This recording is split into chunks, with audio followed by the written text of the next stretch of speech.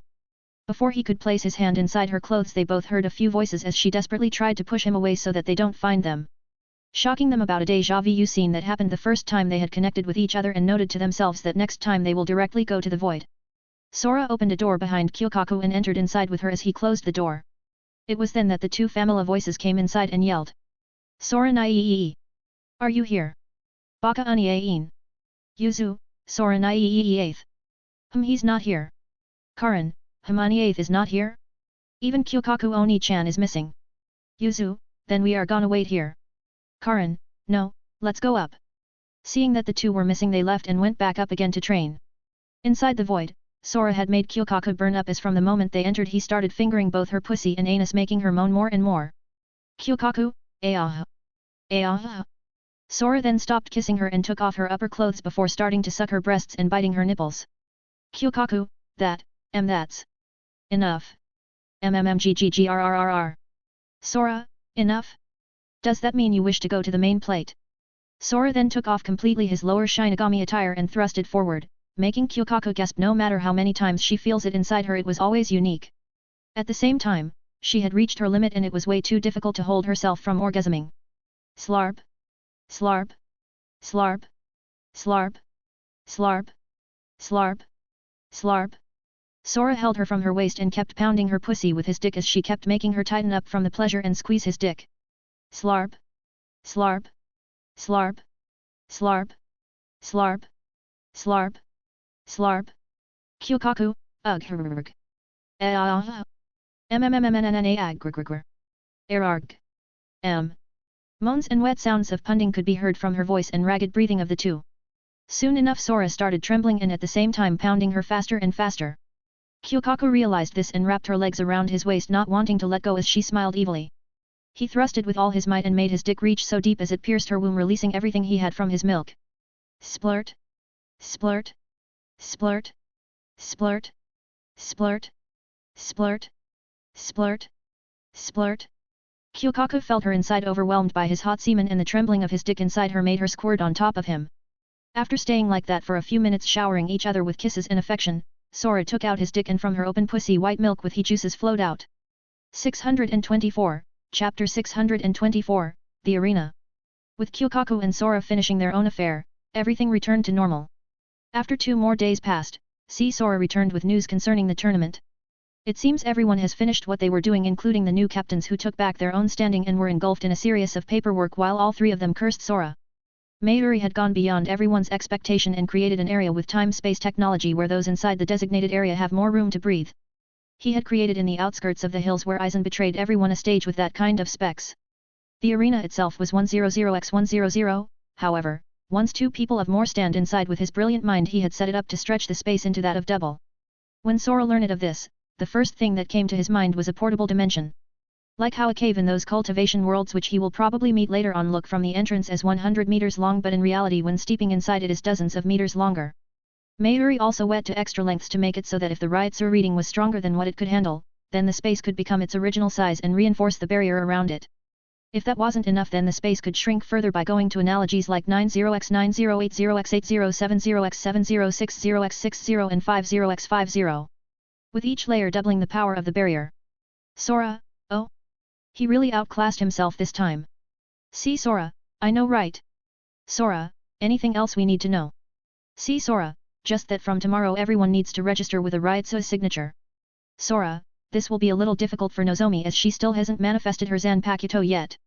See Sora, true she hasn't even started training with the sphere yet. Sora, should I help her by abusing an external way? See Sora, you mean fight while slowly bathing her in foreign Ryutsu to stimulate hers? Sora, yes, it's similar to how Ichigo and the rest did it in the canon. Having talked about it with the details, Sora and his clones walked towards the room and found everyone training while Nozomi, who was now in her Shinigami form having left her Jigai, was trying to connect with her sword in meditation. Shen then felt pressure falling over her, causing her to snap back to reality and look towards the source of it.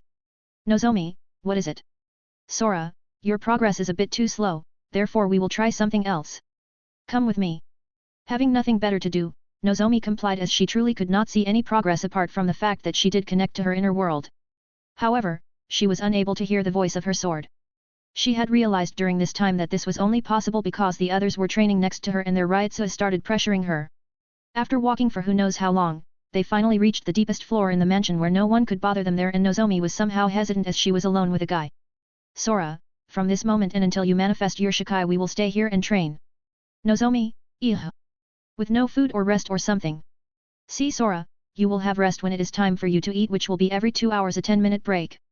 Nozomi, so what do I have to do? See Sora, for starters raise your Ryutsu as high as you can, and then both of us we will fight. See Sora, doing so you will have to keep the Ryutsu at a maximum release rate. Sora, in shorts, we will refine your Ryutsu in a similar way to the spheres, just faster and cruder, that safe and slow. 625, Chapter 625, Nozomi's Training. After everything was finished with what was meant to be conveyed been achieved for the first 2 hours, so hell, as both Soras charged at her with their default speed.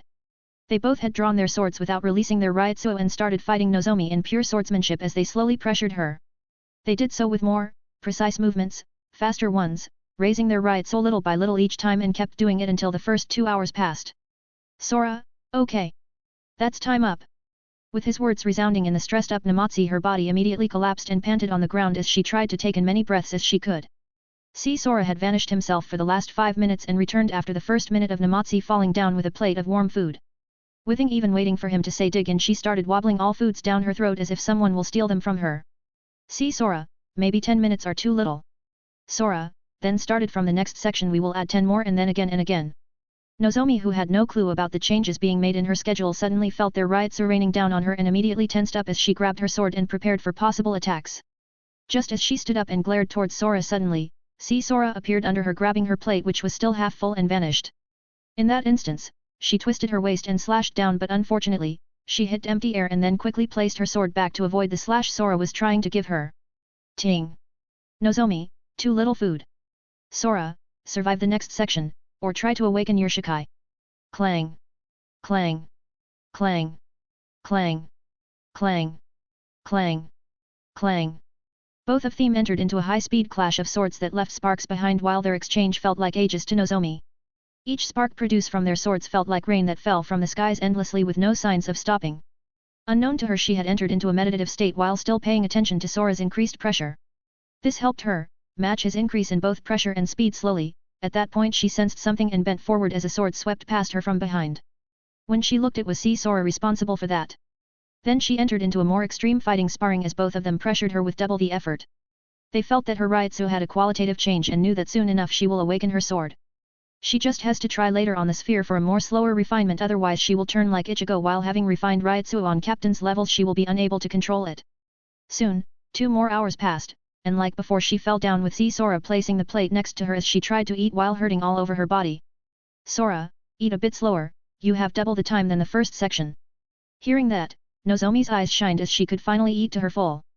While both Soras were doing their own things, Nozomi also thought back on how she fought and realized that her body burst forward with abilities she didn't know she had right off the bat. It was then she finally realized that it must be memories from before she became a mod soul, and in battle by unconsciously using those she is refining herself.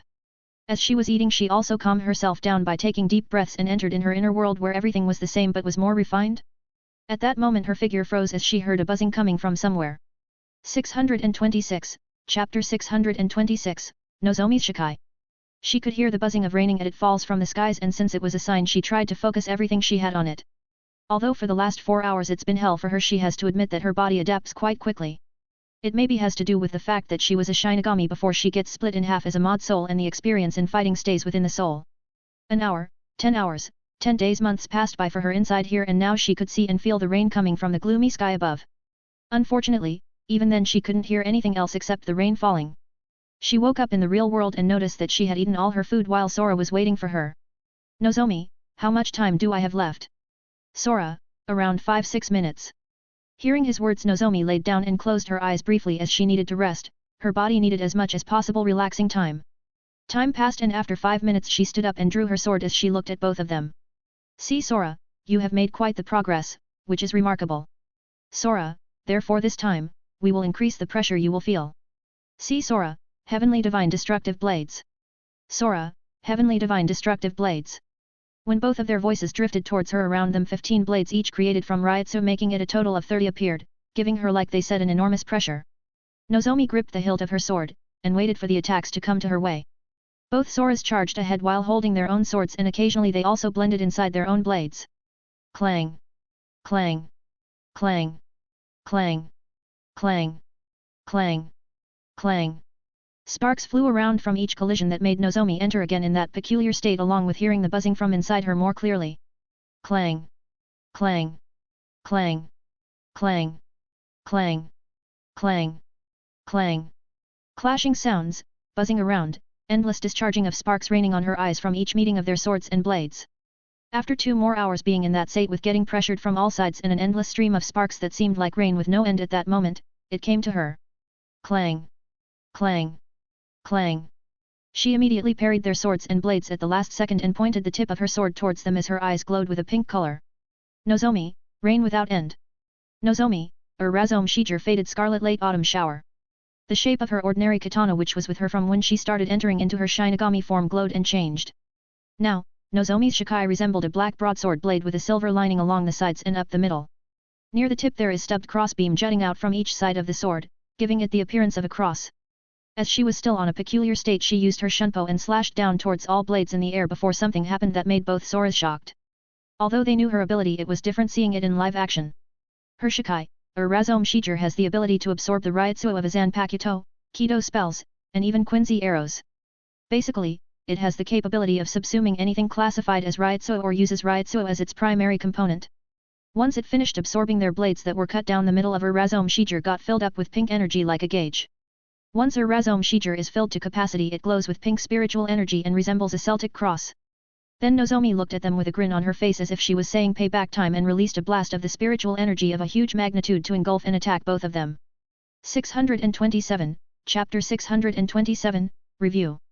As they watched the blast coming at them, they Kami opened a huge round door and let it pass inside before they expelled it outside the mansion towards the sky, shocking Ganju, who was paying his punishment.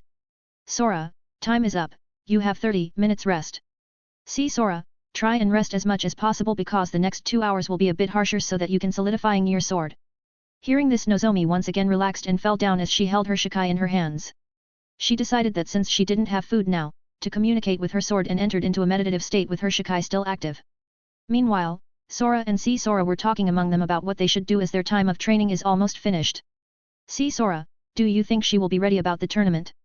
Sora, well, even though it's rush like when Ichigo awoke his sword and had limited time to train, she has an advantage. See Sora, you mean her sleeping experience? Sora, yes, slowly it started manifest when she was fighting both of us, but it won't be enough.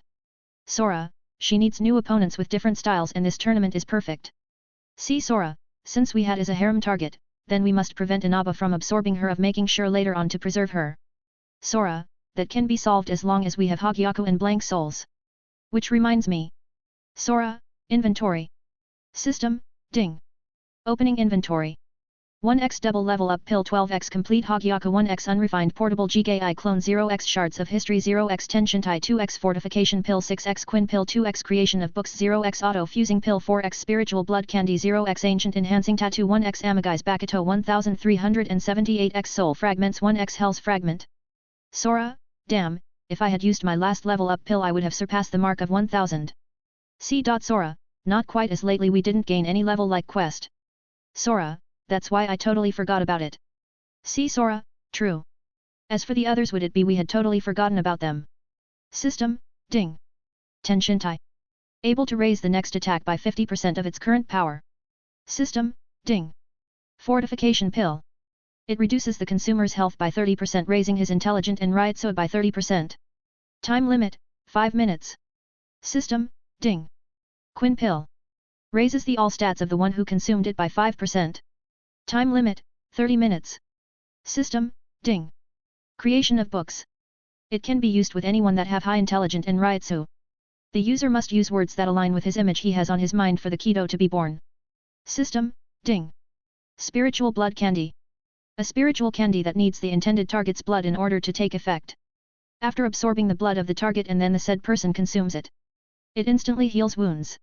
Sora, when we leave for the third plane I need to exchange a huge amount of these items as they will be useful in their own right. See Sora, unfortunately we haven't taken any points lately and we have no idea how many we will need to take them along with us. Sora, we have 562.000 points so far and something tells me they are way too little. See Sora, yet and right now we only have 3 arcs we haven't completed. Sora, the mod souls, the Skyushin, and the war. See Sora, so far we haven't gotten any quest related to mod souls, which means either we won't or we will at a later date. Sora, I can only hope to reach 1 million or more in points after the war.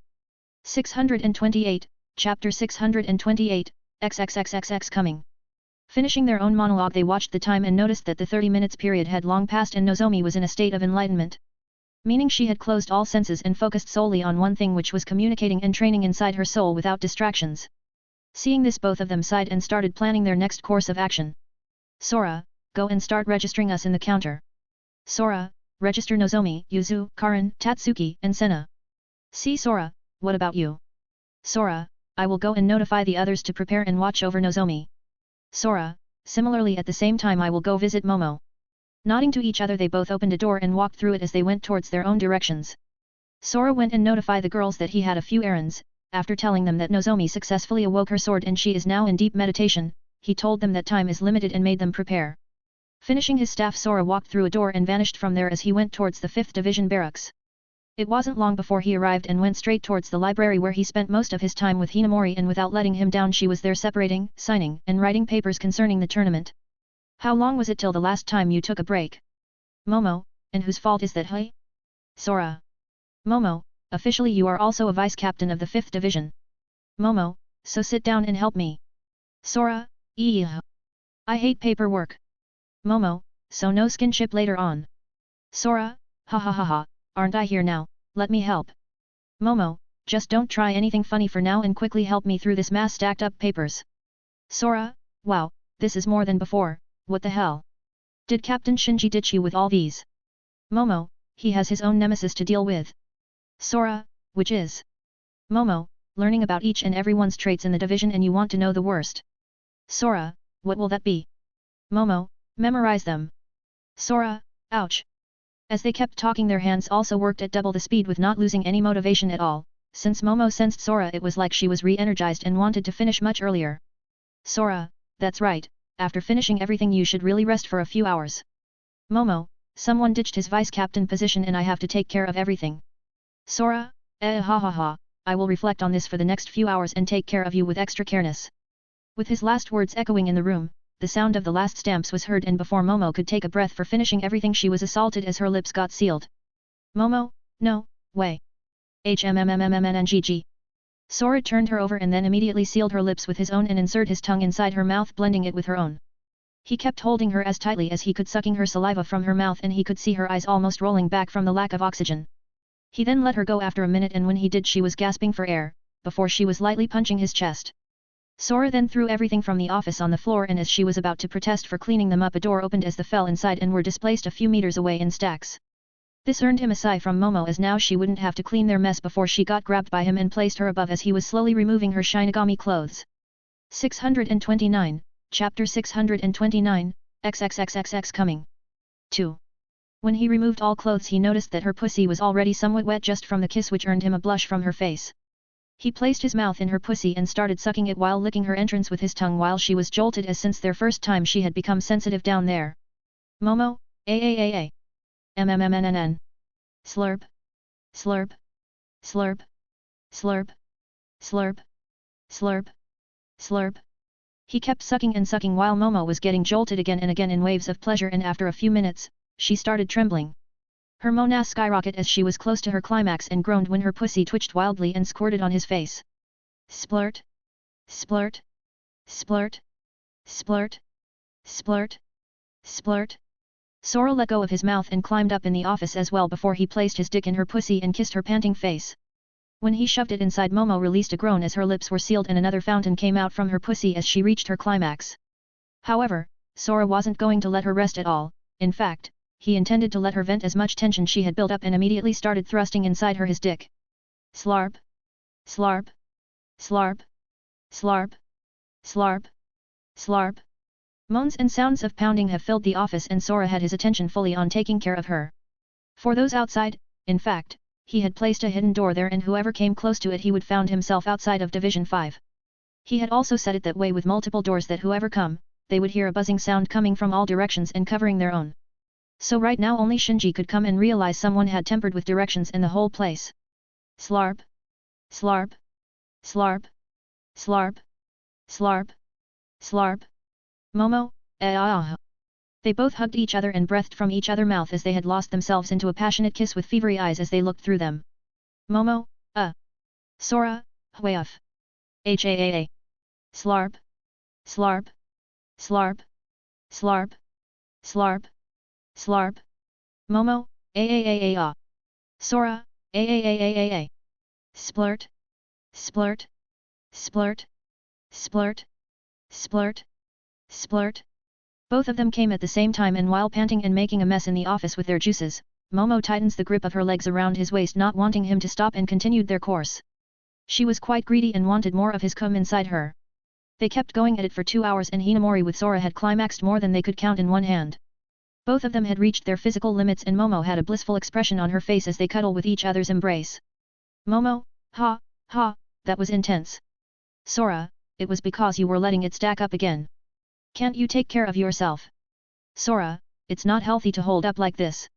Momo, hearing this from Sora, had immediately turned her face even redder, and Sora heard her saying baka once again. After a few more minutes they got up and saw the mess they did with their love juices. Thankful enough he had managed to save all their paperwork, reducing their work to only clean the mixed love juices sprayed around them. Not only that, but now Momo had more time to herself and could sleep like for a few hours while Sora organizing her other priorities and taking them upon him to complete. This will leave more time for both of them, and after cleaning and doing just that while Momo drifted to the dreamland, he wondered if he can use the same tactic on Ranjaku Swafon and Anohana later on. 630, Chapter 630, Long Forgotten. As time passed and he was taking care of everything, he also thought of that along with how much time he has left to pull this off. Currently, he has 7 more hours till nighttime, and if he could afford 3 hours on 2 people for their work and section, he can make it. At the same time, he could also sleep over with one of them taking care of all 3 of them. Then he could wake up on the morning, go and fetch the others and leave for the tournament. Although Clone Sora registered them, namely on the tournament tomorrow, they have to register with their Ryutsu signature to prove that they are not artificial created with mod souls of an existing Shinigami. Thankfully Nozomi and Inaba have a slightly different signature than their original self and would probably pass safely. However, for the captains and vice-captains that were already molded into mod souls, that is a different story.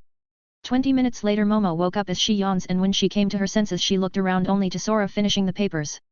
Sensing a gaze falling on him, Sora turned around and saw Hinamori looking at him while lightly smiling. Sora, did you rested enough? Momo, Momo, are you going to leave now?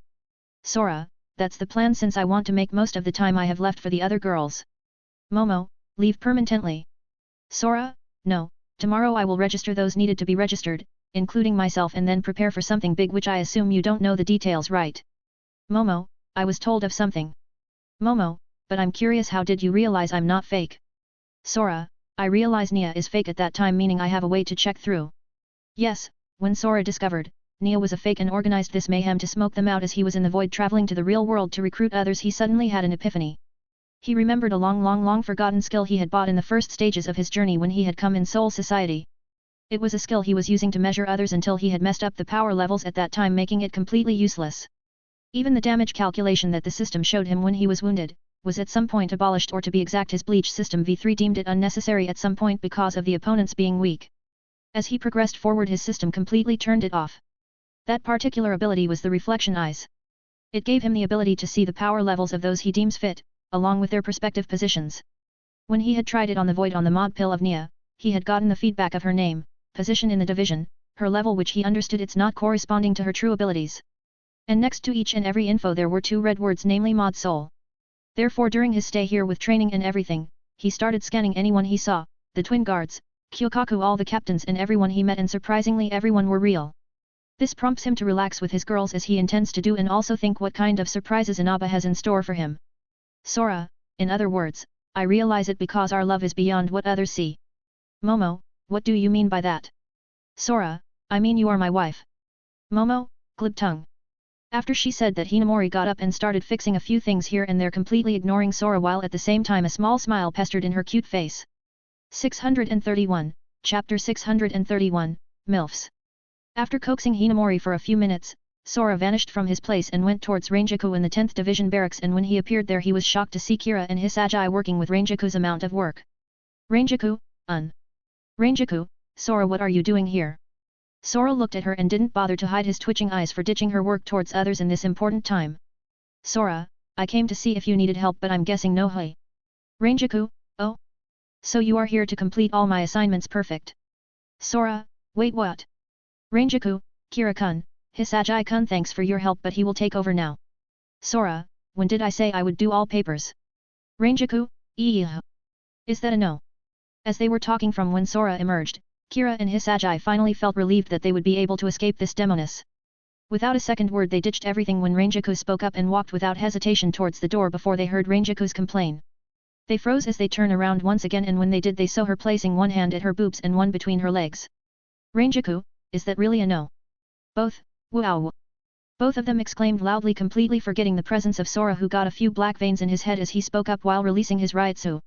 Sora, you are still here.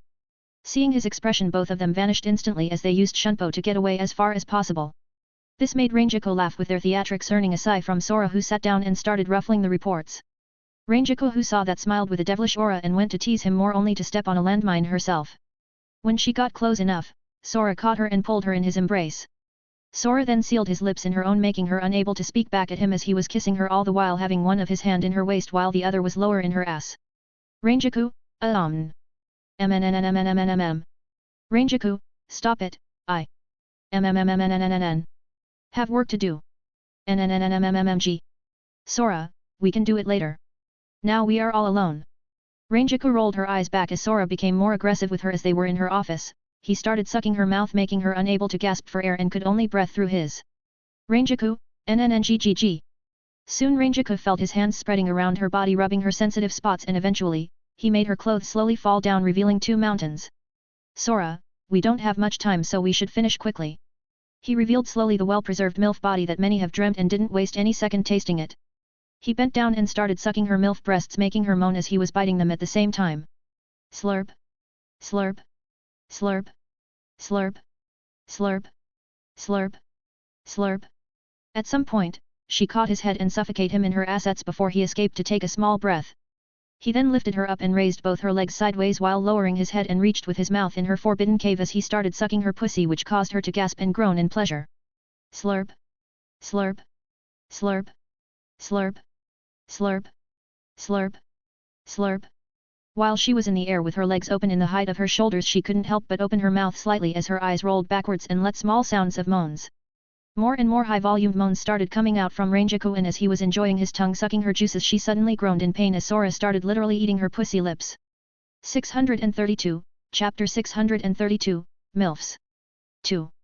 Rangiku, ah. Slurp. Slurp. Slurp. Slurp. Slurp. Slurp. Slurp. Her whole body started trembling while her nipples instantly got hard from all the pain she was feeling along with the pleasure.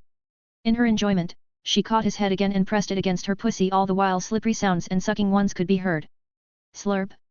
Slurp. Slurp. Slurp. Slurp. Slurp. Slurp. Soon the trembling became more intense and her whole body started jolting violently as she let out his happy moan. Rangiku, splurt. Splurt. Splurt. Splurt. Splurt. Splurt. Splurt. Gulp. Gulp. Gulp. Gulp. As she fell down on the floor from his embrace and getting supported by the office, a dangerous light flashed in her eyes. However, before she could say or do anything based on her lust that flashed through her eyes, she suddenly got a hard thing in front of her mouth and got pushed inside her, choking as it reached down her throat. Sora started moving his body and used her wet lips similar to how he thrust it inside a girl's pussy, making him feel quite good as wet sounds and groans started resounding in the office. Slarp. Slarp. Slarp. Slarp. Slarp. Slarp. Slarp. Sora could hear her groan while his dick was wrapped from her lips. It was unknown whether it was a cry of pain or pleasure, but he was betting it was both. Soon enough he reached his climax and loaded her mouth with his milk, making her swallow every drop that his dick threw at her. Splurt. Splurt. Splurt. Splurt. Splurt. Splurt. After he finished coming, he pulled back his dick, and while she was licking her lips and trying to catch her breath, Rangiku moaned once again as Sora inserted his dick inside her pussy. He slowly began moving his waist back and forth, sliding his dick in and out of her. Slarp. Slarp. Slarp. Slarp. Slarp. Slarp. Slarp. Rangiku, ah. Rangiku, ungug. Slarp. Slarp. Slarp. Slarp. Slarp. Slarp. Slarp. Their lower body felt like they were melting, sending electrifying pulses up and down his throbbing member. After a while, Sora began to increase the speed of his thrusts, with Rangiku heatedly matching his every movement, locking her legs around him. Both of them looked at each and a look of passion was written all over their faces as they moved along with each other. Having lost her control due to the incredible pleasure rushing inside her body, enchanting and loudly moans were released from her parted lips. After they kept going with the same passion for over 5 minutes, both of them started trembling and Rangiku, who was lost in her lust, started moaning while her whole body jolted. Sora, who realized she was trying to hold back, increased his pace of pumping her pussy, and after a few seconds, he filled his hot cum inside her. Rangiku, splurt. Splurt. Splurt. Splurt. Splurt. Splurt. Splurt. However, getting filled once wasn't enough, and Rangiku locked her legs even more tightly with Sora's waist and started moving her plump thighs on her own, with Sora smiling at her and accompany her for more.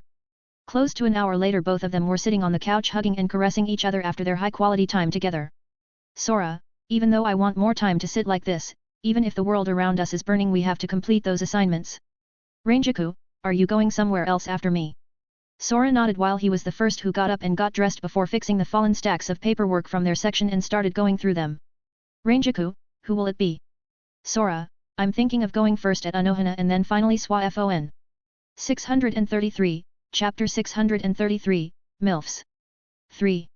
With a certain plan on his head and after cleaning and finally sorting everything she had, Sora played a bit with those mountains laid in the chest of Rangiku as he vanished slowly from her sight. Rangiku, boo-hoo, I didn't have enough. Rangiku, oh well, in the future I would have more milking time with him, including all the others. Rangiku, I at least hope so. Going towards the 4th division while leaving Rangiku talking to herself as she entered the bath to relax with a smile on her sexy lips. Sora failed to hear what she said, otherwise they would have gone for another cream pie section. Reaching his destination, he illegally entered inside as a door appeared, and at that moment he found Anohana as he was sneak attacked from behind.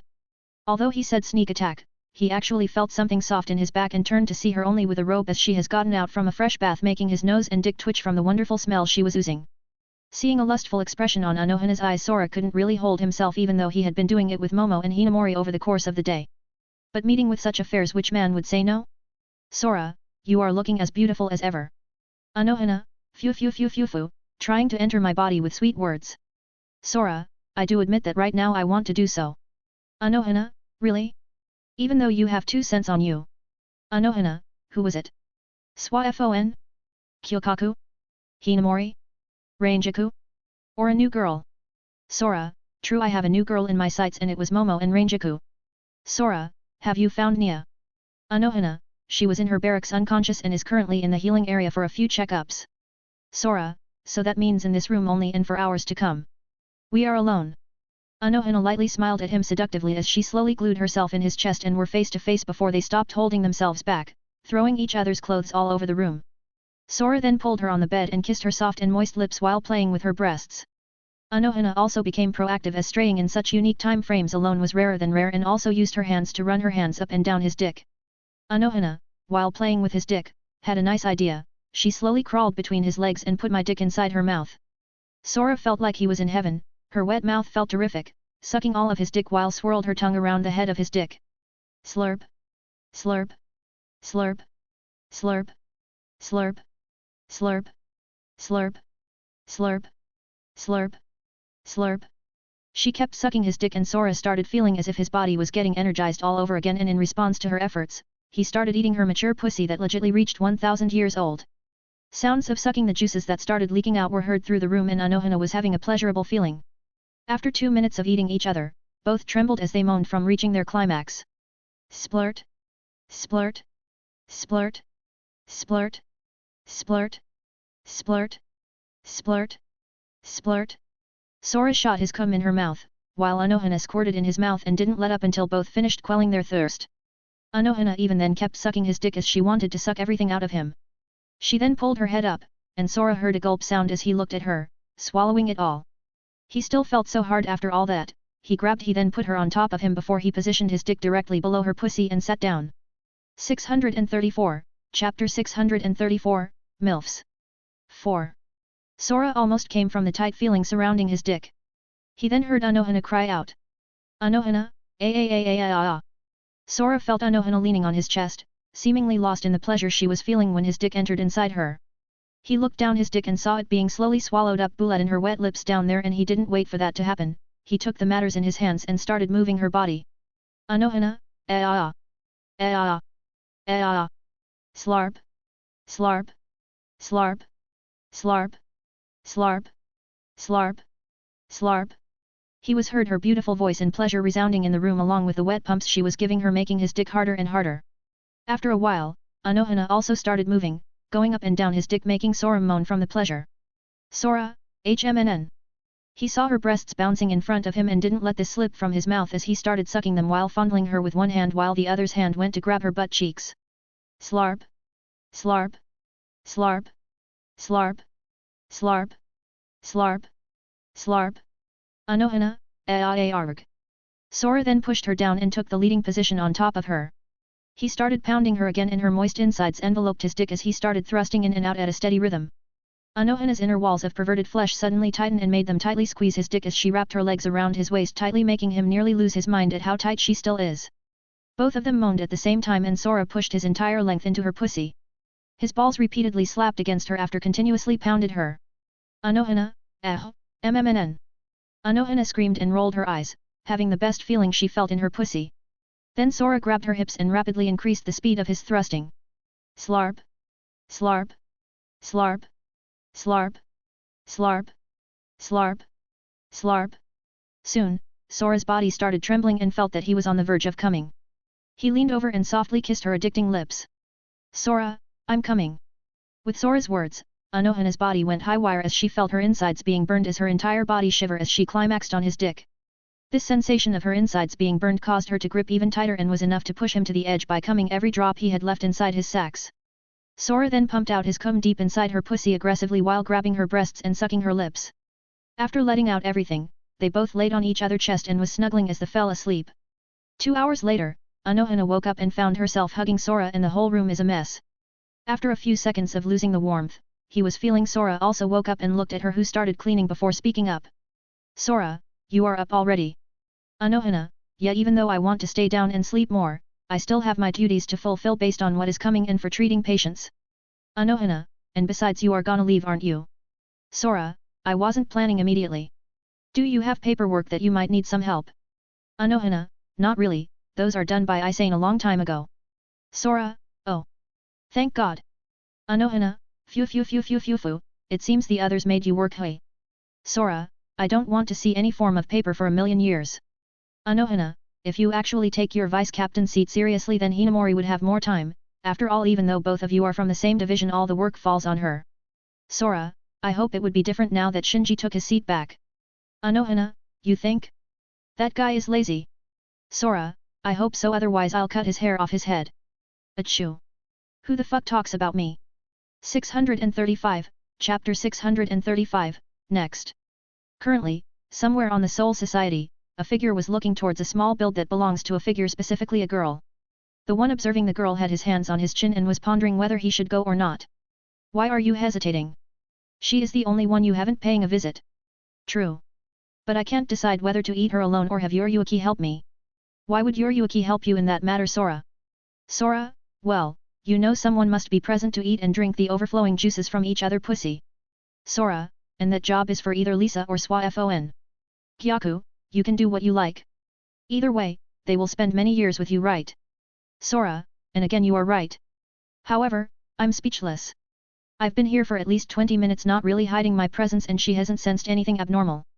Gyaku, either she recognizes you or with a 500 meters distance between us she is not that capable. Sora, I'm 1000% positive if it was Yoryuki she would have smelled her from miles away. Sora, either way, I'm also tired so, for now, let's pay a visit towards her and see her reaction. As he said that Sora vanished and when he did, Swafon who was doing the paperwork finally felt relieved as she thought he would come knocking on her door. Just as she sighed and relaxed that the threat in her life has left, a lone figure walked in her office through the doors in the void. Sora, yo. Swafon, don't yo me you fool. Swafon, can't you see from where you were hiding that I'm working? Sora, well, I did see that and even though it's late and I have no hopes in spending private time with you in bed, I decided to at least say a hello. Swafon, private time is reserved from when Yoryuki-sama is available. Sora, sure. Sure. Anyway, since I came to see your worrisome well-being. Sora, would you like help with all these? Swafon, your help will come with a price doesn't it? Sora, well, not really. Swafon, then, I don't need help. Sora, are you sure? Tomorrow is the big day for all divisions will you have time to finish them? Sora, or are you going to handle all those assignments to that fetus? Swafon, if you promise not to do anything weird. Then help out. Sora, I already said I will help didn't I? As they finished speaking and while they were talking all this time, Swafon never looked at him and he didn't really look at her. With his agreement to help, Swafon split the amount she had on a rate of 70% for her and 30% for him as she still had some doubts of him helping. However, when she looked a few minutes earlier she raised her eyebrow slightly as she saw him handling the complaints of others without hesitation. Yes, the things she gave him was the complaints of those under her. Only that department amounted close to 1000 sheets of paper and she wasn't really planning to do them today if she couldn't make it. She more or less knew the reasons behind them. Focusing on her own words she decided to at least check them when she finished the most crucial ones needed for tomorrow. However, her common sense of being the fastest as an assassin even when coming against paperwork was shattered when she heard 10 minutes later. Sora, that was too easy. Sora, could I have my next share? 636, Chapter 636, First Day. After spending 2 hours sorting everything with the speed Sora showed, Swafon now had time to actually relax for the first time in ages. Sora, see? Now you should be thankful I helped you. Swafon, I'm still not gonna do anything with you. Sora, I said that I passed to say hello didn't I? Sora, I also offered my help, did I ask for anything? Sora, just relax as tomorrow or to be precise in a few hours it would be quite hard for everyone. Sora, resting and not straining yourself is the way to go about. Swafon listened to the words Sora was saying though his mouth and sighed before she removed her Haori and laid down on the couch. Swafon, I can agree it will be difficult tomorrow with an enemy similar to ourselves. Swafon, a mod soul knowing all our abilities and fighting styles. Sora, are you worried that you may lose? Swafon, fool. I will never lose to a fake. Swafon, otherwise Yoryuki-sama will laugh at me. Sora, I don't think she will. Plus, it's not unlikely for you to lose. Sora, what you could do however to avoid that is to constantly think about different ways to use your attack pattern. Sora, sometimes even the most idiotic and obvious way is the key to victory. Swafon, but that would not be fit with my assassin's way like my Bankai. Sora, like you said. You are an assassin. If your first strike fails to hit its mark, much less the second. You need millions of variations of attack patterns that are born on the heat of the fight. Swafon, that's impossible. No one can do that. Sora, Aizen could. Why not you? Sora, Aizen didn't need millions of patterns because he could comprehend your simple patterns and end the battle with single strikes. Sora, for you to catch Aizen off guard you need at least 30 thoughtful feints before your hidden attack strikes him. Sora, in shorts, you need to always mask your attacks instead of extending your hand forward to strike like you do now. Swafon, yeah, but for that I need speed. Sora, speed which you have. Sora, ponder over it. As he said that, Sora got up and stretched himself as he opened a door before he went and gave a kiss in the forehead of Swafon. Swafon, what are you doing, you fool? Sora, a good luck charm for tomorrow. Sora, I have to finish training a few people. As he left these words, Sora vanished from his room, leaving behind a bashful Swafon touching her forehead. Being in her own thoughts slowly made her sleepy and soon traveled to the dreamland while countless hours passed. On the next day, in the outskirt of the hills, 13 rows were formed and waiting with more people coming and getting registered for the upcoming tournament. Similarly to before, there was a huge area where more than 20,000 people could sit and watched as they waited for their turns. Sora was sitting in the 5th division helping Momo register their own people with Captain Shinji on the back having cold shivers. Why cold? Because he wanted to ditch everything here and make a run for his money. Unfortunately, though, Sora's gaze was enough to make him keep his money and stay put like a statue helping them out. After a long 10 hours registration in their temporary camps, they were ready to start the first day of the tournament with many trying to show their skills. However, none noticed that within the crowd a certain figure was smiling as he thought that everything was in his control. 637, Chapter 637, First Day. 2. You can enjoy your first day as much as you want. This will be my time to shine. Mine and my army. As the figure was planning ahead to mess everything up, he failed to notice 3 pair of eyes throwing sneak peeks towards him. Obviously, those peeks were Sora, Ichigo, and Mayuri, who had figured out the whole plaything, creating countermeasures for the invasion. Suddenly everyone who was bustling in liveness and talked with each other felt the oppressive riotsuo of the commander raining down on them and stopped talking. Yamamoto, jeeting to all the younglings. Yamamoto, I won't say much, just like the tournament of the graduation that took place a year ago, this is a chance for many to graduate and many to reform their ranks.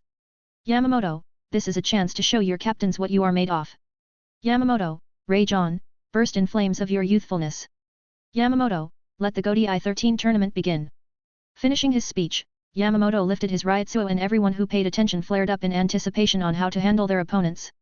Hour by hour many Shinigami showed their skills and defeated countless opponents, with others falling from their rank fair and square and others gaining the prestige with their swords. Everyone cheered, however, when 2 familiar names came up on the arena. It was Garo and Wine. When Sora saw them, he felt he needed to do something about their missing leg and hand he had caused in the past. But even though he felt doing something, he surprisingly saw them being restored. Now they only had their burns in their bodies, but the missing ones have been restored, puzzling him greatly. Sora, did Mayuri created a drug to enhance their regenerative abilities like with his liquid? Sora, well, this means that I won't have to bother them. If Sora remembers correctly, when he proposed the tournament, Yamamoto had said that these 2 are handicapped. He looked towards Yamamoto and he noticed that he was also surprised, and talked a bit with Mayuri, who was next to him. He noticed that Mayuri was laughing somewhat and realized it was his work, or more like he wanted to test a new drug.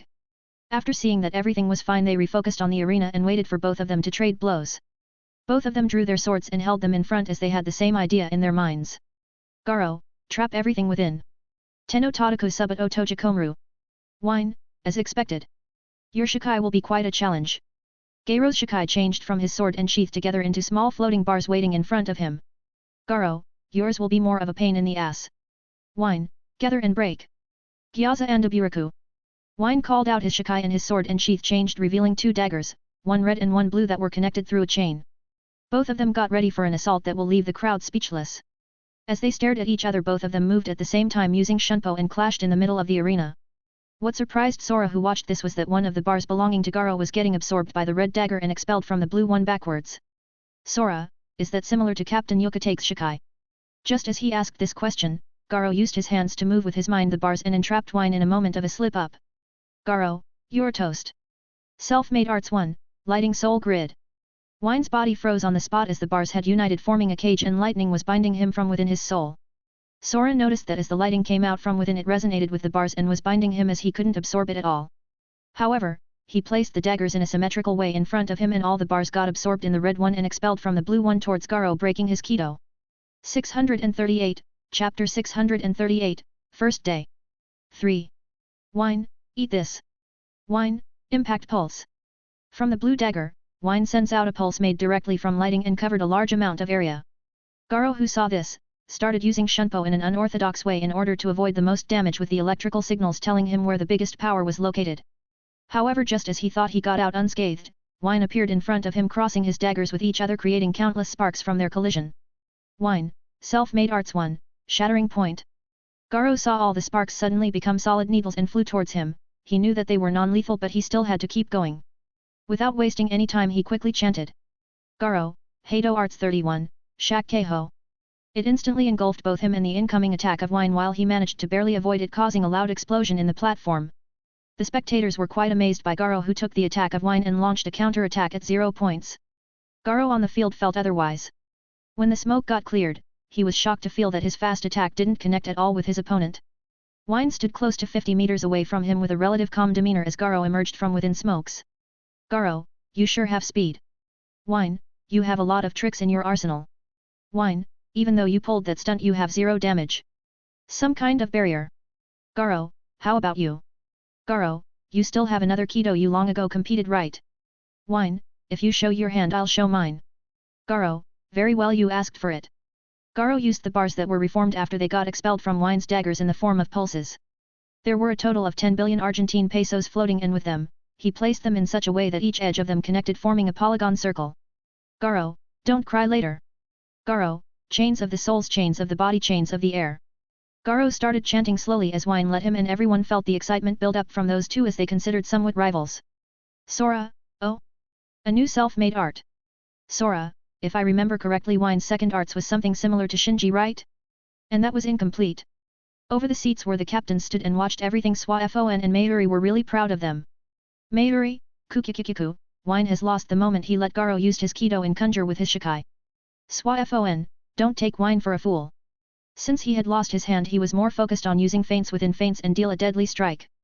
Mayuri, kukukuku, surely you just Captain Swafon. Garo had an artificial leg made of wood up till now and only helped him in walking. Mayuri, what you are about to see is what he developed to deal with situations where he couldn't run. Wine watched Garo chanting slowly as he looked at him with an intense gaze of fighting spirit and smiled as he held the daggers in front of him and started chanting as well. Wine, laws, rules and morals, sun and moon, desert and sea. Sora, this is his previous incantation, so he didn't change anything. Garo, gather, form, expand into reality. Become unshakable shackles that everything is born with. Wine, left and right, up and down, reverse the irreversible, create and destroy.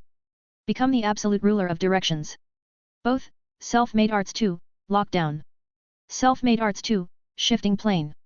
Everyone looked at the two who spiked their Ryutsu to their absolute limit only to disperse moments later.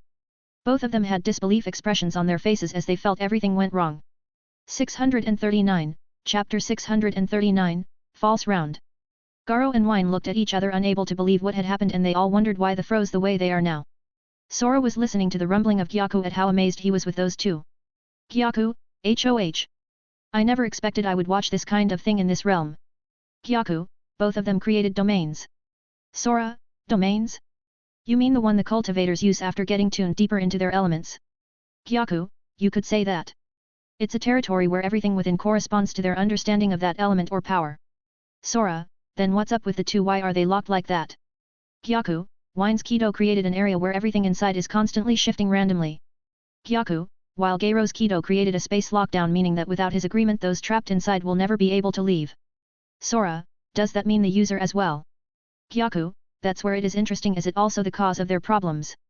Gyaku, original speaking, both should have targeted each other, but because of the area of the effect, they were both within two domains overlapping. Gyaku, that alone wouldn't be an issue as the more powerful one wins.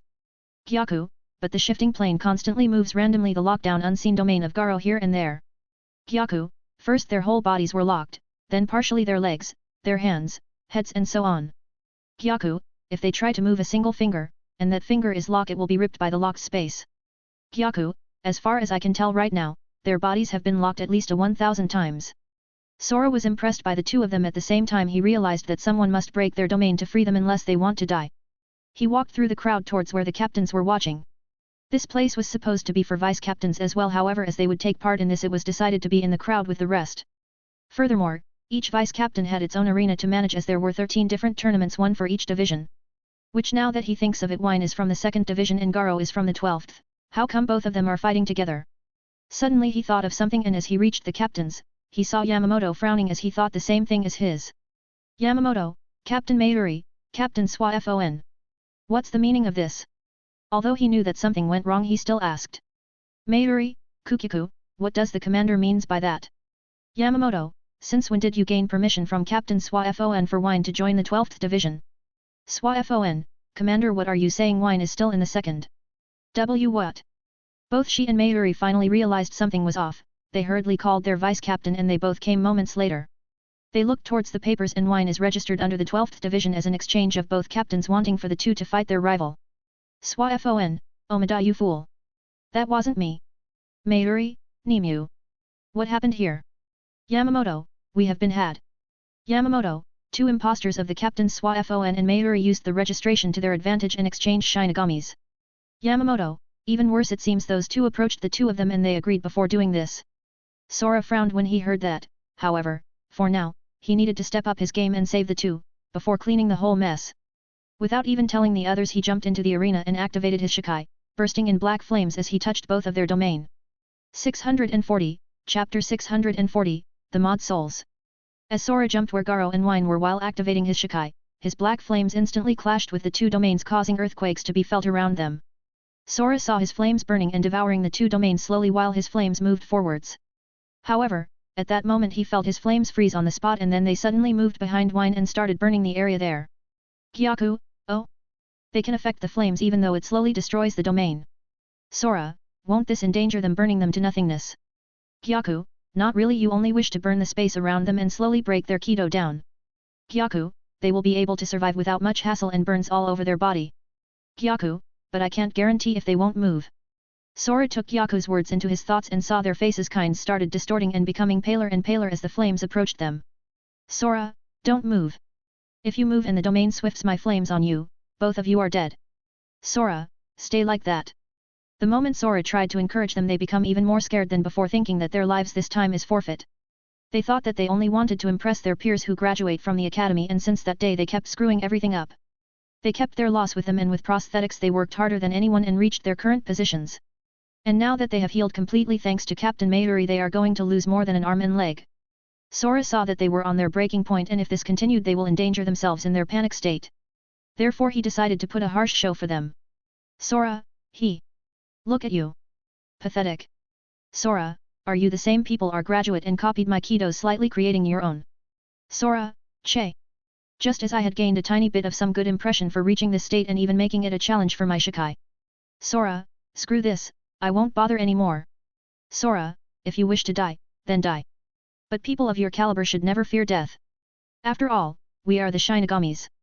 Hearing his speech, both of them were stunned for various reasons, and everyone in the crowd felt their blood boiled, thinking they could fight hollows while laughing at their faces without fear of being eaten. Sora smiled seeing this, and during the time it took them to digest his words, the whole area blazed in black flames, completely destroying their Kidos. Then every flame started condensing into a sword, returning to its sealed state, while the two of them looked in bafflement, trying to realize what happened. It was then they noticed that they hadn't suffered at all and actually got saved. Sora, what do you know? You do have guts, being engulfed in my flames. Seeing this state, Yamamoto got up and raised his Ryutsu as he wanted to speak. However, at that moment countless oppressive auras fell on them, so condensed that they could see it raining down in the form of droplets, and not light ones at that. But droplets, as if it was raining heavily, a downpour. They all turned towards the sky and saw 10 captains and 10 vice-captain floating there, shocking everyone in the process. Sora, finally you showed up. Greetings, Godi I-13. And goodbye. Suddenly a figure appeared in the air as he greeted everyone and then paid his condolence. Before everyone could tell what was going on, how could two captains Mayuri existed, 2 Swafons, 2 Anohanas, 2 Byakuya, 2 Komamuras, 2 Hitsugaya, 2 Shunsui, 2 Yukatake, 2 Kenpeki, and 2 commanders in different places. They felt dread as everyone saw a huge Kido circle above their heads. 641, Chapter 641, Clash of Arts. Everyone below who could feel the oppressive power of the Kido circle that was formed when the doubles appeared and started panicking. Yamamoto and the others also felt that and tried to offset some of the pressure to let a few people escape, as they were all common Shinigami and they couldn't do anything drastic. On the side of Sora, Gyaku kept nagging him that he should leave and that power they had released is something akin to his tear in space. Sora, it's something akin to that, then there is no way I can leave them unchecked. Sora, much less activated it completely. Sora knew there were 2 times he faced with such a situation, one when he sent Ulquiorra somewhere unknown with his clone and the other when he ended Aizen. Is this supposed to be some kind of retaliation of the realm? As he was in his thoughts, he started hearing countless voices chanting all together and the whole atmosphere changing. Darkness that shines upon us. Blood that exists within the river of times. Growing stronger and stronger with each passing moment. Within those who felt the problematic situation escalating were Kyuka, Senna, Yuzu, Karin, Nozomi, Tatsuki and Ichigo who was frowning. He wasn't expecting this to get out of hand like that. He wanted to go and help Sora deal with this as he could feel the power behind this Kido but someone had to protect those behind him. Yuzu, Ichigo Naiii. Karin, Baka Ichigo. Tatsuki, Ichigo will Sora make it. Kyuka, don't worry he will be fine. He is stronger than ever before right? Ichigo, Kyuka is right. Even though Senna and Nozomi are worrying as well they haven't said anything. Nozomi, even if I said something at this scale I wouldn't dream of stopping it. Senna, I believe in him. Senna, a few fakes will never be able to defeat him. True to their expectations Sora had already found the solution and used his forgotten or rarely used ability on all captains below as he could tell they were not fake. By using his heavenly thoughts, a skill only made for those that reached demigod rank, it allows the users to transmit their thoughts or voices directly to the mind of its target. Surprise could be seen on everyone's faces about Sora's bold plan to stop them, but then he would be out for good, so it would be their job to finish this. Seeing that they started putting more tone in the chanting, Sora figured that they must be putting quite a lot of Ryutsu in it. He charged upwards, and when he was unable to bear the pressure any longer he waved his hand and called his mask as a counter to the pressure, allowing him to rise even more. Gyaku, are you sure you will be able to handle that? Sora, 50/50%. As I am right now. However, if I use my clone as well I might be able to pull it off. Sora called out his clone, and almost instantly it donned its mask as well before separating left and right at the same time. Their Ryutsu spiked and synchronized at the same time while the ones above had finished their final chant. Blood from enemies. Blood from allies. Rain down and bring an endless dark warlord. All mod souls, ultimate self-made art. Domain of dark cold blood. Sora see Sora, self-made art 6, hellish dragon fang. Just as they heard them finalizing the Kido art from the circle, dark bloody drops started appearing and trying to spread out as if they wanted to engulf everything within. However, at the same time as the blood appeared, a voice came from hell, as from the feet of Sora black flames burst out and spread for countless meters in every direction. 642, Chapter 642, Shinigami's vs Mods. At that instant, all the drops of dark blood and the flames clashed, trying to overcome each other while sending ripples everywhere. All the people there saw and sensed something fearfully. The space around Sora had wrapped and black solid fangs came out of there in the air, engulfing the drops of dark blood along with the formation of the combined powers of the mods. Everyone gasped at the sight, especially the low-level Shinigamis who hadn't taken part in the War of Aizen. Not even 1 to 2 seconds passed before the fangs closed. They started vanishing before a loud rumble came from it, leaving everyone in disbelief as they saw from the vanishing flames an image of a dragon. When they completely dissipated, everyone could see the fakes having survived, with a huge price being their own Ryutsu, as a large majority of their pressure had vanished. Sora and Sora were standing watching the mods while they were watching him and seeing his mask cracking until it completely broke down. They both then looked at each other and started laughing, while Gyaku inside him was very pleased about the outcome. Gyaku, well, turns out that you can freely use the Art 6 and still be fine with your clone. Sora, is it because I powered up exponentially in hell? Gyaku, that is a major reason, but it is also true that your body is becoming accustomed to the strain of them. Gyaku, it won't be long till you can use the 7th art at least without drawbacks and then learn my Bankai. Sora, should we solve this problem though first? Both of them had long stopped laughing, and while both Soras were talking with Gyaku, Inaba ordered the captains to attack Sora. It was then that 2 figures appeared in front of both Sora and his clone and tried, one to stab forward while the other to slash down. Clang! Dang! Before Sora could do something with his clone, 2 more figures appeared in front and intercepted their counterparts. What is the meaning of this? Myself. I won't allow anyone to hurt Yuruaki-sama's husband. Not even myself. Sora, Hitsugaya, Swafon. Hitsugaya, Sora, we will take care of these guys, you go and protect those next to you. Before Sora could nod and open the doors so that he could leave with his clones, many voices were heard hunting him down, as it seems he was their first priority. Sit upon the frozen heavens higher in Meru. Boom! All of them got blown away as the fake that Hitsugaya was facing, which was himself, released his sword, causing a change to happen to it and at the same time make the atmosphere drop down. In its Shikai, Hiranmaru extended slightly in length and gains a crescent-shaped blade attached to its hilt by a long metal chain, which then started hunting towards the target Hitsugaya through it. It then extended greatly, while the chain entangled Sora's clone and shred it to pieces or more precise frozen pieces. Hitsugaya, damn that was fast. Sora, don't worry about it, I'm fine after all. Oh really? Scatter Senbonzakura. Before he could even realize Petals engulfed Sora in a cocoon while trying to kill him by shredding him to pieces. However, who was he? Mbiakia, Oh? You used your doors to send my Petals outside while closing yourself inside. Mbiakia, I always wanted to see if your doors have gaps for my Petals to pass through. Your opponent is me, Faker. Scatter Senbonzakura. Clang. Clang. Clang. Clang. Clang. Clang. Clang. Clang. Clang. Clang. Clang. Countless sparks were heard when another wave come around and clashed with the sphere, breaking it down, and just as the two expected Sora to be sitting inside, he had actually vanished, leaving the following people to fight in his stead. Byakuya vs Byakuya, Hitsugaya vs Hitsugaya, Swa Fon vs Swa Fon. 643, Chapter 643, Interruption. Inaba, find him. Inaba, if he is here, every plan I created through the years will crumble away. I would like to learn what those plans entailed. Inaba started sweating as he heard that voice, and when he turned his head he found the commander in the air looking at him from a distance. But to him, it was a distance that could be covered in an instant. Inaba, if it isn't the head commander. Yamamoto, I see creating mod souls have driven you crazy. Yamamoto, are the plans you spoke a complete overhaul? Yamamoto, are you trying to rebel? Inaba, rebel? No, no. I'm simply changing the players in the game. Yamamoto, I see. Inaba watched as Yamamoto closed his eyes to think, appearing like a harmless old man. However, at that moment his Ryutsu burst out, falling on all those that deemed enemies. Yamamoto, hear me. Godi 13. Yamamoto, as of right now, Kage Rosa Inaba is a traitor within our ranks. Yamamoto, destroy all fakes and capture him dead or alive. Hearing his commanding tone, all the vice-captains and captains, having finished their own small tasks, vanished from their spots and appeared in front of their counterparts. Inaba, you think this will stop me? After he said that, he drew his own sword and placed it in front of him while his Ryutsu spiked upwards. Inaba, go mad Reiku! When he chanted and released his sword, a yellowish-green light wrapped around the sword and transforms it. The sword and the sheath transformed into a double-headed vulge with red markings on it. Inaba, since it has come in this state, no need to hold back, right? Yamamoto noticed something on his Shikai which seemed foreign to it. But he couldn't find out exactly how it seemed foreign. Inaba then smiled and waved his Shikai, causing the mod souls to suddenly glow with pale blue color and power up exponentially, that temporarily restored them to the state before they used the art. Inaba, kill them all. Boom. Their Reisu started rising higher and higher, slowly matching their real selves and slowly overpowering them. Just as he was about to attack Yamamoto himself, he suddenly avoided a few blades formed out of nowhere. He looked around him and saw no one before a voice was heard, causing him to feel the chills. Not just on him but everyone who was there. Soar through the summit of heaven's judgment. Black Emperor Imperial Dragon Kuro Kodi It Ryu.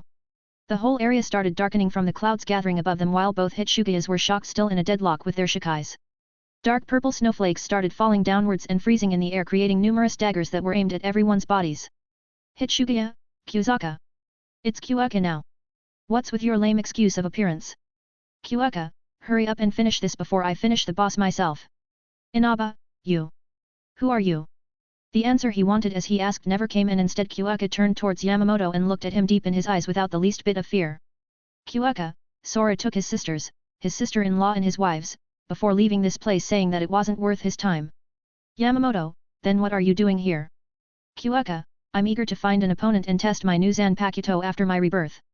It was also the reason I joined. Just as he answered, he turned and gazed upon Inaba before continued on speaking. Kyuuka, and he seems the perfect candidate for my venting. Just as he spoke, all the daggers launched themselves towards their intended opponent, forcing each and every vice-captain and captain to back away and started their evasive maneuvers to avoid being hit. 644, Chapter 644, Kyuuka vs Inaba. Kyuuka took the hard road ahead and attacked everyone on his side, leaving the true captains and vice-captains speechless. Inaba and the rest cursed at him as they used their own abilities to destroy the purple ice daggers that were coming for their lives. Unfortunate for them, this ice wasn't normal and therefore couldn't easily be destroyed. Inaba, if I can't destroy it, how about you deal with it? Inaba started spinning his Reiku around while producing a bell-like chime before activating his ability, shocking everyone. Inaba, spatial manipulation. Suddenly portals opened which connected to the Danga. All the flying ice daggers got sucked inside by an invisible force. By twirling Reiko to the right, these portals actually negated the attacks of Kyuuka as he lost connection to them since he could control them freely. Kyuuka, oh? You negated my attacks. Kyuuka, if that's what your Shikai can do, then you will die. Just as he said those words, Inaba smiled as he twirled Reiko to the left. Inaba called forth a portal on his left side, and just as everyone wondered why he did that, all the daggers rushed forward as they were controlled by Inaba this time and chased the true captains and vice captains. Inaba, ha ha ha ha ha ha, let me see how you are going to deal with this. However, his laughter fell, when all the daggers stopped right before they hit their intended chased target. Kyuuka, I see. This is not redirection. I would say it's similar to him. But not. Kyuuka, then newly formed purple daggers. Kyuuka, your attribute is clearly not ice. As he spoke those words, Kyuuka vanished from his place and appeared in front of his as he slashed down, making Inaba guard himself with his Reiku. Inaba struggled to negate the force of his attack, and while he was gritting his teeth he managed to push him back slightly before he countered. Everyone had stopped their fights and watched the two of them exchange blow after blow, causing loud sounds of clashing metals in rapid succession. Clang! Clang! Clang! Clang! Clang! Clang! Up and down, slashes after slashed, stab after stab, Inaba tried to avoid almost all of them as the force behind them was stronger than what he could handle. Kyuuka, on the other hand, felt something was wrong. Even though he was pressing and was winning while constantly not letting him back away and gain any distance, he still felt something was amiss. Each time, he slashed down vertically or horizontally, Inaba kept twisting his Reiko towards the right in a full circle while on his left in a half circle. He then dashed forward and slashed in a straight middle line, intending to cut him in half from his waist, splitting his body in two. However, that was the moment Inaba was waiting and twirled his Reiko fully on his left, opening a portal right in front of him as Kyuuka slashed horizontally. At that moment, another Kyuuka appeared from the portal and slashed vertically downwards, shocking everyone that watched the two fighting. However, Kyuuka didn't retreat at all and continued with his slash, as they were at point zero of both of them getting slashed in half from different angles. The daggers that were stopped in the air instantly vanished at great speeds and pierced the fake Kyuuka and the portal behind him. Inaba has a look of disbelief in his face as he watched his portal being destroyed, or more precisely getting slowly corroded by the ice on the daggers, creating a sealed purple ice door. Inaba, that's impossible. Not only you stopped the daggers earlier, but you actually took them back from my control. Kyuuka, I never had problems controlling them even though you created them with your Shikai. Kyuuka, you can copy with your right spin the opponent's attack, movements, and even their Zanpakuto's attacks or attributes.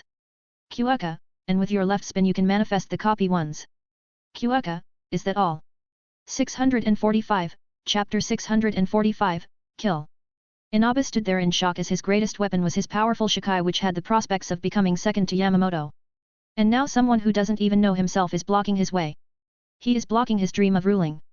At that time, cracks were heard and the portal that Kyuuka sealed with his eyes vanished, making the purple ice crumble away.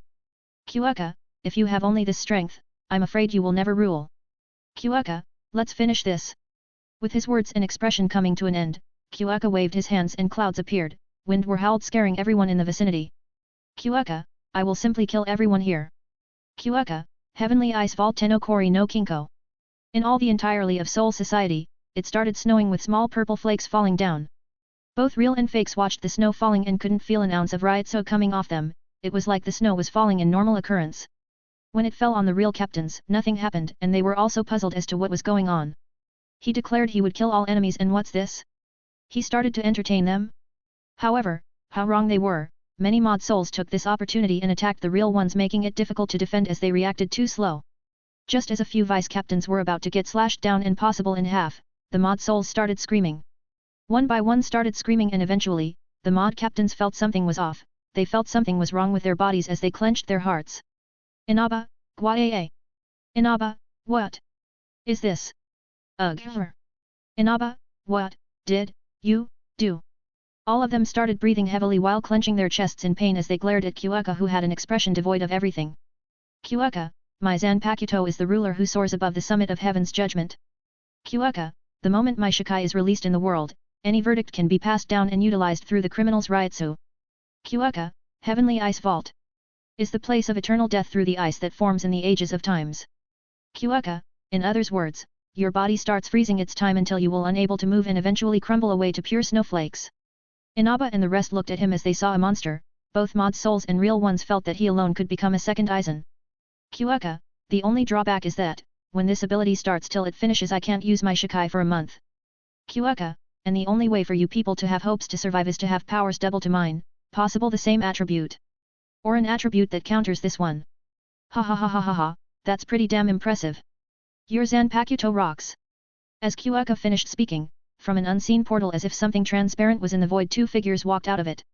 Kyuuka, you are the one who granted me this, remember, Sora. Sora, I only refined your soul with my Ryutsu, how should I know you will get such a powerful one? Inaba, why, oh, you. No. Zo, me.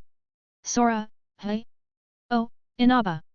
Sora, as you can see Nozomi is fine and well, unfortunately for you, you could have reached the summit on your own. Sora, with your own new powers. After all, you and Oko Yoshima have the same Shikai. Essential you are the same.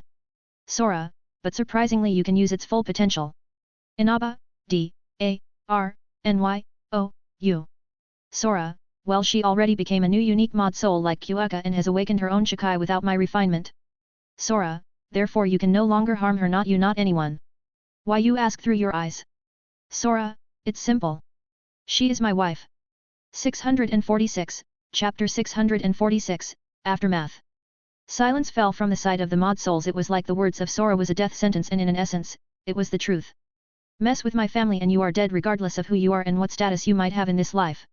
Nozomi was even more stunned and had opened her eyes wide while her mouth hanged as she stared at Sora. When did I agree to become his wife was what she thought, but remained silent for now. Nozomi knew it was for the better of her, as none would dare to bully her now or find her for trouble. Inaba managed to raise his face slightly upwards while opening his eyes wide open, but unfortunately he couldn't say a word. Various emotions could be seen in his eyes before they became dead, frozen, losing their light before his legs started turning snowflakes and moving upwards towards the entirety of his body. Everyone watched as Kyuuka managed to defeat everyone all alone without any help and shuddered, thinking what will happen when he completed his training under his Shikai and eventually learns his Bankai. Sora, that was bummer. Sora, I was expecting them to be stronger. Kyuuka, what did you expect from mod souls who had parts of the original? Kyuuka, in truth, they were nowhere near the originals. Kyuuka, the only reason they didn't cope that fast with them is that they knew themselves upside down. Kyuuka, every ability they trained, gimmicks they had and many more. Sora, true. As Sora was talking with Kyuuka, everyone tried to digest everything that happened this far and many were twitching as they didn't perform as they believed. One as such was Captain Mayuri, who groaned and cursed under his breath for not showing what he had in store for these fakes. He had busted his brain to think ways to counter Inaba when it was the most dangerous for them and in the end, take the credit, but alas he lost his chance. The commander looked around and saw many trying to restore the order of Soul Society as they wondered who is the real one next to them. Even after Kyuuka killed them, the after effects of such actions against them didn't disappear.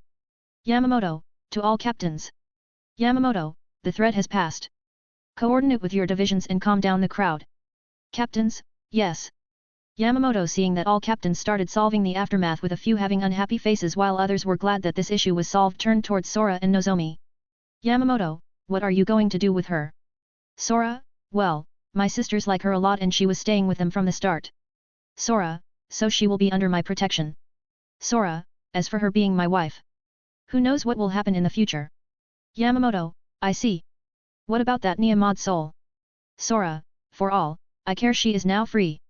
Sora, I'm gonna refine her core with a few things along and create a new Shinigami similar to Kyuuka. Sora, at the same time Nia will consider her as a little sister. Yamamoto, are you going into experimenting now?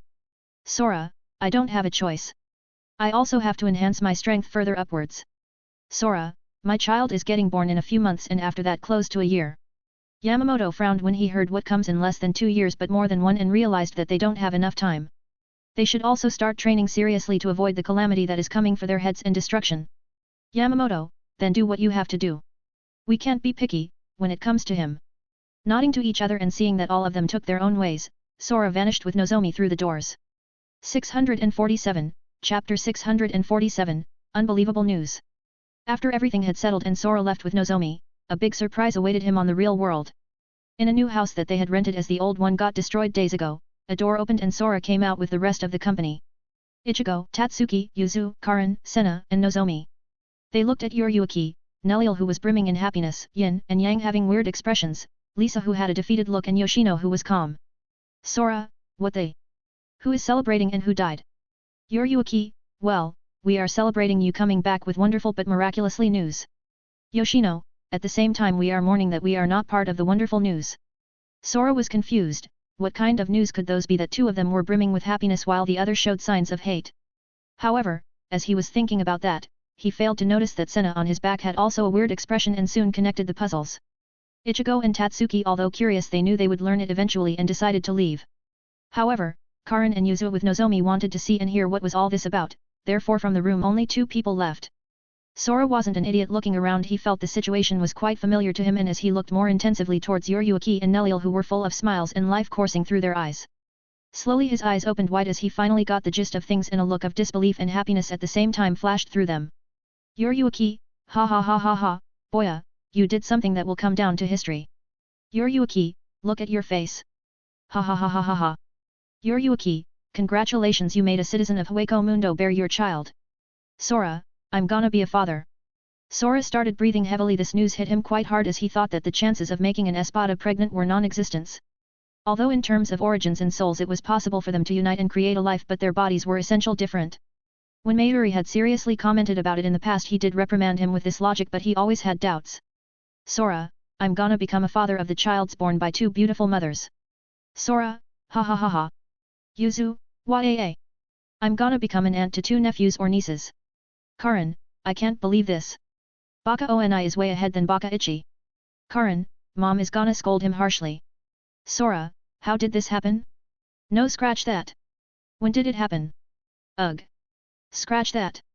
Sora right now started barraging questions towards them while keep losing his calm and asking stupid questions, causing all of them to burst into a fit of laughter. Sora, ugh.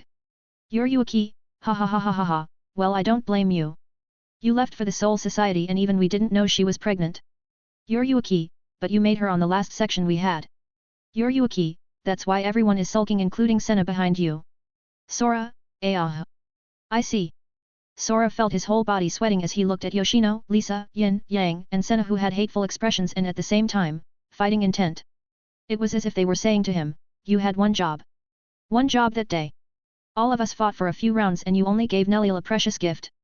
Take responsibility.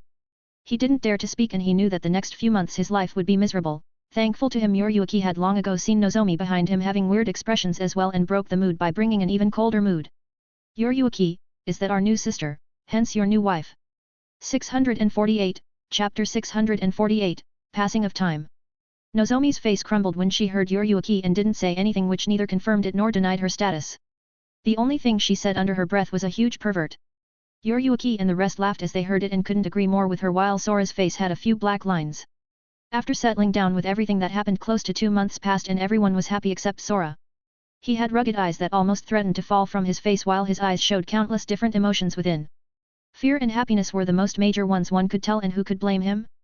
Now that Yuryuki and Nelliel were pregnant with close to 2 months of difference, his life becomes hell. From the moment he returns till the passing of 2 months, all the girls suck him dry day and night. Senna, Yin, and Yang, Lisa and Yoshino tried their luck on moment notice no matter the place or time, and eventually Lisa followed suit bearing his child. On the second passing month, he was scared shitless as the original Nya, so iPhone, Anohana, Kyukaku, Matsumoto, and Momo learned somehow the deeds he performed. This caused him as the second month passed and reached the current date to try and please like 9 girls. To his bad luck contribution, none became pregnant, which means for the following months he would have an intense training program in bed. Finally today he had all the day for his own and went to see Urahara as he wanted to use him and escape this cute nightmare as he thought their faces when their child is born. Reaching outside of the rundown shop, Sora entered inside and was welcomed by Hinta and Ururu, who were cleaning. They, in turn, guided him after greeting towards the living room where Urahara was talking with Tessai. Urahara, Oya! What a wonderful guest!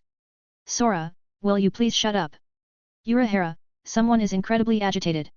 Sora, sigh. You have no idea. Urahara, is there a reason for your visit here today? Sora, many. Sora, first of all I want to ask about Nelliel's condition. Urahara, well, from the moment she did bear your child it is growing steadily. Urahara, there are no complications to neither of them. Sora, I know that, do you think I can't see that? Sora, I want to ask if it's because of the Hagyaku I gave her and healed her back then, which eventually remolded her body. Urahara, that might probably be the reason for this. Urahara, currently her body has finished remodeling, which enables her to enter her second form. Of course, this is my speculation as I haven't seen her second form. Sora, I thought about that as well, so in order for Yin and Yang and even Haribal to reach that state I need to grant them one each. Hey. Urahara, ugh. You have more of those. Sora, I think I have enough to help them. Sora, anyway come with me in the underground. Urahara, why? Sora, I need both of you to lay multiply keto barriers as I want to do a few things. Urahara and Tessai looked at each other and though whatever this guy wants to do will probably mean the end of the world. A few black lines appeared in Sora's forehead as he saw through their thoughts and couldn't help but grit his teeth. After going down, Sora stood in the middle of a huge circle that both Tessai and Urahara created by combining various keto spells. He then proceeded in taking out a crystal that was completely golden with red veins making Urahara open his eyes wide open.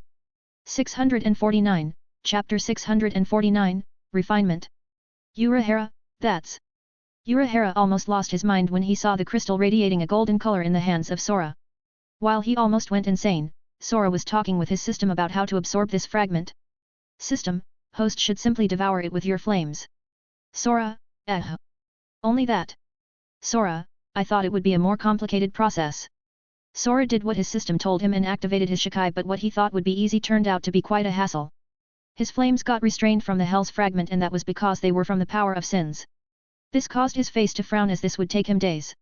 He sat down and from his whole body flames burst out focusing solely on the fragment between his palms. Little by little, he started devouring the pulsing golden light indicating he was making progress. Hours passed, then days and soon a month came by. Urahara and Tessai as time passed were more than shocked from what they were seeing gradually in front of them. At the start, they also thought that Sora would finish within the maximum a few days but they were also wrong. Later on, they felt the aura of Sora changing and soon enough they watched as his eyes glowed with countless colors spiraling into a vortex. Within his eyes, white, grey, blue and black color could be seen originally but now a golden color appeared. Those colors in his primordial chaos of elements indicating his powers so far existing in perfect harmony. As he finished refining the crystal a notification came to his mind from his system showing his new stats. System, ding. Opening status. Name, Xylan Sora /Age, 17, 38, /level 975 exp, 000.000.000.075/999.999.999.999. Health, 271.750, 27.175, /Power, 271.650, 27.165, /Defense, 271.700, 27.170, /INTE Legend, 273.800, 27.380, /Ryatsu, 1.167.300, 116.730. Affiliation trait, Gluttony Human Shinigami Wizard Quincy Hell. Ancient Enhancing Tattoo, 700 Fruits, Max 1000, equals 70.000 Attributes Points. Zanpakuto Command Name, Gaze at the eyes of all things where the moon feasts. Shikai, Heavenly Devour Moon, Tengoku Akumatsuki. Skill, Tengoku no Aim Tenku no Gecko Tenno Kaibatsuki Tenno Tenmitsu Asura Hayden, requires Mask. Bankai First Form, Heavenly Devour Black Moon, Tengoku Akumakuro Tsuki. Skill, Tenno Kosa Kaibatsuki. Bankai Second Form, Heavenly God Black Moon, Tengoku Kami Kuro Tsuki. Zanpakuto Command Name, Eat and Drink, Devour and Swallow. Shikai, Tengoku Gyakuzatsu Sha, Heavenly Devourer. Skill, Devouring Black Flaming Heart Black Wolf of Gluttony Devouring Hollow Flaming Heart, requires Mask, Incinerating Zero, requires Mask, Heavenly Punishment of the Kings, requires Mask all 5 energy types. Combo Skill, Devouring Rift, requires all powers Hollow Mask Ichigo's Bankai Gyaku Shikai. Bankai? Soul Points, 562.000/var, 435.799. Sora, god damn it this took me way too long. Sora, a freaking month. Gyaku, what did you expect? Sora, but it was fucking a small crystal. Gyaku, yeah with the power of hell. Sora, damn it. Urahara, have you finished? I honestly don't want to keep this up, I've already lost the feel of my body. Sora, you are still here. Sora, I thought you long ago left. Urahara, do you think it's easy to keep so many ketos stable without 2 people keeping watch? Urahara smiled bitterly at Sora who it seems hadn't realized they were keeping guard for the last month. Sora, sigh. You are right my bad. Sora, keep this up a bit longer I wish to finish something else as well. Urahara, sigh. I'm tired for all these. Tessai, don't worry Urahara-san. I have the perfect remedy for you. Both Urahara and Sora shivered when they heard Tessai speak about remedies. Sora still remembered from the anime how many times Urahara got screwed over by him in that department. 650, Chapter 650, Refinement. 2. Not wanting to be in the place of Urahara, Sora took out a scythe, a dragon arm and a pill. Those were the scythe the two friends of Rukia used to erase many people's existence and achievements. The dragon arm was the one Amaji used in the original story to fight on equal ground with Yamamoto and Ichigo, but on this history, he didn't even get a chance to use it. All this because of his plan to injure his sisters. Last but not least, the pill was the mod soul of Nia, a copy of her existence that he somehow felt pity to destroy, as he knew it wasn't her fault to exist by the orders of others. Seeing these, Urahara kinda knew what Sora wanted to do and focused on the barrier along with the nagging Tessai. Sora, inventory. System, ding. Opening inventory. System, ding. Calculating remaining. Done. 1378x soul fragments, 12x complete Hogyaku, 6x quin pill, 2x creation of books, 4x spiritual blood candy, 2x fortification pill, 1x unrefined portable GKI clone, 1x double level up pill, 0x auto fusing pill, 0x shards of history, 0x tenshintai, 0x ancient enhancing tattoo, 0x hell's fragment. Sora, system. Can you fuse these three together? System, it is possible, however for the mod soul to become a soul a lot of soul fragments will be used. System, for the fusion 1 Hogyaku and 50.000 points will be sufficient. System, proceed. Sora, yes go. Following the order of Sora, the system he was bounded started levitating the three items and breaking them apart in visible rate. Urahara, who was watching, was at loss for words, and so did Tessai. This made Urahara a bit grateful, as now he won't have to hear him selling medicine, but at the same time, his eyes glued on the whole process between the three items. If that wasn't enough, suddenly white light started leaving the body of Sora and entered inside the mod soul, which slowly rapidly started expanding and forming a figure. The other two dust-like components that originally were a scythe and arm, started entering the white figure while all of those pulsated together. Sora counted the lights that entered inside her, and soon it reached exactly the number he was praying for so that he could have 1000 soul fragments in his inventory. After those got completed, a Hogyaku appeared out of nowhere, and soon a notification rang in his ears that 50.000 points had been reduced from his original 562.000, leaving him with 512.000. When the Hogyaku entered inside her as well, the whole white-colored blurred figure started trembling, and soon it was becoming clearer and clearer.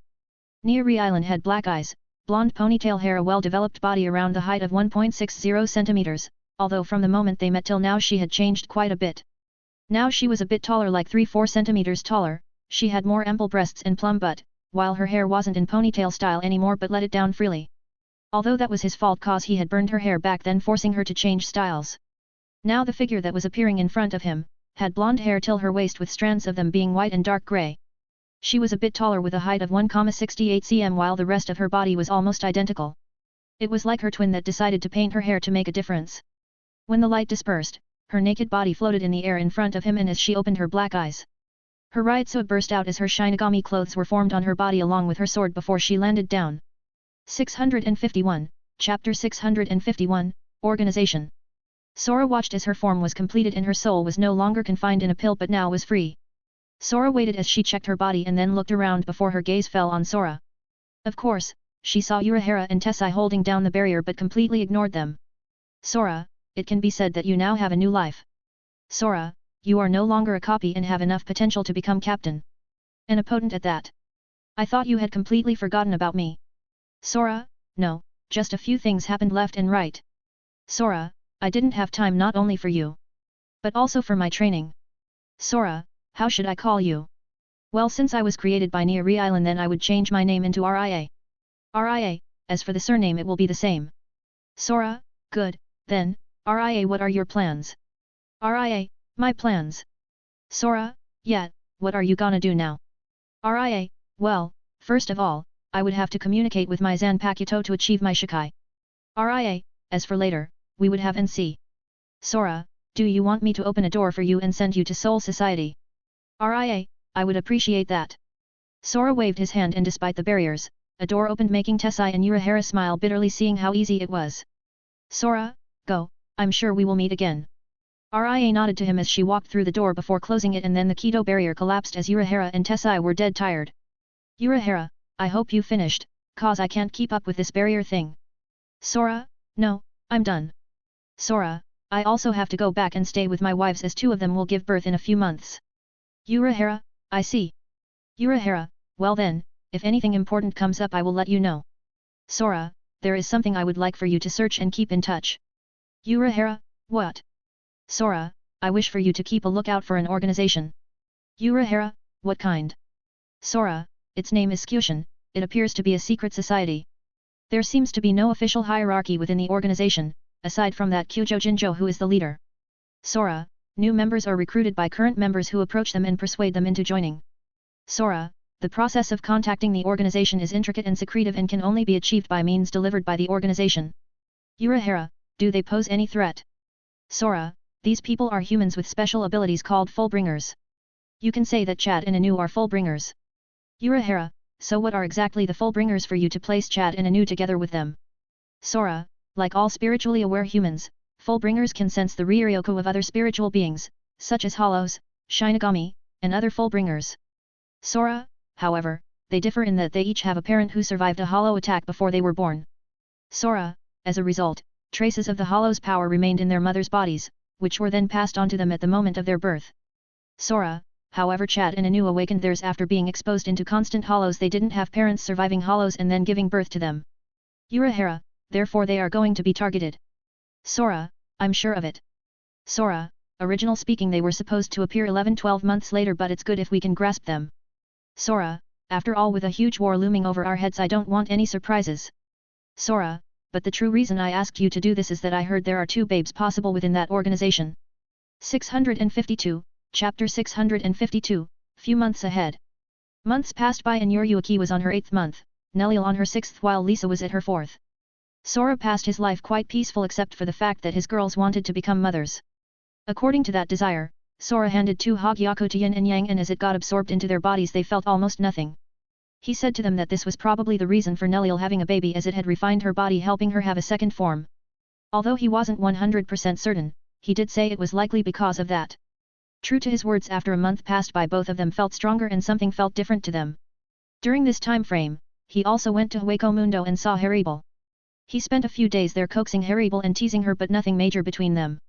As the days passed, they slowly become closer and closer with a huge effort, which was quite good for him.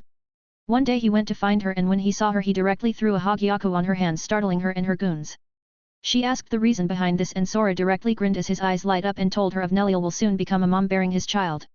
When they heard this, their first reaction was shocking, but seeing his smile and after several seconds of processing the news, Haribel finally realized that it was something to do with the thing in her hands. However, before she could inquire more, she saw Sora's figure leaving as a few words drifted in the air for them. Sora, let it sink and accumulate in your body. Sora, as my future wife. And as you're willing to sacrifice yourself to save others, the model of a good mother will reflect deeply on your face. Haribel's face burned while the rest rained curses, but deep inside them they also knew the character of Haribel. Everything was peaceful, almost too peaceful, as it was the calm before the storm. Finally, a month passed by and Sora didn't know if he should call this a coincidence or not, but both girls ended up with broken waters.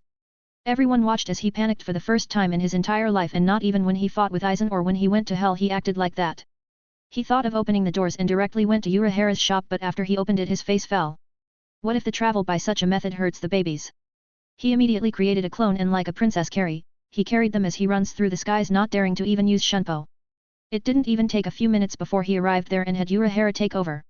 Thankful for his luck, Nia with Ria and the others had come a few hours prior to this happy occasion, and Anohana with the 2 girls under her command started the procedures.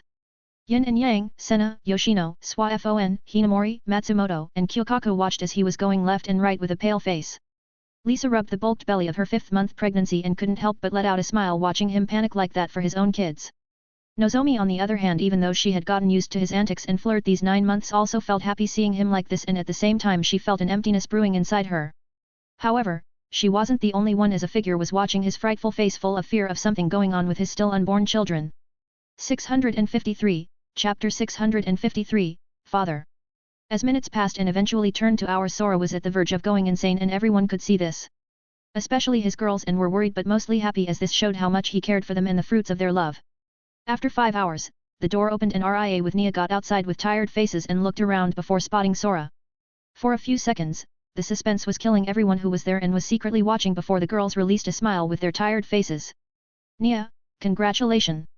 It's a boy. Ria, congratulations. It's a girl.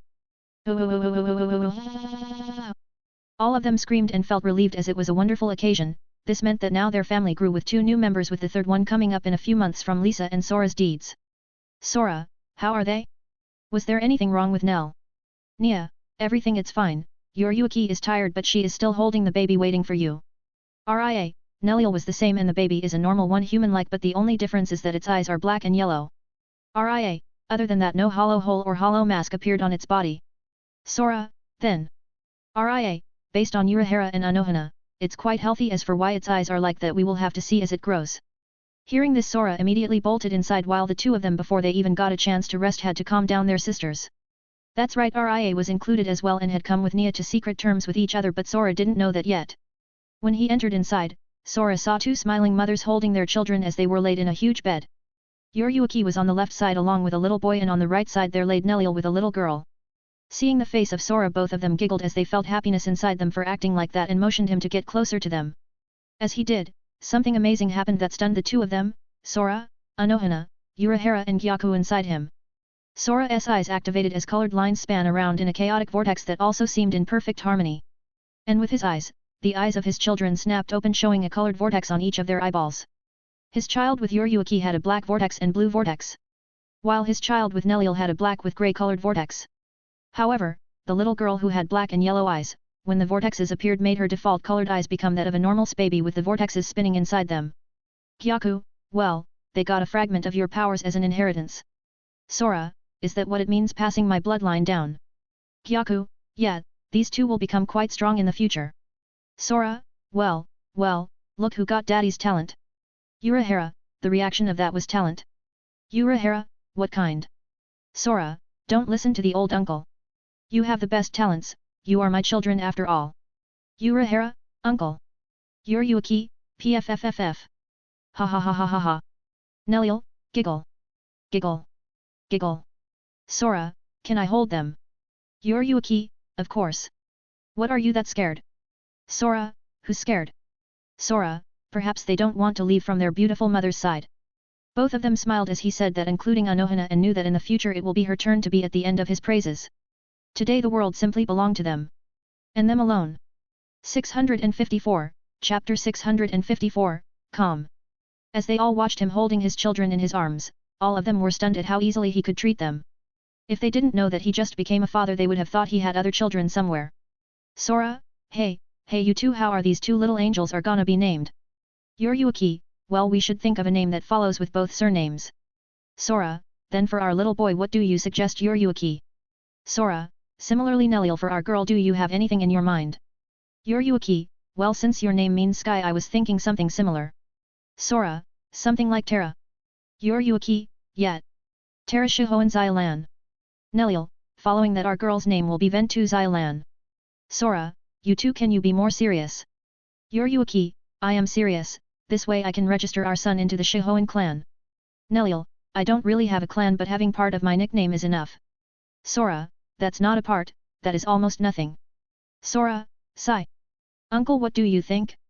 Also, the rest of you can say freely your opinion. Urahara, are you going to name all the kids in the future based on the elements? Anohana, if you are gonna do that, you need to pick different names. Sora, how come? Anohana, well, if we allocate everyone like that, then Nell belongs to the wind attribute I think, while Yuki to the thunder. Anohana, not to mention you have black flames. Yuki, Now that you mention it, you are right. Sora, so Yuki, you have anything else in your mind? Yuki, ugh. Reiku? Rei. The moment Sora heard the latter name of what Yuki proposed, something clicked him and started analyzing the name more closely. Rai and Hai, if he is not wrong, it comes from thunder meaning and flame meaning in Japanese back in his old world. He listened as Yuki mentioned a few other names and then stopped as they saw him pondering about something before he smiled and nodded as he spoke. Sora, his name will be Rei. Rei Shihoan Xialan. When they heard his declaration, everyone was taken by surprise, but seeing his content expression, none said anything. Sora, as for our little girl. Ven. Venia. Nellil, I like it. Sora, so her name will be Venia Tuadal Xialan. Sora, you deserve more than just a part of our daughter's name. Nellil didn't say anything as she simply smiled with everything she had. Despite being tired, she felt the whole world stopped for her just for the rest to appreciate her smile. As everyone inside the room were enjoying the scene and those outside were celebrating, dark clouds were gathering only known to a few of them. Somewhere located within one of the many districts, many could see the series of inconspicuous residential apartments that comprise Building 1 of Block 7. Despite the dilapidated condition of the structure's exterior and the majority of its relative interior, the building actually houses a substantial yet meticulously concealed and well-furnished room on its floors. The spacious room hidden behind this deceptive outer shell could be seen opening as a few figures entered inside as a fully functioning bar and various other items of expensive furniture come into their view. There, 7 people were sitting in their own positions as they had their own problems that partaken around 2 people who were frowning. Have you managed to find who is tailing us so closely? 2. Unfortunately not, those things are immune to my Book of the End as they possess no soul to seek and learn everything about their past. So either someone leaked your abilities Tsukishima, or with the recent events that happened in Soul Society they learned new tricks. 655, Chapter 655, Targets. The one who spoke up to the person sitting across his face had a glint in his eyes the moment he mentioned Soul Society. He is a tall and lean-built man with fair skin, brown eyes, and shoulder-length black hair that he keeps combed back, down to the nape of his neck. He wears black pants and a white sleeveless shirt, over which he wears a black jacket that has a fur-covered collar. He also wears a thin chain necklace that has an X-shaped pendant attached to it. Everyone looked at the one who muttered the name and saw killing intent flash by in his eyes. However, Tsukishima, who was across his face, didn't even felt anything, or more like he treated the other person as air. Tsukishima is an extremely tall young man with black eyes and wavy black hair that is at shoulder length. He wears a long-sleeved collared shirt with suspenders and dark pants. He has a long scar running vertically along the side of his left eye. Tsukishima, so what are we gonna do with our plan, Jinjo? Tsukishima, are we still going to after Sato and Anu? Jinjo, are you really unable to learn the history of those pursuers? Tsukishima, perhaps if my mastery was higher than what you know and currently is, I may have a chance, but now. Jinjo, I can only think 2 people that could create such annoying pests, Urahara Kisuke and Mayuri Kuratsuki.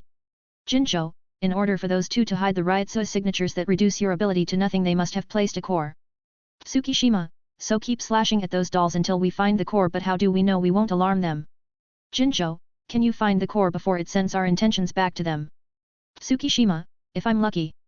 Jinjo, then we will follow the plan. At the same time, Yukio will make contact with Sato while Ryrika will target Orium. Yukio, hey? How should I go? Ryrika, that's right. I should go to Sato, he may be a hot guy. Jinjo turned to see a young boy with green eyes and spiky, blonde hair with bangs that are covering his left eye. His clothes consist of mostly dark colors, which includes a black cap, a black coat, white cravat, white gloves, dark-colored pants, and dark-colored boots. Seeing his gaze, he didn't question him and sighed as he pressed a few buttons on a console he had, making him vanish from where he stood. After that was solved, Jinjo looked at a young, slender girl with magenta eyes and long hair of matching color, styled into 2 pigtails, and between which she wears a light-colored hat that has 2 extensions in the back, made to look like rabbit's ears. A strand of hair hangs down the right side of her face and she has a fringe over her forehead. She also wears a dark dress with white fabric over her breasts with a dark ribbon just above it. She completes her outfit with a pair of thigh-length boots. Ryrika, what? Ryrika, don't look at me with those eyes. I only joined because of my own reasons. Jinjo, go and do your job. Helping us is getting you also closer to your target. Ryrika, HMMMPH. After snorting at him, Ryrika walked out of the door and left, leaving behind only 5 people on the room. One of them was sitting inside the bar cleaning while having his eyes closed, indicating that he is not really paying attention. The other was playing jackpots in a machine on the corner, while another great figure belonging to a girl was cleaning her boots. 656, Chapter 656, Confrontation. As the 2 left, everything in the room returned into the quiet atmosphere that everyone preferred. Tsukishima looked at Jinjo and after he nodded to him he stood up and left from there as he wanted to play his part as well. It can be said that the entire mission falls in his hands and his abilities, so he had to step up and completed it. Since Yukio vanished with his full-bringer ability, those dolls didn't pick him up but instead picked up Ryrika, even though she was cautious when leaving after she exited the door. Jinjo sure was a genius coming up with such a plan. First, send 2 others to complete the mission, 1 undercover and 1 open in the eyes of their pursuers, and then he would follow and strike. He only had 1 chance. He needs to split the doll in half from top to bottom and find the core before using his ability on it. After a few hours of loitering around in the air as he followed Ryrika, who lost her way many times not because she had a bad sense of directions but because she was shopping plus highs, they finally arrived in the position they wanted, which was close to the house of Anu. Ryrika used her spiritual awareness but couldn't sense anyone inside and immediately went to her door as she opened it by using her ability. Tsukishima, in the air floating, was impressed and let a small chuckle as he watched her. However, that was it. before he turned into another direction dozens of meters away from Ryrika as those dolls hidden and observing her, finally rushed towards her. Before they could, however, get even a few meters forward a silver lining descend from above splitting one of them in half.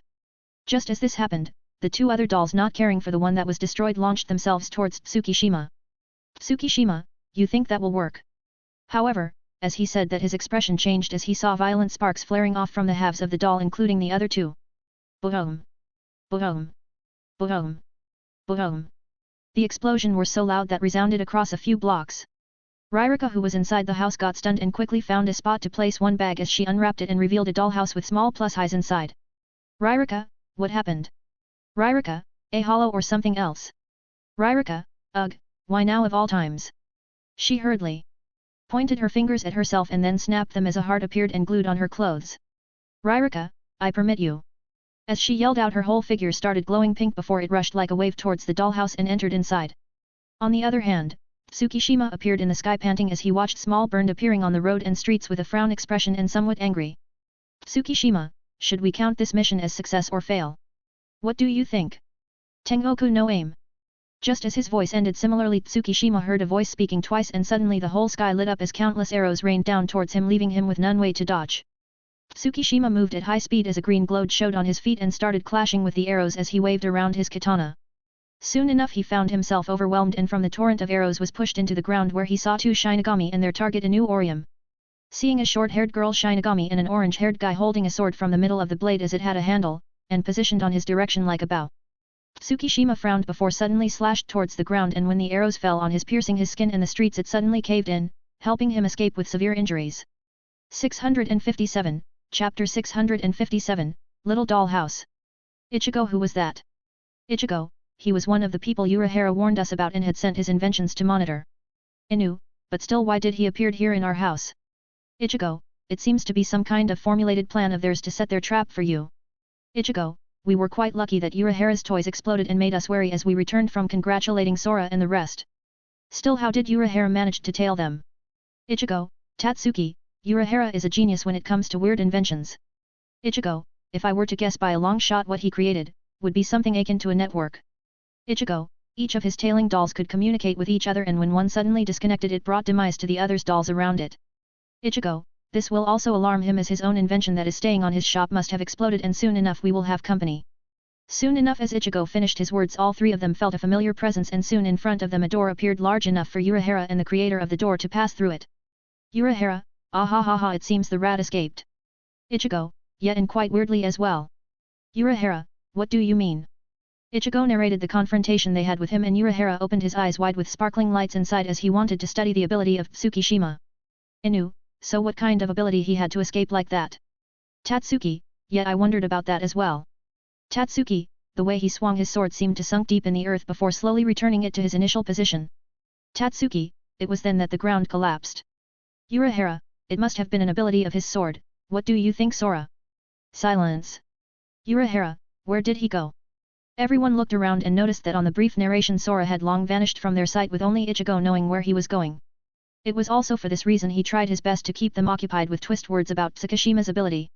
At the same time as they talked within the house of Anu a little rat that was hiding in a certain place was beyond nervous for the current situation. She could no longer feel tremors or spirituals fluctuations and this made her nerves tense up as she was cursing about the moment she accepted this mission. To make matters worse she constantly felt someone watching her through the walls of what was supposed to be her current house. This, however, was the biggest concern she had until now as no one could find her in there since it didn't emit any spiritual fluctuations as long as she didn't activate her ability. In other words, her house was a normal house under anyone's eyes. Too bad for her though that the person in front of her didn't have any common or discerning eyes but had special eyes along with the knowledge of her abilities down to her 3 sizes.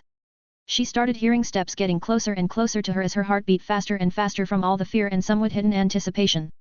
Eventually, she could now clearly tell that someone was in front of her house and how she could tell that? She stared with eyes wide open through the gaps of the windows at 2 huge eyes looking at her along with an amusing smile before she heard. Now, this is quite interesting. Although I had the knowledge of each one of you Fullbringers, knowing and seeing are kinda different. It's not fan drinking and staying alone inside their care to invite me. Or should I force you out and drink tea? 658, Chapter 658, Date. Ryrika was stunned by his works and snorted at him.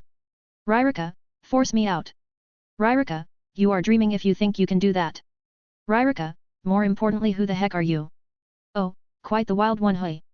As expected, someone who is destined to become my next wife. But you are right, I should properly introduce myself. Ryrika, what? Who's your wife? Greetings there, Ryrika de Kugamine. My name is Xylan Sora. Your future husband and father of our current and future kids together. Ryrika, what? Who's my husband? Whose kids? Stop talking nonsense. Sora, so could I come in? Ryrika, no way in hell. Sora, so that means you wish to go out. Ryrika, with you never. Sora, I meant out of the dollhouse, not with me in general. Ryrika, oh. Still no. Sora, are you sure? Tsukishima has been defeated and you are a sitting duck here. Sora, not to mention Urahara has caught wind of your mission and is currently outside with 2 Soul Reapers and your current target. Sora, getting out with me is your salvation and chance. Ryrika, he lost. Ryrika opened her eyes wide as she knew Tsukishima's powers very well. For him to be defeated was something that hit her hard, but at the same time she noticed something and spoke up in protest. Ryrika, lies.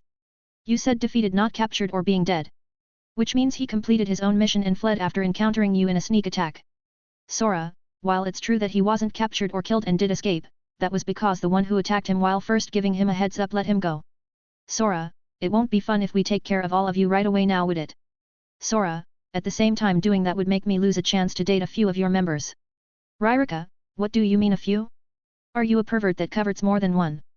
Ryrika, go and die. Sora, I did say you are my next wife, didn't I? Plus I said our current children.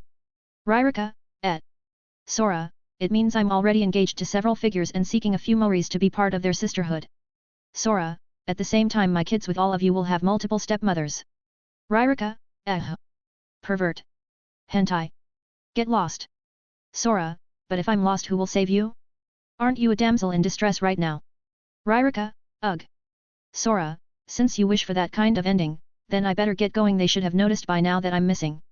Sora, after all I came with Urahara for the sole purpose of meeting a beautiful girl. Saying his last words, Sora started walking away from where Ryrika was, and apparently his words caused her to panic and at the same time thinking about going to him. To be honest with herself, his looks were way above average and past her criteria for someone needed to be dated. But this whole mess was unfair and caused her to be unprepared for this. Just his words next wife, kids, and being called beautiful by him were enough to give rise to countless fantasies in her mind, making her eyes tremble.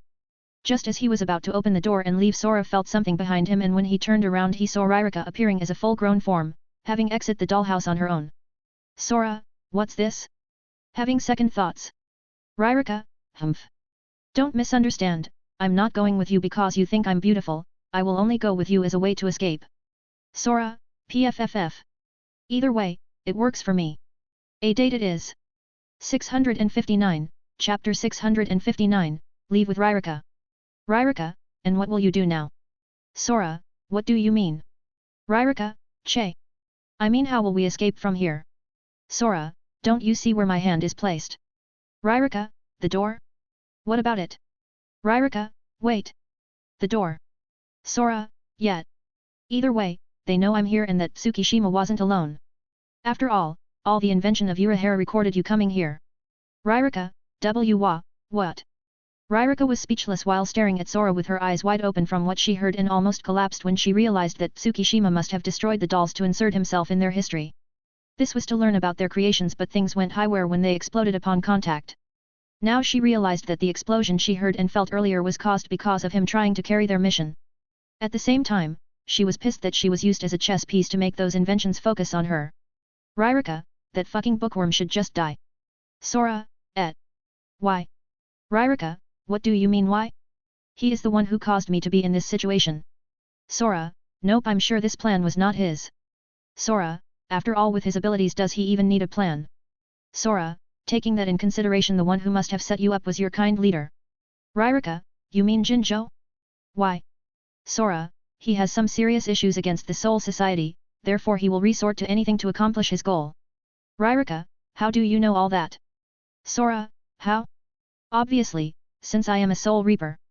Ryrika's face changed a few times instantly and almost got into a fighting stance, but then it occurred to her that he wasn't in the official Shinigami attire and mostly dressed as civilian.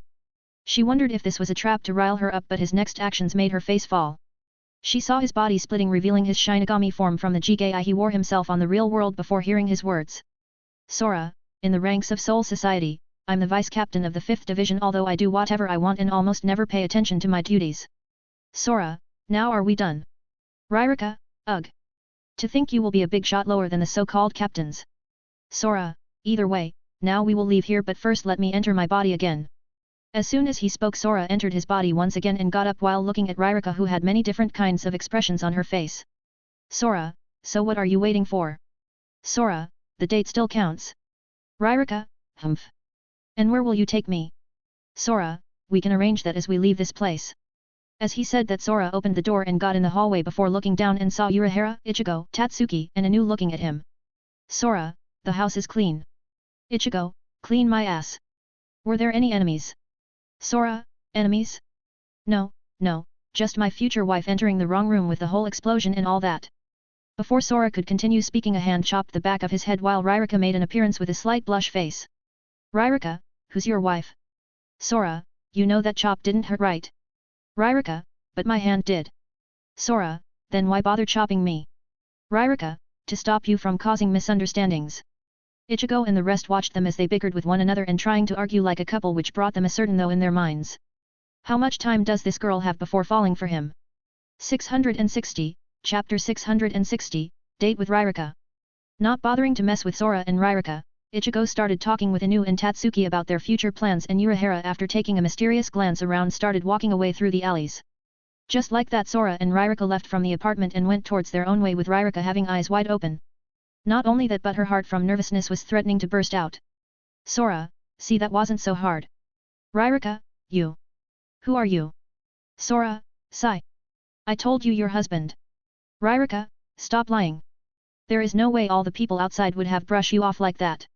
Sora, let's say my position is special, okay? Ryrika, that's more than special. Sora, I know, have faith in your husband. Ryrika, grr. Sora, so anyway, would you like dinner, movie or me? Ryrika, pfffttt. Ryrika spat her saliva when she heard that and almost fell down as she almost lost her balance. She fixed her posture and looked at Sora, having a smile of his face. Sora, AI, it's so easy to tease you. Sora, jokes aside, what would you like? Dinner or movie? Ryrika, cough, cough. Then I guess dinner. Sora, no fun. I thought you would say. I want you. Sora, you have zero imagination on teasing someone, do you? Ryrika, well, too bad I don't. You are not satisfied. Sora, nah, you are still pretty. Oh, look, there, finally a restaurant we can eat. Ryrika watched Sora from behind and was almost fuming inside her as she did think of teasing him like that, but then she might have fallen into his trap again and decided to play it safe. Who knew he would use this to insult her and praise her at the same time? She didn't know whether to be happy or angry. But since she was fuming, she was obviously angry. At the same time though, she was curious about him before snorting and followed behind. A few minutes later, both of them were sitting across each other as they had sat on the table and reading the menu on what to eat. Ryrika's eyes started shining as many things fell on her eyes and looked incredibly indecisive about what to order. Sora wanted to laugh when she saw her eyes darting around as if she had found toys in front of her, but held back as he didn't want her to flare up on him. Sora, so have you decided? Ryrika, humph. You are bringing me out, I will let you order for me just this once. Sora, oh?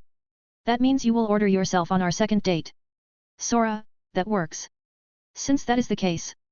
Before Ryrika could retort back from his comment, he started ordering every plate that he could guess. Ryrika saw with sparkling eyes. Seeing this, Ryrika was for a loss of words before ignoring him as she took a high attitude that looked down on everything, but Sora could see the expectations within her eyes. After a few minutes, all plates started gathering in their table while Ryrika was trying to restrain herself from acting like a kid and wobbling down all the food. She only acted when the last plate was served and saw Sora eating. She didn't bother with him and started her own course. Since it was free food, why should she hold back herself?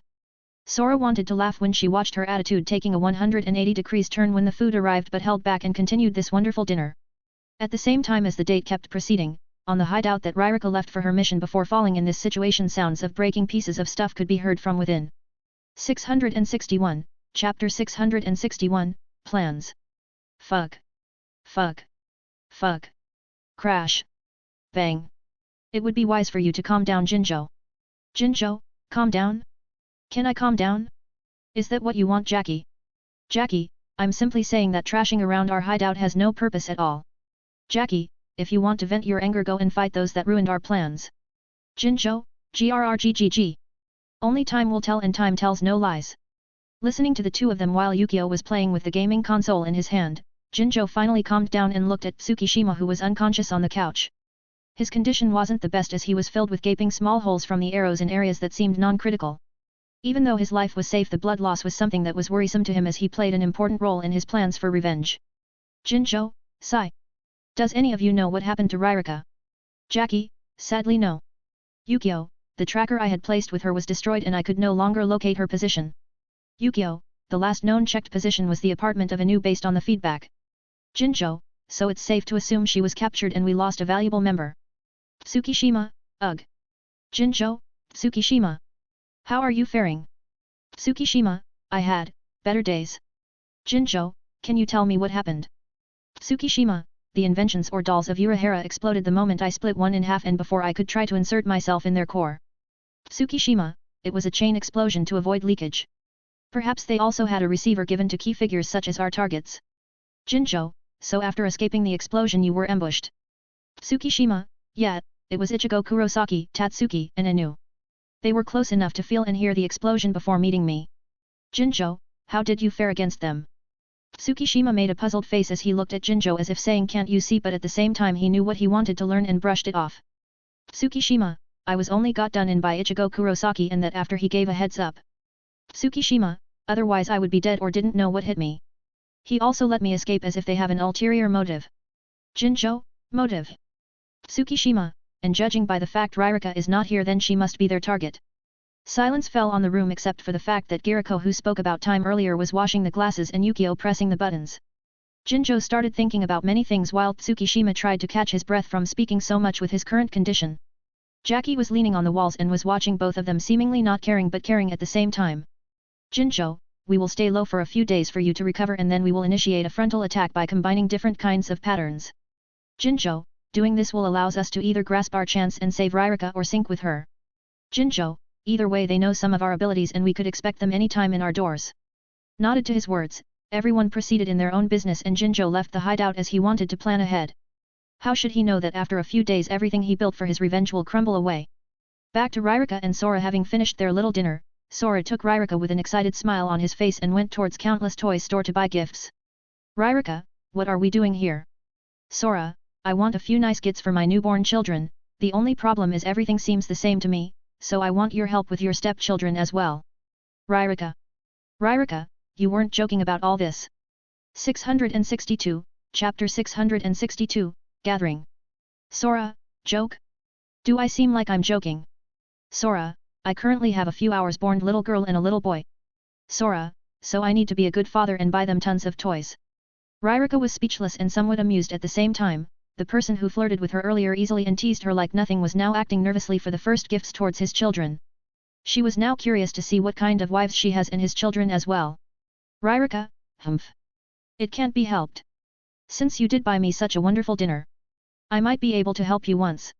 Seeing her acting like that, all the while ruffling one of her ponytails to show her slight hesitation, Sora didn't retort back, he simply let out a smile that made her go in a daze before trying to avert her eyes. Sora, thanks. I'm sure you will love them. Ririka, Eeyirm. It's nothing. Really. Ririka, let's go, I don't have all day. Ririka hurriedly walked inside the store and left behind Sora while trying to hide a bit of her face in the process. Various thoughts were running in her head after she saw that kind of smile on his face, and thinking back to what was said, the image of her holding a baby popped in her head. While she was partially daydreaming, Sora's voice was heard from behind her, snapping her back as she shook her head in denial of such thoughts. Sora, so we need toys for babies, a few for a girl and a few for a boy. Ririka, leave this to me. Sora, I am, that's why I'm telling you to help. Ririka, ugh. Ririka, then this way. Ririka went forward towards the baby department and started browsing countless small figures, while unknown to her she took this way too seriously. Ririka, this. And this and that. Sora watched as Ririka went on a shopping spree and could only laugh bitterly, thinking that isn't that way too much? After spending a few hours in the shops while buying clothes and toys and other things, Sora dragged Ririka to where the girls were in order to introduce her. When they arrived, Ririka was shaking and fidgeted around as all the previous thoughts came back in her little head. When they entered inside, Sora was surprised to see all the girls gathered in the room. Anohana, Swa-Fon, Nia, Ria, Momo, Ranjaku, Kyukaku, Yin, Yang, Senna, Yoshino, Nozomi, Lisa, and of course Yuruaki and Neliel. When they saw Sora coming in with countless bags, they were shocked as the few of them remembered him leaving with Urahara almost in a hurry. At the same time, they saw a head popping out from behind him as she nervously looked around watching each of them, and they watched her as well. It didn't take long for the clogs to fall together, and none said anything except that Nozomi's eyes had a few sparks flying off as she felt something threatening her, and this didn't escape Ririka since she didn't bother hiding it. Yuruaki, ha ha ha ha, I can't believe on our first day as mothers we would get to see one more sister. Ririka wanted to refute but swallowed her words when she saw two little cute babies sleeping in the arms of the one who talked and the girl next to her. Sora, everyone, this is Ririka, I hope you get along well in the future. Everyone, Ririka. Ririka was stunned seeing their confused faces, and so did Sora. He didn't expect this kind of reaction from them. However, the expressions on their faces were stronger on a few girls such as Momo, Anohana, and Yuruaki, and looking at them he finally remembered why. 663, Chapter 663, Passing Days. He had told them countless times in the past about how many girls he wanted to court and their names. With everything that happened he had brushed off how many times he changed his list of potential girls as wives. Ririka, on the other hand, felt uncomfortable with all this and couldn't help but stutter as she asked what was their problem with their stares. Ririka, what? Yuruaki, ha ha ha ha ha, nothing, it's just we feel we know you. Anohana, to be precise it's like we heard your name before, like a deja vu. Kyukaku, I'm more surprised for the fact that she is not fidgeting seeing us in our soul form. Sora, well, she is like Anu and Chad, having quite peculiar abilities. This, in turn, grants her spiritual awareness so she can see you clearly. Rangiku, phew, no wonder she would fall in your eyes. Ririka, who fell? Sora, shhh. Ririka, oh, sorry. Who fell for him? Seeing her embarrassed face from almost yelling as the babies were sleeping, everyone wanted to laugh but held in except for the two boldest in the group. Yuruaki, ha ha ha ha ha. Kyukaku, ha ha ha ha ha. Sora, pffttt. Well, don't mind the details. Anyway, I brought gifts. Sora, I tried hard selecting all these. Ririka, what do you mean you selected them? Ririka, if it wasn't for me, you would still be lost within the shops trying to find the baby department. Sora, ugh. All the girls started giggling when they heard that, while Ririka had a smug on her face seeing Sora sulking for losing his limelight. Anohana, by the way, where is Urahara? Sora, dunno, after dealing with a certain organization that targeted Chad and Anu he left, then I partially saved Ririka and went towards our own roads. Yuruaki, you mean a date? Sora, ugh. Kinda. It wasn't totally a date. Ririka, nope, it was a date. We ate, drank, and then went shopping. He didn't even state why he needs all those toys. Sora started sweating in his back as he was getting a few death stares from each and everyone in the room, while Ririka was both nervous when the talk arrived on her part but at the same time delighted to see him so docile. For the duration of the rest of the day, everyone talked about different kinds of subjects, leaving Sora almost out of every talk. It was their way of saying serves him right. Anohana noticed during that time that Ririka suffers from extreme myopia, and when asked she told her that she avoids wearing glasses out of her vanity and claimed that contact lenses make her large eyes go dry too fast. This caused Anohana to ponder before drawing her sword and activated partially her Shikai without a command, causing it to transform and fill the whole ceiling. It caused Ririka to panic before a gentle warm substance fell on her eyes from the body of her Zanpakuto in her eyes, causing her a bit of pain and at the same time tickling sensation. Anohana, that should be enough to heal your problem. Leaving her with those words behind, Anohana undid her Shikai and then left the room, followed by the others as they paid their respects yet again. Ririka, ugh. This is uncomfortable. Sora, well, at least now you won't have problem seeing far. Ririka, but I didn't do anything to deserve a treatment like that. Sora, nah, they already think of you as one of them. Ririka, but I'm not. Sora, you might be. Ririka, I won't. Sora, who knows? Ririka, I do. As they continued bickering they eventually left the room, and after settling down the night passed quietly along with days to come. During those days, Ririka bonded more and more with them, including the babies, as she has shown constant struggle on her face. 664, Chapter 664, Gossip. As a week passed by, Ririka was familiarizing herself with each and every one of the girls Sora had. At the same time, she was also tasked on taking care of the babies as they seemed kinda attacked to her, causing her face to crumble since she didn't know how to deal with this. Her mind was screaming inside her to get away, but her body starts playing with them everyone now and then, making her resign her fate as a babysitter. As the days passed, Sora tried to flirt openly with her, causing her to be pissed and start another wonderful round of bickering. This had become a daily routine for them, which somehow came naturally to her every time she saw his face. The others enjoyed the show and occasionally started telling her dark secrets of Sora and what he did as he was a baby himself. Of course, this caused him to frown and have black lines in his forehead, but at the same time as it was girls' talk he started sweating each time he tried to retort from all the gazes he was getting. Of course, the traitor was none other than Yuryuki and was quite proud of selling him as she remembers the torture she had taken as she was a baby and her in her cat form. In the current time frame of today, they were all gathered and having a little party, but surprisingly Sora was missing, making this a girl's talk yet again. Ririka, hey? Where is Sora? Anohana, he had something to do, but if I know him better then perhaps he is going to hunt another wife. Yuryuki, ha ha ha ha ha ha, that seems possible with him. Neliel, I don't think he will bring another one so soon. Neliel, doesn't he has Nozomi, Ria and Ririka to settle? Nozomi, pervert. Ririka, who wants to settle with him? Kyukaku, you say that, but your face says otherwise. Nia, but still how many is he going to add once again? Ranjaku, mmmnn. He had said in the past around 13-15 girls, right? Anohana, right, that was Yuryuki, Neliel, me, Momo, Ranjaku, Senna, Yin, Yang, Nozomi, Haribol, Ririka, Lisa and Mashiro. Lisa, yeah, but Mashiro is in love with Kensei so he had left her out. Yuryuki, ha ha ha ha ha, yeah, but in the process, he added Yoshino which she herself wished for it, Nia, as they spent time together, and Swafon. Swafon, he didn't add me. I simply followed Yuryuki-sama. Yuryuki, ha ha ha ha ha ha, it's the same, you belong to him now. Ririka, wait, he knew about me from back then. Lisa, he pretty much knew about every one of us. Don't you find it weird he court you that easily? Lisa, not only that but he also keeps tabs on organizations that might harm the well-being of the world. Senna, you mean girls in it? Lisa, which now reminds me that I also belonged into one force back then and he did court me by challenging me. Yin, so how many girls does he has now? Yang. Yang, Yuryuki, Neliel, Anohana, Momo, Ranjaku, Senna, Yin, me, Nozomi, Haribol, Ririka, Lisa, Nia, Ria, Yoshino and Swafon. That makes it 16 wives, Yin. Yoshino, you too forget to include the mates of Haribol or comrades. Neliel, there was also a girl named Lily that seemed pretty pissed at both Sora and Ichigo when I visited occasionally the Hueco Mundo after Aizen's stunt. Nia, could he actually be aiming to complete the top 20's beauties in all realms or something? Yoshino, ha ha ha ha ha ha, that might be related but he needs 4 more to complete that.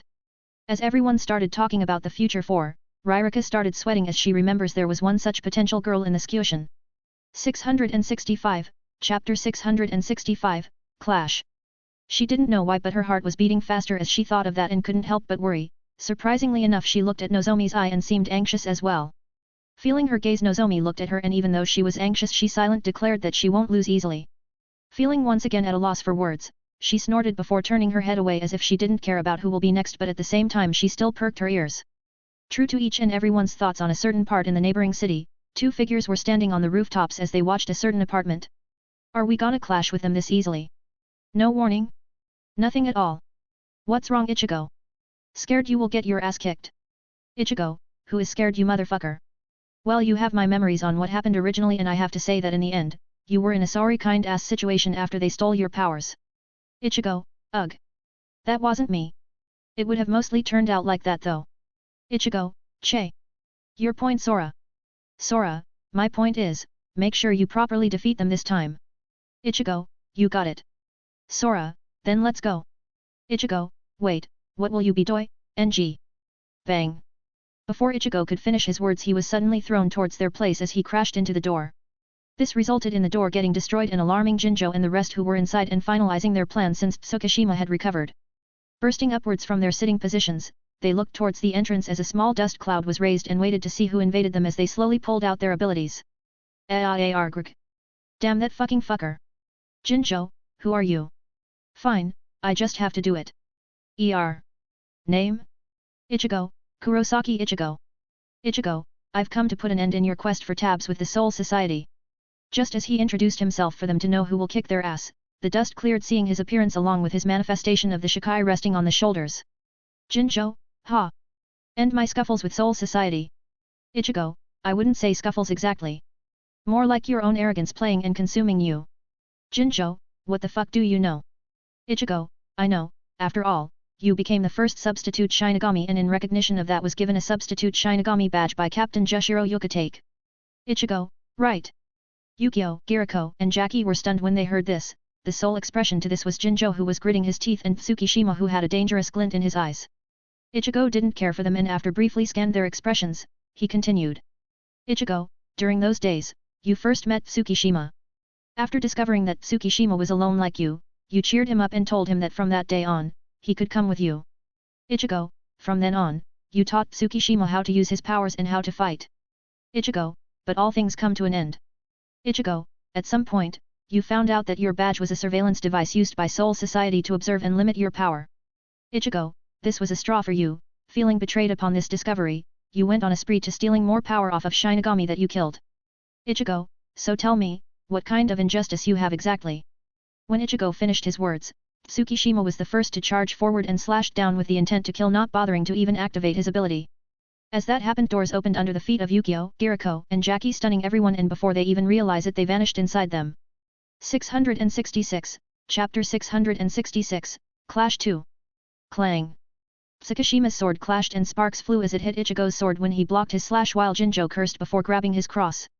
Jinzhou, don't try to bullshit me. You know nothing.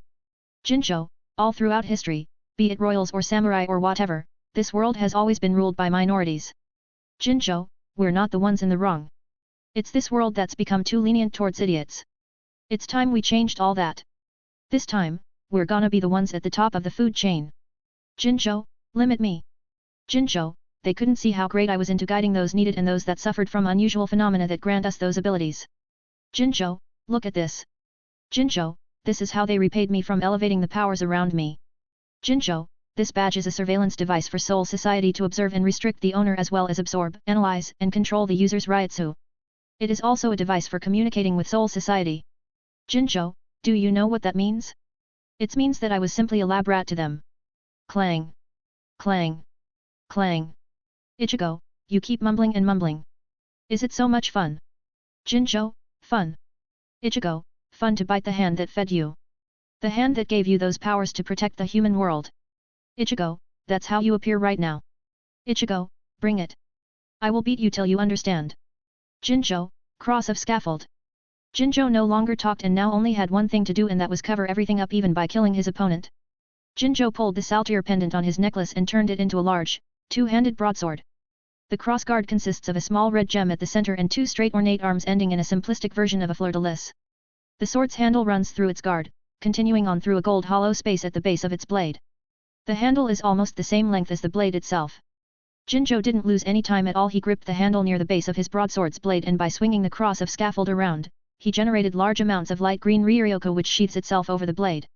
All this took around 2 seconds to be performed, and Ichigo watched with a serious expression before he swung the energy towards him. The moment he saw that, Ichigo simply raised his hand and caught the sword as it was traveling towards his desired target. It was then that the slash he caught created a massive explosion upon contact. Boom! The whole apartment they were currently in suddenly blew up, causing debris to fly around, and from the dust cloud that was raised 3 figures appeared, with Ichigo being unharmed while Jinzhou and Tsukishima had numerous bruises on them. Jinzhou, monster! Not even that was capable of hurting you. Ichigo, it did pack some power, but lacked the conviction to kill me. Ichigo, you simply wanted me to get blasted away, nothing more, nothing less. Jinzhou, che! After Ichigo's words and with Jinzhou's face started distorting in annoyance, both he and Tsukishima finally calmed down from their earlier small fight and tried to look at everything outside the box. They knew they couldn't defeat him like this, and both looked at the same time each other as if nodding that they needed more power. Without even talking, Jinzhou turned towards Tsukishima and stabbed him through his chest, leaving Ichigo speechless and frozen for a few seconds before he rushed to try and stop him. However, those seconds were enough for Jinzhou to burst out with a powerful gust of Ryutsu that held Ichigo back while cursing in his mind. Damn! 667, Chapter 667, Clash 3. Ichigo watched as the new appearance of Jinzhou came out from the Ryutsu cloud, came forward shocking and at the same time cursing, as he had forgotten he could absorb other people's abilities. Kyujo's body is enveloped in an armored book-inspired garb similar to the book cover of Tsukishima's Book of the End. His chest is covered in a book-like lattice resembling a ribcage, further extending downward to book plates that cover his abdomen. His hands are clad in gloves, the tops of which resemble hand papers. He gains shoulder pads in the form of book plates and bookplate shin guards that extend to his book knee pad plates, which extend up to his mid-thigh. He also gains a belt with a large X-shaped buckle. He had the same appearance he had when he had absorbed Ichigo's Fullbringer, but this time everything was replaced by book covers attire. The only difference was that his sword was way different now than before. The previous two-handed broadsword had now become a long broad katana with a double edge in both sides, and above it, you could see a few characters' words. His handle was similarly became something between a katana's and a round pole, while stripes of sheets could be seen hanging from there, similar to how books have in order to know where you left off in your studies. Seeing all that, Ichigo frowned, as now he didn't know what kind of abilities he would be able to pull off, and continued to watch as he was holding a weakened Tsukishima.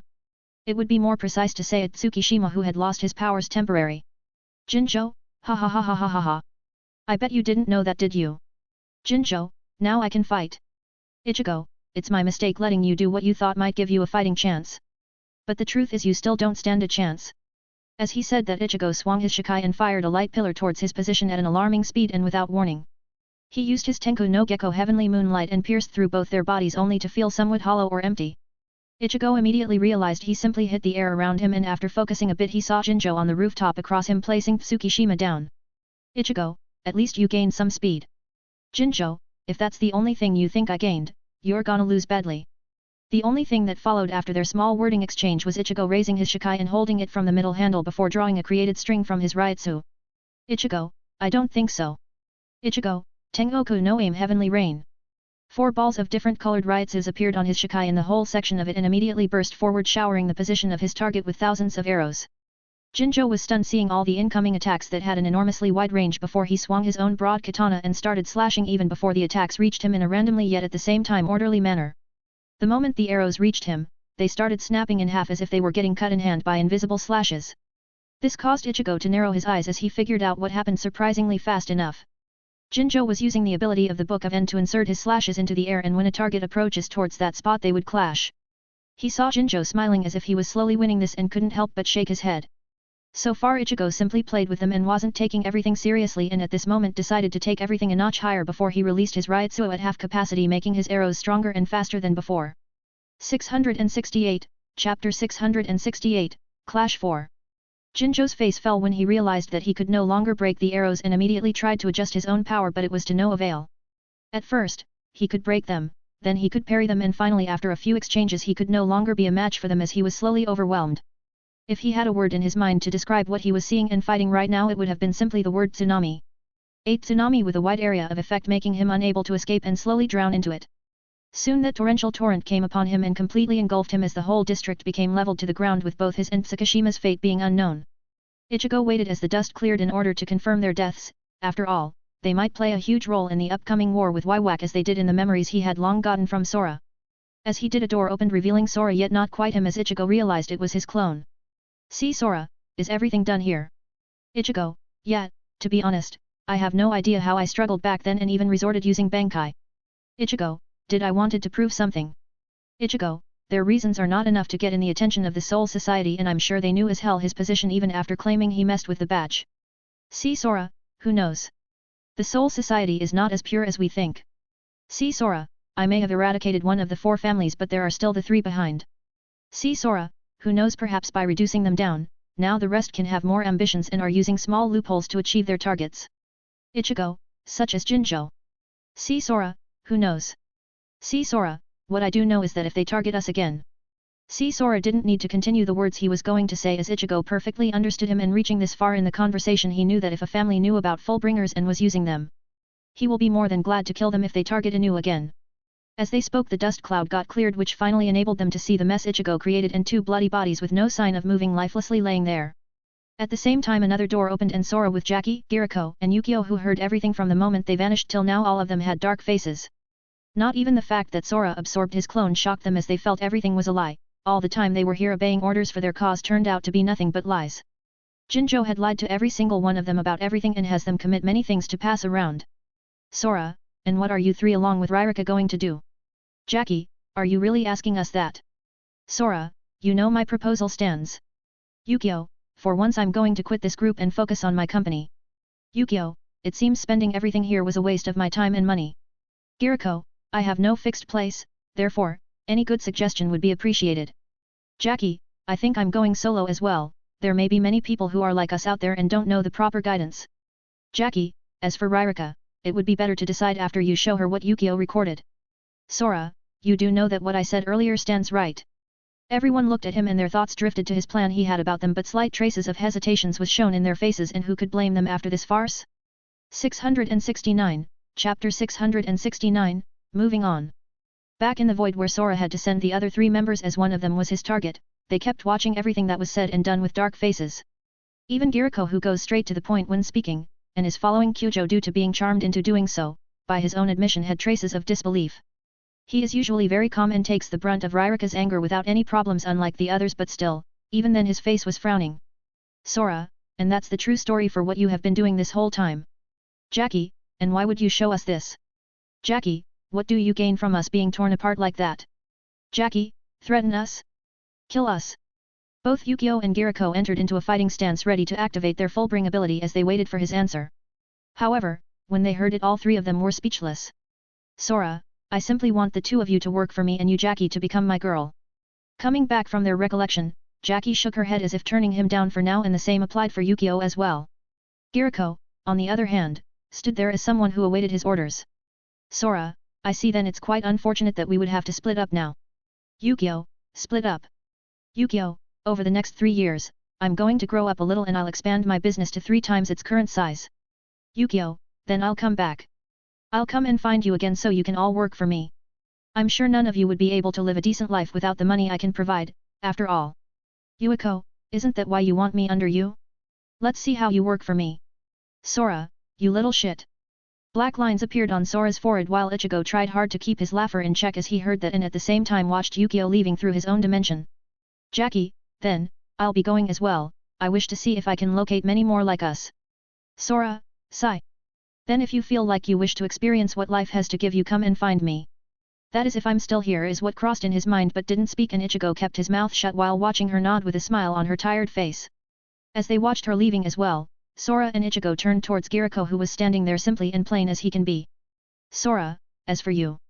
For now, you are useless. Therefore I will give you a task. Giriko, and what would that be? Sora, comb through the nearby towns and find hollows with similar signatures to that of yourself and defeat them. Sora, doing so your full-bring ability will evolve a bit further. When you reach the next stage of yourself, come and find me. Giriko, oh? That would work. Sora, it can help at the very least much more than the previous deal you had with Jinjo in sharing whatever powers he could absorb. Giriko, then I will do just that. Giriko, till we meet again. Watching as the last of the three leaving towards his own destination, Sora sighed before Ichigo burst into laughter. Ichigo, ha ha ha ha ha ha ha, you got rejected. Ha ha ha ha ha ha. Ichigo, does a rejection from a guy counts? Ichigo, this makes you bi, doesn't it? Sora's forehead was filled with tick marks while his primordial chaos eyes flared with colored vortex inside spinning, and the last sweet course over the cake was when he called him bi. 670, Chapter 670, Months ahead. After returning back with Ichigo having countless burns and was smoking from every pore of his body, everyone knew that he had must somehow fucked up. It was their usual routine of things, they had lost count on how many times Ichigo fucked up. As he looked around, he saw that Ririka was missing and wasn't with them. It didn't take long to realize where she was, and that was to sort her thoughts. He knew that Yukio can track them by placing trackers with his full-bring abilities on his comrade. The girls looked at him with smiles on their faces, but the worry in their eyes couldn't be hidden from his eyes. It caused him to smile back before he went on and hugged each and every one of them to appreciate everything he had till now. Days passed and no news from Ririka, while the rest kept having the time of their life and continue their own ways. Soon months passed by and Lisa, who was the third pregnant of his wives, gave birth, giving him another girl in the family, making all the girls gather once again. They talked about the name of the little one as they watched the little girl opening her unique eyes while trying to watch around. Lisa Yodomaru and Xylan Sora both had frowning expressions as they tried to find a suitable name for their child. In the end, after hours or trying to break down the elements of wood and metal along with black flames as they had done with Yoryuki and Neliel, they decided on something simply. Maru and Xylan. Maru from Yodomaru and his own last name formed the current name of their daughter. As more time passed, Sora, while getting ready for the biggest fight he had in front of him, made 2 more of his wives pregnant. It was Anohana and Momo. It made his face cringe as he wanted Anohana to help him fight the upcoming war. Now he had to change countless parts of his plans and add variation to them as he didn't know what the new 5 letters will be. When he was playing with his 5-month-old, 4-month-old and his 1-month-old babies, he announced to them the changes he had thought in order for them to prepare. Yoryuki's, Neliel's, Lisa's and especially Anohana's expression sent shivers down their spine when they heard that they might target their kids. And while Momo was somewhat nervous, everyone started sweating when they saw the glint in Anohana's eyes. They secretly pray for the lost souls that will be unfortunate to go against her. At the same time, somewhere hidden within the shadows where within countless white buildings could be seen Many flashes of white light passed by as they gathered in front of what seemed to be a palace. There someone who had struck a deal with Sora in the past stood guard. Silence. I have gathered you all here to see the final moments or our Majesty's condensation of his powers. We had a lot of ups and downs and few of us were sacrificed, and in the following years we found suitable people to replace them. Our time is finally here. As he said that, a white pillar rose up from behind him towards the endless world of shadows. It was coming from the deepest part of the palace where their king was sleeping to consolidate his own powers. The pillar lasted many seconds before it dimmed down as a rough voice sounding the beginning if the end rang in the ears. In front of the power of the Almighty, resistance will be futile. 671, Chapter 671, Prelude. Thank you all for being here on this day. Everyone who heard the previous words felt their bodies shiver as someone walked from inside the palace with steady yet powerful steps. They watched as a tall man with a long face, broad chin, and pronounced cheekbones that has long black hair, which reaches to his lower back, and reddish-brown eyes with thin eyebrows. He has well-kept mutton chops and a connected mustache but is otherwise clean-shaven. His usual attire consists of a white, double-breasted trench coat, which has the Wandenreich symbol on the middle, with large buttoned cuffs and lapels, white trousers, and trench boots. Over this, he wears a tattered, ankle-length maroon-black cloak, which has a red ribbon near the neck and is fastened to the left with a single large button. He was their king, their majesty, the one who would make their dreams reality. Whack! After losing the war with the Shinigami 1000 years ago, we the Quincy escaped from the human world into the Siritii, the place they believed to be the most unguarded. Whack! In doing so, we used Reishi to create space in the shadows. This is what we called the Wandenreich, the Invisible Empire. Whack! Our plan was to use the abundant Reishi that was only to be found in Soul Society as the source of their powers so that we can hide and wait for 1000 years while gathering our power. Whack! During those waiting times, we lost numerous people. Whack! Hubert, the vice-captain of the Stern Ritter 1000 years ago, serving under Jugram Hashwalth. Whack! Zydreets my aide and subordinate 1000 years ago. Whack! Kingdu, the former member of the Wandenreich as Stern Ritter with the designation I the Iron. He died in action recently in order to help elevate our plans along with the rest of the following. Whack! Quiljopi, the former executive hunting captain with the designation J the Jail. Whack! Candice Catnip, a former member of the Wandenreich as Stern Ritter with the designation T the Thunderbolt. Whack! Jerome Gu Eisbad, a former member of the Wandenreich as Stern Ritter with the designation R the Roar. Whack! Finally, Bazard Black, a former member of the Wandenreich as Stern Ritter, with the designation H the Heat. Whack! Although the first two died to prevent us from being annihilated 1000 years ago, the latter ones were equal honorable as them. Whack! Placing their hopes and lives to achieve our initial time frame to execute our plans. Everyone listened to their majesty, including the 5 new people that joined their ranks, and if Sora was here he would have freaked out seeing their faces. The new 5 people had already bungled together either because of being new to the organization or because of other reasons. They also listened with serious faces, afraid of missing something important that will cost them later on. Whack! Our enemies are the most relaxed right now, thinking that there will be no major threat. Whack! However, among those only 7 individuals are able to pose a challenge to us. Whack! Target N.5 Anohana Yachiru / Zaraki Kenpeki. Whack! Target N.4 Ichibe Hyasub. Whack! Target N.3 Yura Harakisuk. Whack! Target N.2 Yamamoto Genryasai. Whack! Last but not least, our number 1 target that we must eliminate at full force. Xylan Sora and Kurosaki Ichigo. As he spoke the names of the targets, a few people in there almost reacted but managed to hold it in and in fact showed exciting expressions to mask their true intentions. Similarly, the person standing guard next to their majesty started passing flyers to each and every one of them with the skills and abilities of the said targets from what they had recently gained through various means. 672, Chapter 672, Prelude 2. After everything was done, Whack retreated inside the palace and left everything to his right hand. It was none other than Jugram Hashwalth, a Quincy, and the Wandenreich's Stern Ritter Grand Master with the designation B the Balance. He is also the advisor to the Majesty Whack and the substitute as the monarch when Whack sleeps, as well as the second in command of the Wandenreich. Jugram started explaining the plan that will set everything into motion. They must first split all forced accordingly, and that would grant them time to gain the upper hand. Out of everyone here and the one that made the Stern Ritter with the exception of Whack who holds the whole army compromises of 26 individuals. Obviously Jugram needs to be with His Majesty, and that leaves only 25 people. From those 3 forces are created that will wreak havoc around them. Team CK. Team LS. Team TZ. The first team will wreak havoc in the human world, the second will wreak havoc in Hueco Mundo, while the third team will go with Jugram and His Majesty in Soul Society. Each team has its ups and downs, and overall is enough to gather the necessary time His Majesty needs. Jugram, that will be all. Jugram, prepare as best as you can, and when you will be notified you are to set out and complete your missions before following us in the Soul Society. As he finished speaking, he was looking at the new people that had joined their ranks. He didn't have much information on them and was slightly hesitant on letting them in their ranks. But they were pressed in time and it needed to be done so that His Majesty could claim their lives later on if he encounters someone truly powerful. And his suspicious is on Xylan Sora. Jugram, out of the 5 of you, 1 of you was saved as we had found you to the brink of death and disintegration in cellular level in this place, while the rest of you were scouted hunting hollows. Jugram, you abilities are extremely compatible with the missing alphabet. I expect you to rise up when the task affords it. Yes. You can count on me. I will use my abilities to the best capacity and serve the Majesty. It will be as you desire. Jugram watched as they answered back, and even though he didn't show it, he seemed pleased with their attitudes. He then looked at the last individual who had pale white skin and green eyes.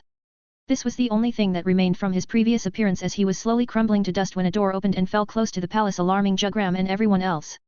He then used his designated letter the B, the balance, and transferred most of the damage he had on him, as only his chest had remained to the nearby buildings. It took quite the effort to stop the crumbling effect, and when he did, a bluish light came from a hole in his chest, restoring his body. A body that of a human. He knew from the start that he was a hollow, but when he saw him recovered he was in a daze, seeing his true identity.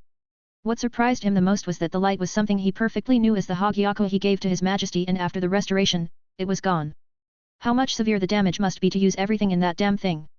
If that wasn't surprising enough for him, he noticed that his hole had closed completely and the sword that allows him to perform his release was gone as well. He was now a bona fide human with pale white skin, black hair, and green eyes. 673, Chapter 673, The Beginning. I will abide by the Majesty's will. Perhaps this way I can finally find what a human heart really is. Jugram and the rest were stunned by his words and couldn't help but look at him with a deeper look. After seeing that his face meant what he said, none of them said anything except Jugram as he started talking to each and every one of them. Jugram, you 5 will receive shortly and fully powered letters of the Stern Ritter and not the watered down as I myself passed you. Jugram, Yukio Hansvorarlbrna, your ability to create dimension and clones have gained properties of the H, the heat, and you will be fully integrated by it. Jugram, Ryrika de Kugamine, your ability to launch miniature toys has gained properties of the R, the roar, and you will be fully integrated by it. Jugram, Jackie Tristan, your ability with your boots has gained properties of the I, the iron, and you will be fully integrated by it. Jugram, Giriko Kutsuzawa, your ability with time is a perfect container of the properties of the J, the jail, and you will be fully integrated by it. Jugram, last but not least Ulquiera Sifur, out of everyone here you are the most powerful. Therefore you will gain the full properties of the T, the Thunderbolt. Jugram, you already have a rough estimation on how to match these with your style, as it already been 2 months that you are here under us. Jugram, well, Sifur is longer with us, but despite that, it was 2 months ago that I simply granted him a small part of this power. Jugram, of the 5 of you, 3 will go to the human world, Ryrika will go to the Hueco Mundo, and Sifur will come to the Soul Society with us. 5, yes. Jugram, that is all, we will begin the integration later on. For now, you are dismissed. Jugram turned away and started walking inside the palace where His Majesty went earlier. Following him, Ulquiera went on his own way until he was called again, leaving the 4 together. There was a small brief OD silence before Yukio opened his mouth as he was playing with his console. Yukio, what are we going to do now? Jackie, this is quite tricky. Giriko, indeed, and we have no time. Time is short and time tells no lies on what is going to unfold. Ryrika, how far did you evolve your Fullbring abilities? Yukio, I have reached a level where now I can create digital life forms, and various others things along with it. Yukio, after leaving back then I used various means to fuse my Fullbring with modern technology and I kinda succeeded after also absorbing various remnants of hollows. Jackie, for me, after I went around and saving people who I thought might be like us, getting my boots bathed in hollows' blood before disintegrated evolved them further. Jackie, the only thing I got is more power behind my abilities. Ryrika, sigh. For me, both my love gun and gloves fused together after stretching it against a few hollows. Yukio, in other words, each of us gained an upgrade that enhanced our previous abilities. Yukio, however so far we have only shown our previous abilities. Yukio, this means that the more Ryotsu we insert in our Fullbrings it will level up a notch. Yukio, so we should call out first appearance level 1 and our second level 2. Jackie, Giriko, what about you? Giriko, I similarly have what you said, a second level, and that was after Sora told me the method of absorbing remnants of hollows related somehow to my ability. Giriko, but the problem is that I haven't had time to fully test and adapt to it. 674, Chapter 674, The Beginning 2. Yukio, this will be a problem, as neither I had the time to do that. Jackie, me neither, although it didn't seem that complicated. Ryrika, same here with Jackie. Yukio, and just when we finally got there, we had to be recruited and given another set of powers. Yukio, at least it was wise to hide our level 2 abilities. Jackie, the problem is how do we notify Sora about this hidden threat? Ryrika, hey? Why worry about that guy? Yukio, well, you can say we kinda owe him. Jackie, exactly, seeing through the schemes of Jinzhou opened our eyes. Jackie, in fact, I'm more surprised you ditched him after learning the truth. I would be certain you would follow the prince of your dreams. Ryrika, who's my prince? What dreams? And when were we together to ditch him? Yukio and Giriko looked at her as they thought the same, and this caused Ryrika to flinch and avert her eyes as she was trying to deny with half words coming out of her mouth. The truth was that after seeing the recording and the power Ichigo got, including the power Sora has from the time she stayed there, she was feeling suffocated. It was like she didn't belong there, as she was way too weak. Therefore she left and tried everything she could to upgrade her powers. Just as she managed to do that, a few hooded white-dressed guys almost kidnapped her and only came obediently when she heard the term another human with weird abilities. This clicked her and immediately thought of Jackie, Yukio, and Giriko. And surprisingly enough, she was right, not to mention she got another power that fits her animal toys. She thought it would be a piece of cake, but the things she saw during those 2 months along with the rest made all of them think that their organization was an ant. Now they were so deep in it they couldn't leave even if they wanted. She was literally waiting for the prince in white. No, no, no, no.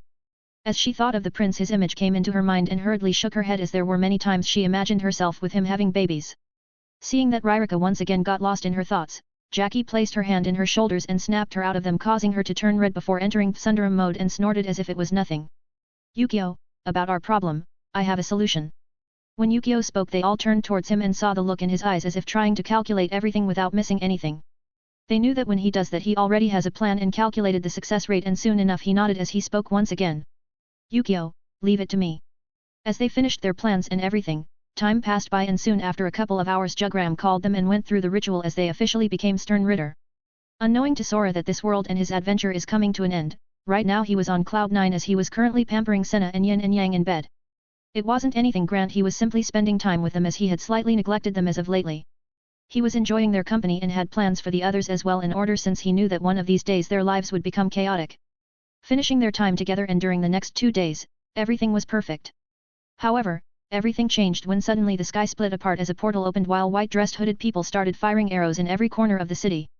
675, Chapter 675, Human World 1.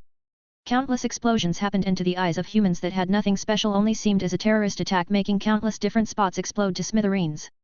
Those however who perceived the spiritual fluctuations and were using this place as their home felt offended and immediately set off towards the source of the problem. Just as all of them were wrecking chaos, suddenly countless lights burst through from different spots and clashed with their arrows, shocking them and briefly making them stop. Who are you, people? 2. Those lights, we those arrows. 3. That's impossible. 4. No, it is not. Remember the words of your majesty that we had many ups and downs. It would seem, the old Quincy's that follows orders from him have appeared once again. Just like those 5 in the past. You dare insult our majesty. 5. I see, data analyzed. You are Ishida Uryu. Ishida, oh? Quite the perception and knowledge you have there. 5. These are a relative of yours, correct? I do not require verbal confirmation. Though the visual conformity between yourselves is average, the Ryotsu conformity exceeds levels of 50%. 5. Furthermore, I detect others individuals with Ryotsu conformity exceeding 50% with your own within a 1 kilometer radius of this location. 5. If you refuse to answer again, I will eliminate all of these targets immediately. Ishida, eliminate? You guys. Ishida, did you hear that, Dad?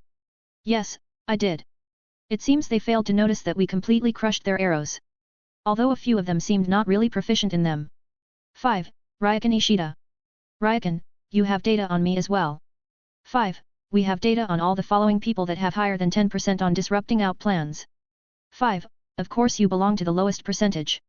Just as the hooded man spoke, suddenly a light flashed and burst his clothes apart, revealing his true appearance, and the force made the others back off slightly. All of them could see smoke coming from a Reishi made bow in Ryuken's hands, and at the same time smoke coming from it as they never saw when he fired at them. BG9.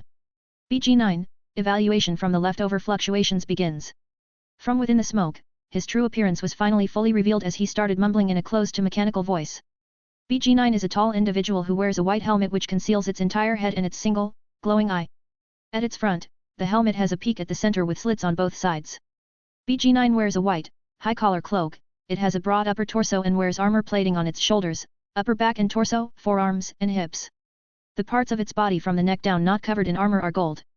BG9, current evaluation is done. Threat level 25%. BG9, elimination will begin shortly. Ryukin, oh? My level suddenly got upwards. BG9, it is the collective level for all of you. BG9, nevertheless, you still have some threat. BG9, before we bury, you take our grant names to your graves. BG9, I'm BG9, a Quincy and a member of the Wandenreich's Stern Ritter with the designation K the Kilobyte. Hess, so we are going to finally begin. I was bored to death here. I'm Pernita Parncages, a Quincy and a member of the Wandenreich's Stern Ritter with the designation C the Compulsory. As well as one of Wywaka's Schutz's Tafel Protective Echelon. 2. I'm a Skinnak Levar, a Quincy and a member of the Wandenreich's Stern Ritter with the designation D the Death Dealing as well as one of Wywaka's Schutz's Tafel Protective Echelon. 3. Banbieta Basudabane, a Quincy and a member of the Wandenreich's Stern Ritter with the designation E the Explode. 4. Asnod, a Quincy and a member of the Wandenreich's Stern Ritter with the designation F the Fear. 5. Lilt Otto Lampard, a Quincy and a member of the Wandenreich's Stern Ritter with the designation G the Glutton. Ryukin and Ishida listened as they introduced themselves and wondered about the protective echelon part before their eyes shifted to the last three. 676, Chapter 676, Human World 2. 6. I'm Yukio, a converted Quincy with the designated letter H the Heat. 7. I'm Jackie, a converted Quincy with the designated letter I the Iron. 8. I'm Giriko, a converted Quincy with the designated letter J the Jail. As their turn came up, they decided to keep it as much as simple as they could. This, however, caused Ryukin and Ishida to frown as another category came in their heads.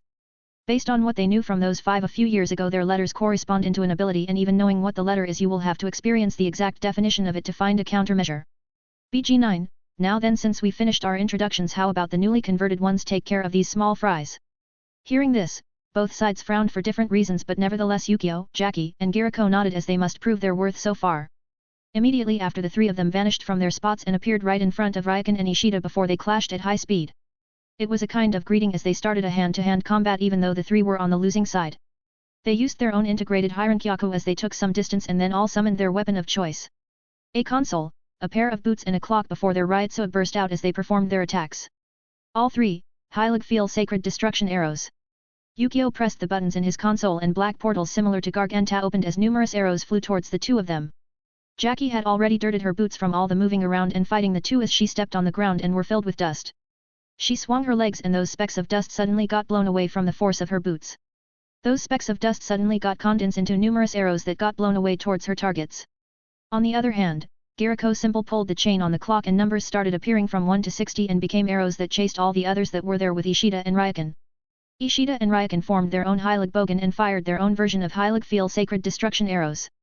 The 2 of them were enough to counter all the arrows fired by the 3 of them, however they lacked out as when they come in contact with them it was hard to destroy them. Yukio's arrows they burst in flames damaging the surrounding, in Jackie's arrows took an effort to knock them down as they had a metallic attribute to them, and in Giriko's arrows they somehow got trapped in the air. A skin, not bad for the 3 of them. To be able to utilize the effects of their letters and their usual abilities. Not, even so this takes too long. There is no fear in their eyes. Banbieta, yeah, this is not a slaughter at all. Where is their blood? Lilt Otto, can't you see that they are quite skilled? Lilt Otto, if they couldn't do that, they would have been evaluated as an overall 25% threat. BG9, even so we need to draw more of the forces in human world. Just as BG9 spoke his words, they all suddenly heard a voice in their ears and shuddered as they couldn't feel anyone sneaking upon them. Oh? Then I wonder if you fail here, will that lower the chances of Wywak? They all used Hyrankyaku and got away from their previous spot as they scattered around before they looked at the person who did sneak behind them. And when they did, they didn't know how to react as a troublesome fellow came before them. 677, Chapter 677, Human World 3. BG9, Urahara Kisuk. Urahara, Ara, you guys know me. Too bad I don't know you. A skin, hat, one of our high-value targets have finally appeared. Banbieta, ha ha ha ha, finally a perfect target to murder. Urahara, I'm afraid that would be a little problem. Banbieta, who cares? Die. Boom. Boom. Boom. Just as she finished talking she waved her hands and the place where Urahara was standing in the air suddenly exploded and continued to do so numerous times. A skin, aka. There goes my fun. Before they could turn their heads away as Bambietta was more than enough to take care, someone, on Urahara's level based on their data, they heard a voice from within the explosions. Urahara, Shibari Benihime Crimson Princess of Binding. From within the explosion suddenly a condensed energy in the form of a tangible blood-red net, generated from within and the net bound Bambietta while restricting her partially. Bambietta, what is this? As she was dazed about how she was bound like that, Urahara's appearance came from within the explosions having zero damage as she laughed. Urahara, ha ha ha, that was kinda scary. Very difficult to avoid. Bambietta, don't lie. I clearly hit you. Urahara, you can say you did and at the same time you didn't. Urahara, now how should I deal with you? Bambietta, you won't deal with me. I will fucking massacre you. Urahara, then how about a taste of your own medicine? Urahara, Hyasabai Benihime Jozutsunagi Fire playing Crimson Princess beaded mesh. Urahara then proceeded in stabbing the net with the tip of Benihime, creating orbs of fire along the outside length of the net shocking everyone before their expressions changed and further got away from there. Then one of the orbs exploded and so did the rest like landmines in a domino formation, leading towards Bambietta bound under the net. When the orbs come into direct contact with her, they created a tremendously large and devastating explosion engulfing her within. Yukio and the three who were still fighting Ishida and Ryukin on their own pace stopped as they vanished from there in order to avoid the impact. Doing so, Yukio's eyes opened slightly as he narrowly looked at Jackie and Giriko who nodded. Then he pressed a few buttons on his console hidden by all eyes before he started fighting again with Ishida. Ishida, on the other hand, was a bit perplexed as he could somehow feel that the three of them were holding back on purpose. Even when he and Ryukin tried to level the fight to win this, they coped with it while almost getting injured in the process. Now however he could feel something was off than before. He felt as if he was fighting robots and his feeling wasn't far off. He looked at Ryukin and saw that he was thinking the same. After a few more exchanged with them, they finally hit them and noticed them distorting making their assumption correct. However, before they could get to the bottom of it a loud explosion occurred in the sky along with a scream. Boom! Bambietta, you motherfucker! Bambietta, how dare you hit me with explosions! Bambietta, Volstandig! When this is activated, a substantial amount of Ryutsu is released, resulting in the formation of a towering column of energy that ended in a large Quincy cross. It completely engulfed her and when it slowly vanished, Bambietta emerged in the Quincy, Volstandig. In this form, Bambietta developed large wings and a hylogenshine in the shape of a star like Quincy's icon floating above her head. Urahara, so this is the full form of your powers. I couldn't see it very well in the past. Bambietta, don't worry, you will also get to experience it firsthand. 678, Chapter 678, Human World 4. Bambietta looked at Urahara in rage as she was in her new form and immediately was set in action as orbs of Reishi from underneath her wings appeared. She then released these Reishi spheres from her wings, sending large quantities of them into her surroundings. But most of those targeted Urahara who was holding his sword ready to encounter anything thrown at him. Urahara, Kirisake Benihime Shred Crimson Princess. As he called out his own technique to COU8NTER those orbs, he formed a hexagon-shaped crimson barrier in front of the blade. Then from there countless small slashes started flying around and clashing with the orbs of Bambietta. However, the intended counter never happened as he expected. Instead, the small slashes that comes in contact with these Reishi orbs got absorbed and soon becomes a bomb and explode after a brief delay. Boom! Boom! Boom! All the Reishi orbs exploded in a chain-like manner filling the sky and the ground with shattering results as everything was wrecked upside down. Ishida and Ryukin managed to back off but few of the Quincy's that were with them got caught up in those blasts and instantly died. Bambietta, ha ha ha ha ha! How was that? Bambietta, die! Die! Crawl in the ground and accept death. Even before the dust cloud got cleared she started firing more orbs causing a lot of buildings, cars and paved roads to explode constantly as she increased the chaos around her. Bambietta, ha ha ha ha ha! Die! Die! Die! Boom! Boom! Boom! Amidst the explosions happening here and there with only her laughter resounding the others had long backed away and watched her having fun. Nod, Askin, Lilt Otto, Pernita and BG9 were looking at the sight as if it was a cakewalk for them. As for Yukio, Jackie and Giriko they stood like nothing is going on around them far away in a building. At that moment they heard a voice drifting in their ears before suddenly loud sounds like bass killing effect filled the area. Urahara, Sapane Benihime spurning Crimson Princess. This caused all the explosions to pipe down immediately as they watched the dust getting cleared and from within that mess Urahara's figure appeared being bruised in countless spots in his body. Bambietta, you. Why don't you freaking die? Urahara, way. That was scary. I thought I was dead. Bambietta, then stay dead. Bambietta fired in annoyance a few more orbs at his way and when they reached him, they all saw him waving his shikai in circular manners stopping the attacks at the point of contact before dispersing in the surroundings. A skin, oh. BG9, finished analyzing. Counter her value of Ryutsu in her attacks with the same value in his counter-attack. Urahara, aka. I got found out so fast. BG9, after you analyze a technique's reishi composition and the subject's muscle movements when they use the technique, by simply drawing a circle of energy with the edge of your sword and timing it right, this technique can cancel out the enemy's attack at the point of contact. BG9, since it's the exact same value, your technique works and cancels the orbs before they absorb your attacks. Urahara, quite the perception you have there. Urahara, however more or less, I have figured out all of your perks. Urahara smiled at them as they were confused, but soon the expression of everyone turned for the worst as they felt his Ryutsu spike. Urahara, I think it's time to slowly whittle your numbers down. Urahara, Bankai. BG9, danger no data. A skin, quick. Use. Just as a skin almost prompted Bambietta to use what she was currently holding, as she herself was quick to act and extended her hand, suddenly a door opened in front of her, making her hand pass through, giving Urahara the time he needed. Urahara, Kananbairiki Benihai Maratum modification of the Crimson Princess. 679, Chapter 679, Human World 5. Urahara's Bankai started taking the form of a giant woman with dark, braided hair arranged in loops on her head and mannequin-like arms who wears a revealing red robe. What was surprising for them was the fact that Urahara himself retained his sealed sword for combat. If that wasn't enough to shock them, Urahara turned to Bambietta and spoke as if someone was there, forgetting the fact that her hand was inside a door, unable to get it out. Urahara, you are late. Late. Do you have any idea how much trouble I had saving all the humans in the vicinity along with the Quincy's from Ishida's side? And all that while watching your ass get kicked and trying not to laugh in fear of being discovered. As he finished speaking, the door suddenly magnified itself, making Bambietta, who was cursing at the person who caught her hand. This made her miss her chance, and now they had to face one of their targets along with him with unclear data and from his words with no major damage to this world. It's like half their mission being here failed. They stood there as they watched the woman behind Urahara started moving her hands and strings of her hair as everything around her started getting magically back together. Buildings started reforming and returning at their former form and getting reconstructed easily. Bambietta, you. Urahara, watch it. As everything was fixing itself, Bambietta angrily tried to free herself from his grip as she flashed her wings and countless reishi orbs appeared around her, launching them at close range towards the newcomer. Urahara didn't even manage to react except for his yelling, as he watched him getting bombarded from all sides. Bambietta, die! Boom! A large explosion burst out from his body as it engulfed both of them in the vicinity of it. Urahara, Sora, Ishida, Ryukin and the rest looked dumbfounded at this development and didn't know if he was killed or not. Bambietta, ha ha ha ha ha ha, I killed him. Bambietta, I killed the number one target in our list. Bambietta, ha ha ha ha ha ha. As the only voice that resounded in their ears was hers, they watched as the dust cloud from the explosion slowly cleared, revealing Bambietta, who was injured badly. They tried to look around for Sora, who seemed to have vanished from the face of the earth, and couldn't locate him at all.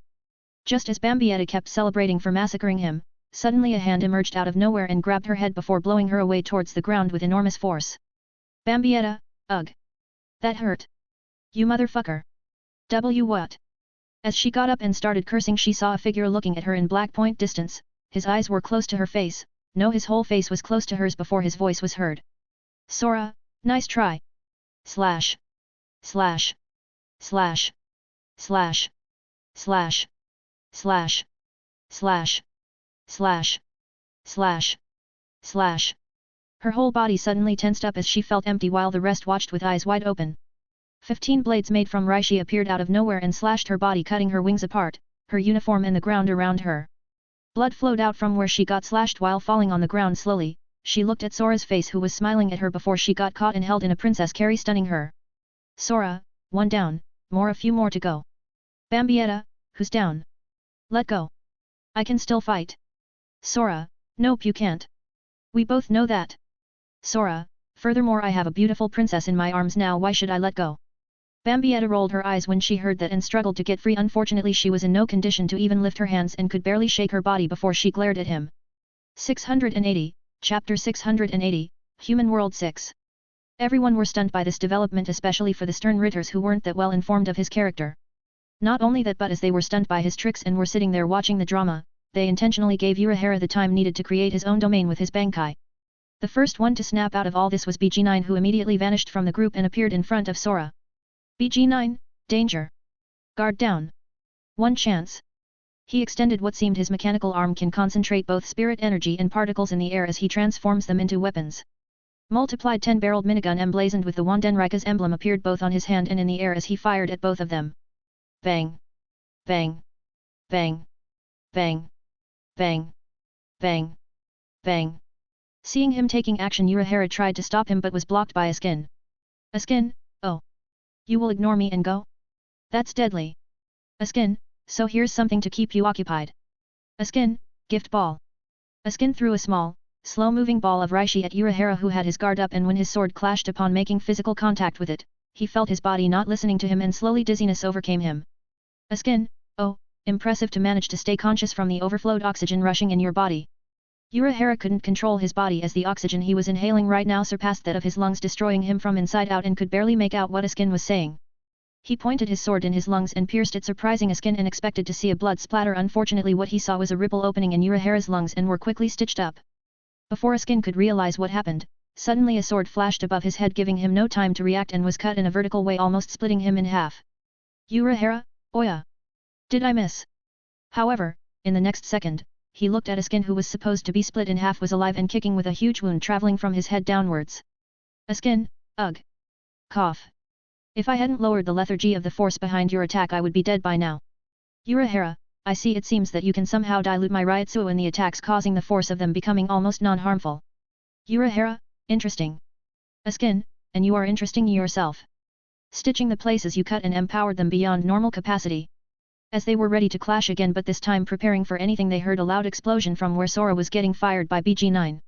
When they looked over, they saw smoked buildings getting stitched up and restored to the former appearance.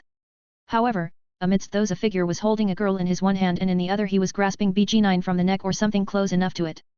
Urahara smiled watching this, while Askin opened his eyes wide as he saw all 10-barreled minigun being pierced by blades, the same ones that done in Bambietta. BG9, error. Error. BG9, threat level. Threat level. Sora, shut up. Sora, weren't you the type to analyze first and then move with that probability? Sora, kilobyte was it?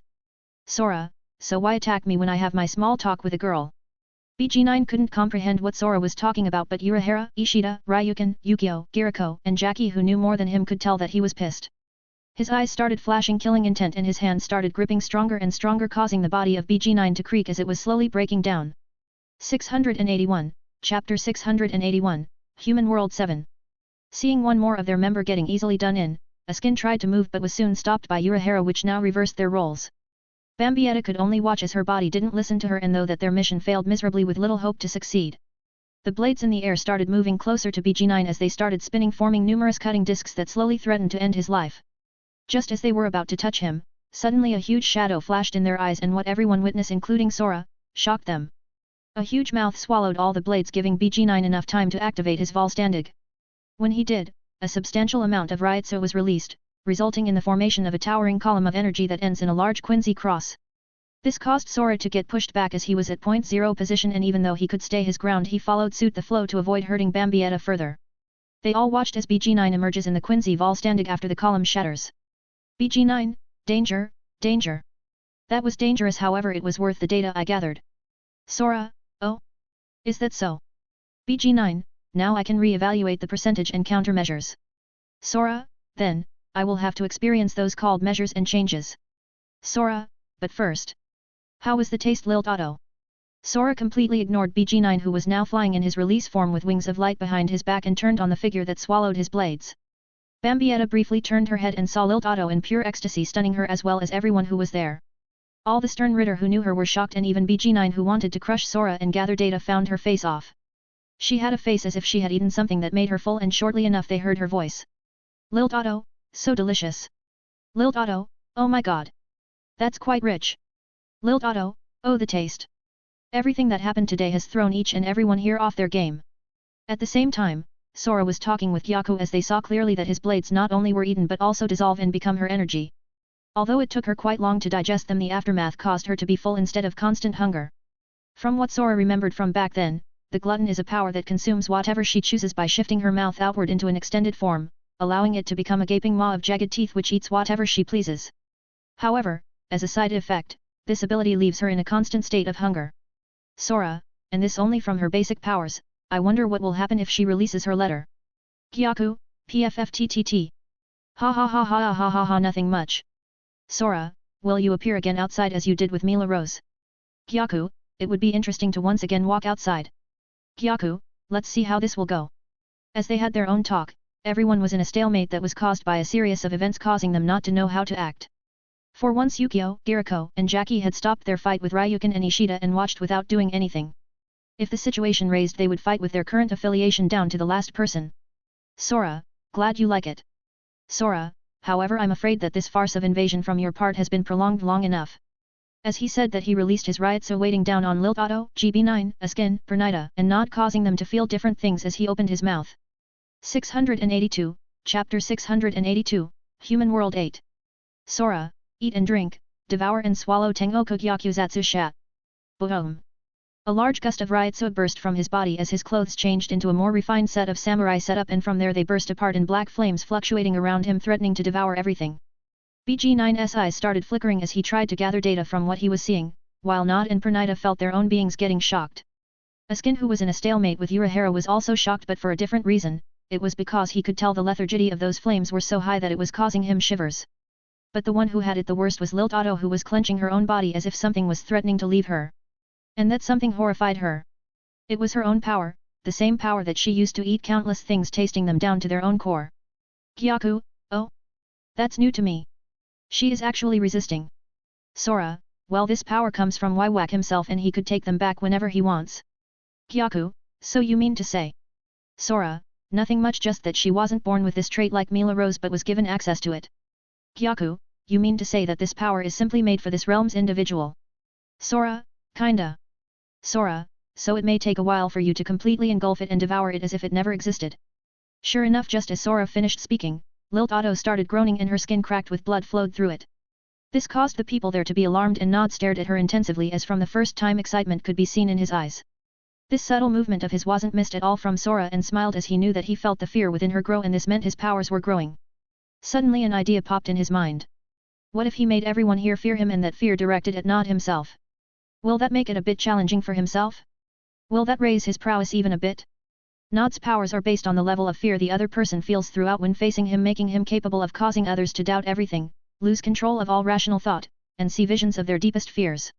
While this would typically result in instantaneous death due to a person's heart being unable to bear such intense shock, an individual's experience and willpower can be used to resist this fear to an extent. As he thought up to this point, Lilt Otto, who started experience fear far beyond what anyone could imagine, started screaming, and eventually from her wounds steam came out before they burst into black flames in the presence of Sora and his Shikai. Gyaku, oh?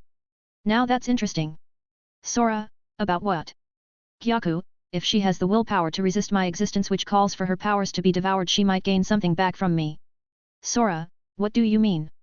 Gyaku, I mean that both my trait, the gluttony, and her letter, the glutton, are trying to devour each other out just from being close to each other. Sora, you mean her trait is trying to evolve or something on its own without Wywak meddling? Gyaku, I don't think that is the right word, but I guess it fits. Gyaku, but if this keeps up, she is bound to be devoured by my trait resonating with her. At the same time, I could use this resonance and take control of her. Gyaku, like I did with the command name of Mila Rose, and come out. Gyaku, this way I would have it easier in absorbing her letter and possibly preserve her life. 683, Chapter 683, Human World 9. Sora, well, honestly speaking, I have no use of her life, neither I want her as my wife. Sora, if you wish to play, then come out. Gyaku, great, then I'll do just that. Just as Gyaku finished speaking, the black flames bursting out from the body of Lilt Otto started surrounding her and engulfing her as her fear skyrocketed. Nod, ah. This is fear. Nod, true fear of the unknown. BG9, danger. Danger. Unknown. Unknown. Everyone, including Urahara, who was busy keeping Askin in check, stopped as they saw Lilt Otto getting devoured within the flames while at the same time expanding. As they reached a certain height, they started to condense and formed a figure which Sora knew perfectly well as his voice resounded around. Ha ha ha ha ha, I'm out. Once again, for the third time, I'm out. An old man appeared in front of everyone in the same place Lilt Otto was located and started excitedly shouting. The moment his form was completed, they all felt different emotions and pressure weighing down on them. BG9, that's impossible. That's impossible. Askin, no way. His lethargy is way off the charge. Pernida stared with his eyes wide open as his whole body could be seen twitching around while a look of disbelief could be seen in his eyes. Pernida, there's no way. As everyone was trying to deny the pressure that the new addition was emitting, someone was looking at his hands as he mumbled with a trembling voice. Nod, fear. The power of fear. Is this the power of fear? Not, no. This is not fear. This does not even approach fear. Not, my only fear is to be rebuked by His Majesty. To be rebuked by His Majesty and have all of this body taken from me. Compared to such terror, a mere individual can make me feel no fear, no pain, nothing. As if talking in denial, Volstandig/Totter4 is afraid of God. In this form, he gained a Heiligenschein in the form of a star-like Heiligenschein encircled by barbed wire, a stream of blood pouring from each eye, and a cloak with a line of stitches running down the middle. His wings are barely visible and resemble circles of barbed wire attached to his back. The cloak is very tight-fitting, revealing his gaunt torso. His eyes are completely rolled up, and his forearms are covered in a black substance. None even managed to say anything about his form as he launched forward with great speed and instantly appeared in front of the old man. Nod, I know no fear. Just as Nod arrived in front of the old man and flanged his hand downwards into a slashing motion, he screamed from his lungs while his hand swiftly cut through vertically. What surprised everyone though was that the expected blood fountain and two halves of the old man never occurred. Instead, Nod's hand was missing from the elbow and downwards and there was a scorching black flame eating the rest of his hand towards his shoulder. Nod, what? Everyone looked at him in sheer horror as the black flames passed his shoulder and slowly devoured his whole body, and it was then that they heard his carefree voice again. Oh. And why should I care about what you feel? For all I care, you are nothing in my eyes. BG9, there is no way someone surpasses His Majesty. Askin, this is pure madness. Pernida. Nod, this your Majesty. With only his head remaining he started mumbling as he looked in the sky above him while all of them could finally sense a bot of dread in his voice. Nod, am I going to die? Will I go to hell? Nod, forgive me, your Majesty. Don't be angry. I'm scared. I don't want any more pain. I'm scared of the pain. I'm scared, so scared, so scared, so scared, so scared, so scared, so afraid. So afraid. 684, Chapter 684, Human World 10. Silence. Ishida and Ryukin were feeling unneeded here, or to be more precise they felt that their attempt to stop them was a joke and were reduced to simply spectators. Yukio, Giriko, and Jackie were secretly sweating inside them as everything they saw felt like a nightmare to them and they were willing to bet their money that this was Sora's doing. In fact, all the remaining people could see that and wondered why they picked a fight with him either now or in the past. This was too easy. Sora, mother number dollar ER, each time I see you control your flames, it feels like I'm useless. Kyaku, well, you will get there eventually. Urahara, Sora-kun. Who is he? Sora, Sora, he is my Zanpakuto and through a few ups and downs he can materialize himself in the real world. Urahara, Irara. Isn't that like cheating? Sora, nonsense. Urahara wanted to point at the fact that his Zanpakuto swallowed one little girl and one freaking zombie-like guy as if they were nothing, and the next words everyone heard made them speechless. Sora, currently we are at war. Not just this place, but I assume Hueco Mundo and Soul Society are currently under siege. Sora, using all possible means to even the game is a must.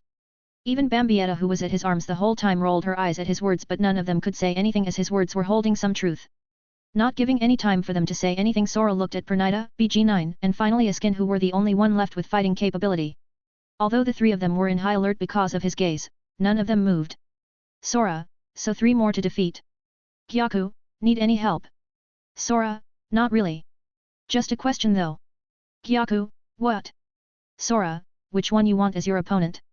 Kyaku, Isn't it the same? You fight them, I fighting them. In the end, all 3 of them will die. Kyaku, on the bright side you might gain something from them. As they spoke about who's prey to whom, suddenly Kyaku's body flickered as he used Shunpo or a similar version from the higher planes and arrived in front of Pernida. Kyaku, I wonder what will someone like you be able to provide us, as you are different than others. Kyaku extended his hand on the stunned Pernida before flames burst out from it as it tried to engulf his entire body while he howled in pain. Seeing this, BG9 and Askin immediately got set into action, and just as they used their own movement skills and reached Kyaku's position, they suddenly felt their world turning upside down. When they focused, they saw a second Sora in front of them while the real one was still holding Bambietta and had sat next to the ignored Urahara, who was keeping his Bankai active for any mishaps. See Sora, your opponent is me. BG9, danger. Danger. Your threat level has risen to 100%. BG9, taking immediate action. BG9 summoned once again his spirit weapons and started firing at the Sea Sora, who simply felt nothing as the bullets and lasers vanished even before touching him. Askin took this chance and appeared behind him while gathering something in his hand and throwing it at him while shooting. Askin, gift bad poison bath. Askin threw the Reishi ball, he created a darkened area of influence the size of a large circle and started corroding everything as he lowered every possible resistance, causing countless different poison visible effects. Sora simply looked at the poison drifting towards him before he casually opened a giant circular door and let everything pass between the dimensions. Who knows, maybe it will come in handy in the future. 685, Chapter 685, Human World 11. A skin? That's impossible. A skin? You are a monster. Sora, oh please, aren't we all monsters of our own caliber? A skin, but you are off the charge. Sora, then compare to me and your majesty who is more of a monster. A skin didn't answer as he couldn't find the words to describe both of them, and at the same time, his mind and body were currently occupied by dodging Sora's blades. As a skin and BG9 were busy with both Sora's, Gyako was burning Pernita and devouring him slowly as he had a pondering expression. He could feel that Pernita was special, and even as he was trying to eat his very existence at the moment he was feeling various resistances. Gyako, Just as he thought of raising his flames abilities and devour him faster, he felt a few fluctuations from within, and soon enough his flames burst apart as if something exploded from inside. Gyako, oh? You escaped. Pernita, hey. The hell are those flames? Gyako, is that your true form? Gyako watched as from within the explosion now a hand figure appeared. It was literally a hand with 5 eyes and a mouth in the middle of the palm to be able to speak. This shocked Urahara, who was keeping tabs on everything that was going on, and the same could be said for Ishida, Ryukin, and Yukio and Seo as they were simply watching the fight. They all watched as strings started expanding from the undamaged portions of its figure, and when they touched the damaged one it forcefully separated them before he started healing. Gyako, that's a lot of tricks you have there. Pernita, now that it comes to this, there is reason to hide myself, is there? Gyako, we want to kill each other, so why hide our abilities? Pernita, true. As he said that, Gyako sensed a familiar feeling coming from Pernita's body and immediately dodged as a few black light lasers flew from his fingers, causing anything in their path to evaporate into nothingness. Gyako, you. That's... Gyako was stunned and could be visibly seen on his face. Not only him but Sora had a flood of disbelief in their faces, including his clone as well. At that instance, both of them stopped paying attention to their opponents and looked directly at Pernita's location. However, before the others could comment for his behavior or before both Soras said anything about this, they heard a laugher. A burst of laughter that was filled with a great deal of amusement, as if he hadn't been excited for years, and this caused Sora to feel the creeps. Gyako, ha ha ha ha ha ha ha ha ha ha. Gyako, the plains are sure a fun place to mess. System, ding. Warning. Gyako, this world seems one of a kind. Gyako, first that girl with the devour command. Then this girl with my trait. Gyako, now, you having an ability to adapt and evolve to anything you get exposed to. System, ding. Warning. Pernita, what are you talking about? Sora felt Gyako's thirst for excitement and immediately opened his doors in various places and swallowed Urahara and the rest, leaving only Gyako and the 3 idiots who couldn't react at all. A skin, fuck. They escaped. BG9, they abandoned their friend. Threat level has drooped. Pernita, you. Gyako, abandon me? No, you are wrong. They simply escaped from the range of my powers. Gyako, my true powers. System, ding. Warning. Gyako, oh shut up will you. Warning this, warning that. Do you think I'm an idiot and don't know that you wish for my return up there? Gyako, the faster we end this the better. Plus I'm using a connection link, so it's not like I'm going all out. Gyako, just enough to vent the smile out of my face. 686, Chapter 686, Human World 12. Pernita, a skin, and BG9 had no time to retort to his words as their whole being had frozen up. It's like their bodies refused to move and could only silently watch as Gyako was staring down at them with eyes that were weighing down on their souls. They watched as his body was flickering with a black luster light that was slowly pulsing outwards, and those pulses burst in small black flames. Sora, who was holding Bambietta, and the rest appeared a few thousand meters away as they were shocked by the sudden change of view. Sora, holy shit! See Sora, even that won't spare them. Bambietta, what happened? Where are we? Let me go. Sora, oh? You can speak. I thought you turned yourself into mute from everything that happened around us. Sora, not that it made you less beautiful. Bambietta, die. Urahara, seeing their little interaction, made him sigh and undid his Bankai, as it was somewhat strenuous to keep it up. After all, his Bankai was kind of special. Urahara, Sora-kun, what was that? Everyone looked at him wanting to get some answered, and this time even Bambietta quietly leaned her ears as he was in his chest, unable to move. She thought that since this was the case she might as well get some info. Unfortunately for them, and before Sora could answer, they felt a chill in their bodies as a black light flashed in the horizon. Along with that flash, a heavenly shattering sound burst out and covered almost the infinite or so. What was on everyone's mind as the sound wave from it traveled for miles. Looking at the center of it from afar, their hearts went cold, but not for Sora, as he witnesses once again Gyaku's true abilities. He gripped his hands while he was feeling excited as he was getting closer and closer to that level of control. Back to where Gyaku was, the whole ground was leveled and burned, creating a scorched black magma as he himself was standing in the air while looking down. He could see 3 figures slowly crumbling as their whole bodies were reducing to nothingness. Not even ashes remained behind. BG9, threat. Threat. THRE. Askin and Pernita had it better, as they both used their Quincy Volstandig / Hasshine God's poison taster and the compulsory form of his. However, even the enhanced version of the death-dealing and the compulsory were not faring better against the monster that was looking down on them. Gyaku, HOH. You used your ability to shred your body to millions of pieces and tried to regenerate. Gyaku, unfortunately for you, anything that comes in contact with my flames will be devoured with nothing left of them. Pernita, you will never beat His Majesty. Gyaku, even without me I'm sure Sora has already made his plans for his defeat. Gyaku, therefore this war is a joke to us. Begone.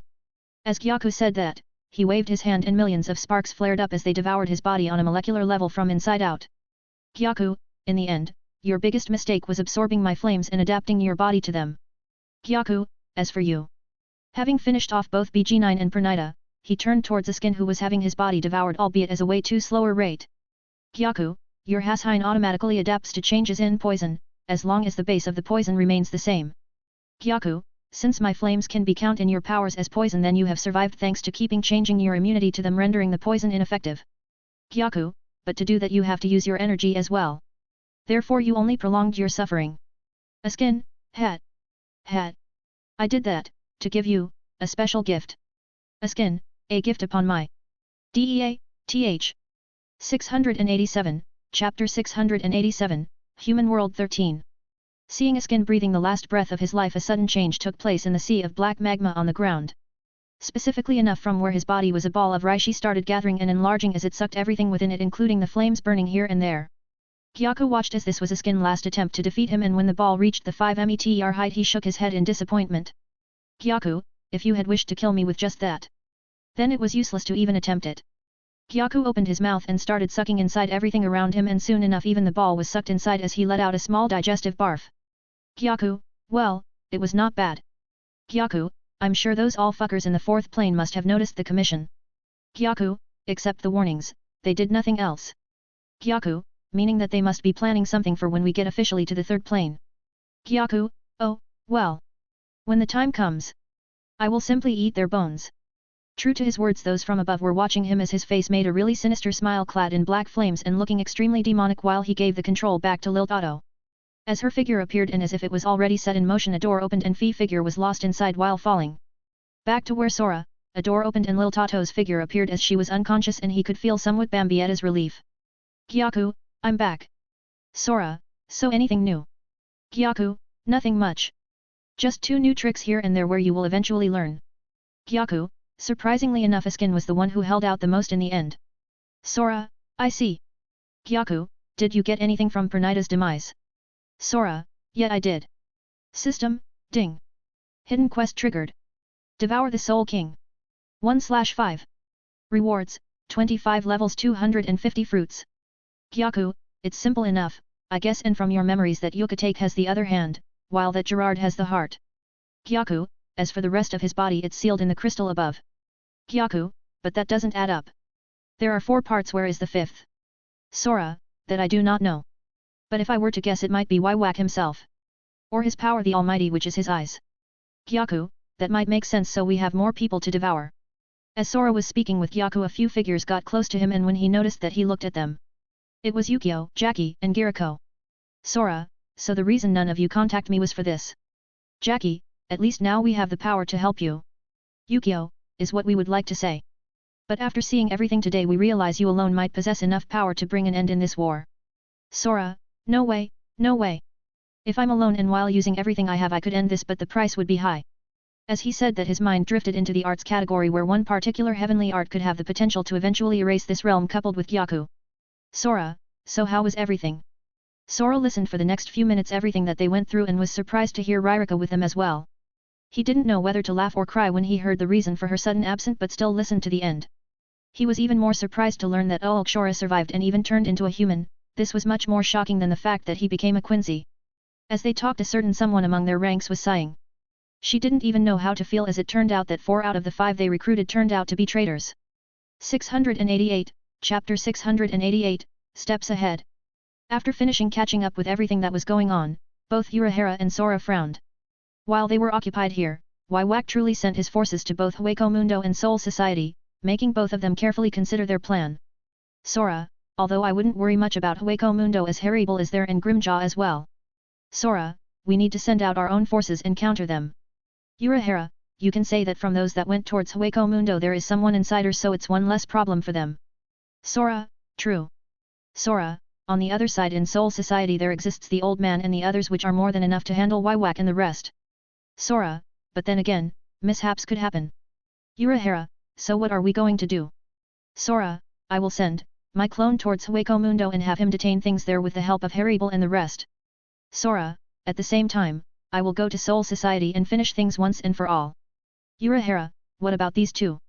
As Sora explained his plans and thoughts, Urahara pointed at Bambietta who was in his arms and at Lilt Otto who was down for the count. Sora, can you somehow restrain their Ritsu? Urahara, I can, but not for a long period of time.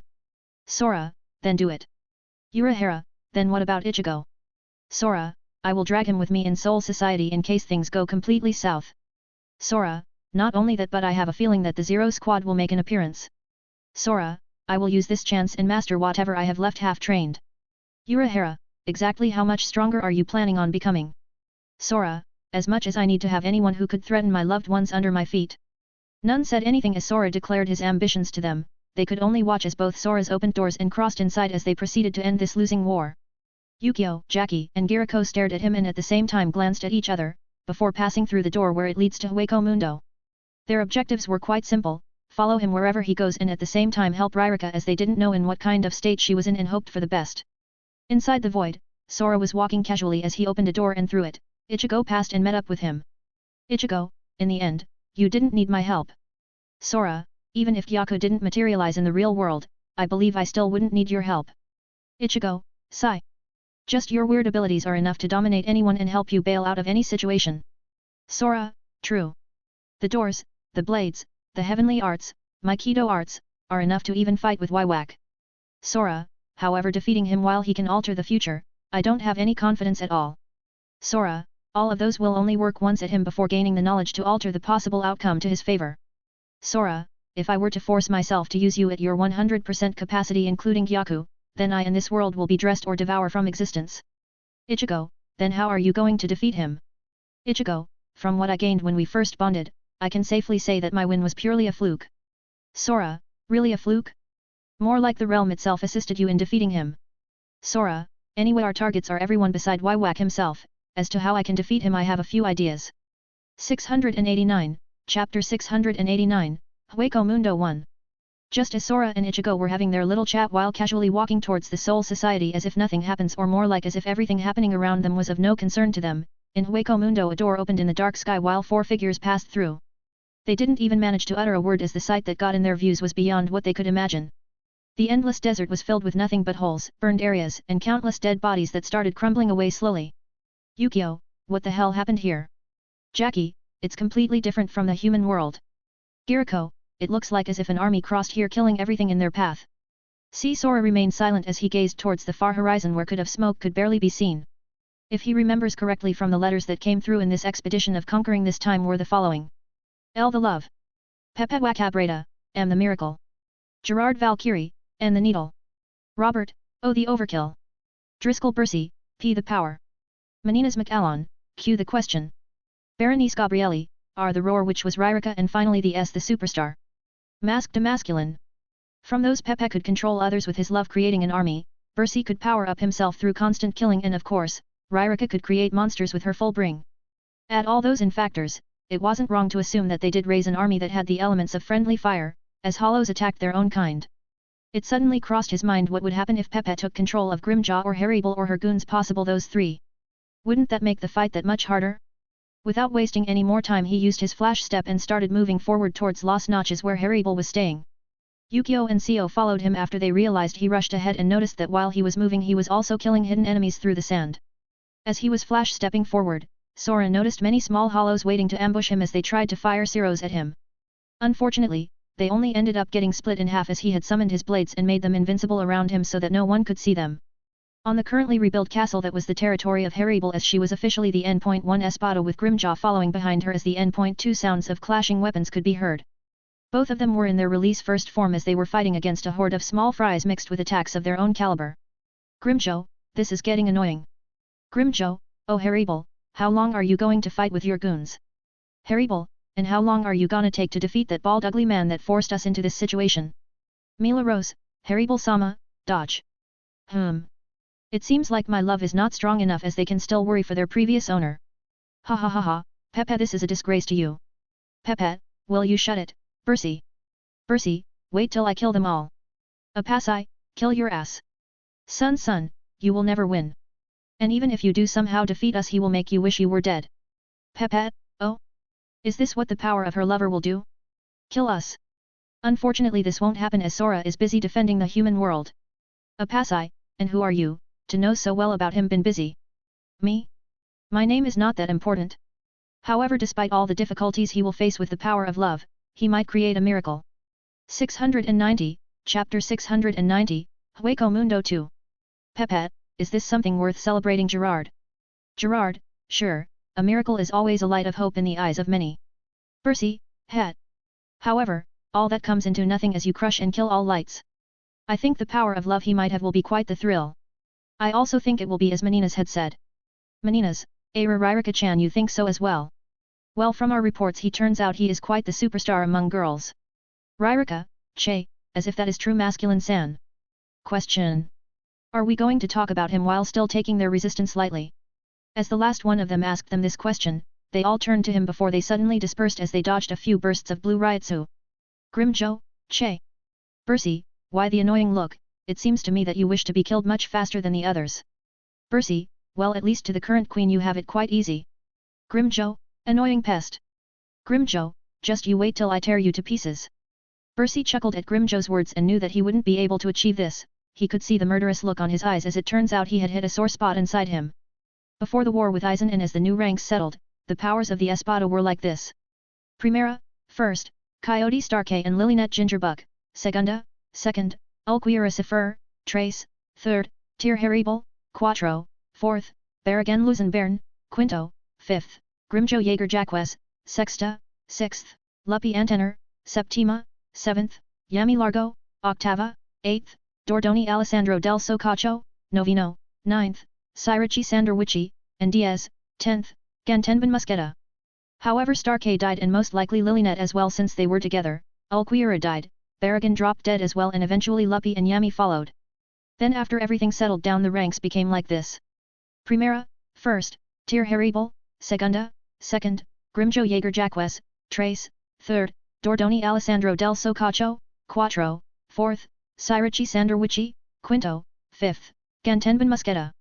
With the 6th-7th positions in the ranks be filled by the three followers of Haribel. One could say that they somehow kept the ranks in check. It was in reality chaos. Grimjo wanted to rule the Hueco Mundo and become its king, was constantly fighting with Haribel and was barely able to keep up with her. However, after one day Sora arrived and was passing time with Haribel, this started changing and she became stronger and stronger. He couldn't accept this and at the same time, he could do nothing to change that except waiting for the day Sora will take Haribel away, crowned him as the sole king. His anger reached the peak, as he growled, getting the attention of everyone. Haribel, are you going to use it here? Grimjo, I had enough of these invaders. Grimjo, this is our turf. And I'm the future king. Apasai, as if. Mila Rose, Haribel-sama is the queen. Sung Sun, no, he is right. What about the time Haribel-sama leaves with Sora? Just as Haribel wanted to retort to the two of them that who is the queen or king doesn't matter to her, she was suddenly stunned as she heard Sung Sun's words. Due to that she almost failed to dodge their combined controlled attack and they cried in alarm as they almost hit her. Grimjo, on the other hand, burst with Ryutsu as he howled out before his whole body started changing. Grimjo, grind their bones. Pantera. Boom. A large Reishi cloud was formed around him and soon he waved his hand as his second form was released out, ready to literally grind their bones as his pressure fell upon the Quincy's. 691, Chapter 691, Hueco Mundo 3. Gerard, Ho. Meninas, he has some power, I might fall for him. Ryrika, gee, no please no. Doesn't that mean along with his roar I would be his target? Ryrika, I'm sorry to say this, I already have someone in my mind. Pepet, ha ha ha ha, I can sense the love you have in you. Bercy, stop talking, his killing intent is intensified. Ha ha ha ha, I wonder how strong will I become once I kill him. Bercy was ready to tackle whatever Grimjo was about to throw at him, but suddenly he lost sight of him. Just as he wondered what happened, a hand gripped his face and a tremendous amount of force almost crushed his head before sending him flying. Boom. Earlier he could only keep up with Bercy, who had powers up with his Quincy powers, but now he completely overpowered him by a large margin. Just as everyone were alarmed, Grimjo vanished again and appeared on the hole in a punching position that was created in the ground when Bercy was sent flying. Dark blue Ryotsu started gathering in his fist at an alarming rate, forming a sphere before a glint appeared in his eyes. Grimjo, die. Boom. Grimjo punched forward and his sphere that was similar to Bala launched itself towards the hole, and soon enough it exploded, creating a large mushroom that burst with heat waves. They all looked at him in disbelief, and even Pepe, who was controlling Haribel's followers, had stopped controlling them as they all stared at Grimjo, who had appeared in the sky as he looked at them. Ryrika, who was a human before, was scared inwardly. She prayed that what she saw would be a nightmare. Unfortunately everything was reality. Grimjo, now it will be your turn. The moment he said that, Grimjo vanished from his position and appeared right in front of their faces and waved his elbows. Grimjo, Garrett la Pantera, claw of the panther. Acutely shaped bombs were fired at high speed from his elbow, and everyone soon saw them breaking down into smaller ones as they aimed to shred their lives. Meninas used her power to strengthen as much as she could her body and withstand them, but was still sent flying by the force of them. Ryrika summoned her toys as they roared while taking the full brunt of them, but not before she herself felt her whole body creak as she was sent flying. And similarly, everyone had one way or another blasted away. Just as Grimjo was about to chase them, he hurriedly dodged as countless needles came after him, and if that wasn't enough, a white something spear almost pierced him from the back as it flew towards the sky. Bercy, half. Bercy, I'll kill you. I'll definitely kill you. Grimjo, who dodged the attack, didn't pay attention to the howling of Bercy, who was still on the ground, which was now devastated. Instead, he looked at the person in front of him who was controlling his needles. It was the needles that broke down from the acute bombs he fired from his elbows. Grimjo, you. Greeting there. I'm Robert and my powers revolve around the letter and the needles. Grimjo didn't wait for him to finish as he appeared in front of him and slashed with his claws downwards, ready to rip his face of his body, only to feel danger looming around his body, which caused him to retreat. Countless small white glittering things appeared around Robert as they were almost sunk into his body, causing a dangerous light to appear within Grimjo's eyes. Before either of them could say anything, two large bursts of white light soared through the dark sky along with two voices. Bercy, ha ha ha ha ha ha, now I take everything I have to kill you instantly, with my released overkill. Gerard, oh. I survived this deadly sneak attack. Truly a miracle. A miracle that makes me stronger. 692, Chapter 692, Hueco Mundo 4. Everything happened too fast, and Haribel, who could intervene, didn't, as she watched Grimjo trash them to the ground. She knew his strength as they were fighting here and there, and knew that once he made up his mind to shred his opponents, only their defeat will quell him. However, this change suddenly required her attention. Two of their opponent released their power, and one of them is a natural counter for Grimjo's speed and skills. Just as she was about to intervene, she felt something was off before she hurriedly dodged as three attacks almost grazed her. Haribel, what are you three doing? She turned around and saw Sung Sun, Mila Rose, and Apasai charging at her once again, but this time their expressions were strained and were unable to talk to her as they did earlier. She then saw that on the place where Gerald was, another figure released his powers, which were covered by Gerard's burst of light. Pepet, this is my Volstandig, good aerosexuality of God. Pepet, anyone who has been inflicted by my love will eventually listen to me, resistance is futile, and those three will slowly be willing to lay their love for me. Haribel was angry as she watched him in his new form. He had lost all of his clothing except for his shoes and a white thong around his waist. Each half of his beard split into two sections, and he gained two wings with tentacle-like feathers and eye-shaped holes in the center, as well as a halogen shine in the shape of a star like Quincy's icon. Gerard, despite all that, their love seek for a miracle. Pepet, che. Pepet, you and your miracles. Have a taste what love can do. As he said that, Haribel watched as the three of them had their expression change while grabbing their hands and ripping them off before they threw them in front of them. 3. Quimera Parka Mixed Beast God. She heard their voices full of concern as from their left arm that has started combining a new creature was slowly forming. This massive creature has a deer skull for a head, a muscular torso, a long black mane, deer legs, and a serpent for a tail. Pepet, see. This is the power of their love that give birth to a new figure. Just as the figure formed, Haribel murmured his name, and as soon as it did, it roared while charging at her. Ayan, Ruo Aar. He tried to smash her downwards but Haribel raised her hand blocking all of the attacks in her first release form but soon frowned as she saw Mila Rose in a Pasai charging Siros with the other hand. Whooshs! Whooshs! She pushed Ayan away with her weapon the elongated shark tooth and instantly charged 2 ballas as she fired them on the incoming Siros causing 2 loud explosions to resound. Grimjo was busy while fighting 3 opponents at the same time and even if he wanted he couldn't help, not that he would bother to help her. At the same time on the sky, Ryrika with the rest appeared as they were bruised all over from Grimjo's attack. For one, Ryrika's face was pouting as it hurt like hell for her. Maninas looked around on the battlefield and Masculine was holding someone as if he was his life. Masculine, James, are you all right? James, yes sir. Masculine, good, good. Now we also have to enter the ring and keep all the villains in check and thoroughly exterminate them. Question. How are you going to do that? Masculine, easy Berenice, I would simply have to ring the sound of the match that befits that of a star like me. 693, Chapter 693, Hueco Mundo 5. Berenice, a ring. Masculine, yes, it means a situation where a superstar like me can shine. James, as expected of sir, then it's time to hit the gong. Ryrika and Marinas frowned as they heard them talking in such a roundabout way and left them behind as they charged forward. Ryrika charged towards Haribel who was getting pressured by Peppa having taken almost complete control of her followers. While Marinas kept going from Grimjo who was fighting Robert while having scratched from his needles and at the same time pressuring him both him and Gerard. On the other hand he had his attention on Bercy who kept releasing his powers but other than standing on the ground where he had fallen earlier he was doing nothing. This annoying him because based on his arrogant display earlier he should have taken action and the only thing he was doing was smiling at him with killing intent. Grimjo, che. Oi Haribel. How long are you going to play around? Grimjo, if you don't want to kill them at least cut their arms and legs. That way they won't die and we can focus on the others. The moment Grimjo spoke almost everyone looked at him in surprise for various reasons and one of them was because they had already lost an arm. His words stunned Haribel as she looked at his pea-mist attitude and then back on the girls who had strained expressions. She finally made up her mind before sighing and all the while bursting with Ryutsu. Haribel's Ryutsu who just spiked fell on everyone and kept rising making them feel as if a mountain was waiting at them. She then placed her huge sword horizontally and caught the tip. Haribel, hunt and eat your prey Tenpaku Shaku Kogo. Heavenly White Shark Empress. Boom. Her yellow Ryutsu burst forward in all directions covering every corner of the palace they were and everyone could feel as if a terrifying predator had awakened as her second form was unleashed. Even Sora, Yukio, and Seo could feel the power behind this resurrection which thoroughly stunned them while he himself smiled. Sora, let's move things have gotten interesting over there. Without even waiting for them, Sora vanished as he was constantly using flash steps to increase his speed. Back on the site, everyone had stopped fighting each other as they looked at Haribel with an emotion akin to fear. They had thought that since the difference in them was only a digit as she was N.1 and Grimjo was N.2 it wouldn't be that much of a challenge but now, they also needed to become serious.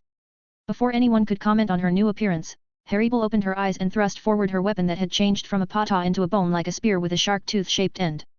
Her target was none other than Peppa and before he could even realize that he was attacked, he took the full brunt of a condensed large amount of water from the tip that was fired as a blast that resembled a shark tooth. And not just one but she fired multiple blasts in rapid succession without moving the slightest all heading towards him. All those water shark's tooths fell on his body and at first, he was stunned as he felt that they did nothing. Before he could celebrate and start yelling at her, he felt his whole vision become something akin to chainsaw puzzle. In fact, he could feel his body slowly falling down unable to mutter anything, as the last thing he saw was the Quincy's faces. 694, Chapter 694, Hueco Mundo 6. Silence fell as they watched the body of Pepe getting sliced and diced while falling down with an unreadable expression. Ryrika who was the closest as she had chosen to face Haribel due to various reasons she clenched her stomach and tried not to puke. Grimjo who saw this smiled and took this chance of confusion to appear in front of Robert as he grabbed his head with his claw and started charging his Ryutsu in his palm. Grimjo, where are you looking at? Your opponent is me. Grimjo, die small fry. Grimjo, Gran Rey Zero. Uzist. The battlefield was silenced. Just as they had the upper hand they suddenly lost 2 of their members and not only that, Haribel had freed her followers' brainwashing from Peppa which put them in a disadvantage against them. Grimjo, so you could do it after all. Grimjo, now let's finish the rest and make them pay for inviting us. However, before Grimjo could even finish his words, he was shocked as countless Ryutsu signatures skyrocketed through the room. He looked at Saw Bercy smiling at him as his Ryutsu became more violent, at the same time he heard a voice from behind him before getting hit and sent flying. Gerard, ha ha ha ha ha, the power of miracle is what always prevail. Boom. Haribel was shocked to see the two of them getting stronger even though they had released their form, and before she could do anything she hurriedly dodged, avoiding a beam shaped in a star. Masculine, it is time for me to enter the ring. Masculine, now then villains prep. As he yelled while stretching his clenched fists to the sky, he saw three Zeros charging and launching at him before and immediately got angry as his cutscene and monologue was interrupted. Masculine, don't you know it's rude to interrupt others? Masculine, star Satsujin punch, star murder punch. As Mask was enraged, a star mark manifested on the back of his fist, before punching forward towards the incoming threat. The resulted impact caused countless bursts of energy to blow away Mila Rose, Apasai, and Sung Sunday. James, yet. Go sir. James, teach them how to be a star. At that moment James saw Haribel appearing in front of Masculine and thrust down her spear, all the while he grinned at the challenge and fought back. Masculine, star lariat.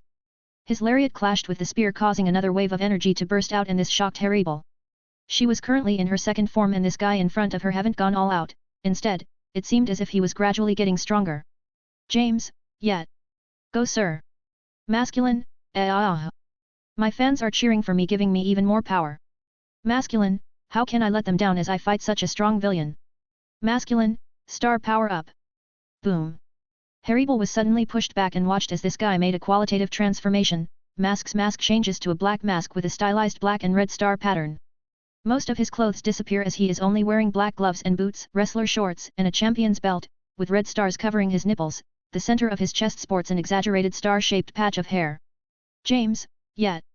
Go sir. With this change, it wasn't that long that Haribel realized why he powered up so much that he could match her up in her second form. Although she wasn't a power-type opponent, her strength was commendable, at least to fight with Grimjo at his second form. Thinking about this, she suddenly got a bad premonition as to, if this guy released his form like the others, how strong will he be?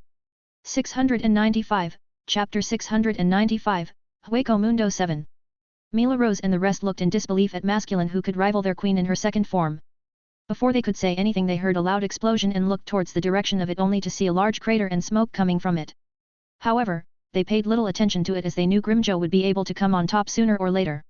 Instead, they focused their attention on the figure that was in front of them when they landed from getting blown away. Mila Rose, it turns out that you will get to face us all alone. Apasai, I can't wait to shred you to pieces. Sung Sun remained silent as she was thinking about her since the beginning. She had countless chances to attack them and severely put them in a disadvantage, yet she didn't. It was like as if she didn't want to fight them at all. Sung Sun, you. Why is it that I sense not a bit of will to fight?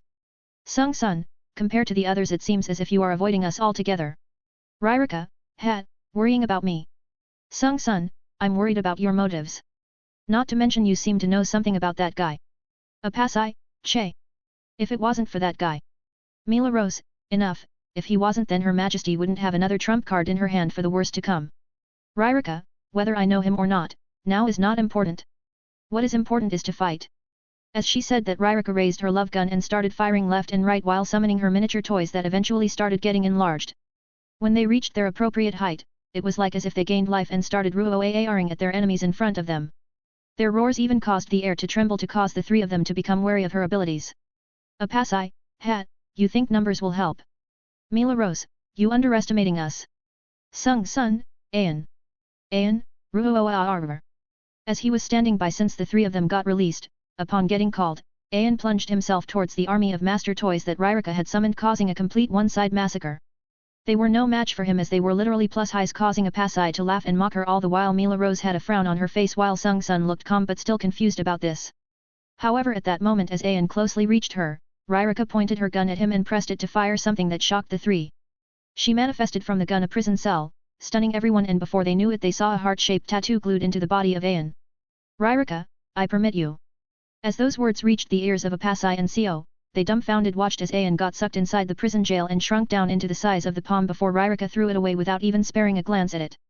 Ryrika, now, I wonder will you cut off your other hand and call another one out? Mila Rose, I see, for you to be here you have what it takes. Apasai, you bitch. Let him out. As the two raged with fighting intent and anger, Sung Sun opened her eyes wide when she realized where the prison box was thrown and looked at her as she discerned a small smile in her lips. She didn't say anything and instead looked as she summoned more toys for them to fight and started entering a stalemate. On the other hand, one person who was constantly getting forgotten since the beginning started to question herself if she was useful in this match of monsters. 696, Chapter 696, Hueco Mundo 8. Her power the question doesn't give her that much of a fighting chance. According to His Majesty, her spiritual power is on a level comparable to or greater than that of a captain-level Shinigami. But that all she has what she could do with it? Crush the others with her pressure? It only works on mobs. The question can force her opponents to question everything about themselves and their abilities. But that was the only good point it had, and it worked on a lower level than her. Even Ririka is stronger than her. But on the other side, she has tons of weaknesses such as, the question is rendered ineffective if she is unable to fully speak, and at the same time the question is rendered ineffective against people unable to fully hear her talking. Amidst all the sounds of explosions and fighting, how the hell will someone hear her? As she was pondering over from a distance, she felt a few presences getting closer, and from them, she knew who they were as fellows Quincy's. She thought that their task in the real world was completed and have come here to assist them. Since that is the case, then she will greet them and question them about what happened there before leading them here. This might elevate her position as someone who cares and brought back up. Thinking about that, she vanished from her position, leaving everyone to duke it out with each other. As the three were facing Ririka, Harrybull was facing Masculine, who kept powering up through the cheers of James. On the other hand, Grimjoe had his hands full as Menina's had released her power and caused her prowess to rise above him. As a result, he was losing in the contest of power. At the same time, Gerard, as he was constantly getting injured from his claws, Ciro's, Ballas on other abilities, he keeps getting stronger and stronger while healing himself. Overall, he was fighting with two power types opponent and was slowly losing. And this irked him at no end, not to mention that Percy is somehow becoming stronger as well, even though he has been sitting there doing nothing at all. He started recounting everything that happened since these guys appeared and knew that his powers are related to the people he killed. He possesses the ability to greatly increase his own power by simply killing someone. He continued to grow stronger the more he killed, regardless of what form each victim actually takes, be it enemy, ally, or even beast.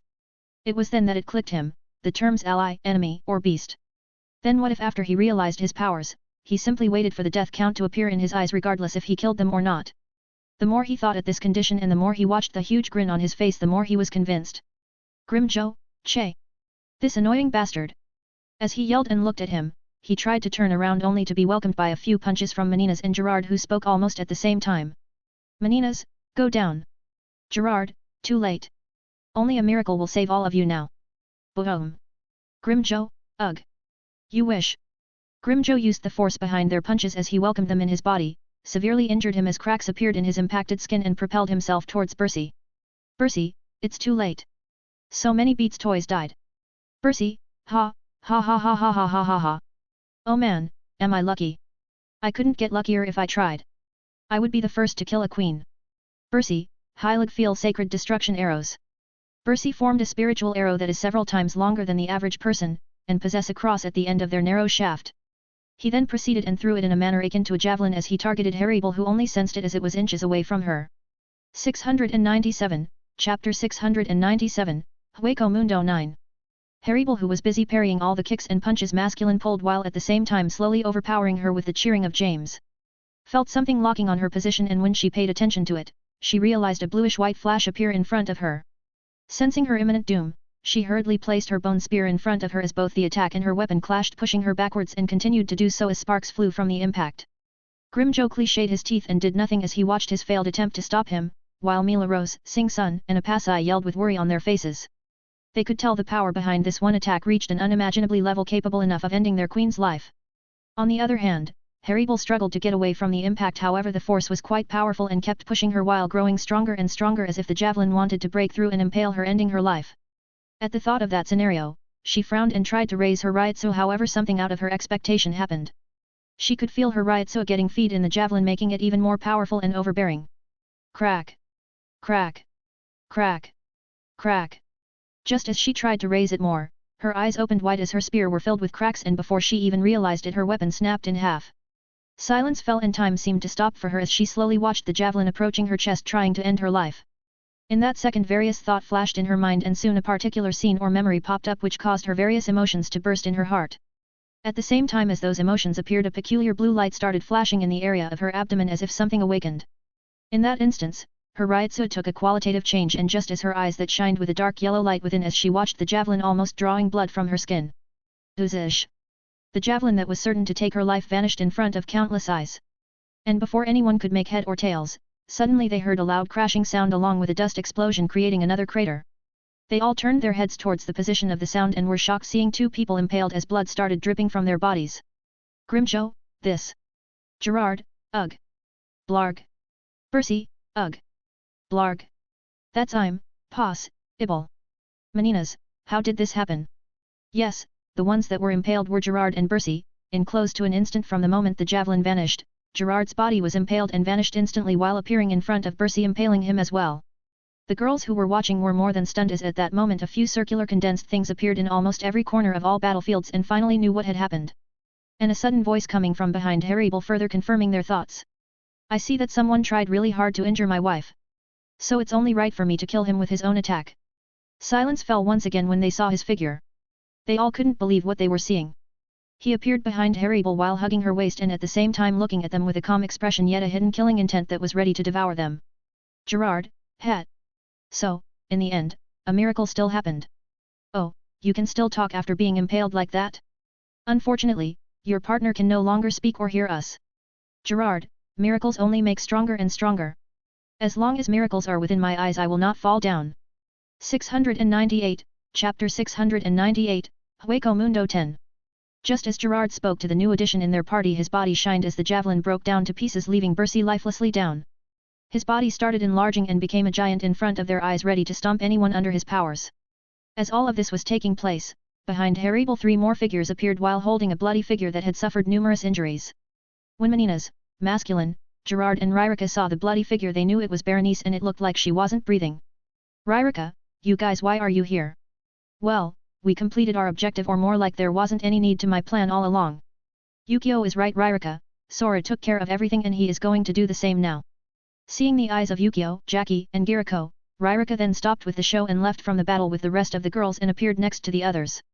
However, this caused Meninas, Gerard and Masculine to be stunned as they immediately connected the dots that they were traitors. On the other hand, Harryble looked at Sora, who was still hugging her with complicated emotions in her eyes, as the memory that popped up in her head was something related to him. Harryble, I won't say thanks. Sora, I never expected you to say anything. It's my duty as your soon-to-be a husband to always protect you. Harryble looked at him briefly and then refocused the gaze towards the rest of the opponents that were reduced down to 3. However, the girls that appeared next to her saw her cheeks getting a bit rosy, which earned Sora a few stares as if saying to him, hurt her and you're dead meat. At this time a shattering voice was heard as a figure charged forward towards them. Masculine, you fiend. Only a coward attacks with the means of sneak attacks. James, go. Go. Mr. Go. Sora, aren't we the villains in your eyes from the moment the war started? Sora, if so why should we care about sneak attacks? As he said that, Sora looked at Ryrika, who snapped her fingers, causing a change to appear once again in the battlefield. Behind James, who was hitting the gong and cheering for Masculine, suddenly, a huge figure appeared, causing his shadow to overwhelm the little guy. Boom. Boom. Boom. Boom. Boom.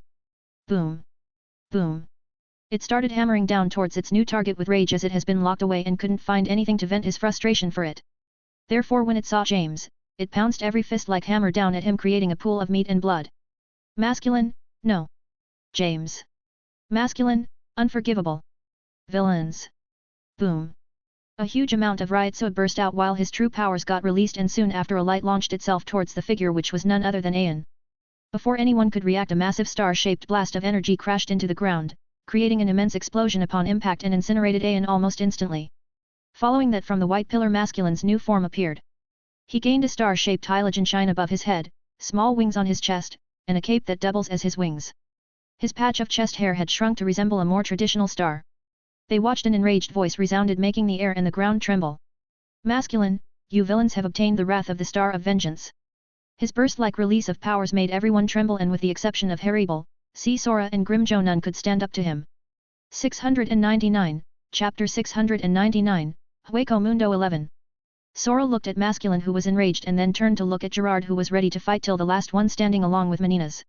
He remembered that Meninas, like other Stern Ritter members, is loyal to Waiwak and is willing to attack Ichigo, trying to prevent him from reaching her leader and interfering with his plans. Even though he finds her pretty with such loyalty, he didn't have plans on taking her for his wife. It would be pointless. Taking back his thoughts, he looked at the shivering figures behind him and waved his hand while forming a door and motioned them to enter inside. Yukio and Seo entered inside as they dropped the bloody girl they were holding, and as he made sure they went inside, he looked at Apasai and the rest. They were unwilling to leave Harryble's side and shook their head. Harryble, enter inside. This will no longer be a spread-out battlefield but a brawl. Apasai, but we. Harryble, Enter, no worries, I will be fine. Seeing the seriousness in her eyes, they all ended up nodding at her and glared fiercely at Sora, making him smile wryly. She could tell their meaning. Just as they were about to enter, countless beams and arrows rained down on the only to vanish and appear far away from their sights. Meninas, Che. Don't you know another trick? Anything else than that? Meninas, where is your power? Masculine, like hell, I will let villains escape my eyes. Gerard, don't worry, after we deal with them only a miracle will save them again. See Sora, miracle this, miracle that. I want to see how far you can go with your miracles. Grimjo, I have a score to settle with that pink-haired. Harrybull, I also have a score to settle with that masked guy. See Sora, either way I doubt he will let you off as your subordinates killed his fan. See Sora, are you going to be fine? See Sora looked at Harrybull, who was holding her broken spear in both hands, and a trace of worry could be seen in his eyes. He didn't know if he had completed refining her body with his gift, and if she had, then she wouldn't have been in that situation before. However, her next actions caused all the worries he had in the face of their enemies fall, while Grimjo cliched his teeth in annoyance. Harrybull, then let's see how well I will fare in this form. Boom! Her Ryotsu flared up and spread out as it condensed itself in small droplets visible to the naked eye while holding her spear with both hands and connected the two together. Harrybull, another Atapa beyond resurrection. A large cloud burst out from her spear, covering the entirety of her body, while crackles of lighting started reverberating all around them. Grimjo clenched his fists while Sora smiled, feeling the power behind this new form, and waited as her figure has slowly become visible for them to see. In this form, the lightning bolt-shaped marks on her face gain an extra jagged section while moving closer to her eyes, which glow bright blue. Her hair turned completely white, with several long braids reaching to her knees at the back and two bangs framing her face. Harrybull then gained two long and roughly triangular ornaments on her head angled toward each other, with an additional section on each extending outward from her head, resembling ears. Harrybull's breasts and neck are being covered by long strips of yellow Ryotsu, and her new armor is asymmetrical in appearance. Her left arm gained a black and grey gauntlet reaching while gaining a rock-like bracer resembling a crashing wave on her forearm. Her right arm has the same black-grey material, with a large pauldron on her shoulder which also resembles a crashing wave whose points reach her head. Sora then could see that her hand disappears into her new sword, which is composed of yellow Ryotsu concentrated around a large, grey hilt floating around Harrybull's wrist and three thick white arrows extending outward to form the body of the sword. Her upper back gains a grey, shark-like fin whose base wraps around to the underside of her arms on her chest, and a small inverted black and grey triangle lies underneath her breasts, with two curving black markings on her abdomen. Her waist gains strips of fabric hanging off either side in her back, with a dorsal fin-like segment on her lower back keeping them attached, which also has a large flare of yellow Ryotsu on the end. Her left leg is fully armored in black and grey material, and her thigh bears three markings glowing with yellow Ryotsu. At the base of her leg at the hip and her kneecap is adorned with a white-grey pauldron, and her calf bears a small grey wing with a curving membrane stretched between four limbs. Her right leg is less armored, leaving the front of her thigh exposed, and has a single bangle circling the base at the hip. Her feet have grey-black material covering the top but are otherwise bare with lengthened and sharp nails. Finally, the Hogyaku is bathed in yellow Ryotsu and floats in Harrybull's widened hollow hole at her pelvis, where her womb would be. 700, Chapter 700, Hueco Mundo 12. Everyone was looking at Harrybull with Grimjo having traces of anger in his gaze. On the other hand, Sora was mesmerized by her beauty in this form, although it revealed too much of her skin. He knew that like the previous two forms it was important. After finishing her resurrection, Harrybull opened her eyes and looked around as her green eyes fell on Sora. Harrybull, so my guess was right. Harrybull, from the beginning, you were a clone. Harrybull, just like when we fought. Sora, you can tell. Harrybull, I can see that you are a mass of spiritual pressure condensed together. Harrybull, meaning as long as you used up your energy you will vanish. Sora, then don't look so worried. I'm sure that you will be fine. Harrybull, I'm not. In fact, I feel I can maybe deal with everyone here on my own. Sora, not needing help. Harrybull, possibly. Sora, well, either way, your opponent is that superstar there. Sora, as for me, my opponent is that guy over there.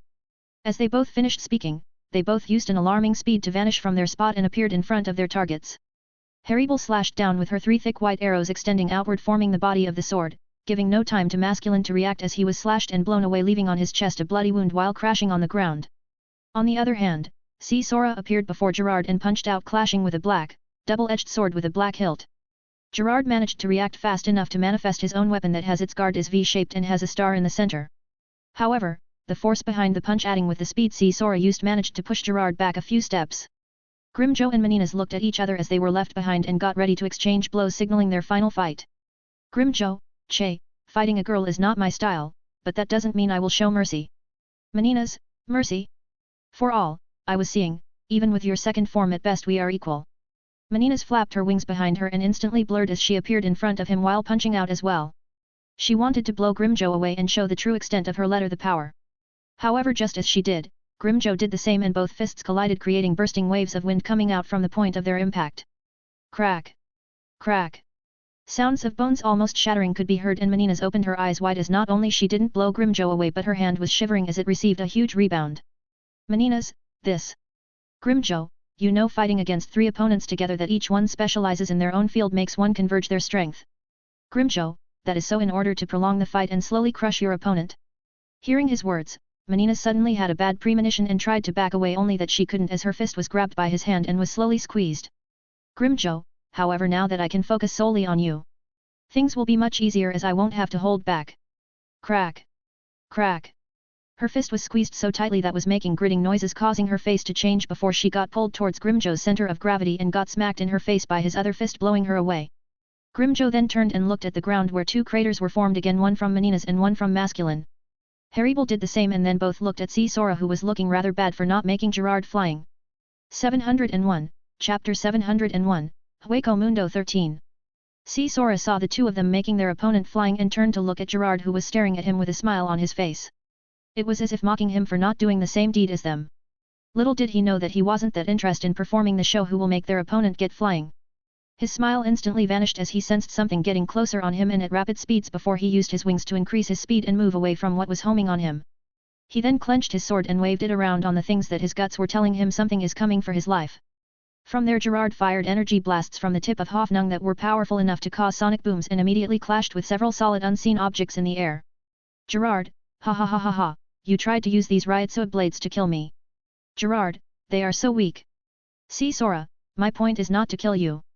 At least not yet. As Sora said that, his eyes flashed with a glint and more than 10 blades suddenly became visible, making Gerard count exactly 15 blades. They started spinning even faster than before, causing him to flinch slightly as he could feel their sharpness and speed increase. He kept firing the energy waves from his sword and the blades actually cut through them, shocking him before he suddenly felt that he could no longer read their trajectories. The blades in front of him became 10, 8, 12 and kept changing in his eyes before appearing in other locations, making it harder for him to dodge. Haribel sighed watching this as she knew Sora was using his Doors combo, a combo he often used to catch others off guard. Just as she was thinking that it won't be long before he finishes the fight against Gerard, a giant beam got blasted off from one of the craters and rushed towards her position. It was the same beam that Masculine used to kill Aeon, before the massive star-shaped blast of energy crashes into her, creating an immense explosion upon impact. Masculine, damn you to hell, you piece of shit. How dare you injure the chest of a star? I won't forgive you for that, you pathetic piece of scum. Forget justice, forget evil, I don't care about that crap.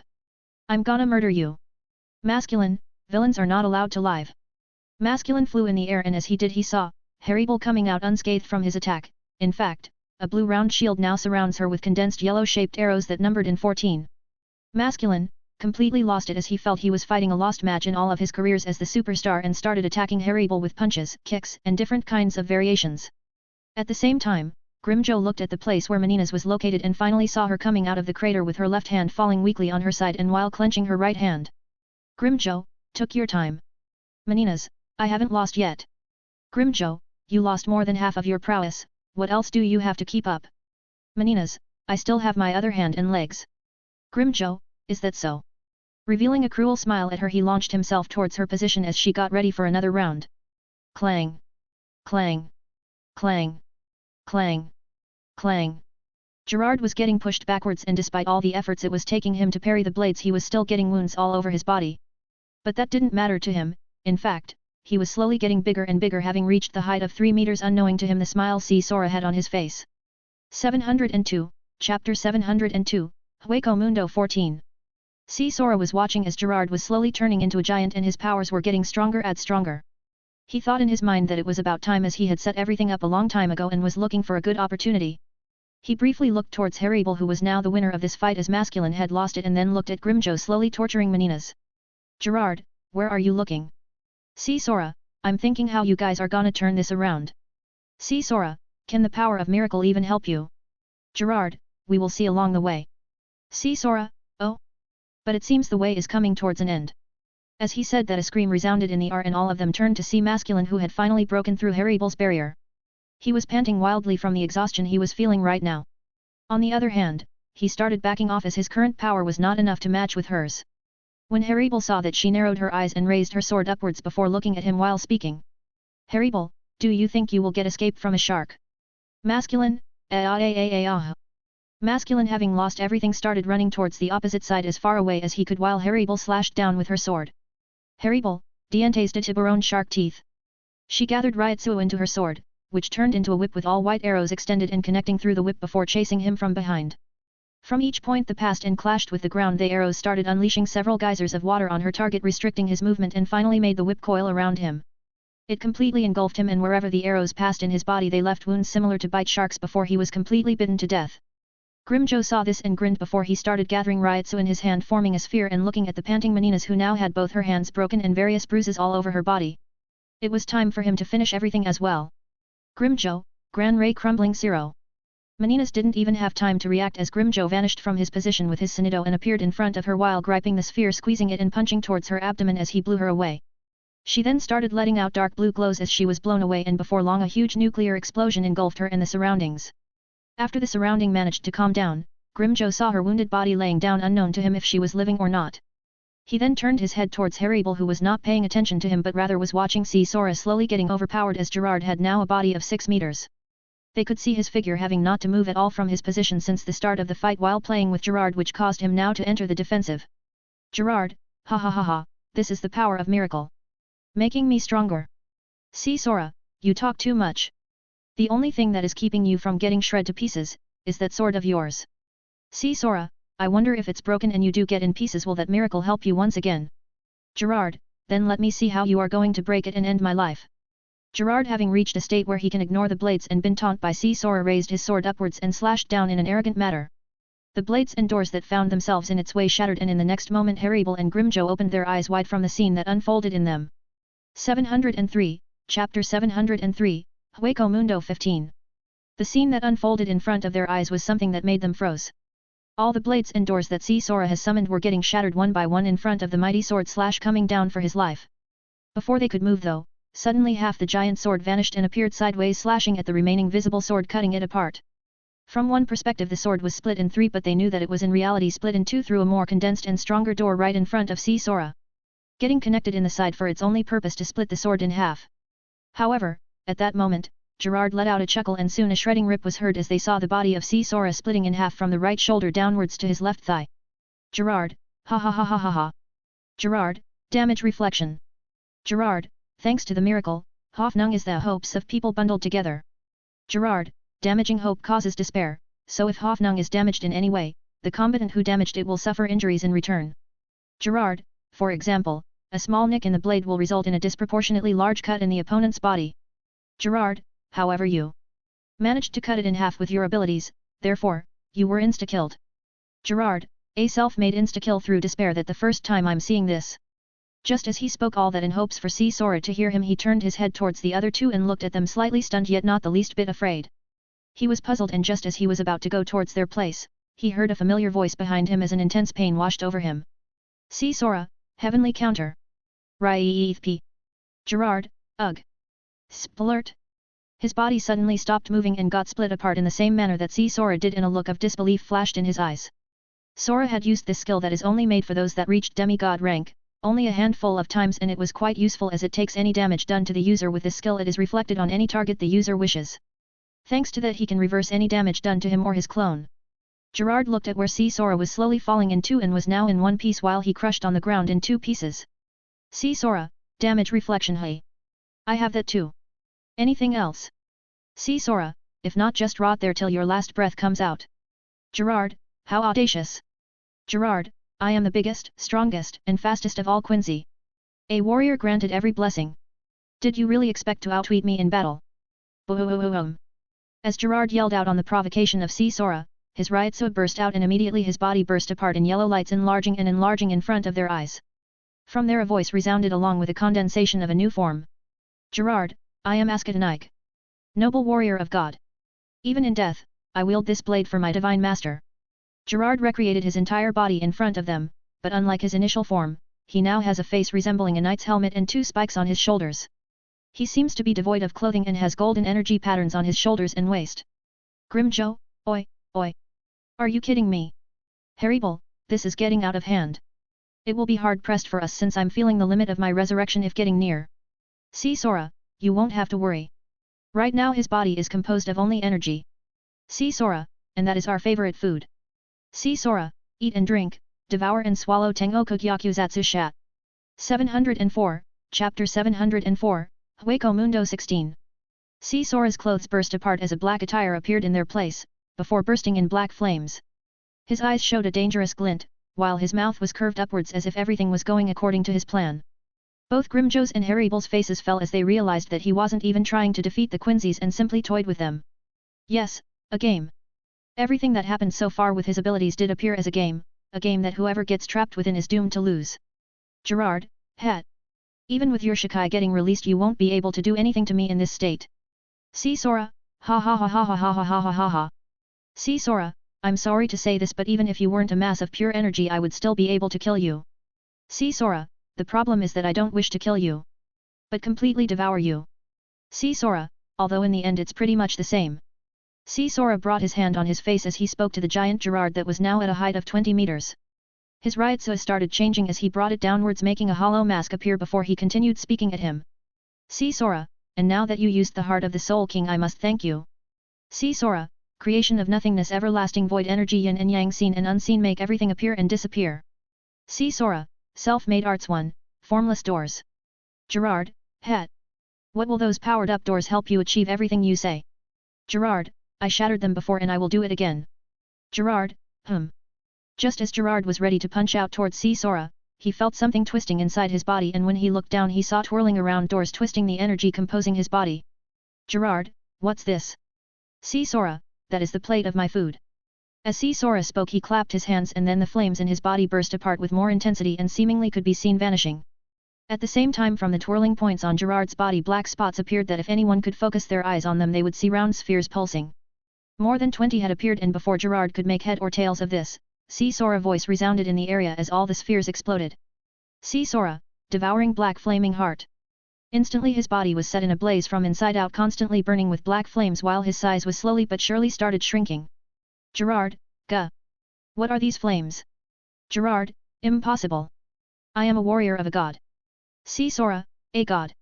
See Sora, you said that in the past as well. See Sora, however I would like to correct you there. See Sora, even a god will die if he gets exposed to the true power of these flames much less a self-claimed warrior like you. When Gerard heard what See Sora said, he wanted to refute it however his figure had shrunk into a 15-meter and was almost encased in a sea of black flames. Grimjo and Harrybull looked at See Sora with a frown on their faces as his abilities are off the charge and any hope they might have harbored in reaching his level was shattered. Especially so for Harrybull who fought with him but in the end the more she saw, the more she realized she could have been killed by his flames. After watching the flames completely burn everything not leaving even ashes behind, See Sora started smiling from within his mask before it started crumbling. At the same time, his body started slowly vanishing from his feet upwards indicating he used everything he had. 705, Chapter 705, Entry. See Sora, finally done. Grimjo, couldn't you have done this earlier? Grimjo, look at you now all weak ready to vanish in thin air. See Sora, you are right I couldn't do that. Or more like it would have been quite strenuous. See Sora, if I were to slowly wear him out with my flames his powers of miracle would have shot off the roof. See Sora, if that were to happen I wouldn't have the right soul left to finish the job. Harrybull, leaving us with an overgrown opponent to mess with. Harrybull, so your earlier boasting of killing him regardless was an act. See Sora, correct. The more they talked, the more the figure of See Sora started crumbling away. In a nutshell, they learned that all this time See Sora was using his doors and keeping the others inside the void. Due to this fact, he was constantly opening doors when they were destroyed and also did the same with the blades in order to find the opening he needs and kill Gerard. They learned that his real target was to help the main self which was going towards Soul Society and if certain things are completed he will learn that his task is completed here. After explaining a few other things as well, his figure finally becomes almost completely transparent with cracks all over his body and as his last action on this world, he waved his hand recreating a door. From there a few figures fell down as he didn't want the same thing that had happened to Anu to happen to them as well. Completing this task his body finally dispersed into particles. Meanwhile, within the void, a figure was walking leisurely as if taking a stroll before stopping on his tracks. The reason for that was because he heard a familiar sound indicating that he completed his tasks on his trip towards Hueco Mundo. System, ding. Hidden quest triggered. Devour the Soul King. 2/5. Rewards, 25 levels 250 fruits. It seems my clone did the work quite nicely. Yep, but it vanished from the overuse of its Ryutsu. Oh well, he had a lot of things to consider and we didn't want the others to be separated and then search for them all over like Inu. Kyaku, Ichigo, prepare yourselves. We will reach Soul Society shortly. Ichigo, we could have gone way faster if you didn't laze around. Kyaku, what's the rush? You think the captains will not be able to protect themselves? Ichigo, they can, but... Sora, well, the stern ritters that are left are quite dangerous in their own rights. Sora, even though I tried multiple times to fix their naivety, they could still mess up everything and gravely at that. Kyaku, you did fix them up. You powered them up significantly. Sora, yeah, but still, unless their opponent is either me or Aizen, they will still hold back. Their pride as captain is not that easily changed. Sora, out of everyone right now in the Soul Society, I guess only Anohana will fight seriously from the get-go, and that's because she has a reason to do so. Sora, and another one would be Kyuka. Sora, the old man will only intervene when things get out of hand or he will directly clash with Waiwak. Sora, but I guess we will see soon enough the aftermath when we pass this door. As he talked with those inside him, he finally opened a door and passed through it, making the light shine in his eyes. When his eyes adjusted in the environment, he wasn't even shocked at what he saw. The whole place had gone an impressive transformation and everything was painted white, be it the road, the walls, the houses, everything was different. 706, Chapter 706, Soul Society 1. Besides him, a light was condensed as it escaped his body and then a figure appeared. Sora, you didn't waste any time, hey? Ichigo, I wonder, which state in their brawl they had reached. Ichigo, I mean, did the Zero Squad appeared or not yet? Sora, we simply had to go and see. Sora, but before that let me create a clone and gather more firepower. Ichigo, more firepower that both of us. Even as he retorted back, Ichigo knew that they will have a hard press fight and didn't matter another word as he watched Sora recreate his clone. After completing this small task, all of them talked about their intended targets. Ichigo will travel around and fight any minions he sees. Sora will make sure that a few important people are okay, not that he doubts their abilities but because they are his wives. While the real Sora will head where Waiwak is located and have a small bout. But before they could implement their plan, Sora pushed away Ichigo as he stumbled on the cold hard floor and Sora used Flash Step to get away. Before Ichigo could lash out at Sora, he saw his body riddled with countless holes and even his shoulder was missing, at least a part of it. Ichigo, what the heck? Sora, take cover. Under Sora's reminder, Ichigo finally rolled away from his position before hiding behind a building. He couldn't believe that the moment they arrived someone bested Sora, or more precise his clone. Sora, he must be Leelbaro with the designation X, the X-axis Quincy as the leader of Waiwaka's Schutz's Tafel Protective Echelon. Ichigo, how come you think it's him? Sora, he is the only one I can think that he can snipe us. Sora, if I remember correctly his weapon is a diagram ram. It manifests in the form of a large black rifle that he carries on his back underneath his cloak. Sora, its forestock is mostly covered in dark green fur, except for a section on the underside near the end of the forestock. Sora, the end of the long barrel has a black, plus-shaped extension on it, and the stock is composed of two long, triangular protrusions that stabilize the rifle against Leel's shoulder and torso. Sora, although they called it a rifle, I'm more inclined in saying it is a sniper, and with his powers to boot that enables him to pierce through anything in its line of sight, with perfect accuracy. Ichigo, we are in trouble. Sora, kinda. Bang. Bang. Bang. Bang. Bang. Ichigo didn't have time to retort to Sora about this situation they were in as he was forced to dodge a few flashing lights that left holes in the walls. As he managed to hide once again, he turned towards where Sora was hiding only to see blinking lights. Not only lights but also a gust of wind passed through that spot, sweeping the ground of any dirt that might have been there. Ichigo. Ichigo, you motherfucker. Bang. Bang. Bang. Bang. Bang. As Ichigo screamed his lungs, realizing that Sora ditched him to fight a long-range battle, he was forced once again out in the open because he let out his position. Far away from there, Baro, who was holding his weapon, was standing at the top of a building watching every small movement and trying to listen to the wind for any whispers. His targets escaped the first time even though he got one from the original three, now only one remains and that one gave his location away. Baro, His Majesty was right, they did appear in the district. Baro, however the most important one escaped. Baro, oh well, let me kill one of the two wanted people in our list. As he said that, he positions his gun again, and while watching Ichigo smashing his leg on the ground and shouting in the air curses, he pressed the trigger. Bang! 707, Chapter 707, Soul Society 2. Ichigo hurriedly dodged away as he saw the light traversing at immense speeds towards him. Ichigo, wow! As he kept dodging, he was also raining curses and soon sighed as Sora wasn't near him. He then stopped running and dodging as he turned around and summoned his sword. The moment he did, he caught it from the middle handle and charged his Ryutsu before he fired a storm of arrows towards the far horizon. Ichigo, Tengoku no aim heavenly rain. Baro watched Ichigo as he was dodging before suddenly he took a 180-degree turn and attacked him out of nowhere. He saw an endless sea of arrows coming towards his place and was shocked before he snapped out of his state and dodged as well. As Ichigo saw that his attack was enough to flush out Baro, he made a grin before turning his back and bent forward while hitting his ass. Ichigo, ha ha ha ha ha, now I want to see how you are going to snipe me. Ichigo, here I am, snipe my ass if you can. As Baro was busy dodging, he couldn't quite well catch what Ichigo was saying to him, but seeing his actions, his anger finally bred inside him before raising his rifle towards his position and waited like that as he was constantly moving. He then pressed the trigger after a few seconds and a large beam was shot out, traveling at an incredible speed and smashing the remaining arrows in the air that haven't reached him yet. Ichigo stopped goofing around and held his sword from the lower handle and swung it in front of him as a light of pillar launched forward, meeting with the beam head-on. Ichigo, Tengoku no Gecko Heavenly Moonlight. Boom! Both attacks clashed in mid-air, creating countless sparks that fell on the buildings and created smaller holes and cracks in the area. Seeing that neither held an advantage, Ichigo sprang forward and with a few flash steps, he almost arrived close to where Baro was positioned himself. But that was cut short as without even realizing it a barrel appeared in front of his face as it was charging another beam before he heard Baro's voice. Baro, you are 100 years too early to try and take me by surprise. Clang!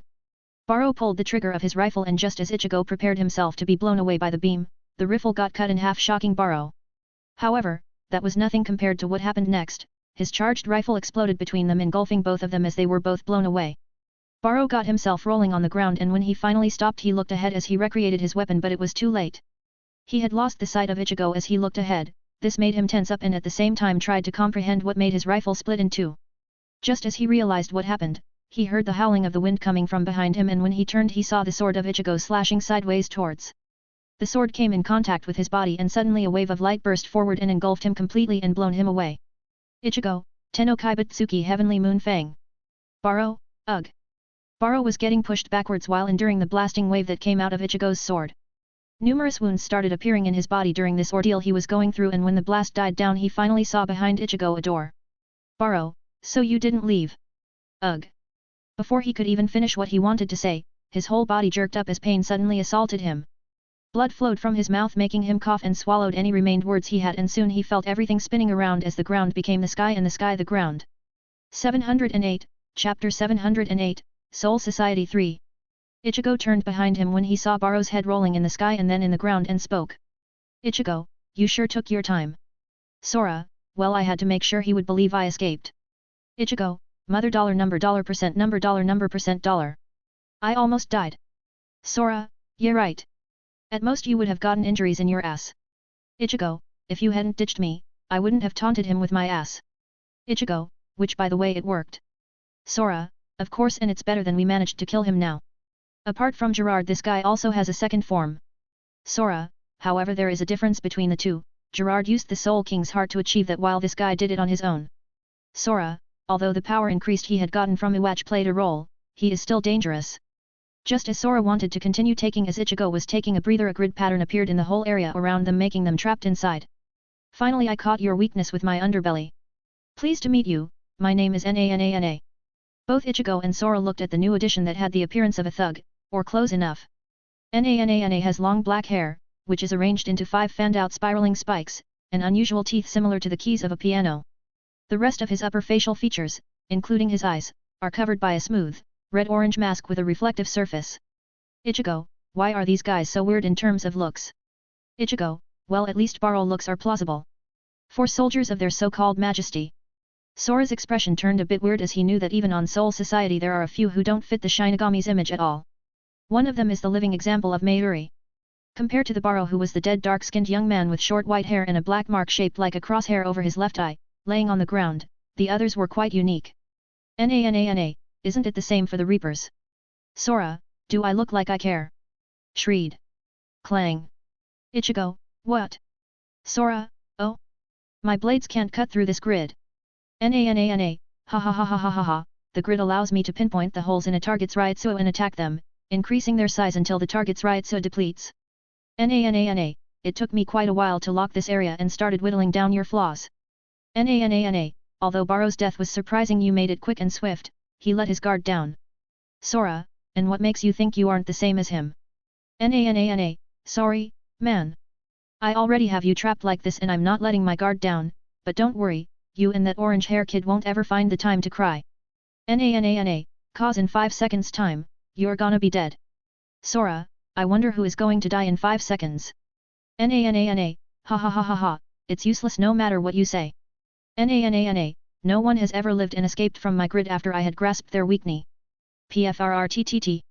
Just as Nah tried to finish his sentence, his mouth was overflowed by a mouthful of blood and a wave of intense pain assaulted him from his chest. He struggled to turn his head as he felt his body giving in and saw another Sora behind him as he was stabbing him through his heart. Nah, H-O-W. I clearly saw Sora, the clone, getting holes all over its body. See Sora, who told you that I can't be recreated again? Nah, why, oh, you. They watched as Nah breathed his last breath while his eyes dimmed. It was then that the grid cage in the area surrounding them broke apart. 709, Chapter 709, Soul Society 4. Ichigo, didn't he originally died because of Bazz-B backstabbing him from behind? Sora, not really backstabbing him, more like piercing him with a heat beam. Ichigo, isn't that backstabbing? Sora, who cares, the method is the same and the end result is the same as well. Sora, point is that since these two are roaming this place, then Wak should have long had seen the future and realized that we will emerge from here. Ichigo, is it safe to assume that he placed all of them here with the exception of Jugram as he and him went to the Soul Palace? Sora, that might be the most logical thing you came up in your life. Ichigo, oi. Sora, however, if that is true, then where are the traces of the battles? Sora, could it be they invaded Soul Society, wreck it and changed everything to confuse them and overturn them? Ichigo, divide and conquer. Wasn't that what happened according to what I have seen? Thought your memories. Sora, possibly, and the captains are laying low. In fact, everyone must have been waiting for some kind of signal to start the final phase. Just as he spoke, he shut his mouth while looking at Nah and Baro. Both he and the clone, being the same person, realized it too late. Both of their bodies started gloating and buffing up in an unnatural way that creates two lumps of meat pulsing with Ryutsu as they burst into pillars engulfing the area and rising towards the sky. Ichigo, wait, don't tell me. That signal was us. Sora, fuck. Just as Sora wanted to issue a few things before charging forward, the sky changed as clouds were gathered and from within a few meteors started falling down. Sora, shit. This is Visionary's power. Ichigo, if those things touch the ground, the whole place will be flattened and no matter where the captains are staying and waiting, they will have to come out. Sure enough, just as Ichigo spoke, the meteors started to experience a few changes. One meteor started freezing at an alarming rate before it shattered. Another one was slashed by countless pink lines from what they could see. Another was slashed in half while the two evenly cut meteors continued to fall over their heads before getting blasted away.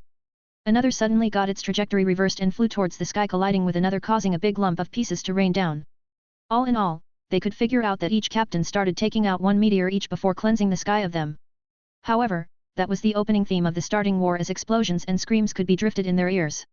Sora, let's hurry over. My clone and I will go and take care of our wives. Ichigo, then, I will go and rush to their party. Having divided their roles, they each went on their own way. However, at that moment, they failed to notice a pair of eyes staring at them while holding his mouth. He is a short, elderly-looking man who has big, pink hair. His lips do not fully close, exposing large teeth. His legs appear to be disproportionately short to his torso. He wears glasses and has a lazy right eye. He also wears a head adornment which is attached to 4 points on his face. His attire is a variation of the Stern Ritter's uniform, consisting of a hooded trench coat. Kukikiku, not even the almighty Sora has managed to detect me. Kukikiku, this will be fun. I will see where he will go and then torture his own people in front of his eyes. 710, Chapter 710, Soul Society 5. As Sora and Sora were rushing ahead, their faces were somewhat distorted. Sora, that's odd, I could have sworn that someone was watching me. Sora, was it my imagination? Gyaku, it's the same for me. Gyaku, on one hand I had noticed it and on the other, it completely slipped my mind. Gyaku, it's like something controlled our thoughts over this particular manner. Gyaku, to never notice what is noticing us. Gyaku, was there someone on the Waka's side that could pull this off? Sora, ugh. I feel there might have been someone but I can't focus on this. Gyaku, interesting. Truly interesting. As Gyako was mumbling about the bizarre abilities of each and everyone he had met so far, Sora, on the other hand, tried to remember each and every ability that the stern Ritter had. Not only that, but his mind worked at full capacity and tried to remember what he had read in the manga and the following fights. It was the same for the clone as well, since they were the same person. This means that they used identical brains to scan their memories. Soon enough, they were at a loss, because nothing came to their minds. It's like a few key elements were missing. Did they suffered amnesia or something? There is no way for that to happen. Therefore they examined all the battles that happened from scratch, and as they reached the 10th squad barracks or what was recreated from it, while light shone on their eyes, they both made twisted faces as they cursed in their minds. They finally figured the cause of their plight. As they entered the area of the former 10th squad, they both saw and heard explosions happen around. At the same time, they could see an ash-like substance on the air whirling around as if chasing something, but the reality was that it was actually fighting someone.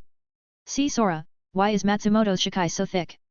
Sora, yeah, it doesn't make sense unless she is fighting her own Zanpakuto and both had released it. Sora, follow our previous arrangement and go towards the other side. See Sora, I'm on it. As he agreed, See Sora opened a door and vanished from within it as it left empty space in his spot. Sora then turned his head and rushed towards Matsumoto, and moments later he was stunned from what he saw. There wasn't one Matsumoto but two of them. Both of them stopped what they were doing and looked at the newcomer, who turned out to be a familiar face. Both, Sora. Both, be careful. She is a fake. Sora, I see. Both, attack her. Wait, not me. Her. Both, stop copying me. Both, stop it. Both, no, you. Sora. He found this situation both annoying and hilarious, as he could see four pair of mounts jiggling as they shout at each other. However, his face was getting distorted even more as he knew that one of those two mounts belonged to either Lloyd or Royd, who had the designation Y the yourself. And that was too disturbing. Both, do something. How should he solve this? Based on what he recalled earlier, Lloyd was the one who fought Zaraki and Royd was the one who fought Yamamoto. The former could instead copy their powers and techniques, while the latter could replicate people's memories and personality. Based on this, he could actually figure this out by simply asking questions that only Matsumoto knows. Sora, I see, since both of you want me to deal with this, well then. Sora, answer my questions. Of course, only the real one will know the answer. Both of them waited until they hear the question while they were tense with this situation. Sora, when was the first time I met you? 711, Chapter 711, Soul Society 6. Both Matsumotos were caught off guard by this question and had different expressions in their faces. It wasn't long before Sora could see through the doppelganger effect. Just as he remembered earlier, Lloyd could instead copy their powers and techniques, while Royd could replicate people's memories and personality. Since what he could see in front of him were two people clashing with the exact skill set, the one who took the appearance of Matsumoto is Lloyd without a doubt. Both Matsumoto burst backwards and tried to gain distance between each other, or more specifically the one who wanted to bring down Matsumoto wanted to take this chance and do something about Sora. It was then that Matsumoto, who went backwards on the left side, spoke up. Matsumoto, the first time we met was before your graduation. Sweat started flowing down from Lloyd as he reverted back to his original appearance, revealing his looks. Lloyd is a tall and rather slender individual. His head is completely bald, and features a third eye seemingly tattooed at the center of his forehead. Each of his ears is encased by a circular, headphone-like covering which is surrounded by a dark-colored trim. His attire is a variation of the Stern Ritter's typical white uniform, including the Order's signature hooded cloak. Just as Matsumoto spoke up and he reverted back to his appearance, he tried to look at Sora only to realize his vision was spinning. Among the last images, he could see while he spans before he heard a thud sound, was seeing blades inserted in his body as they came out from ripples that seemed like doors. He realized before everything turned to the darkness that he was killed and decapitated. Matsumoto turned to look at Sora and puffed her cheeks as he killed him with such ease, not that she was complaining but still. Sora, well, don't look at me like that. All these guys have our abilities, take those away or make them unable to use them and bam. Matsumoto, but that's only possible for people like you and the commander. Matsumoto, we can only struggle and try to beat them. Sora, there are only a few of these guys that are difficult to cope from the start and pretty much all of them are dead. Matsumoto, you mean? Sora, yeah, I killed them in the real world and in the Hueco Mundo. Sora, afterwards I rushed here to take care the last few of them. Matsumoto, ugh. Only for them? Not for your cute wives. Sora, I've taken care of that with my clone. Besides, killing the remaining enemies will ensure your safeties. Matsumoto, then how about a kiss to your wife who did well in holding off? Sora saw Matsumoto throwing at him flirtatious glances and couldn't help but smile at her attempt to act like being neglected. Therefore he walked towards her and hugged her from her waist as gave her a light kiss on her lips to calm this MILF. Just as he was about to let her go, he hugged her even more tightly and used flash step to vanish while at the same time startling her. Matsumoto, wait, we have to help the others. Even though she knew that something happened for him to take her away like this, she still opened her mouth to tease him, but unfortunately for her, Sora looked around dazedly. Sora, again. Sora, this feeling is annoying. Oh yeah. You managed to avoid being stabbed. I would like to say your perception is quite high, but judging from your expression it seems you acted on instinct. Matsumoto had a peculiar face right now. As the moment she heard the first few words she tensed up, but then her thoughts about it, or about the upcoming threat, vanished. Matsumoto, why did I tensed up and then relaxed? Sora, it's because I'm hugging you tightly causing you to heat up. Matsumoto, so you were planning to get me on the bed. 712, Chapter 712, Soul Society 7. Sora smiled at her but still looked far ahead. It was the same with Matsumoto. The moment he heard the words he looked around, and when he finished speaking he would figure out why he was looking ahead. If it wasn't for Gyako speaking with him in his mind about the same things that were happening to him, he would have dropped his guard down like her. Despite that though, just like earlier when he left the position of his entrance to the Soul Society, he knew who was messing with him as he finally remembered the cause of this situation. Sora, it would be for the best to come out. Sora, I know you are messing with our thoughts. Sora, making us relax as much as possible until you strike. Sora, isn't that right, Gwenail? Gwenail, oh? I'm impressed. Gwenail, you know my name. No more than that, how can you not be affected? Sora, it's not that I'm not affected. But I'm paying close attention to those that I treat enemies and their behavior. Sora, I keep feeling you messing with those thoughts, and then I feel something is off. Sora, instead of treating this as something natural inside a war making miscalculations, I treat every detail as something that can be fatal. Gwenail, HOH. So you mean you knew about us before and treated us as enemies, then by me taking away that though caused you to detect me? Sora, something like that. Gwenail, then there is no longer for me to hide. As his voice finished resounding in their ears, both of them saw a short, elderly-looking man who has big, pink hair, appearing like a mirage in the previous spot Sora and Matsumoto were hugging. His lips do not fully close, exposing large teeth. His legs appear to be disproportionately short to his torso. He wears glasses and has a lazy right eye. He wears a head adornment which is attached to 4 points on his face. His attire is a variation of the Stern Ritter's uniform, consisting of a hooded trench coat. Sora, now everything came back to my mind completely. Gwenail, obviously, as I made my existence notable with my powers. Matsumoto, who is this pervert old man? Matsumoto, shame on you using this power to spy on girls. Gwenail, what are you saying, little girl?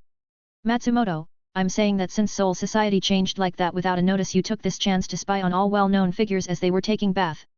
Gwenail, bullshit. Matsumoto, bullshit or not, your power lets you come and go as you please. Sora was looking at their actions and remembered clearly that he did hide behind Isane and followed her like a glued old man with a huge grin on his face. Thinking up to this, his face darkened as many of the well-known figures here are his wives. Gwenail, little girl, stop talking or else you will pay for your words. Sora, does it matter if she stops or not? Your power has various versions, does it not? Sora, and you can say that you act as a spy gaining information and such. Sora, so her words do have a bit of credibility. Gwenail, so, in the end, you are dead set on calling me a pervert.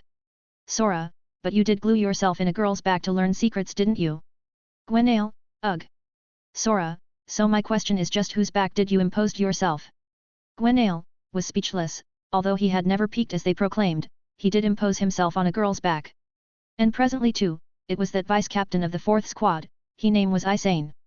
He did so because His Majesty wanted to see what moves the leaders of the forces 1000 years ago will do as they changed everything in Soul Society.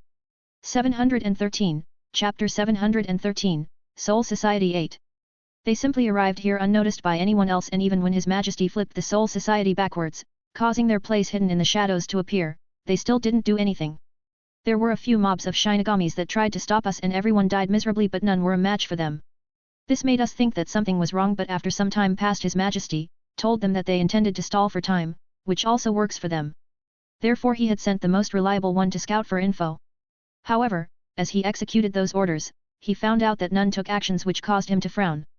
When he found Isane as he was closer to their barracks, he used his ability and latch himself to her and followed her around while listening and comprehending their next move. But what shocked him most was that as they reached the captain's office, he felt like two pair of eyes locking on him, and death slowly smiled at his way. He didn't even try to stay and immediately vanished from the place before reporting back to His Majesty. This and that led to a stalemate waiting for a signal, and according to His Majesty, it would trigger on itself later on. Sora watched his sweat dropping as he was lost in his own thoughts, and while being distracted he was slowly setting up the field to kill him. This guy, if he uses his powers and blends in the existence that is called environment, erasing his own at the same time, not only he would forget him but it will be difficult to deal with. Having almost complete his preparations, he opened his mouth again. Sora, well, who was it? Which girl's back did you attach to yourself? Gwenaël snapped out from his thoughts and suddenly felt the space different from before, as if something was interfering with it, and started swearing at his blunder. Gwenaël, I haven't done anything you suggested apart from following orders. Gwenaël, you have stalled quite a bit of time. However, I'm gonna say this as many times as I need. Gwenaël, no matter what you do will be useless. As I am Stern Ritter v. Gwenaël Lee, the vanishing point. And I'm afraid, you will not be able, to see, feel, or possibly even, remember, my existence. Both Matsumoto and Sora started frowning and becoming dazed as Gwenaël finished speaking. His figure started vanishing like mist in the air. Gwenaël watched them with a face of achievement but knew this won't last with him, as he had a way to counter him with his instincts. Just as he almost vanished, the whole place suddenly cut off from the surroundings and his form was regained instantly, leaving him puzzled. Gwenaël, Gwenaël, what the hell is this? What is this rotating wall? Sora, damn, that was so close. I almost couldn't make it. Gwenaël, what did you do? Gwenaël was shocked beyond words. Although he had asked this, he knew the answer from what he was seeing. Almost 1,000 like rings stack on top of each other, were spread with them in the middle, and those rings spun around at different speeds. Sora, welcome inside my just thought up custom-made door domain. Gwenaël, domain. Sora, I always have the habit of when talking or in battles to open doors in every direction, for any situation in case others broke or it's difficult for me to cope. Sora, never thought I could use it like this. Sora, I was simply thinking how to make your Ryutsu, which makes your existence blend and vanish as it affects everything, return to the same spot you were, and this popped in my mind. 714, Chapter 714, Soul Society 9. Gwenaël, you mean you trapped my existence here? Sora, I wouldn't say trapped exactly. Sora, there are 800 doors opened around us and 200 covering the ceiling. This created a cylinder dome with us in it. Sora, like I said, they are doors. So for example, if I do this. As Sora explained to him how they were locked inside, he suddenly moved his left hand, and to Gwenaël's horror, his hand vanished completely. However, if that wasn't enough to terrify him, he suddenly felt something on his back, and when he turned he saw a finger on his shoulder. He almost jumped in fright and wondered why only a finger is sitting on his shoulder, and soon heard sounds coming from every location of the dome. He looked around and saw pieces of Sora's left hand floating and vanishing constantly from the ceiling upwards, downwards, staying in the middle on the air and more before everything returned back. Sora, damn, this is a bit hard. Sora, no wonder, I didn't think of this, it's like your hand keeps glitching from the constant shifting through the doors. Just as he was complaining about his own usage of his new technique, he suddenly heard a laugher. Gwenaël, ha ha ha ha ha ha, I see. You are also trapped in here. Gwenaël, no, it is more like you can't move and neither she can, otherwise your bodies will be shred from the doors rotating around. Gwenaël, you need enormous control over this domain to put everything back. Sora, and? Your point is? Gwenaël, it means none of you can actually attack me. Otherwise, you will both get harmed. Gwenaël, on the other hand, even though I can't attack as well or move, I don't have to use my Ryutsu at all. Gwenaël, I will simply wait for you to run out of juices and then kill you. Sora, you noticed all that from my struggle to put my hand back. Sora, then why did I perform such actions in the first place? Gwenaël, _T. What do you mean? Sora, it's true that controlling body parts like that, it's quite taxing, however if what I'm controlling is not my of Matsumoto's or your body but Ryutsu. Sora, who do you think will be in trouble? Gwenaël's face paled as he heard that, and in front of his eyes, Sora's figure became something akin to a giant, or more like something that will claim his life. Sora, eat and drink, devour and swallow Tengoku Gyakuzatsu Sha, Heavenly Devourer. Boom! His Ryutsu burst apart along with his clothes before changing into Ichigo's first Bankai attire and started busting in back flames. However, as those flames burst apart, they started shifting and appearing in different locations, burning the ground, the air, parts of the white walls that were inside the dome, causing a scene out of hell. Sora, my flames can devour everything I wish them to, from energy to even thoughts. Sora, now I want to see, how will you survive? Gwenaël, are you crazy? What about you two? Sora, I told you, my flames can devour anything I wish. Meaning that since I only wish for you to be devoured, we won't get harm as long as we don't move from this spot. Sora, and because your existence will always return inside this dome, it will be a matter of time before you get erased. Gwenaël's face was distorted in anger and at the same time, he knew he couldn't do anything but wait for either someone to break this dome from outside or die and be engulfed within the flames. He could only watch as the flames magnified covering the whole place and eventually came towards him as he screamed in frustration. 715, Chapter 715, Soul Society 10. Everything returned to normal with Matsumoto supporting Sora as he fell on his knees from spending all that Ryutsuo at once. His clothes revert back to the standard attire of Shinigami's and were trying to catch his breath while feeling the two peaks of Matsumoto's in his face. Matsumoto, is it over? Sora, hey. I would have preferred to fight with Aizen again and slowly set my path forward. Matsumoto, was he really that hard to deal with? Sora, huff. Hey oh. His power is troublesome. Sora, it causes his appearance to vanish, thereby turning him invisible. If it was just this even you would have been able to cope with him easily. Matsumoto, you say that I'm a weak little woman. Sora's sweat dropped at her comment and wondered which part of his explanation made her say that, but nevertheless he continued. Sora, but he has two other perks which cause his existence to vanish, causing him to become completely intangible. Sora, third, it causes his existence to vanish from within the minds of others, causing them to forget that he ever existed and thus confuse his enemies. Matsumoto, like to what happened to us earlier. Sora, yet. Therefore the moment he appeared I started creating doors to the maximum of my limit and even those were fragile. Sora, if someone were to attack them then even with a finger they would have break them apart. Matsumoto, then your flames. Sora, like I said I only targeted him. Matsumoto, then what are you going to do now? Sora, now I'm gonna rest for a bit before continuing on forward. TSSK.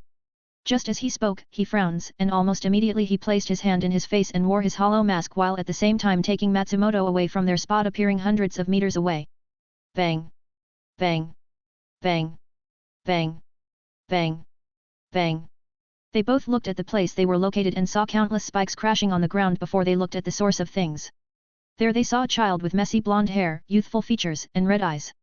His attire is a variation of the Stern Ritter's typical white uniform, consisting of a loose trench coat featuring a hood and a high collar. Oh, you managed to defeat my creation. Well done. Sora, you. Oh, surprised to see me.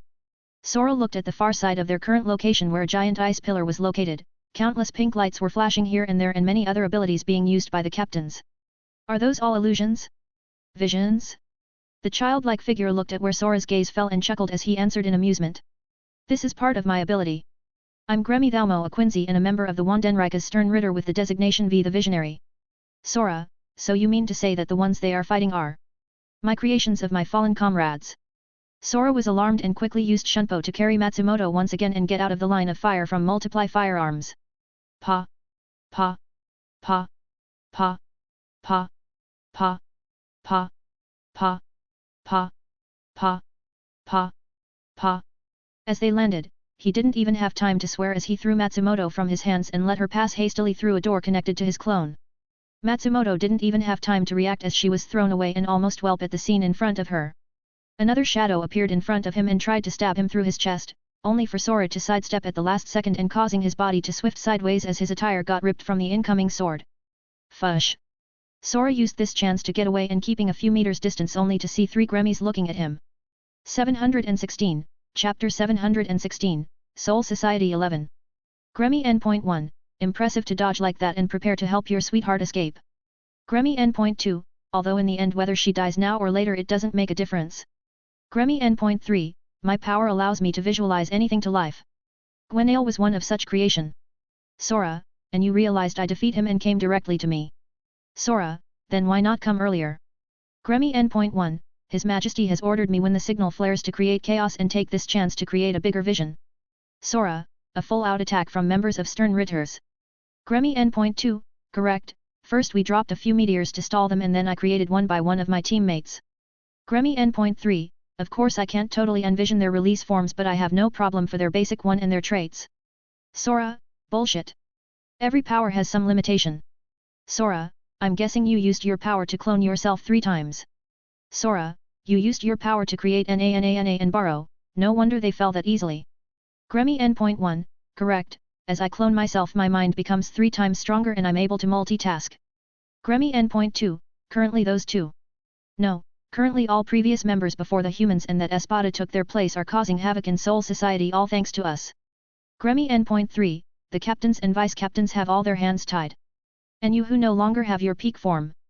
Gremmy N.1, will fall here. Sora was shocked, no wonder he didn't see anyone around, although he was quite far away from the hills supposed to be before he could feel that things started getting intense there. But more than that he was pissed. Out of all the fights he had when he came here only one turned out to be a real kill. Barrow, Nana, and Gwenail turned out to be his creations and with the exception of the latter, the former were alive and kicking some butt. If we go by Gremmy's way of logic the one he fought and the one the others are fighting can count as his partial clones, right? He was pissed because only he was able to fight with a secret weapon something akin to a clone. And now this bastard is in front of him. Sora, ha ha ha ha ha ha ha ha ha. Then this means that if I defeat you here all the visions will vanish, right? Gremmy N.1, in your condition, that's highly doubtful but you are right. Clang. Clang. Clang. Sora smiled as a clashing sound resounded in the area, at the same time 3 blades appeared tried to slash at their heads only to be stopped by something hard and unseen. Sora, to deal with you, I only need my mask and 3 blades. Sora, heavenly divine destructive blades to be exact. As he said that the blades started rotating at high speed before easily cutting the solidifier in front of them and slashed from their shoulder downwards. Sora, T.S.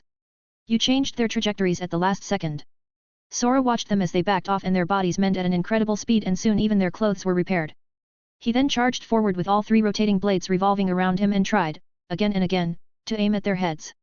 However, the result was the same, they kept healing and healing. Gremmy N.1, everyone knows that cutting the head off is a sure way to die. Gremmy N.2, since you like blades that rotate as discs so much how about a few hundred of them coming for your head? Sora only had one word on his mind as he watched a sky full of metal cutting discs slowly approach him. Fuck. 717, Chapter 717, Soul Society 12. At the same time, Ichigo appeared on where he probably thinks were the hills only to see people that were supposed to be dead even years ago. However, before he could even comment on this situation he felt a huge burst of Ryutsu and looked towards that location only to be stunned. All the captains and vice-captains, including Yamamoto who was currently facing Waiwak, looked towards the 10th barracks and saw a sea of black spots raining down. Ichigo, what is that loser doing? Ichigo, was it the clone loser or the real deal? Ichigo, forget it, I'm sure both can cope. Ichigo turned his head towards the situation in front of him. He saw Yamamoto vs Waiwak Swafon vs BG9 Jin vs Kangdu Shinji vs Candice Byakuya vs Not Komamura vs Gerard Shunsui vs Baro Kensei vs Superstar Hitsuguya vs Baz B Zaraki vs Bersi Mayuri vs Iskin Yokotake vs Pernida. Not to mention there were others keeping busy the vice-captains. He thought what the hell is going on, but soon dodged as iron bars wanting to close him inside a jail fall upon him hitting nothing but air. He hurriedly summoned his manifestation of Shikai and threw towards the sky a rain of arrows spreading in every corner of the battlefield and continued to do so as he gained the most attention. Ichigo, stop. Ichigo, those guys are dead. Ichigo, simply crush them with your Ryutsu. Seeing everyone here expect 4 people, Ichigo realized the one behind was the one who gave them the signal, the one who had the power of vision. Therefore he proceeded in attacking the real ones who were there. Barrow, Nana, Nianzal Weezal, Royd Lloyd and Giselle who had created zombies from dead Shinagamis. The captains and vice-captains were confused on his words, but many of them did as they were told. Jin, Shinji, Kensei and Hitsugi released their maximum output targeting their opponents and noticed their figures started distorting slightly shocking them and everyone else in the vicinity. This whole time they were fighting mirages? As everyone came around to this conclusion, they all burst with their maximum capacity and one being by leaps and bounds more intense that the others caused the whole area to distort. At the same time Nana, Barrow, Weezal, Lloyd and Giselle released their own to withstand the pressure being generated of their combined effort. Eventually, after some time the visions finally broke down and shattered like glasses leaving only these 5 to face the might of Soul Society and that of Ichigo. Nana, well damn our plan was quite good. Barrow, you can say that we did wear them down and gave His Majesty enough time. Shunsui, now I wonder why you needed time. Yokotake, take things slowly. Byakuya, slowly. We are at war, lives are at stakes here. Yamamoto, then you are not Waiwak are you, a clone or something else? Yamamoto, to be able to use such methods what a disgrace. Yamamoto, to all captains and vice-captains. This is your order from your commander. Yamamoto, search for any enemies. Destroy them. And contain the damage. All, yes. Just as they all had taken their orders loud explosions reverberated with black smokes rising upwards from the 4th Division and the 10th Division. Ichigo was shocked as he quickly tried to figure who attacked who and thinking about the remaining Quincy's who are not here at the moment he suddenly got a headache. The one missing were Sepher, Gremi and Jugram along with Waiwak himself. And those locations were the ones that held 6 wives and 2 unborn children of Sora. Matsumoto, Nia, Ria, Anohana, Momo, and Kukaku. 718, Chapter 718, Soul Society 13. Ichigo had a bad premonition about all this and quickly used Shunpo to vanish from his spot. As he did so, Baro shoot towards a certain spot, and before Ichigo could completely reappear there, 2 swords appeared and blocked the shot. Shunsui, Yair, you still haven't dealt with me. Baro, then I will soon do so. Shunsui, Ichigo, leave. We'll take care of things here. Ichigo, thanks. As he said that to Shunsui, he vanished again, and this time with no sign of stopping, and was soon followed by the other Quincy's. Unfortunately for them, they were all blocked and gotten ready for a bloody fight. At that moment one of the captains vanished as well, since not all of them were needed here, and also rushed towards the 4th division. None said anything to her as they knew her relationship with everything going down. It was none other than Swafon. For those that were left behind, looked at each other before the signal for round 2 was given. Yamamoto, attack. Close to a minute backwards to where Sora was located fighting Gremi. If Ichigo or anyone elsewhere to see him now, they would be surprised that he had countless wounds as they dripped with his blood, and partial white crusts started forming on his whole body. He managed to survive the rain of cutting discs by utilizing his divine soul and raise his reaction speed at 500 times, but how long could he keep this up? Eventually, he got shred and had to use more of his hollow powers to regenerate and continue fighting, all the while trying to save his own Ryutsu. Gremi N.1, you lasted quite long. Gremi N.2, however it's time to end this. Gremi N.3, since you are using hollow powers, how about we finish you off with 3 Gran Ray Supercharged Zero? As the last clone of Gremi spoke, they all raised their hands, and true to their visions becoming reality, 3 black rays started gathering at an alarming rate, forming spheres before getting launched at him. Sora willed his 3 blades to spit at their maximum speed and placed them in front of him one after another, forming a 3-layer shield that clashed with Gremi's attack. At that instant, a shattering sound resounded everywhere as the first blade broke apart, shocking Sora, who slowly turned his head towards where the 4th division was. His eyes widened and everything within an instant collapsed as the rest of his blades shattered and he almost engulfed by the blast. Just as he was about to roar one of his heavenly skills, he heard a voice and everything froze within a mile with him as the center and the blast became a mountain of purple ice. Soar through the summit of heaven's judgment. Black Emperor Imperial Dragon Kurokodi It Ryu. Even though everything around him turned into a paradise of ice, Sora didn't pay attention to any of that, not even the new addition who saved him partially, nor the 3 Gremis who broke the ice apart and freed themselves. He simply said a few words and left as he opened a small door. Sora, erase him. Kyuuka. Kyuuka, it took me quite a while to come to my senses after my deep meditation and catch up here. Kyuuka, and were you the one who made him like this? Gremi N.1, they defeated my visions. Gremi N.2, sigh, mere visions have no power to trouble captains is using their Bankai. Gremi N.3, it doesn't matter, from here on forward we will cleanse Soul Society with the Shinigami's blood. Kyuuka was annoyed as he was getting ignored and raised his sword towards the heavens above him, ready to carry out what he was tasked by him. 719, Chapter 719, Soul Society 14. Kyuuka, Heavenly Ice Vault Tenokori no Kinko. In all the entirely of Soul Society, it started snowing with small purple flakes falling down. Both Shinigamis and Quincy's watched the snow falling and couldn't feel an ounce of Ryutsu coming off them. It was like the snow was falling in normal occurrence. They all noticed the huge burst of Reisu and the formation of the giant purple mountain, and many were relieved that the 10th division was safe for now. Nana and the rest were puzzled by this occurrence. He used his ability the underbelly and blend his Ryutsu with the snowflakes to create a grid around them and almost screamed in fright. Nana, don't let them touch you. However, it was too late for him, as he absorbed some of them to create the grid and find its weakness. It was his doom for real this time. Not just for him, Baro and Royd had a shocked expression on his face. They felt something was wrong with their bodies as they clenched their hearts. Nana, Gwa. Baro, what is this? Ugh. Royd, who did this? The 3 of them started breathing heavily while clenching their chests in pain as they glared at the captains, who had an expression of partial pity. Giselle, Weezall were the only ones who were fine, surprisingly enough. Kyuuka, who was far away and had located all the enemies, looked shocked that 2 of them were fine.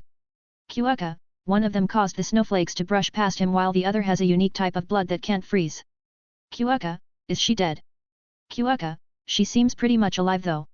As for the one in the 4th division, in his mind, he only has one word. Monster. Kyuuka, he is simply making them evaporate by discharging sparks. Gremi N.1, what did you do? Gremi N.2, what is happening with our bodies? Gremi N.3, my brain. All 3 of them looked in horror towards Kyuuka, who simply smiled at them as this was their last time that would see the light of life. From the moment he appeared till now this ice is incredibly difficult to deal with. Even when they were caught in his release and were turned into ice sculpture they couldn't melt the ice and could only shatter it. Just as they muttered their ambition to cleanse Soul Society, he raised his sword and as the epic center of his ability more snowflakes appeared making it close to impossible to avoid them. However, as they were three of them there, they all nodded at each other and visioned the true self of the three getting dispelled by the Ryotsuo and formed a wind sphere around him.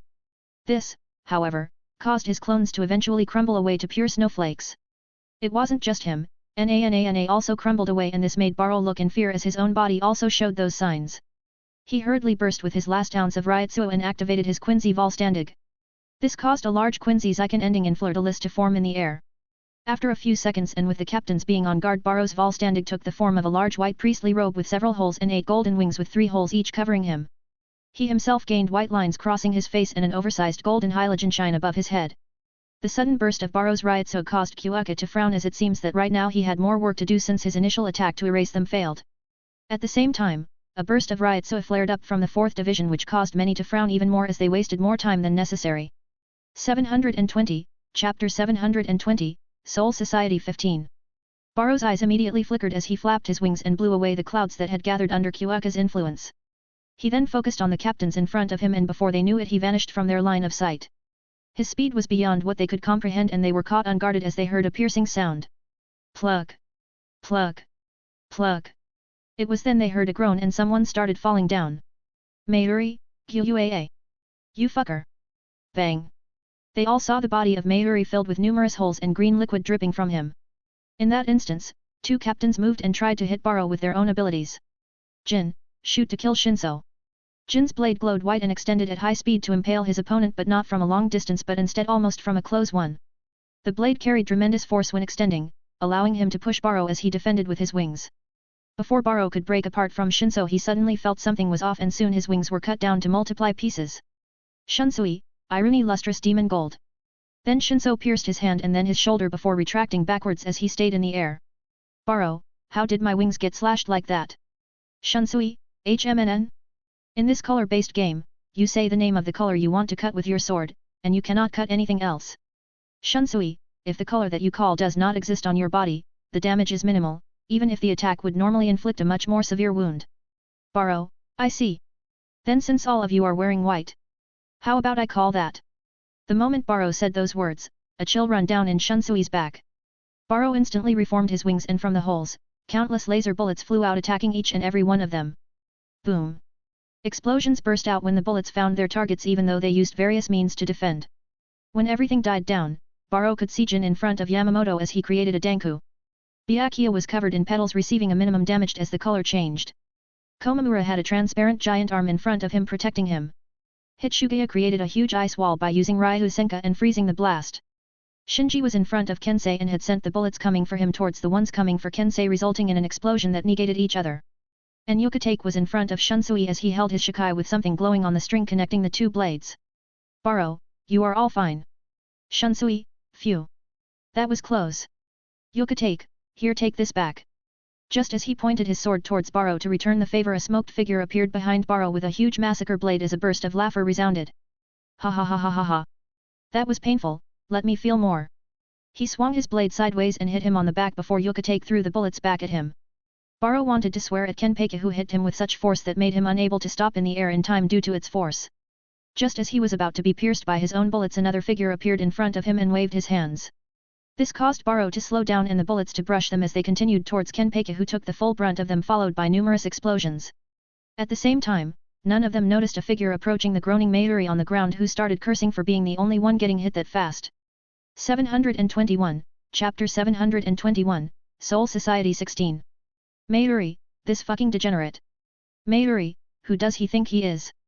Who he is, isn't that much important. And you shouldn't worry that much for him, instead you should worry about yourself. Mayuri, like hell, I will worry about you. But you should as I'm Giselle Guel a Quincy and a member of the Wandenreich's Stern Ritter with the designation letter of Z the zombie. Giselle, but you know about the zombies right? You have seen them quite frequent around here. Giselle, but you haven't figured out how I control them, have you? Giselle, the answer will be used on your body. Just as Mayuri wanted to retort back, he saw her cutting her wrist and soon after a large amount of blood fell on his body. He tried to speak but found out that he wasn't able to as the blood invaded his body and tried to take over his senses and control over it. Giselle, the zombie. Anyone who has my blood splattered on them falls under my control, effectively becoming a corpse doing whatever I orders them to do. Giselle, how does it feel? Being alive yet dead and at the same time a mindless zombie. Mayuri, _ Giselle, oh right, you can't answer can you? Mayuri, _ Giselle leaned her head sideways as she turned towards the battle that occurred in front of her, Baro and Weezan pushing all the captains back slowly. Having found the trick behind the games of Shunsui, Baro started attacking their uniforms causing them to be on the defensive. On the other hand, each of their own attacks started getting avoided with the abilities of Weezal as it was proven to them.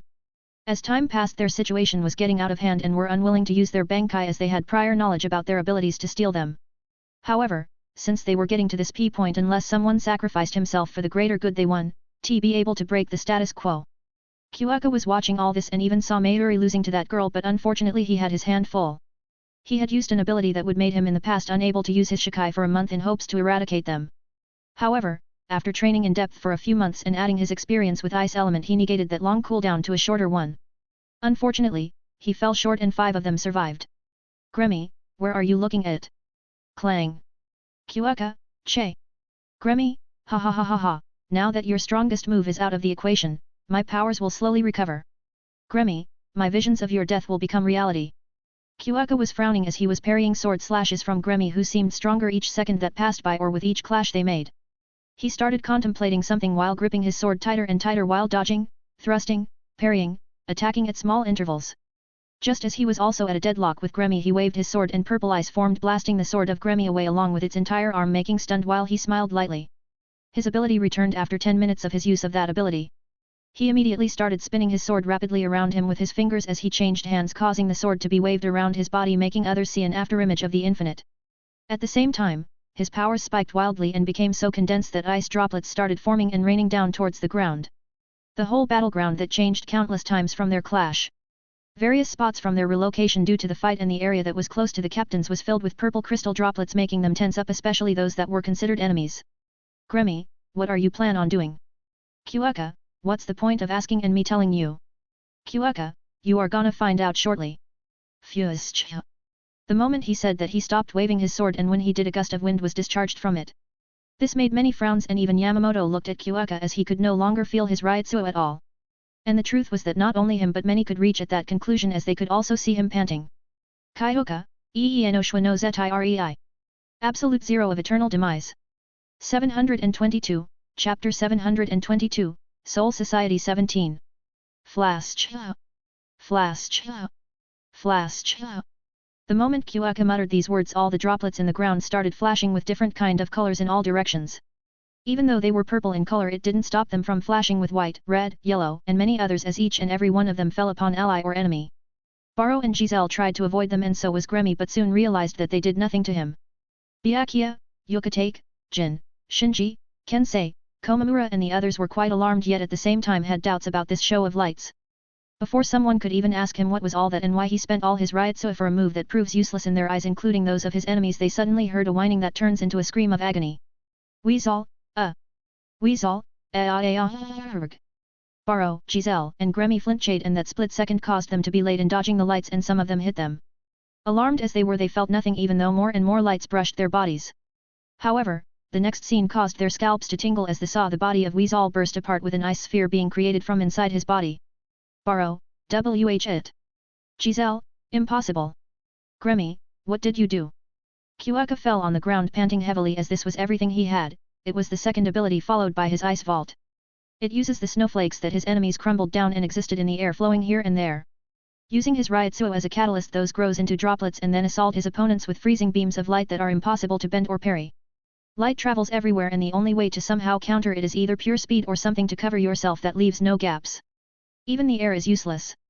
Just as they wanted to scream at him and demand answers, their bodies started tensing up as well making them feel discomfort all over. Kyuaka, you fought the snowflakes the first time and avoided being annihilated. Kyuaka, how are you going to survive this time? Baro groaned as he tried to fight the change that were happening inside his body but to no avail and Giselle had a deadly face as she was also struggling. They watched the ice sphere of Weezal starting to disintegrate to nothingness and made their mind work overdrive. Giselle, Grrrag. Hey, if I die, then this captain will follow suit. Giselle, I've bathed him with my blood after all. Kyuuka, I wouldn't worry about Mayuri.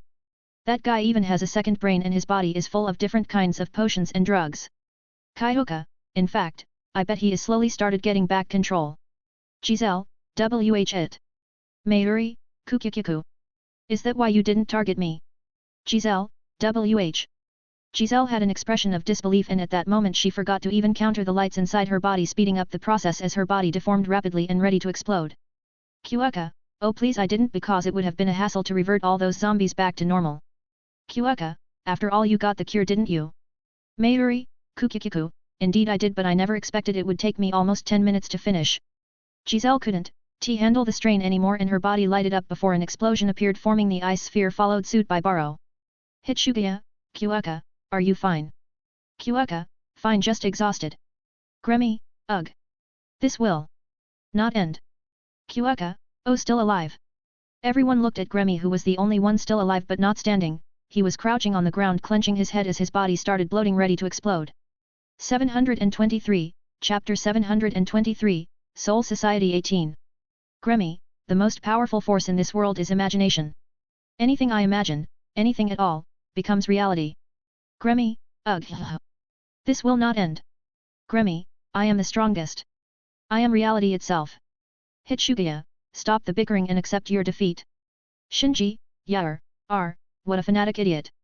Kensei, this is war, of course in wars some of them can't accept reality. Many captains had surrounded Gremmy and at the same time, they kept their distance in order not to be in the explosion vicinity. And others kept looking at the direction of the 4th Division as they could see the signs of a fight ongoing there. Gremmy, ugh. This will not end. Gremmy, I am the strongest. I am reality itself. Gremmy, itself. Boom. Just as his body exploded, Kyuuka opened his eyes wide, as this wasn't from his ability, in fact, it was from Gremmy's power. Before he could warn them, an irresistible force appeared out of nowhere and crashed on the bodies, causing them to be blown away unaware of what happened. Before he even knows it, Kyuuka was the only one in the area while the captains that had come close to him were blown away. Not only that, but they were gravely injured as well, bleeding on the ground of their landing spot. Gremmy, I want to win. I want to win, I want to win, I want to win. For the first time in my life, I feel a true desire to win against somebody. Gremmy, and this desire has turned me into reality itself. Kyuuka didn't even bother to stand up as he knew he couldn't fight anymore, but what surprised him was that Gremmy sounded as if he was next to him and at the same time far away. Not only that, but he failed to even see his body like before. Gremmy, oh, what's this? Not gonna fight like before. Kyuuka, even if I wanted I can't, I'm already spent. But don't worry, your opponent is no longer me. Gremmy, no matter who comes at me I will be stronger than him, such is my vision, such is my reality. Youngsters these days can't even handle someone like this. Boom.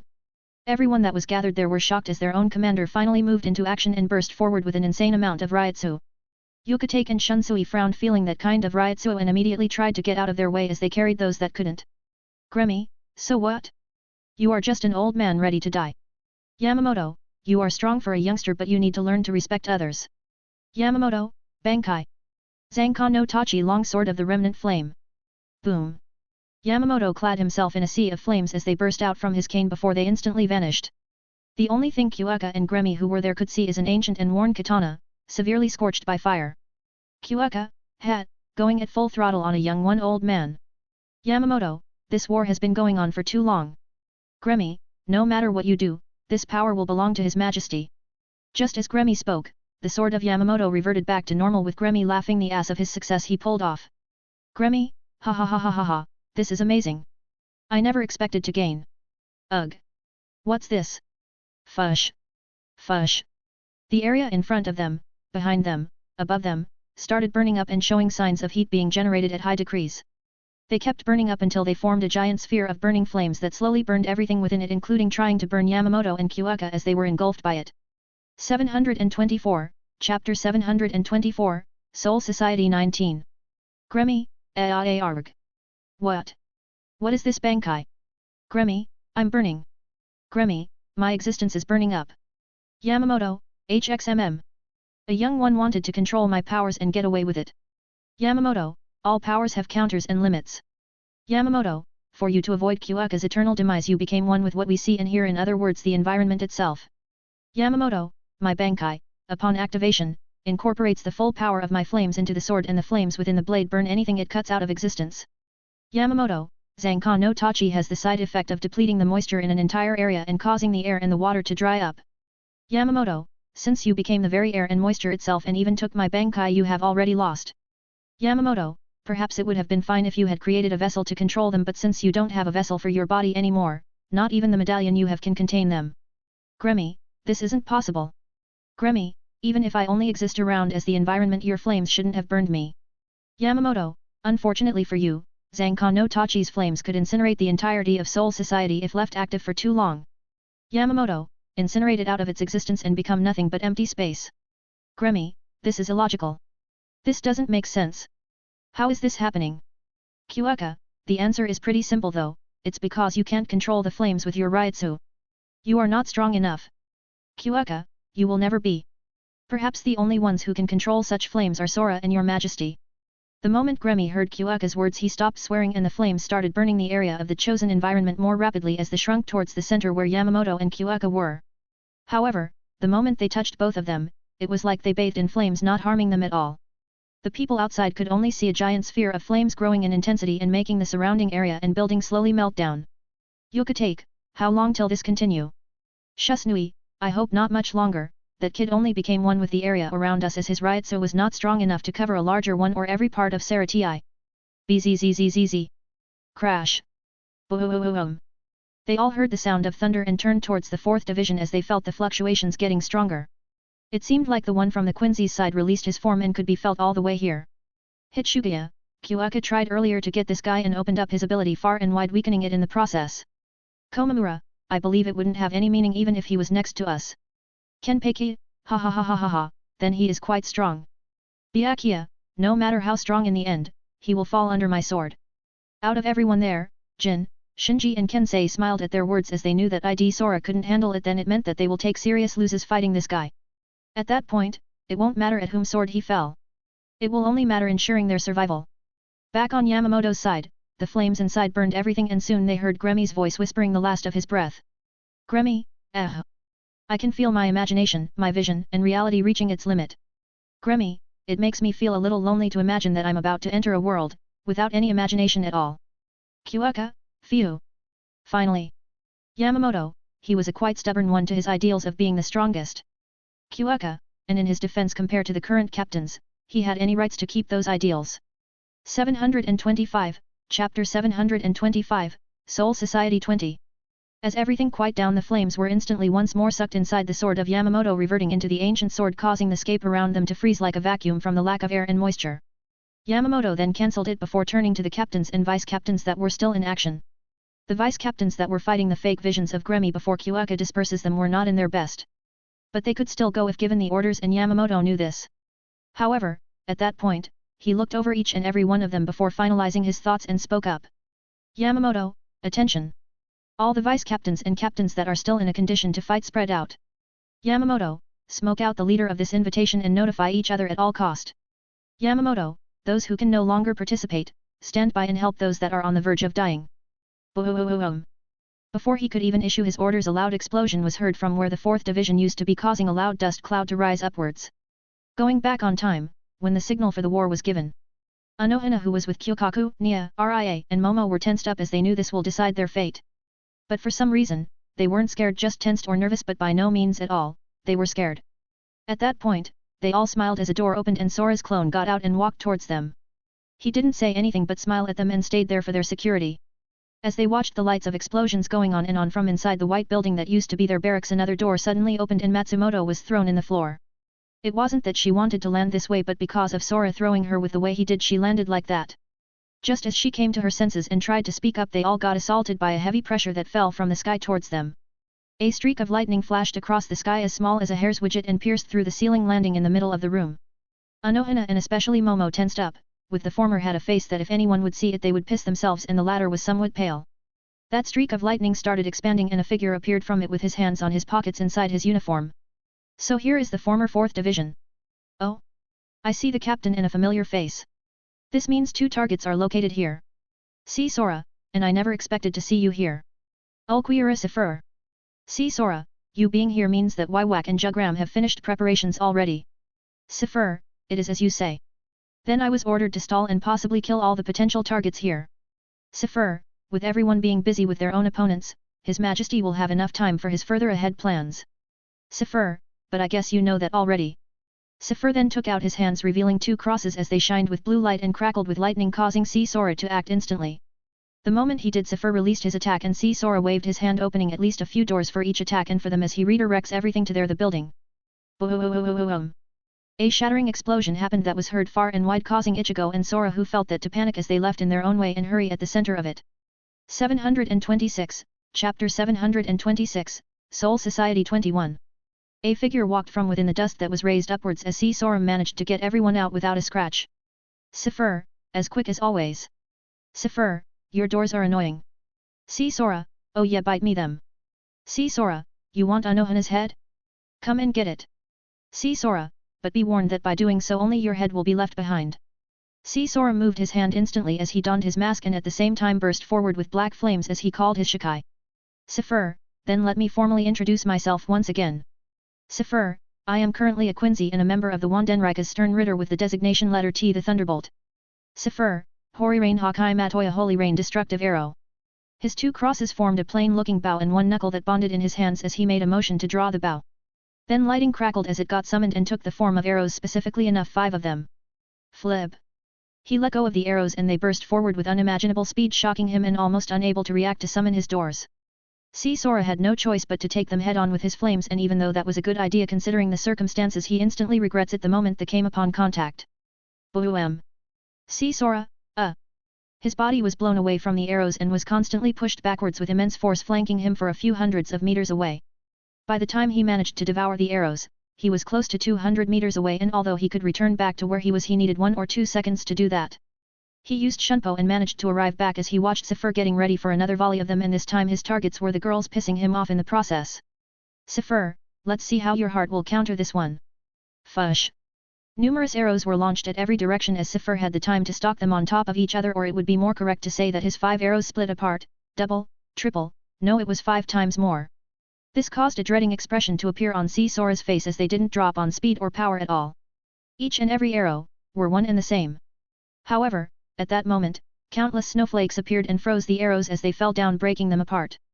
Before Sifur could understand what happened, someone flash stepped in front of him and slashed down, breaking apart his bow and blowing him away with a huge wave of Ryutsu. Holy shit! I made it! See Sora, ha ha ha ha, nice timing. Ichigo. See Sora, and Kyuuka helped as well. Boom! Crackle! Crackle! Crackle! Crackle! They all watched as Sifur stood up from the debris as Ichigo blasted him away and had not even a scratch. He was in fact surrounded by a shield of lightning. Sifur, what's with this ice? Sifur, it's trying to destroy me from the moment it touched me. Sifur, and Kurosaki Ichigo. Ichigo, you failed to beat us last time and you came back to complete your wish. Sifur, although I feel no need to answer you, I simply came to complete my orders. As for defeating you guys. Just as he was about to speak, he was interrupted as a figure suddenly appeared behind him and tried to stab him through his heart, only to fail as a flash of thunder exploded from the shield surrounding him. Swafon. Another figure appeared and caught Swafon, who was blasted away and landed where the girls were standing. Sifur, since the real one, the clone, and you are here. How about we see who will beat who? 727, Chapter 727, Soul Society 22. Seeing his attitude, both Ichigo and Sora could tell that what he was muttering was no joke at all. Sora passed Swafon towards his clone and made his responsibility for protecting the girls while he and Ichigo will deal with Sifur. Ichigo didn't waste time and turned into lights as he entered inside Sora, who burst forward with Gyaku in his mask as he called out Ichigo. Sora, gaze at the eyes of all things where the moon feasts, heavenly devour moon, Tengoku Akumatsuki. Materializing the Shikai of Ichigo in front of him as they position themselves away from the girls and ready to fire. Sora, heavenly rain Tengoku no aim. Countless arrows were shot from the balls of Ryutsu that had gathered in the holes of his Shikai and burst forward with immense speed towards Sifur. What surprised them though, was that Sifur didn't even lift his bow and knuckle to throw back arrows at them. Instead, he took the rain head on and stood there despite the holes being created on the ground and the dust rising. Ichigo, that guy. Sora, no kidding, he took the rain head on even with 3 of us powering them. As the thousands upon thousands of arrows finally rained down on him, they waited for the dust to be cleared only to see a crate of 100 meters wide and Sifur standing still on a spot in the middle of it. Although his clothes suffered a few holes and his skin had a few scratches, but undeniable they hadn't drawn blood from him. Sifur looked at them, and through his mask he could see his eyes expressing his disbelief, and it was then that a huge amount of pressure burst forward from him. Sifur, impressive is what I would like to say, as both of us have gotten stronger. Sifur, however, as things stand now it would be a draw no matter what we do. Thunder started crackling around him, and soon he raised his hands as he held forward his body made from Ryotsuo and his knuckles as he called out. Sifur, Quincy, Volstandig. Boom. Upon release, which is accompanied by an explosion of electricity in all directions, thunder pillar burst from the middle of electricity engulfing Sifur within. It wasn't long that the strong currents calmed down, and from within he appeared, having gained 6 lightning bolt-edged wings behind his shoulders, a halogen shine of electricity shaped like a star like Quincy's icon floating above his head, and a thread of electricity crackling around his body. Momo, Ranjaku, Nia, and Ria started feeling heavy from the pressure oozing off, while Kyokaku, Swafon and Anohana were better off. Even Sora was feeling slowly suffocating, but that was because he was using his Ryotsu to offset some of the pressure towards the girls and keeping his doors from crumbling. From the moment the real one appeared he had already opened a few of them in case of emergency. Sifur then looked down on Sora and the rest as he started twirling his wrists, creating buzzing sound as 2 lighting discs started forming. At least that what seemed at first, but as they expanded and slowly reducing in speed it turns out they were 2 arrow-like javelins in his hands. Sifur, Hofuku Javelin, Retribution Javelin. Having reached quite a high altitude he threw them downwards at the speed of light towards Sora and Co. Sora raised instantly his Shikai upwards and slashed down as a huge wave burst forward, ready to sweep and engulf everything in its path. Sora, Heavenly Moonfang Tenno Kaibatsuki. Both the wave similar to Getsuga Tensho and the javelins collided with each other as a huge explosion happened that was leaning in favor of Sifur, shaking the entirely of Soul Society. This caused a large dust cloud to rise upwards and alarm the captains, who seemed to have finished moments ago their own fights. 728, Chapter 728, Final Phase. As the captains saw the explosion and the giant dust cloud, someone else was observing them from afar as well. Next to this person was another figure that was kneeled on the ground as if it was something natural to do. So everything has come down to us. Why is it that you don't talk, Jugram? Jugram, I will follow your commands as I always do, your majesty. Why whack, out of everyone you are the most loyal one and most sincere one that has served me. Jugram, your words I'll take them to my heart. Why whack, then shall we begin our assault to the Soul Palace? Jugram, yes. As he declared the initiation of their final phase, Jugram moved forward holding something in his hands. It was actually the shell of a Hagaya cow that Sora has given to Jugram after Wywak used it to empower himself and make up for the losses he had suffered through the very beginning that Sora became a Soul Reaper. He handed it to Jugram. His goal was simple: to create a new Okan. Originally Okan is the bones of the Royal Guard, modified by the power of the Soul King. The only person in Soul Society who knows this is the Captain Commander of the Godi 13, who passes it down orally. An Okan can be forged with 100,000 souls in a Jurichi, a highly concentrated spirit zone with a radius of half a spirit mile. However, he will use this shell for substituting the bones, and as for the souls from the very begging, many were caught in the crossfire around their fights. Not to mention the soul of hollows they had gathered over the years with the tears. It was more than enough to make up for the numbers. Wywak is well aware as the son of the Soul King that between them there are many barriers that will destroy anything they touch, including him if he's not careful. He also knows that one of the guards 1,000 years ago could use the Okan in her body, which would consist of her hair and bones, to create clothing. Clothes designed in this manner possess incredible defensive powers and can protect the wearer from the friction of breaking the 72 layers of barriers that separate the Soul King's dimension and that of the Siritii.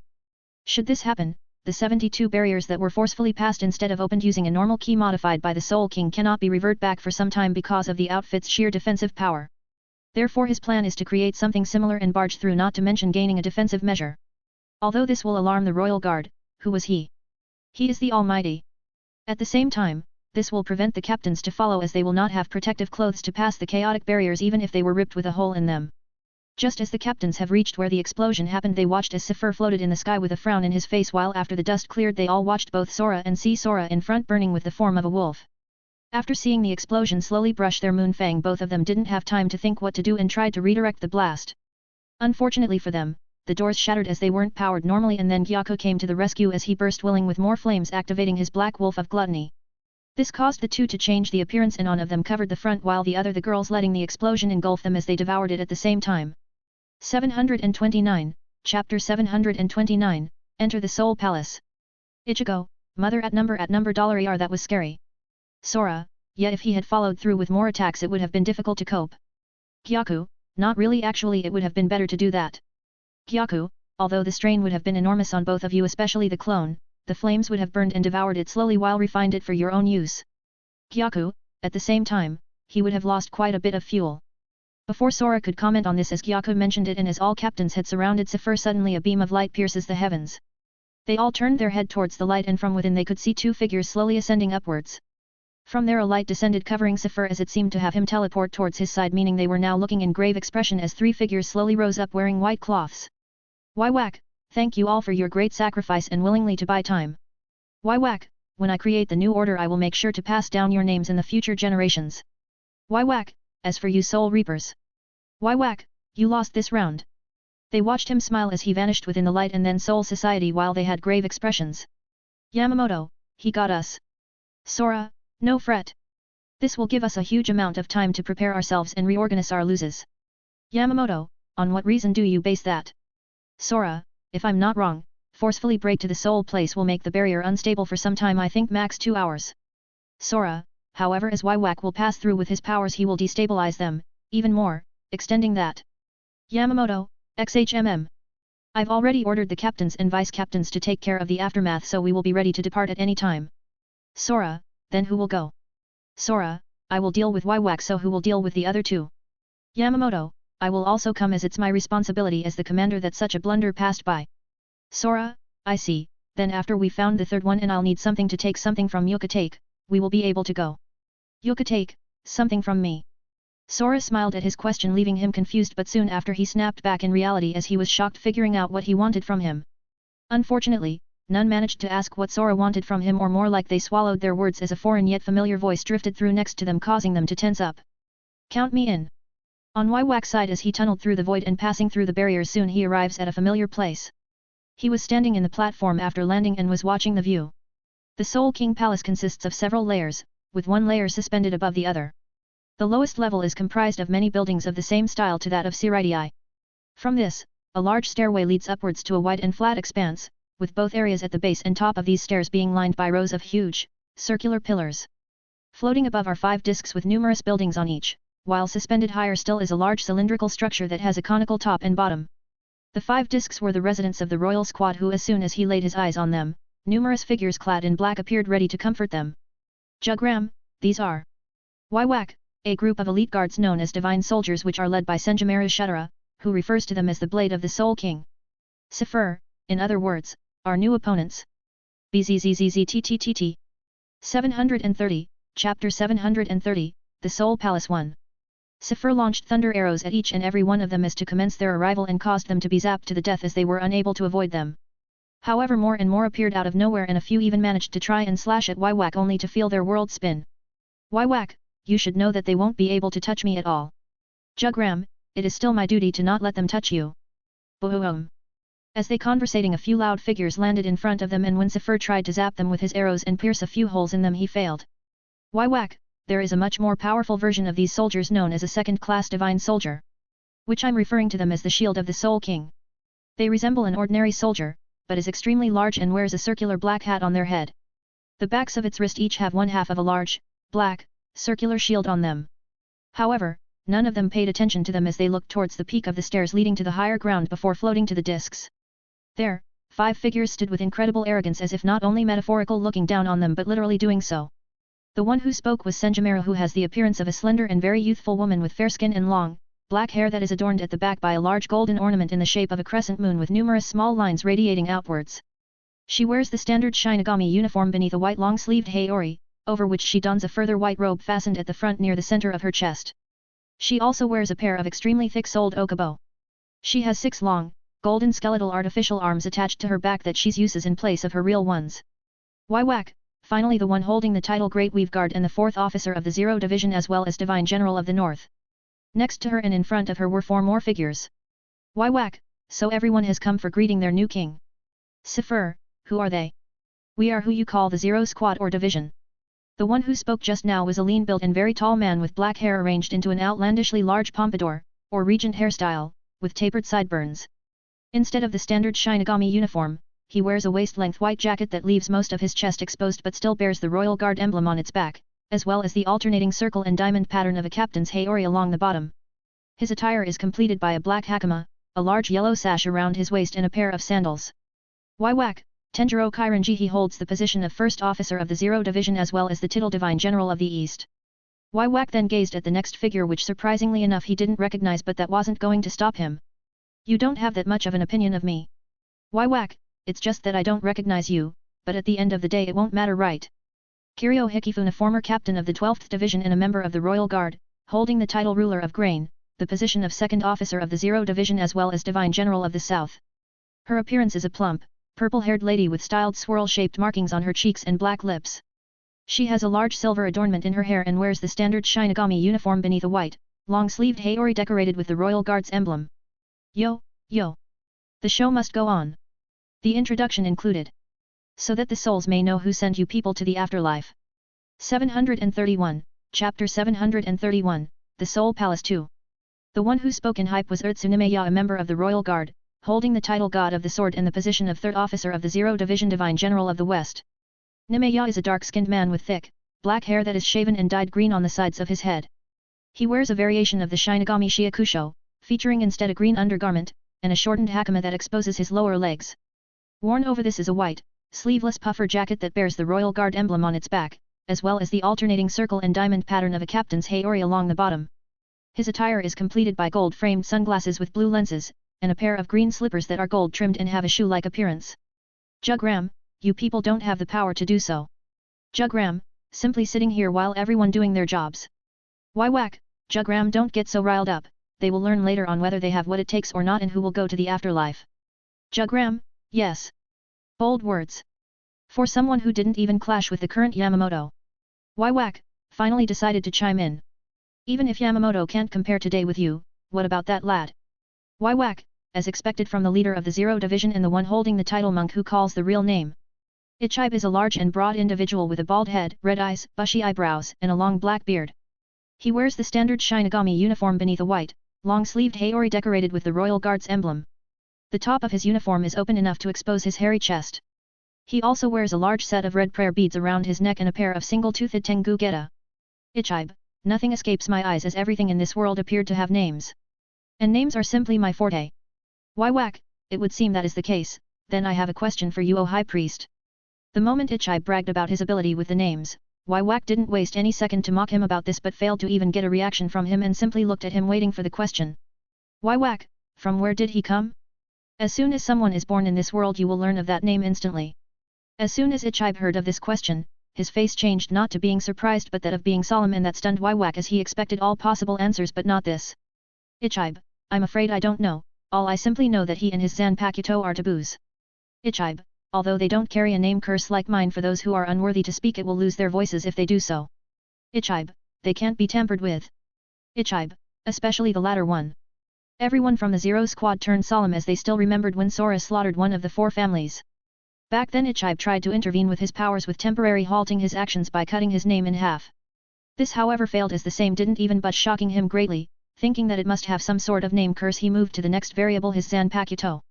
However, the moment he erased part of the name hoping to cease the powers of Sora's sword thus ending the slaughter, he realized it his biggest mistake to date, and as a result of that, half his island was engulfed in black flames and almost literally killed him. Which resulted in the family be no more and also the reason why they didn't contact Sora. 732, Chapter 732, The Soul Palace 3. Note to mention that this immediately summoned the other guards and caused them Inhumans' efforts to put out the flames as it seemed to have been offended. Ichibe and the others had sour faces after the whole thing and tried to investigate immediately only to find nothing unusual in their perspective. They only learned that he came from the future and the rest of the story he had come up as he pulled over the others. Thinking however the flow of time is different in the gaps, especially so inside Danga, it wasn't hard to achieve this. Therefore for a long time, they came up with absolutely nothing to work on. Wak was stunned as he never expected this type of answer but soon recovered, thinking that Sora and his powers are similar to him, nothing can harm him. Wak, I see, a taboo. Wak, well no matter, I will deal with him when the time comes. Ichibe, that time will never come as you will die right here and now. Wak, oh. Ichibe, since you reached this stage, it would be rude not to welcome you and send you off towards your death. Wak, with the same logic it would be rude not to bring present towards my visit to the Soul King's place. The royal guards looked at their current enemies before all of them moved while bringing out their own weapons and clashed with them as Wak tried to finish his words. Two of them clashed with Sefer, two other clashed with Jugram, and when Ichibe clashed with Wak he finally said the words he wanted before everything got set in motion. Wak, and that will be your heads. Ichibe, Ikemonji seal. One written character. His Zanpakuto in its sealed form is a large calligraphy brush which Ichibe didn't waste any time in waving around and written a calligraphic character. This created a boundary around him and Waiwak, Sifur, and Jugram tried to fire a few arrows towards the boundary but nothing could pass it. Waiwak, trying to trap here so that I cannot pass. Ichibe, not only that but your two teammates will be left vulnerable against two royal squad and the divine soldiers. Waiwak, you think so? As Waiwak welcomed the strikes of Ichibe with his brush clashing with his sword, Sifur was firing at Urtsuo and Tenjiro trying to make it hard for them to cooperate. Unfortunately, both knew each other and each attack, each parry or dodge from them was something that put pressure of him. Slash. Sifur stopped attacking when Urtsuo cut his left hand off and looked with an indifferent look at the both of them while Tenjiro spoke to Urtsuo having a casual chat. Tenjiro, no matter how many times I see this I still think it's a good Zanpakuto. Urtsuo, unfortunately it's a failure. Urtsuo, say a Fushi sheath dodger. Urtsuo, an incredibly sharp sword forged but its forte is somewhat unstable due to me not having drawn it in a long period of time. Tenjiro, you can't help it, it's not every day we have intruders. Tenjiro, but still its blade is too sharp and its edge is too smooth, it never chips or scratches from use, and as we just saw the blood slided off it immediately.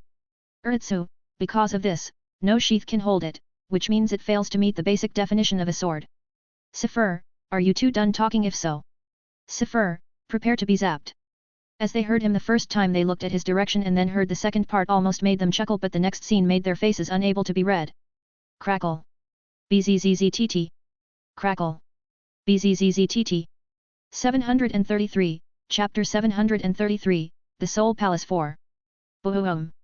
The arrows that Sifur had thrown at them excluding those that got destroyed in their clash between their chat slowly surround them before exploding causing crackles of thunder to resound in the area and zap them with immense force. As Sifur waited for the dust to settle down, he picked up his severed hand and placed it in its place before activating his blood. By making Reishi flow directly into his blood vessels, normally quincies of this technique can drastically increase their attack and defense power to inhuman levels. Despite its flaw of the independent forms of the technique for attack and defense operate using two different Reishi systems, they cannot be employed simultaneously. However, for Sifur this was something new that none could have predicted when his blood passed from his shoulder to the severed limb of his it started healing rapidly. As he looked at his hand been good as new he then noticed two figures from within the dust become cleared and then saw Tenjiro holding his Zanpakuto with its blade downwards on the floor. He could also see the floor had spiderwebs cracks as it seemed just before they got zapped or the moment they did they redirected on the floor. Urtsu, Fiu. Your Kinpika Gilded Splendor saved us. Tenjiro, I didn't think I would release it as well. Urtsu, its sealed form takes the form of a small blade with a curved tip attached to a long wooden pole. The blade is covered by a wooden sheath. Tenjiro, however when released it glows and become a metal pole with the wooden sheath revealing a rowboat paddle. Tenjiro, and it looks like he can heal. Urtsu, so round 2 hui. As Sifur, Tenjiro, and Urtsu were getting ready for round 2 on the other side of the battlefield Jugram was currently parrying the attacks of Kiryu and Senjimura with little effort. He kept spinning his sword in such a way that all their attacks were deflected off balance and never land on his body leaving the two with a bit of awe. Jugram, if that's all you two have to offer, you will never break the current balance between us. Kiryu, Fu, boy, you need to respect the ladies. Jugram, ladies or not we are currently on war. My respect only belongs to His Majesty. Clang. Senjimura, tisk. Your clothes are quite sturdy. Senjimura, did you use special means to craft them? Jugram, not really, but at least it closes the gap of balance in the meaning of 2 versus 1 doesn't it? Senjimura, true, as they provide defensive capabilities to sneak attacks. Senjimura, but in the end, they are simply clothes. Just as she finished speaking, all of her artificial arms moved to give the image of 1,000 arms appearing with her as the center and all of them weaved a golden needle. Seeing this Jugram felt something was wrong and before he could react and dodge his feet stuck on the ground. When he looked down he saw tree samples tangle up with his feet making him stuck and instantly looked towards Kiryu who waved around a large wooden wakchuan or spatula. At the same time as he was distracted, Senjimura flashed forward as countless threads appeared from her hand surrounding Jugram and slowly integrated with his clothes. Upon contacting his clothes started reshaping themselves becoming twisted as if a cage was created slowly creeping its way in his entire body binding him. Senjimura, you are 1,000 years too early to fight with me using defensive clothes. Jugram, however right now you broke the balance of the fight. And that is something not easily forgiven.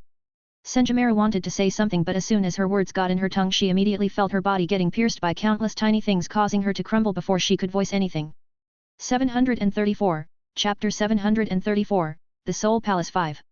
Just as Jugram finished speaking, Kiryu felt something wrong with his words and immediately stabbed her spatula on the ground and bursting with a huge amount or Ryutsuo at literally at the same time she saw Senjumaru's body crumbling. However, she didn't rush forward and focused on Jugram before yelling and making the tree samples burst forward. Kiryu, HAAAAAAAA. Kiryu, Cage of Life. Boom. Earlier in their fight, Kiryu had thrown seeds of a tree and infused them with her Ryutsu. This caused the seeds to grow and bind his feet but now she overdosed them as if throwing oil to a recipe causing the small tree to burst forward surrounding Jugram and raising him in the air. From there the tree branches have become so infused and accustomed to feeding on Ryutsu that they will eat any Ryutsu used to attack the tree itself. This caused Jugram to frown as he felt his Ryutsu getting absorbed while attacking Senjumaru with his balance and at the same time allows it to continue to grow at an extremely fast rate. Waiwak and Sifur were stunned to see this sight but focused on their fight instead of worrying for Jugram. This also caused the others to act almost arrogantly in front of the intruders as one of them were caught and his fate was sealed. Ichibe, HOH, not worrying are we? Waiwak, if I were to worry about all small things I wouldn't have come here. Waiwak, furthermore didn't you also lose someone on your side? Are you talking about me? Fusch. Clang. Waiwak immediately dodged when he heard the voice coming from behind him and felt that things went off the balance in an unfavorable state for them. Both he and Sifur looked at the body on the ground next to Kiryu and saw that it was made from fabric. In that sense, it was a clone all along. At the same time, Kiryu vanished from her position and appeared next to Urtsu and Tenjiro making it officially a 3 vs 1 and 2 vs 1 with Jugram being out of the equation. Urtsu, you people didn't see that coming did you? Waiwak, ha ha ha ha ha, and so? Did you think you can still win this? Tenjiro, this is our words to say towards you. Sifur, whether it's 3 or 2 it doesn't matter truly. Boom. Urtsu, Tenjiro, and Kiryu were stunned as they saw him flare up his Ryutsu even Waiwak narrowed his eyes. From where he encountered Sora and theirs he had already released his form and kept it active till now all the while fighting. But now his Ryutsu kept rising and rising before he clapped his hands together causing a thunderous noise to resound in their ears. Sifur, Quincy, Secondo Volstandig. Boom. Light burst forward from his body blinding everyone in the vicinity which followed with howling and crackling sounds of unstable immense power.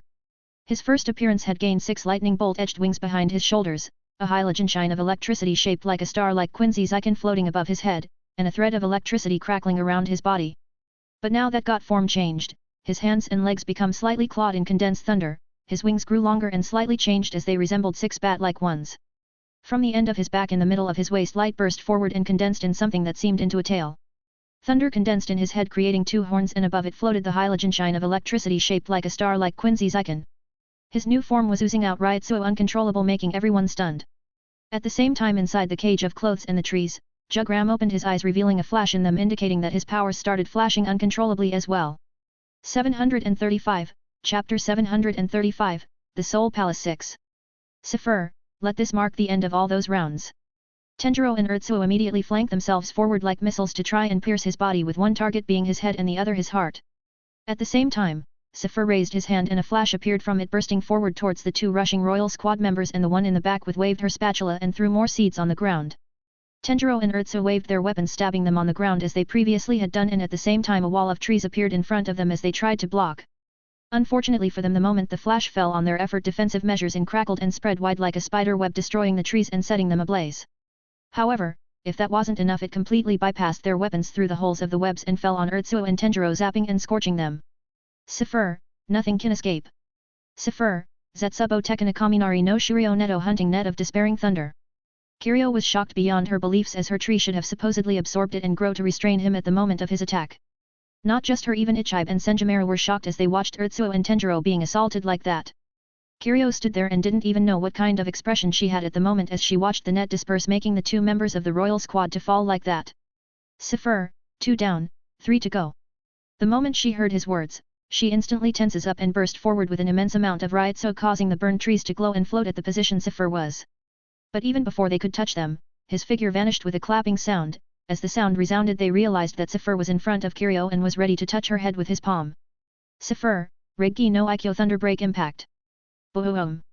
The body of Kiryu instantly got blown away as thunder crackled on her previous position with the ground being shattered and cracks extended towards the position she got blown away. Sifur floated above the ground and tried to soar and hunt Kiryu but the moment he did, he froze as he couldn't move. He then noticed that 4 hands were holding his feet and looked that it belonged to Urtsu and Tenjiro who smiled at their achievement. At the same time, countless bursts happened around him with countless trees and plants appearing and surrounding him. Sifur, Oh, still alive. Ignoring the two on the ground, he turned his head and saw far away Kiryu, who was now way different than before. Kiryu's current form was that of a slender and well-endowed version of her plump self with her long hair left down. However, blood trickled down her head and staining her clothes. She waved her spatula and all plants and trees bungled up and locked on Zephyr, who had a calm face but soon was surprised as he felt his form destabilizing as the plants and trees surrounded his body. Kiryu, you said let's mark the end of those rounds, so I assume they were the round 1 the light dishes, round 2 the main dishes and 3 the dessert. Kiryu, unfortunately for you, as I am a chef, there is the 4th course and that is digestion.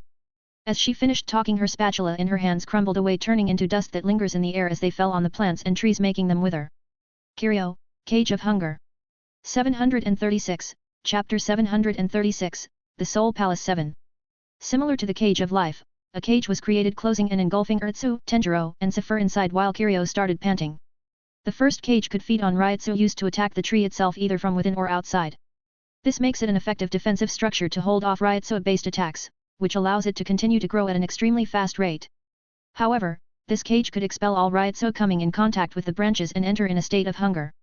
Since it was expelling Ryutsu, then it meant that instead of growing it would start withering, squeezing everything inside it until not even a single bone was left at the core.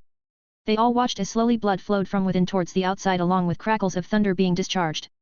After a few moments, everything came into a deadly silence as they could no longer see any blood or sparks. Ichibe, once again you lost someone, now you are all alone. Continue this deadly silence. Ichibe broke away from it as he spoke towards Waiwak, who was watching everything unfold with uncaring eyes. Waiwak, and yet once more the balance was broken, but at what cost? Waiwak, you lost 2 people and if you count her as exhausted it would be 3. Ichibe, even so it's still me against you. Waiwak, oh? You are so confident in winning against me. Ichibe, I believe the youngsters call this Shikai. In recent days. Ichibe, painted black Ichinmanji. Boom. Waiwak, HOH, releasing your weapon might give you the confidence you have, but still that is to what you have to offer. Upon release, the brush transformed into a form of a somewhat short glaive, with the top portion taking the form of a short, single-edged blade reminiscent of a tip of a chokito, attached to the long brush handle. Waiwak, however, once again you broke the balance of this war. Ichibe, balance or not doesn't matter, right? After all, the one standing, in the end, is the one who has tipped the scales to their favor. Waiwak, for that, we are in agreement. Waiwak, Sankt Bogen Heilig Feel Saint Bow Holy Arrow. Waiwak immediately manifested an enormous bow anywhere within his general vicinity with proportionally large Heilig Feel, ready to assault Ichibe. By collecting more Reishi, Waiwak formed the spiritual arrows which are typical of other Quincy bows. These arrows appear as simple blasts of Reishi shaped like the Quincy cross, before he fires them in rapid succession as a continuous barrage. Watching this in response to his release, Ichibe simply swings Ikimonji, its blade then released black ink which covered the front engulfing the arrows and finally the saint bow. Waiwak, HOH, you managed to stop that, but what about a second saint? Ichibe, HOH, you realized it. What is it that you want to throw at me again? Waiwak, this? Why I can't say the name of my attack. Ichibe, it's simple really. Anything that these ink covers lose its name, and thus its powers. Ichibe, since all the shaped ones attacked me and got covered, they got erased and lost their names, and since half the condense weapon you created got covered. Waiwak, it lost half its name. Ichibe, correct. Ichibe, and now I'll slowly take away everything you have. Waiwak, even then it won't be easy for you to defeat me. Ichibe, I won't have to defeat you, I already defeated you. As he proclaimed that, Ichibe rushed forward swinging his Shikai, causing Waiwak to enter into a defensive position. This caused the remaining royal guards to somewhat breathe but still kept a lookout for any unexpected things to rise. 737, Chapter 737, The Soul Palace 8. Clang. Clang. Clang. Both Waiwak and Ichibe clashed with each other numerous times, Waiwak soared against the brush of Ichibe. However, as time passed, Waiwak figure was more and more pitiful in terms of appearance, slowly coming to an end in their fight. Ichibe kept swinging and parry Waiwak's sword, and at intervals, Waiwak wasn't expecting Ichibe released his ink, covering his arm first, making him lose it as it fell down limbless hanging from its elbow. According to Ichibe, while they continued to trade blows, his arm lost half its name, causing it to become AR. This made Waiwak switch his sword to his other hand, but shortly afterwards his leg got caught in the ink and this time it was fully covered with it. Ichibe, he, what happened to the earlier arrogance you had? Ichibe, this is completely one-sided. Waiwak, worry not, it won't take long for all of you to disappear. Ichibe, still this nonsense considering your situation. Waiwak, it's because I'm in this condition I dare to say this. Ichibe, and I say that it's time for you to lose everything you have. Ichibe, Fuden Taisatsurio Slautiris Mausoleum of Halted Reincarnation. Ichibe brings forth a massive amount of blackness from his surroundings and fills a cup, taking it out from inside his clothes before drinking from it. He then raised his Shikai and started chanting, alerting Waiwak, who by the time he had begun he started assaulting Ichibe with bursts of Ryutsu. Ichibe, O twilight, and everlasting darkness, come to me, come and have a drink, and once you do, your life will fade. The flowers will bloom along the road to hell. Ichibe, where are the fish? Let me paint them black, cut them into 8, and cook them well atop a flame of black, and then enjoy the meal. Ichibe, all that's left are bones of white, make them a gravestone, and pay respect. May they never be reborn again, so that you won't be sacrificed as food. After chanting an incantation, Ichibe created a large mausoleum with a fence in front on top of shattered gravestones out of the blackness. Waiwak then noticed that his body started being drawn on this mausoleum and couldn't stop at all, especially since his leg was there but didn't know how to use it as he had lost connection with it. Ichibe, it's useless to struggle. This technique takes away all of the darkness in his opponent, including their flesh, blood, and bones, until nothing is left. Their destruction is so absolute that they will not even reincarnate. Waiwak, in other words, it absorbs others and assimilates them into nothingness. Ichibe, you could say that. Waiwak, then what if I assimilate this mausoleum instead? Waiwak, Blood Vene Anhoben wearing the blood vein. Waiwak used and extended his blood vene outside of his body to create a force field that blocks incoming attacks or other forces such as attraction. The force field stunned Ichibe as he could feel his mausoleum slowly be consumed along with everything around it. He could see that from being activated, it created the blood vene vein pattern on the surface of whatever it attempts to consume. Slowly this field started spreading around with veins-like patterns, and soon enough everything Ichibe created vanished. Waiwak, and while I'm at it, why not steal your ink as well? Waiwak, Sanct Altar Usurpation Altar. Ichibe didn't have time to retort as Waiwak summoned 5 orbs of energy in the air around him and shoot out concentrated beams of energy at himself, forming the pattern of a large quincy's icon. Then this altar started absorbing all the ink around them, including the ones that Waiwak had on him, but alas, as soon as he finished he wasn't able to regain his arm and leg nor his attacks. 738, Chapter 738, The Soul Palace 9. Waiwak, this. Waiwak was stunned for a second but still kept his calm face, and then Ichibe's voice resounded to his ears. Ichibe, you shouldn't be too surprised. Ichibe, the power summoned by Ichimonji can be stolen, but it cannot be used by the assailant or used against me. Ichibe, the reason for that is that I control everything that is related to the color black in the universe, as such, it is simply restored to me. However, as he was explaining he suddenly came to a halt and then frowned before his eyes suddenly were enlightened. Ichibe, I see. That's why I couldn't control those flames. Interesting. Ichibe, then his name as well. As Waiwak pondered what Ichibe was muttering, suddenly all the ink that was absorbed by him burst forward and covered his entire body, shocking him. He took a last look at Ichibe, who was smiling at him before darkness befell him. Ichibe, thank you, if not for your attempt to absorb my ink I would had trouble to gather them in one spot. Ichibe, then would have a bit of trouble covering you completely. Waiwak stood there unable to answer him as the moment he was covered Ichibe waved Ichimonji before a huge amount of Ryutsu burst forward and vanishing completely. Ichibe, how does it feel to have your name be erased along with your entire body? Ichibe, no worries though, I shall give you a new name as I will become your master. Ichibe, Shinuki, Shirafood Ichimonji White Brush Straight Line. Ichibe, I believe the name of this released also goes by Bankai, right? Boom. Ichibe activates his Bankai by calling out its evolved form long before the term Bankai existed. Upon activation, the blade of Ichibe's brush turns white and becomes a long, thick thread that coils in the air around him. Ichibe then looked at Waiwak before pondering for quite a bit and then waved his Bankai around as he had decided Waiwak's new name. Ichibe, Shirafune Ichimonji Blank Ant. As he said the new name, characters were formed by waving his Bankai, and as they formed they fell on Waiwak, completely sealing the deal. Ichibe, now with this, you are as weak as an ant. How will you tip the scales of the so-called balance now? Kiryu, is it over now? Senjumaru, yes it is. Ichibe, nope, not quite. Those two need to be taken care of as well. Ichibe, at the same time our comrade needs to revive as well. Ichibe, Tenjiro Urtsu. As if his voice carried a huge amount of power, yet at the same time it was simply drifting around, at the cage of hunger where all the blood that had expelled lay there forming a pool. Slowly 2 figures burst from within and started condensing, forming the former members of the royal guards that recently died. Tenjiro, phew. Urtsu, death is like sleeping. Ichibe, and I just awakened you. Tenjiro, everything is done now.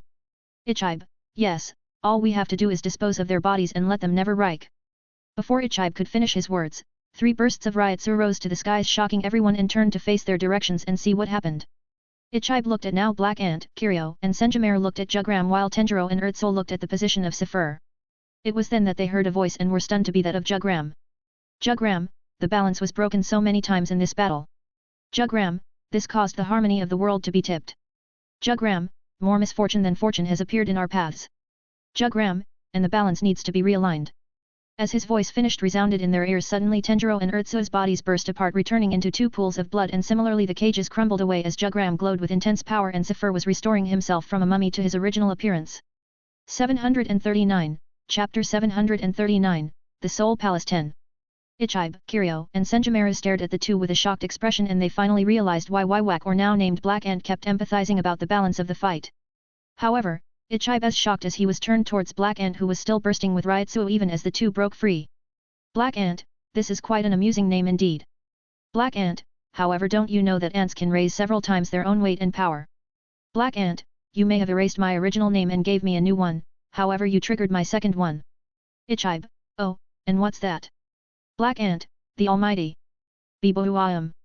As he said that his Ryutsu flared up with even more intensity than ever before and all the ink he was covered along with his new character name got absorbed by it. His appearance didn't change except for the fact that his eyes now were different, his irises and pupils have been split in two.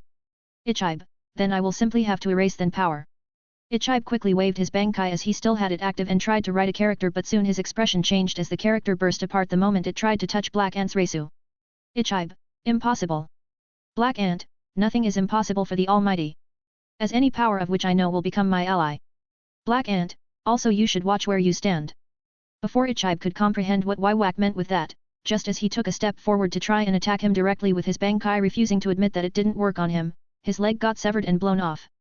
Kiryu and Senjimare looked at Ichibe with an expression of disbelief while Ichibe himself was beyond shocked. He was looking at his severed leg and couldn't realize what had happened. It took him several seconds to came to his senses and then looked sternly at Black Ant before waving his Bankai and bursting forward with Ryutsu. Ichibe, leg. Naming his severed leg, the limb that was blown away slowly floated and reconnected itself as well as healing at the speed of the naked eye. This happened all the while he kept looking at Black Ant and spinning his Bankai so fast that he formed a wheel in front of him. Ichibe, it seems that you no longer have any use in this world. Ichibe, Ikimonji. Black Ant, I agree on that, but the one who has no longer any use is you. Before Ichibe could launch his attack he suddenly stopped as Black Ant spoke yet at the same time he appeared behind Ichibe and walked off. Kiryu and Senjimare tensed up as they realized something was wrong and at that moment Ichibe's body burst apart as an explosion occurred in his torso completely destroying his body. However, before they could comprehend as well what happened as they didn't even realize when Black Ant attacked, they felt something was off in their surroundings. And soon enough their bodies got blasted by arrows and thunder as they one who moved were Jugram and Sifur. After a long time spending in their fight, they finally emerged victoriously and had the last laugh. The moment Black Ant killed Ichibe, his name and everything he had lost returned to him making him now complete. Waiwak, let's go. To the Soul King. After bowing in agreement the three of them vanished leaving only a few of the divine guards there that were lucky enough to escape. Or more like they didn't bother with them. Having lost the pillars and protectors of this place, they didn't know what to do but soon looked at the entrance as they felt something was off.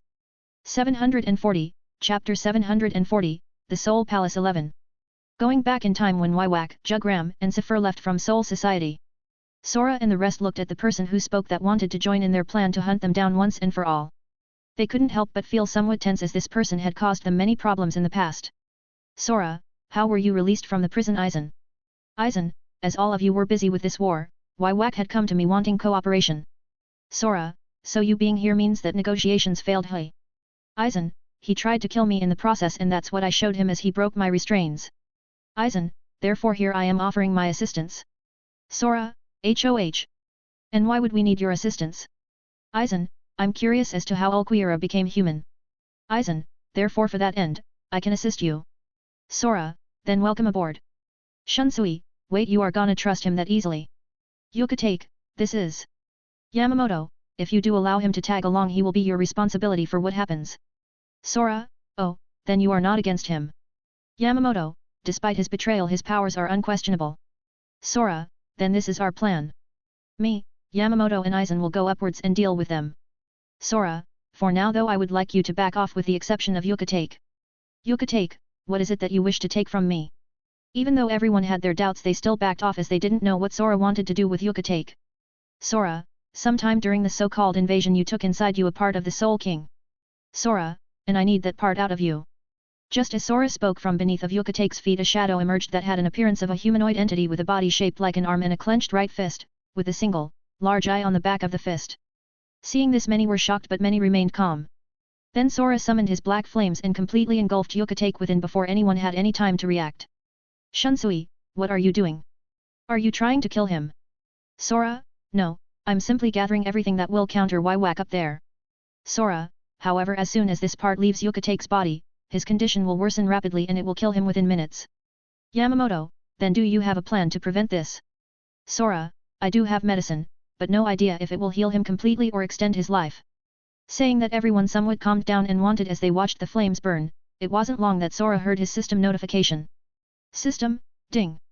Hidden quest triggered. Devour the Soul King. 3/5. Rewards, 25 levels 250 fruits. As soon as it rang, Sora withdrew his flames and Yukate revealed himself with a white face as if all the blood on his body disappeared completely. Then Sora took out a small pill that looked like a candy and passed it to Yukate before speaking up. Sora, soak it in your blood and then eat it. Sora, it only works on those who have dropped their blood on it, if someone else takes it by passing this it won't work and they will waste it. As Yukate felt heavy and his condition seemed as if a mountain kept crushing on him, he quickly took a bit of blood from his mouth as his condition worsened and made blood drip from it. And started rubbing the pill before consuming it. As soon as he did that, he felt his body slowly getting lighter and soon clarity returned from the burden he was suffering. Soon all of them watched as his face returned to normal and knew that it worked, but for how long he will live from now on they don't know. 741, Chapter 741, The Soul Palace 12. Yukate, this. Sora, how do you feel? Yukate, like I wasn't sick in the first place. Sora, then either your sickness healed completely or you gained many years ahead of you. Aizen, since we finished with the little show, are we leaving? Sora, way to ruin the mood. Hey. Aizen, what an amusing way to say that, as I never cared for any of them. Sora, true. Anyway, we are done here. Yamamoto, then everyone has their own orders to carry as we are now departing for our final stand.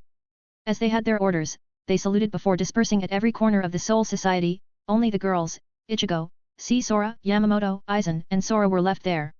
Sora, although I doubt something will happen, Sora will remain here. Sora, to that end, Ichigo, we will go full force. Ichigo, I know. Sora, then shall we depart? After finishing their own small problems to deal with, Sora opened in the sky where previously Whack ascended a door and the four of them flew towards it. After passing through it, their own bodies felt somewhat restrained, but with their current powers, they felt as if it did nothing. Traveling through each time they were about to pass a barrier, Sora opened a door and passed through towards the other side. He did that as the barriers were close to refix themselves and trouble would occur if they passed again forcefully.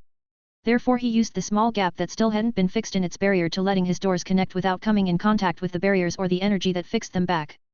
They passed through one barrier after the other and before they even knew it they had reached the last one. Sora, it seems like we will soon see the mess Whack created on this place. Aizen, mess? You mean deaths? Sora, mess, deaths, trouble, offerings, whatever. The point is that we have to clean everything. Yamamoto, sure, youngsters these days take things way too casual. Sora, not casual, we are sure that they will have many losses. Aizen, therefore we don't bother taking it seriously. As they passed the final barrier they saw a blindly light and finally landed on the entrance of the palace. What welcomed them thought were many soldiers with weapons and destruction. Body parts spread around, a pool of blood, two dead bodies which Sora immediately identify, and scattered withered plants and trees. Sora, air. It seems Whack performed a ritual here. Aizen, that is indeed amusing in its own way. Yamamoto, things look quite grave as we were late. Sora, but those body parts. Do those belong to Ichibe? As the soldiers didn't know what to do, a light breeze passed them by and within their ears, a voice resounded. Sora. Even though both Aizen and Yamamoto heard this voice, however, as Sora heard his name he felt something was wrong. Sure enough, as soon as he heard his name, he felt his Ryutsu diminish somewhat by a minuscule amount. Before he could act or speak the scattered body parts started floating around and soon reconnected and then reformed into a figure. Sora, now that's kinda rude to take something from me and not giving anything in return. Ichibe, I can't help it. Ichibe, my self-reconstitution allows me to completely restore my body to its former state and reconstruct every piece of it that was out of place. Ichibe, however, for that to happen, I can only do so by stealing a bit of power from someone that says my name to initiate the process. Sora, yeah right. I bet you can also bring others back to life as long as their riot soul lingers around. Ichibe, for that to happen I need to be alive first and in turn, someone needs to say my name to revive me. Ichibe, most importantly the Soul King needs to be intact as my powers are closely linked to him. 742, Chapter 742, The Soul Palace 13. Sora, then you better hurry and revive them as Waiwak is already on his way towards the Soul King. Ichibe looked at the rest and immediately raised his hand pointing towards them with his plans and fingers pointing upwards. Then the tiny bit of Ryutsu he had stolen from Sora burst from his body and using it as a medium it rushed towards the other royal guard members. Ichibe, Kiryu. Saying the name of the pink-haired MILF beauty, a change occurred as her bloody body filled with holes from the arrows and burns from the thunder started healing at the speed of the naked eye. As soon as she finished reforming through her name, Ichibe proceeded towards Senjumeru. Ichibe, Senjumeru. The same thing occurred to her as well while Kiryu opened her eyes and stood up trying to see her surrounding only to notice Ichibe and the rest. She then figured out what happened and what Ichibe was doing. By the time she comprehended things, Senjumeru opened her eyes as well showing a dazed expression at first but soon realized where they stood. At that point, Ichibe's voice sounded once again. Ichibe, Tenjiro. Sora and the rest watched as Ichibe brought them back to life. The first two revivals were nothing to scoff at as they pretty much had a whole body.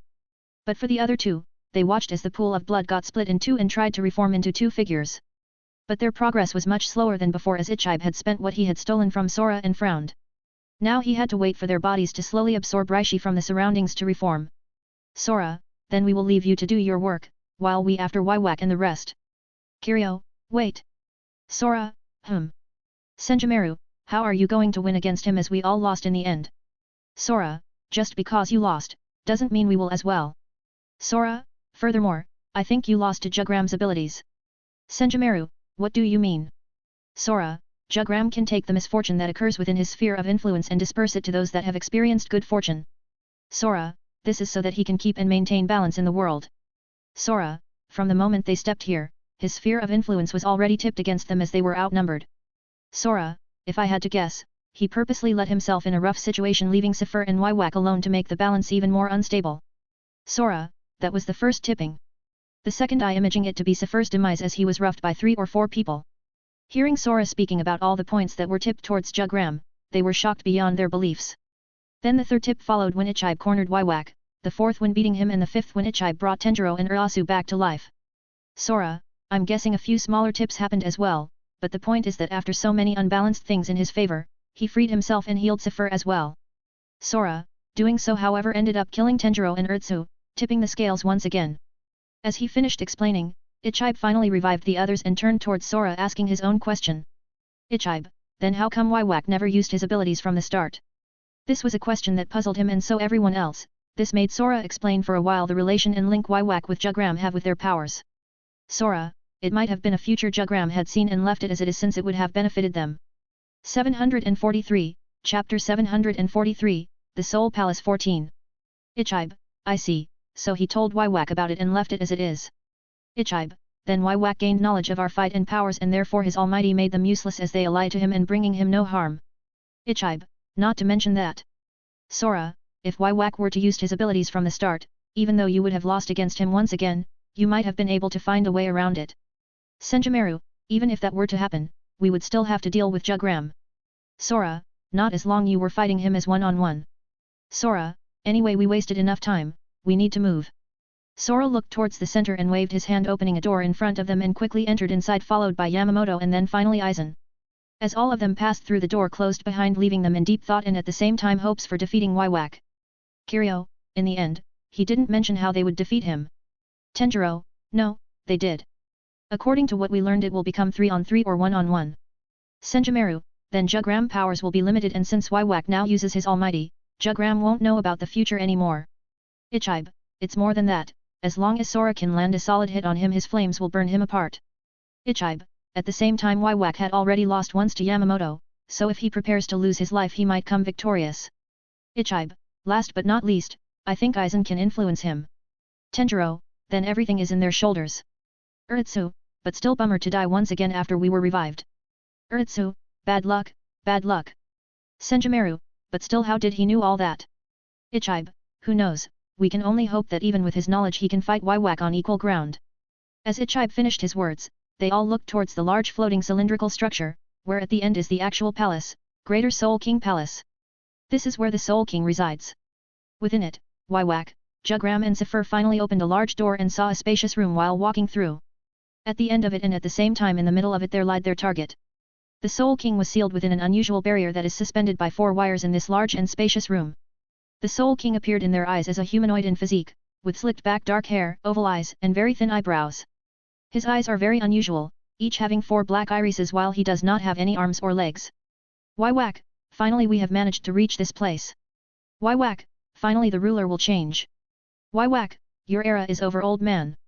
From the moment Waiwak entered the room his eyes fixed themselves on the body of the Soul King and started talking as he got closer and closer. As he finished his third phrase, he drew his sword and stabbed through his chest, and before he could continue pushing through he froze. Oh? You saw the future and stopped. Along with the sound of this voice, a door opened and from it, Sora, Yamamoto and Aizen passed through standing right in the middle of the room. Sora looked in front of him towards Waiwak while Yamamoto and Aizen looked back at the entrance where Jugram and Zephyr stood there. Waiwak, HOH. This is interesting. The future changed. Why whack, was this your doing, Aizen?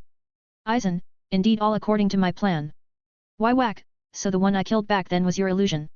744, Chapter 744, The Soul Palace 15. Aizen, it was quite a surprise to see that my powers could influence you. But I'm curious, who did you see would show up? Why whack, original I had seen Ichibe, Yamamoto and Sora along with their deaths. Why whack, but it seems Ichibe is out of commission after resurrecting the others. Sora, oh? My death. Sora, interesting. However, was that what Jugram saw or what you eventually saw? Why whack, to know this much? I'm not sure if I should say as expected of you or laugh at you. Sora, laugh? Why so? Why whack, you came in front of me, without activating your Quincy ability along with your hollow second form, and you are expecting to live. Sora, I see, the blood of the Quincy Hui. Even though you no longer have any connection with me and at the same time control, you can still sense my powers. Why whack, that's roughly a sensation and nothing more. Sora, but more or less you got my powers. Why whack, doesn't that mean we both know about each other? Sora, maybe. Yamamoto hearing this conversation had a frown on his face, while Aizen had a smile that wasn't a smile at all while looking at Ulquiorra. Why whack, but still, this door. As he said that he turned back his attention to the sword that was stabbed through the Soul King chest in his hand that held the handle. Sora didn't bother to hide it as he saw it in the future and made it visible, making it surround the sword. Why whack, if I were to use it and sever the Soul King's body, the thing that would have been severed would be my head instead. Sora, I don't know if you are lucky or unlucky. The blood of Quincy cannot tolerate touching the Soul King and therefore your almighty activated making you see the future. Why whack, that is indeed to be the case. Why whack, however from our first fight till this moment, the doors granted you many victories or the means to them. Why whack, but now that I know them, they will be my allies granting you eternal death. As he said that, Sora didn't move as he watched him absorb the door and slashed the Soul King in half, shocking Yamamoto for the fact that Sora didn't stop him. On the other side, Aizen simply had a smile on his face as this was getting more and more interesting. Why whack then proceeded in absorbing the Soul King through his hand and decides to take everything that once belonged to the Soul King before firing a beam of darkness through the floor of the palace. It passed through everything, shocking even the royal guards who were outside as they saw the beam piercing through even the void below them. However, that wasn't the only thing that shocked them. The darkness that spread around completely engulfed all the floating islands. They watched as the darkness started changing form and eventually took shape as it retracted backwards towards its source. From there the royal guards could see the changes Waiwak did. Waiwak drastically altered the appearance of the Soul King Palace. They could see that the island had been converted as the Wandenreich city to the palace and placing the main palace at ground level while covering parts of it with ice.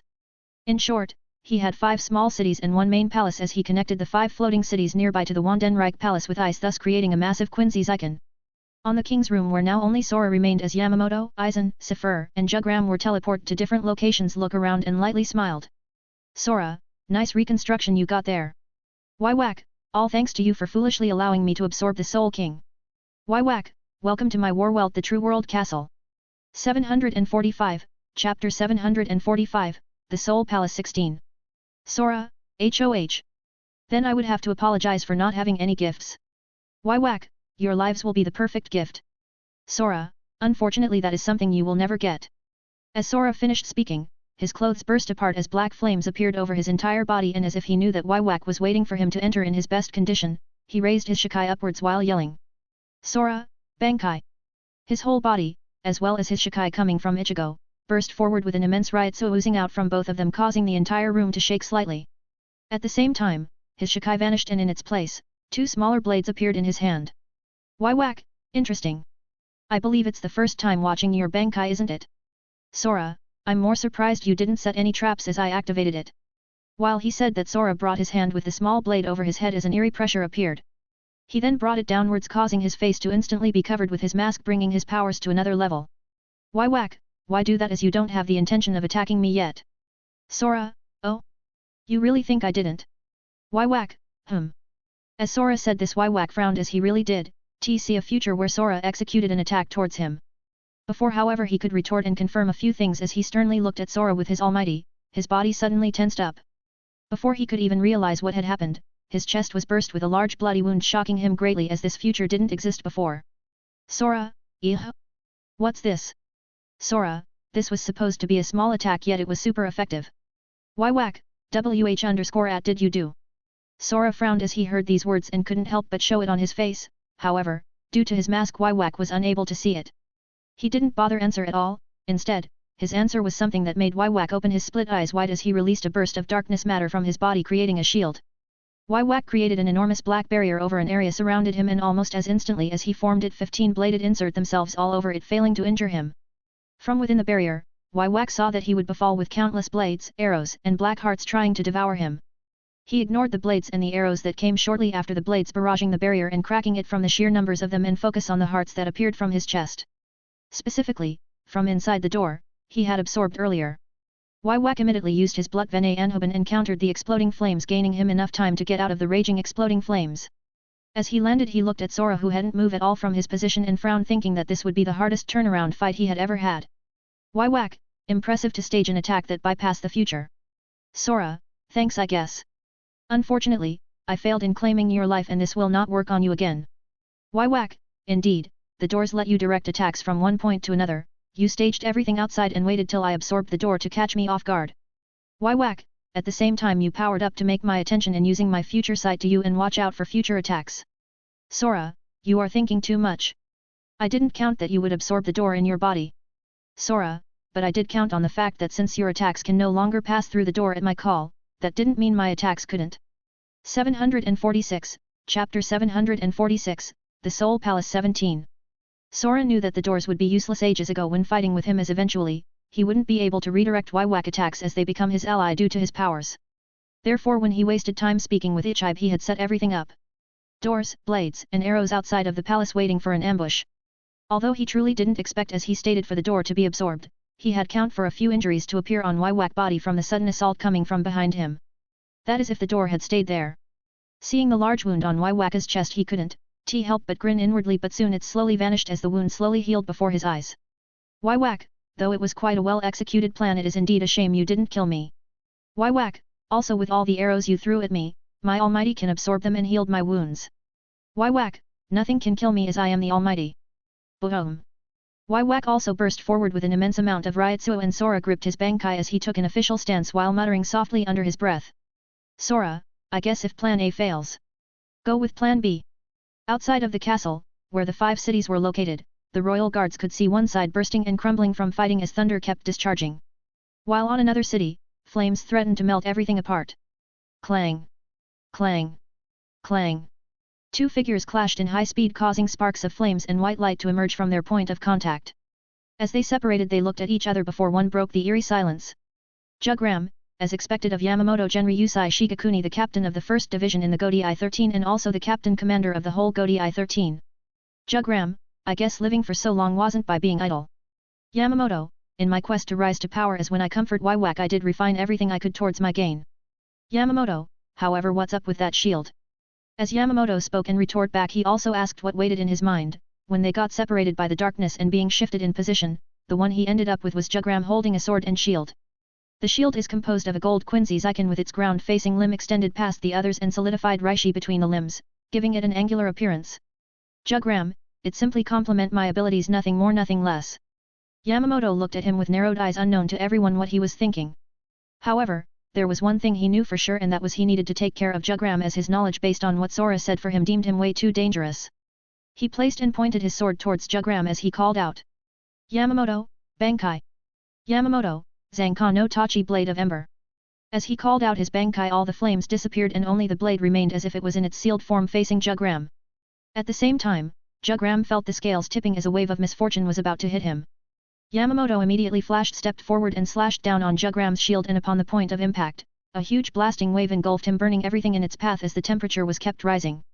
He gave no time to Jugram to withstand it and kept chasing his shadow by burning everything in its path, while huge pillars of flames appearing here and there. Jugram, who was on the receiving end of the blows, started panting from the heat as it was made somewhat difficult to cope. That stood true until the shield on his hand started glowing and being corroded as it was taking the misfortune inside it instead of him. 747, Chapter 747, The Soul Palace 18. Clang. Clang. Clang. Clang. Boom. Boom. Boom. Boom. Ichibe and Seo could feel the heat of the battle that started becoming on a whole new level, but at the same time, Ichibe and the rest had frowns on their faces. Senjumaru, Ichibe this. Ichibe, I know, I can't sense the name of Yamamoto's Bankai at all, much less its power. Kiryu, wait, but this sight. Tenjiro, that old man, has he gone crazy? Uritsu, Youuu. Not crazy but planning to win this. Tenjiro, if he's not crazy, they why fooling Jugram that he had activated his Bankai? Ichibe, perhaps he is trying to take advantage and using Jugram abilities. Senjumaru, you mean tipping the scales in his fortune while Jugram is in an imbalanced state? Ichibe, yes, however how will that benefit him? I haven't figured that out yet. Ichibe, but one thing is certain, if he doesn't hurry, using Bankai skills with Shikai will greatly destroy his body, especially with that kind of Zanpakuto. Making their gazes fall on the fight above that seems to be on the verge of concluding, they all sighed and hoped for the best. Clang. Clang. Clang. Clang. Boom. Boom. Boom. Boom. Dust and ashes floated around the air, and through the sharp intentions flashed and clashed with each other, revealing two figures full of wounds and burns. Jugram, it seems that using your Bankai has a major weakness, and that is everything around is started to distort and evaporated. Jugram, how long can you keep this up? Yamamoto, long enough to defeat you. Clang. A loud reverberating sound was heard as their weapons pushed each other out. Yamamoto's body had a few cuts along with burns as his flames recognized anyone in his Bankai, while Jugram had his shield destroyed, his clothes burned and his skin slowly overcooked. He kept accumulating misfortune upon misfortune as every wound he got made the gap to become bigger and bigger between his and Yamamoto, as this was his fortune. Yamamoto, hey. Yamamoto charged forward as he stabbed through anything, reducing even the small clouds of dust in the air to ashes in a single line. Waiting for this, Jugram smiled lightly before he let the sword of Yamamoto pierce through his chest, avoiding all the vitals and most importantly his heart. Blood flowed from his mouth as he made a delight expression and started laughing before he spoke. Jugram, ha ha ha ha ha ha, this was what I was waiting for. Yamamoto, what a surprise me as well. For you to give yourself like that. Jugram was stunned, but then a trace of shock started replacing his face as he couldn't activate his abilities at all. He couldn't feel the scales at all. Jugram, what happened? Why the scales revert back to normal? Yamamoto, because I simply never used my Bankai from the start. Jugram, that's impossible, I clearly felt. Yamamoto, what you felt is me using my Bankai skills in my Shikai and me using the price for it. As he said that, his right hand started crumbling all the way to his shoulder as it had turned to ashes, and Jugram, watching this, finally realized he was tricked. From the start, Yamamoto was fighting with the intention to sacrifice something, and that placed his balance against him. The first tipping was Yamamoto using his Bankai and Shikai. The second one was his counter his with his shield until it was no more. The third one was when wounding each other while fighting with him being on the losing side. And the fourth one was now that he let himself being pierced. This would have made Jugram have two scales in the fortune of Yamamoto and two misfortune towards him, and by reversing this he would have the upper hand. But alas, now. He lost. 748, Chapter 748, The Soul Palace 19. Now since the first two countered each other, he couldn't use those to reverse the balance in the world. As for the third one, it got negated as well since Yamamoto lost his right hand for using Bankai skills. This made the scales to be even in an unusual way that made the fourth scale be negated as well since Jugram let himself being stabbed. Therefore it didn't count as the fortune of Yamamoto. Jugram smiled as he kept thinking of even the smallest details of their fight, all the while his body started burning up from inside out. Yamamoto, I only had to be careful on not scaling the odds too much on my balance. Jugram, what would you have done if that was the case? Yamamoto, I still have my legs to balance the odds. Jugram, I see, a well-done execution of taking advantage of others' powers. Jugram's body crumbled away as it became ashes in the wind, and the old man resealed his sword as a cane appeared in its place as he used it to stand tall. Yamamoto, truly a dangerous man. Yamamoto, Even as he crumbled away he used his abilities to tip the scales on my favor, thus healing my wounds and regrown my arm. As he finished murmuring, he looked towards the palace where Sora and Waiwak were currently locked in battle, and with a deep frown he turned towards the opposite side, as when he used his Bankai and Shikai he felt Aizen's Ryotsu spike. A few minutes back, Aizen flashed through the distant skeet as he shot down with his sword that he could freely materialize in his hands. Aizen, impressive. I never expected you to become a human. Sifur, and I'm impressed you are managing to use a sword despite earning you lost your Zanpakuto. Aizen, I am still able to use its illusionary powers, even against Waiwak as the Almighty. However, unlike the previous usage of the complete hypnosis granted by my Shikai, I'm not aware of what you are perceiving if you get caught in it. Aizen, but if I were to guess, it would be similar to a false reality or a dream. However, Aizen still smiled as he had more tricks up to his sleeve. Sifur immediately burst forth with his Quincy form and started assaulting Aizen with numerous thunder attacks. The more he attacked the more he felt something was off, as even if Sifur managed to land a hit on him it felt shallow. Or more like he didn't felt any feedback at all that it connected. As he was about to attack with huge thunderous javelins he felt something from behind him and hurriedly dodged, but not perfectly, as his hand was severed once again.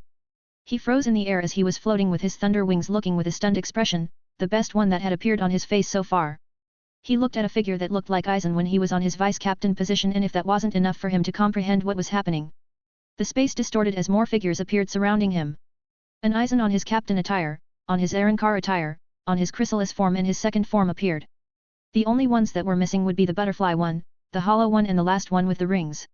Despite that, Aizen had an amusing smile on his face as he comments on Sifur's face. Aizen, despite having no control over what the other could see, I did gain the ability to summon an illusion of my former selves. Aizen, I would like to call this Genso Tekanakuran Mara Illusionary Clone Mirror. 749, Chapter 749, The Soul Palace 20. Sifur looked at Aizen before taking his severed hand and placed back while healing himself with blood venet. This earned an amused expression from Aizen as if he had found something new and interesting. Aizen, blood venet of the Quincy's are supposed to be offensive and defensive. But it seems yours transformed into your trait of being Arankar. Aizen, interesting indeed. Sifur, as amusing as it might be, it doesn't change the fact the situation we are in. Sifur, Aizen-sama. Aizen, to still call me like that. Isn't it a waste to do so? Sifur, not really, it's because I acknowledge the fact that you are strong. Sifur, even back then I was keeping my powers a secret, but you probably knew that if I got serious I could overturn N.1. Aizen, your release was something else and had the potential to reach a second form even without my help. Aizen, I just simply accelerated the process. Sifur, well, the thing is that I already had a second form, what you did was grant me a third one. Before Aizen could even comprehend what Sifur meant by that, his Reisu spiked and burst forward as he spoke, causing the area to tremble. Sifur, Quincy, Secondo Volstandig. Boom. Light burst forward from his body, blinding everyone in the vicinity, which followed with howling and crackling sounds of unstable immense power. His form changed from the first one as his hands and legs become slightly clawed in condensed thunder, his wings grew longer and slightly changed as they resembled six bat-like ones. From the end of his back in the middle of his waist, light burst forward and condensed in something that seemed into a tail. Thunder condensed in his head, creating two horns, and above it floated the halogen-shine of electricity shaped like a star, like Quincy's icon. Aizen, HOH, a third form you say? Too bad I missed the opportunity to see it. Aizen, but I still get to see a second form of the Quincy's that only a handful had reached. Sifur, thunder sword bits. The wings on his back that resembled bats detached themselves and two landed on his hands while the other surrounded him and kept in circle around him. Aizen, oh? Did you perhaps stole this from Sora? Sifur, go. Not even wanting to answer to Aizen, Sifur moved his hands forward and the bits blasted through the air with immense speed, surprising all Aizen present. As he raised his swords to parry them and did so successfully, he was about to face Sifur as he charged towards the main one. However, at that moment all illusions burst apart with a bang of thunder coursing through them, which stunned him and immediately in reflex dodged the slashes of Sifur. Sifur, Aizen-sama, why did you withdraw? Aizen, why indeed? Aizen, your bits carry the power of thunder. If you parry them you'll get zapped by thunder, and that included the one you have in your hands. Sifur, since you know that, fight seriously. Sifur, Galvano Thunder Burst. Sifur created and fired 5 gigajoule blast of thunder, but not on Aizen, instead on the surrounding before he controlled the bits and charged all on Aizen. Seeing no hope of being able to dodge without getting hit, Aizen simply chuckled at this and charged forward, meeting head-on with Sifur as a resounding clash burst through. Sparks of electricity flew here and there, and as both their swords were connected, Aizen was instantly zapped by thunder coming from the swords Sifur had. However, that wasn't enough, and Sifur knew it very well before having all bits cut through his body. Seeing a charred body in front of him and actually feeling the feat of having dealt damage to him, Sifur kept looking and trying to see why did Aizen end up like that this easily. 750, Chapter 750, The Soul Palace 21. However, no matter who he looked, he couldn't discern anything. He waited with his guard up and still nothing. Just as he was about to charge and cut Aizen up to pieces since only his charred body was left, he suddenly felt an immense pain coming off his chest. Blood flowed from his mouth as he looked downwards and saw Aizen's sword stabbing through his heart, making him open his eyes wide. He then hurriedly looked at the body of Aizen and was shocked to see another body behind it that was similarly charred but not in shred condition with the bits inserted in his body. Sifur, H_ow. Aizen, MMNN? How? What did you exactly see after zapping me with thunder? Sifur was shocked when he heard those words. He never felt anything apart from Aizen's Ryutsu when he created the clones and when he charged forward. What was even more surprising was the fact that Aizen couldn't see the body in front of him being impaled with the thunder bits. Aizen, I was wondering why you controlled the bits and landed in front of me, turns out that seems like an illusion to you. It didn't take Aizen much to incur what happened, as when he was zapped he backed backwards as he used his Ryutsu to control the thunder and eliminated it from his body. At the same time, however, he thrust forward stabbing Sifur quite easily. Aizen, AI, it seems my powers have surpassed all previous forms I had. Aizen, being able to trap Wiwak and you that easily, I doubt there is someone who can surpass me now. Aizen, perhaps not even Sora will be able to. But that is something to be seen in the future. Even while speaking, Aizen's eyes never left from the body of Sifur as it started to destabilize itself. Aizen, it looks like your weakness in regenerate your organs has followed you here from when you were in Arankar. Sifur, perhaps this would have helped me find my heart. Sifur, however, after all this, I've come to realize that no matter how hard I search I can't find it. Aizen, there is no need to try find what a human heart is.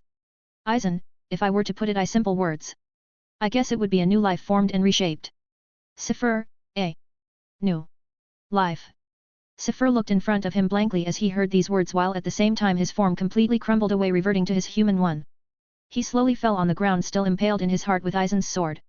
It was a miracle that he even lasted this long with his heart pierced like that. Aizen, well then, now that this fight had finished, let's observe how Sora will finish his. Just as he spoke, a large explosion happened at the castle, in the middle of it with a giant blast wave of Ryutsu breaking the walls and flying through the skies. Both he and Yamamoto vanished from their position as they went to check things up and end this once and for all. However, as they reached closer and closer, they were stunned to see Sora on the ground with half his mask broken, half his body wounded with blood oozing out from there, while black flames were slowly diminishing. Wiwak stood there like an emperor holding a sword of darkness as he looked outside to see Yamamoto and Aizen. Wiwak, HOH. You finished your own fights and now have come to try your hands at me. Before, however, they could answer at him, Sora got up and glared at Wiwak before making his flames burst outwards instead of diminishing. He then moved his hand once more to his face and restored his mask completely. Even though he did all that, Wiwak simply looked at him as he no longer mattered. 751, Chapter 751, The Soul Palace 22. Wiwak, earlier you murmured that since Plan A failed, you will move to Plan B. Wiwak, unfortunately for you, your Plan B is way too predictable.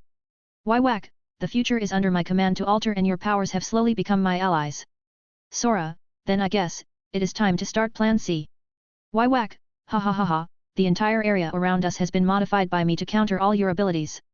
Wiwak, no matter where you jump or what arrow you fire, and even your prided flames now cannot burn me. Is that so? Wiwak absurdly stopped talking when something popped in his mind and talked to him directly. An expression of disbelief overwhelmed him as he looked at Sora. Then how about we test Plan C? Sora made an absurd move as he placed his Bankai in both his arms, and soon in everyone's surprise he cut both of the arms directly. Sora, As he groaned in pain while everyone had a stunned expression on their faces, he yelled out with a hoarse voice, further escalating the situation. Sora, heavenly counter. Wiwak's eyes suddenly bled and an immense amount of pain overwhelmed him before he heard a thud and metallic sound hitting the ground. Just as he tried to register what kind of future was this, he burst as blood oozed out from his severed hands and various parts of his body wounded. Wiwak, Sora, oh, what's wrong? I thought you reshaped this place in the future for every action that I will take. Wiwak came to his senses when he heard Sora's mocking words, and as he looked over he saw his body was completely fine as his hands had been restored. It was like their states have been reversed. Wiwak, this wasn't in the futures I saw. Sora, yeah, I just created one just now. Wiwak, how? You didn't move from your place at all. Sora, beings of our power don't need to move to defeat someone. Sora, we just do it for the fun of it. Wiwak, even so. Is this your Plan C? Wiwak, I commend you for managing to wound me to this extent once again. Whack, but no more. Boom. Whack burst forward with a mass of darkness that started engulfing everything, his blood, his hands, his sword, everything in his path. As he did, however, his wounds rapidly healed while the darkness extended itself towards the outside, trying to engulf all the cities along with the castle as well. Sora watched as only a dark figure was in front of him while only his reddish-brown eyes glowed through the darkness unleashed by him. Whack, ha ha ha ha ha, now this entire place has become my own body. Whack, how are you going to wound me this time? How are you going to defeat me and end all things? Sora, by trying Plan D. Whack, are you joking with me? Stop screwing around. No matter what plans you have right now, you are inside the cage of Almighty. True to his words, Aizen and Yamamoto along with the rest outside could only see the floating star of Quincy's being reshaped into a giant sphere of darkness. When the two of them tried to get closer, they noticed that this sphere had the properties of matter transmutation and something akin to worldly assimilation. The same abilities Soul King had used in separating the once whole world. However, unknown to them, Sora inside was smiling at Whack, causing him anger and confusion at the same time. However, even though the space around them now was his own powers materialized representing the present and the future. What Sora did next once again threw his powers into chaos as his move was still outside of the axis of his Almighty. 752, Chapter 752, The Soul Palace 23. Sora looked at Whack with a grin behind his mask, as at this point he couldn't defeat Whack with the normal means of confrontation. He simply had to make do with the effect of his powers. The stronger the effects his power will have, the bigger his chance in winning. Whack eyes widened as Sora summoned out of nowhere a book. It was one of the few last books Sora had left from the stock of items in all his years in Bleach. It was the creation of books. Whack, it. What is that? Why is the future blocked? Why is it blank? The moment Whack saw the book, all the possible futures were blocked and suddenly he could only see a blank space painted white. Sora, what you say? This is my final plan. I believe I called it Plan D. Sora, as for its effect. Shall we find out?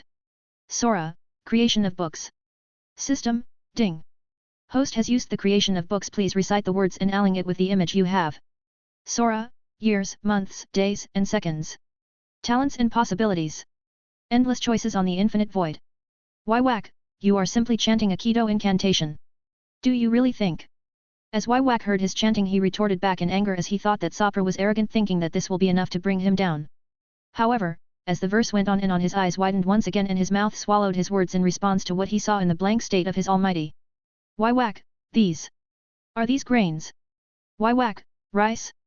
Sand? No. These are flows. Sora, bloom. Bloom. Bloom. Define the laws around us. Shape. Shape. Shape. Create the paths around us. Sora, guide. Guide. Guide. A single line through all adversaries towards victory. Sora, self-made arts 8, eluding limits erraticum your nullification. BZZZZ. BZZZZ. BZZZZ. BZZZZ. BZZZZ. The whole place suddenly got silenced as not even sounds or wind could be felt or heard. It was like this place suddenly became a prison for both of them. Whack was shocked beyond his comprehension. The shocks he got previously were nothing compared to what he was feeling right now. At the same time, Sora got a notification while watching Whack standing in front of him, frozen from the sudden changes around them. System, ding. Congratulations to host for creating a new Keto. Self-made arts 8, eluding limits erraticum your nullification. Description, aka E.L.E.I.N escaping the limits of uneven and irregulars by confining yourself and the target into a giant loop of past, present and future by nullifying the laws around the targeted area. In the created area free from limits and the laws, only pure talent will take you out of the loop. The moment Sora finished reading his notification and the area around them finally changed, his body clad in black flames, mask, and Bankai burst apart, reverting him to his original mode.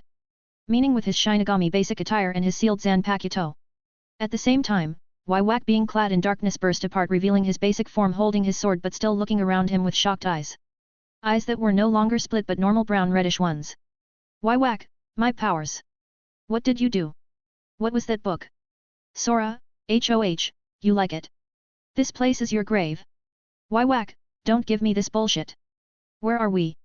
What have you done? Sora, you will find it shortly. As Sora said that, his figure suddenly vanished, causing Whack to tense up as from his position he could see threads expanding, and before he could understand what those represented, Sora appeared in front of him slashing down.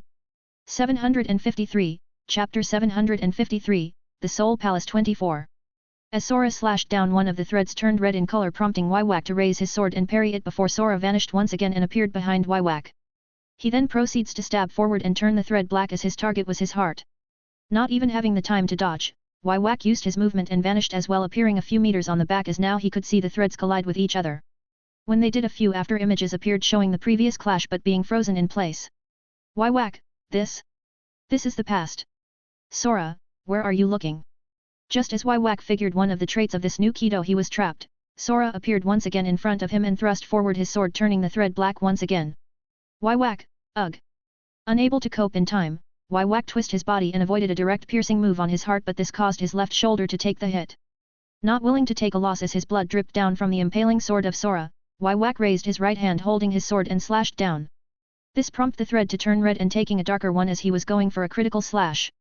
Sora watched calmly as the sword came down on him and vanished as he withdrew the sword, making Wywak hit empty air. Deciding to take the initiative, Wywak chased Sora and moved into attacking while Sora parried or counter-attacked back. 1 minute, 2, 3 this kept going until both of them stood with wounds all over their bodies opposite of each other. Surrounding them were numerous figures from their previous clashes and attempts to win the fight. Sora, HAAA. Ha. The past was prepared and we are in the present, so it's time to move into the future. Wywak, the future. Sora smiled at Wywak before he vanished from his position and appeared behind Wywak, trying to stab through his heart like before. At that moment one thread broke apart, making one of the figures in a position of stabbing who was exactly in front of Wywak to launch an attack as well. Sora smiled while Wywak frowned at the sudden change and immediately parried the one in front of him and tried to change his position to avoid Sora in the back. However, the best he could do was to move once again his body, making his left shoulder take the hit once again, and this time the change caused him the severance of his shoulder. Wywak, ugh. He vanished from that spot and appeared a few meters away as he then saw the past Sora vanishing and 3 new figures appeared frozen in time. However, what happened next caused him to frown even more. All the threads that compiled of his previous clashes vanished, leaving only the phantoms of Sora in the game. Wywak, I see now, I understand. This is a loophole. Sora, oh? You figured it out so quick. Wywak, I had my suspicions when our phantoms of the previous action were created and frozen in place. Wywak, I lost the first round. Hey. Wywak, the future entails of many paths, meaning that every attack you perform, if there is one of similar nature on the past, it will trigger itself. Wywak, therefore I will be assaulted with many same variations. But this doesn't apply only to me. Sora, true. However, all your previous pasts have vanished. Wywak, then all I have to do is create more and even the play.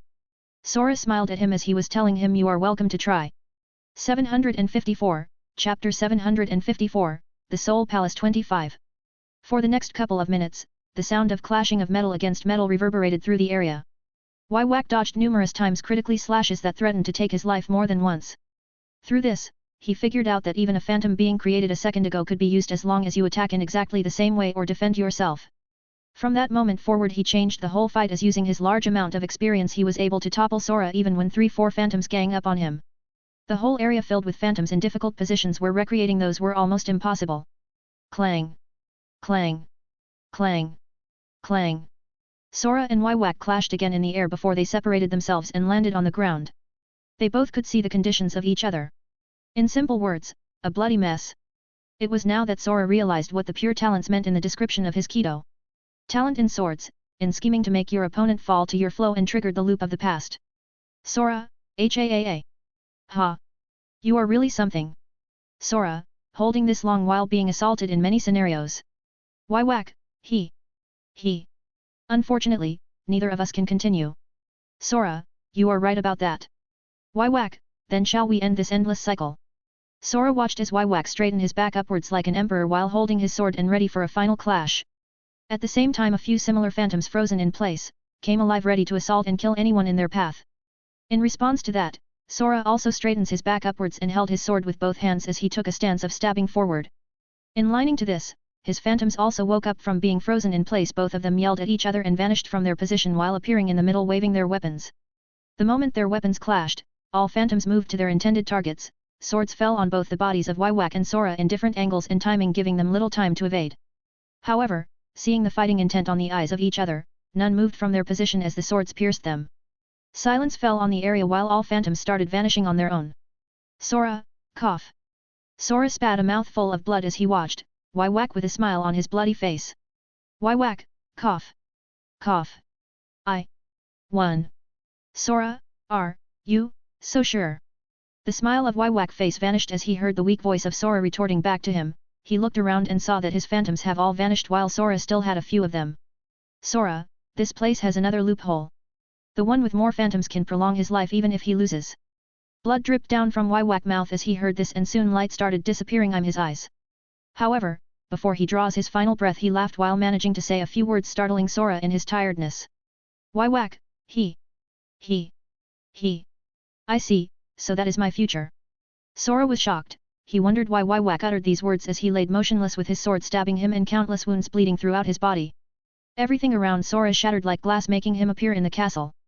Yamamoto and Aizen were stunned when they saw the darkness sphere burst apart but were shocked later on when they saw Sora holding Waiwaka's body.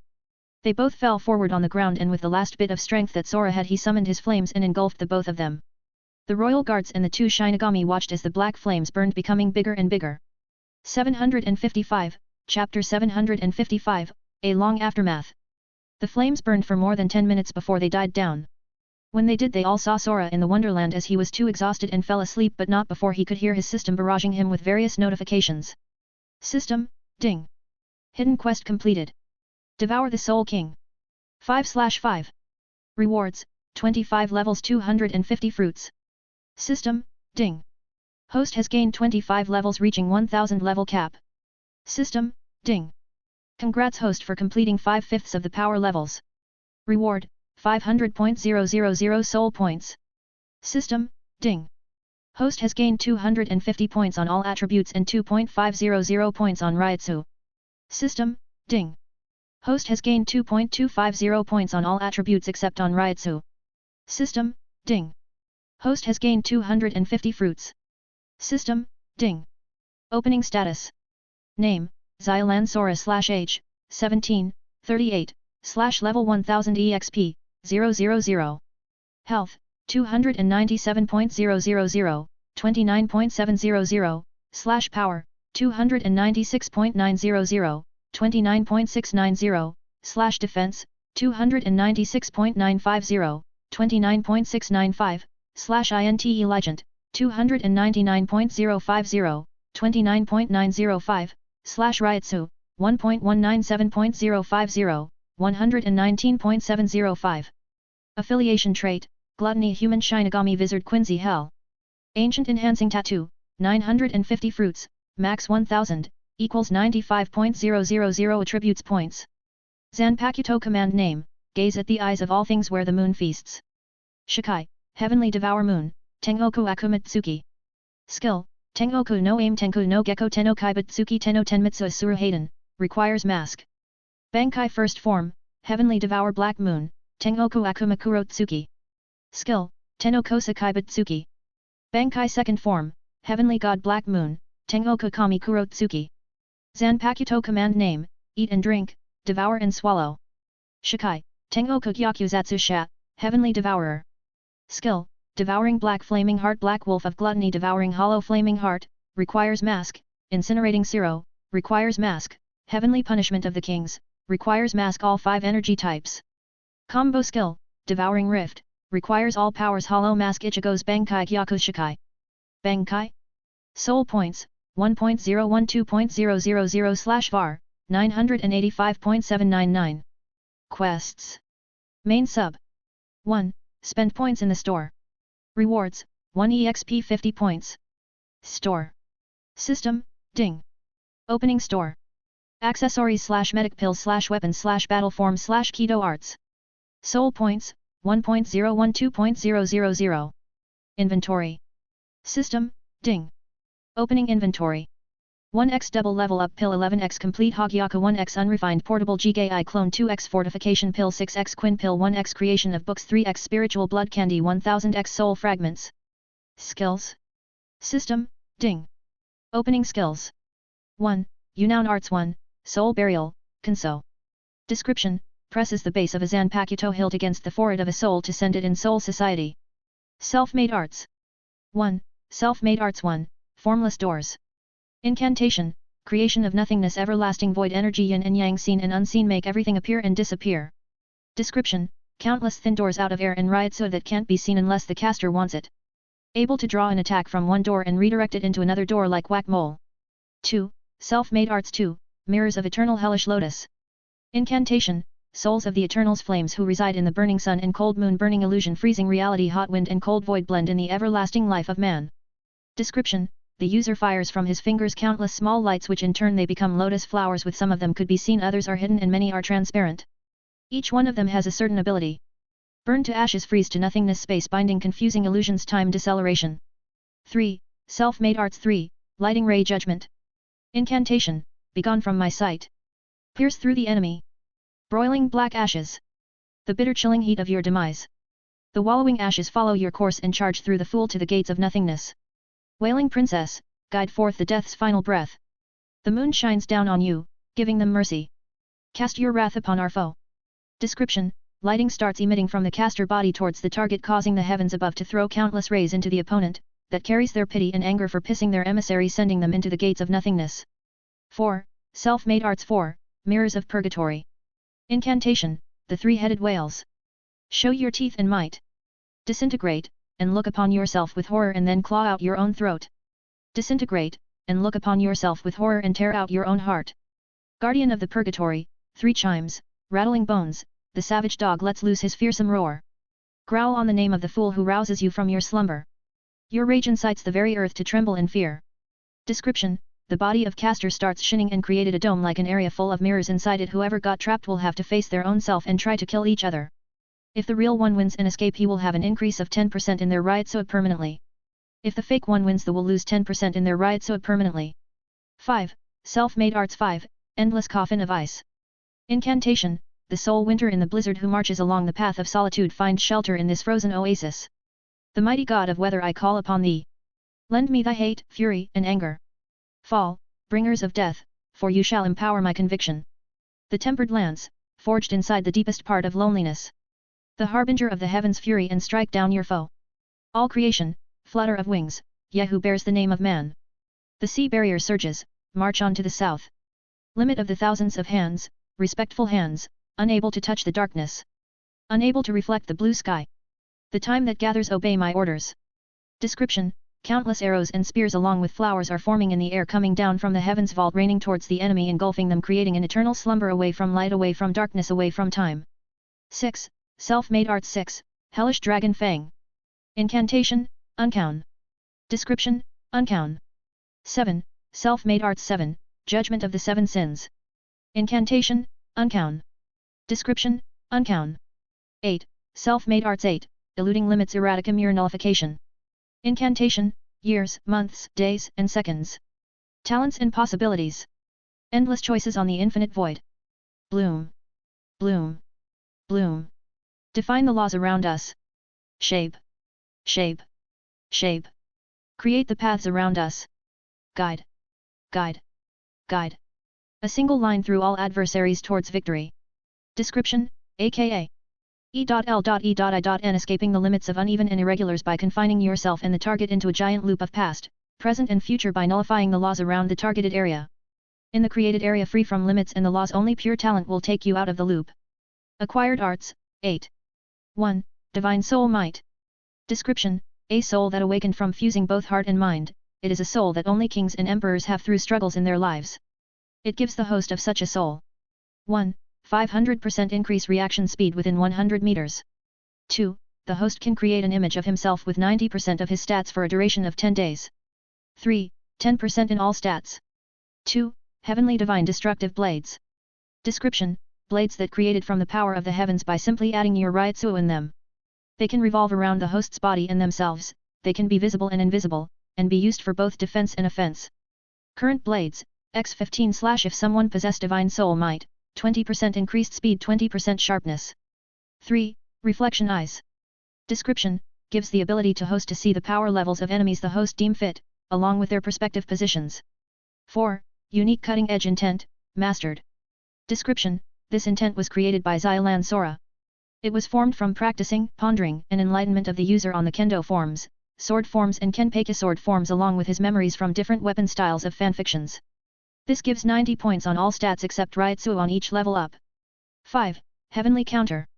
Description: this skill is only made for those that reached demigod rank. It takes any damage done to the user with this skill, it is reflected on any target the user wishes. 6. Heavenly Wrath. Description: this skill is only made for those that reached demigod rank. This taboo skill can triple his stats for the next 5 minutes, but then they reduce 3 times permanently. 7. Heavenly Shell. Description: this skill is only made for those that reached demigod rank. It can make any part of the user for 10 seconds immune to any type of damage. 8. Heavenly Thoughts.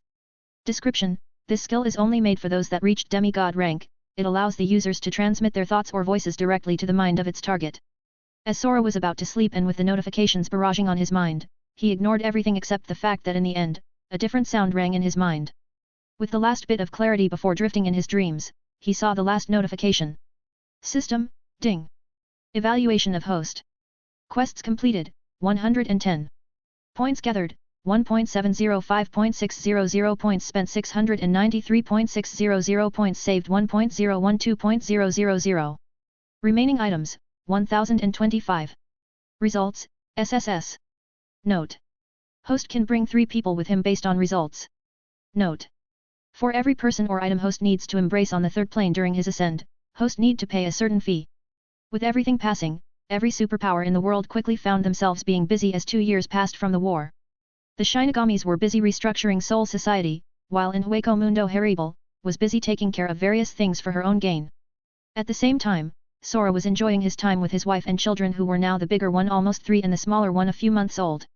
His son with Yuryuki, Rei Aisha Hohenzilan, and his little girl with Neliel, Venia Tuadilsh Xilan were giggling around as they played with the others' kids.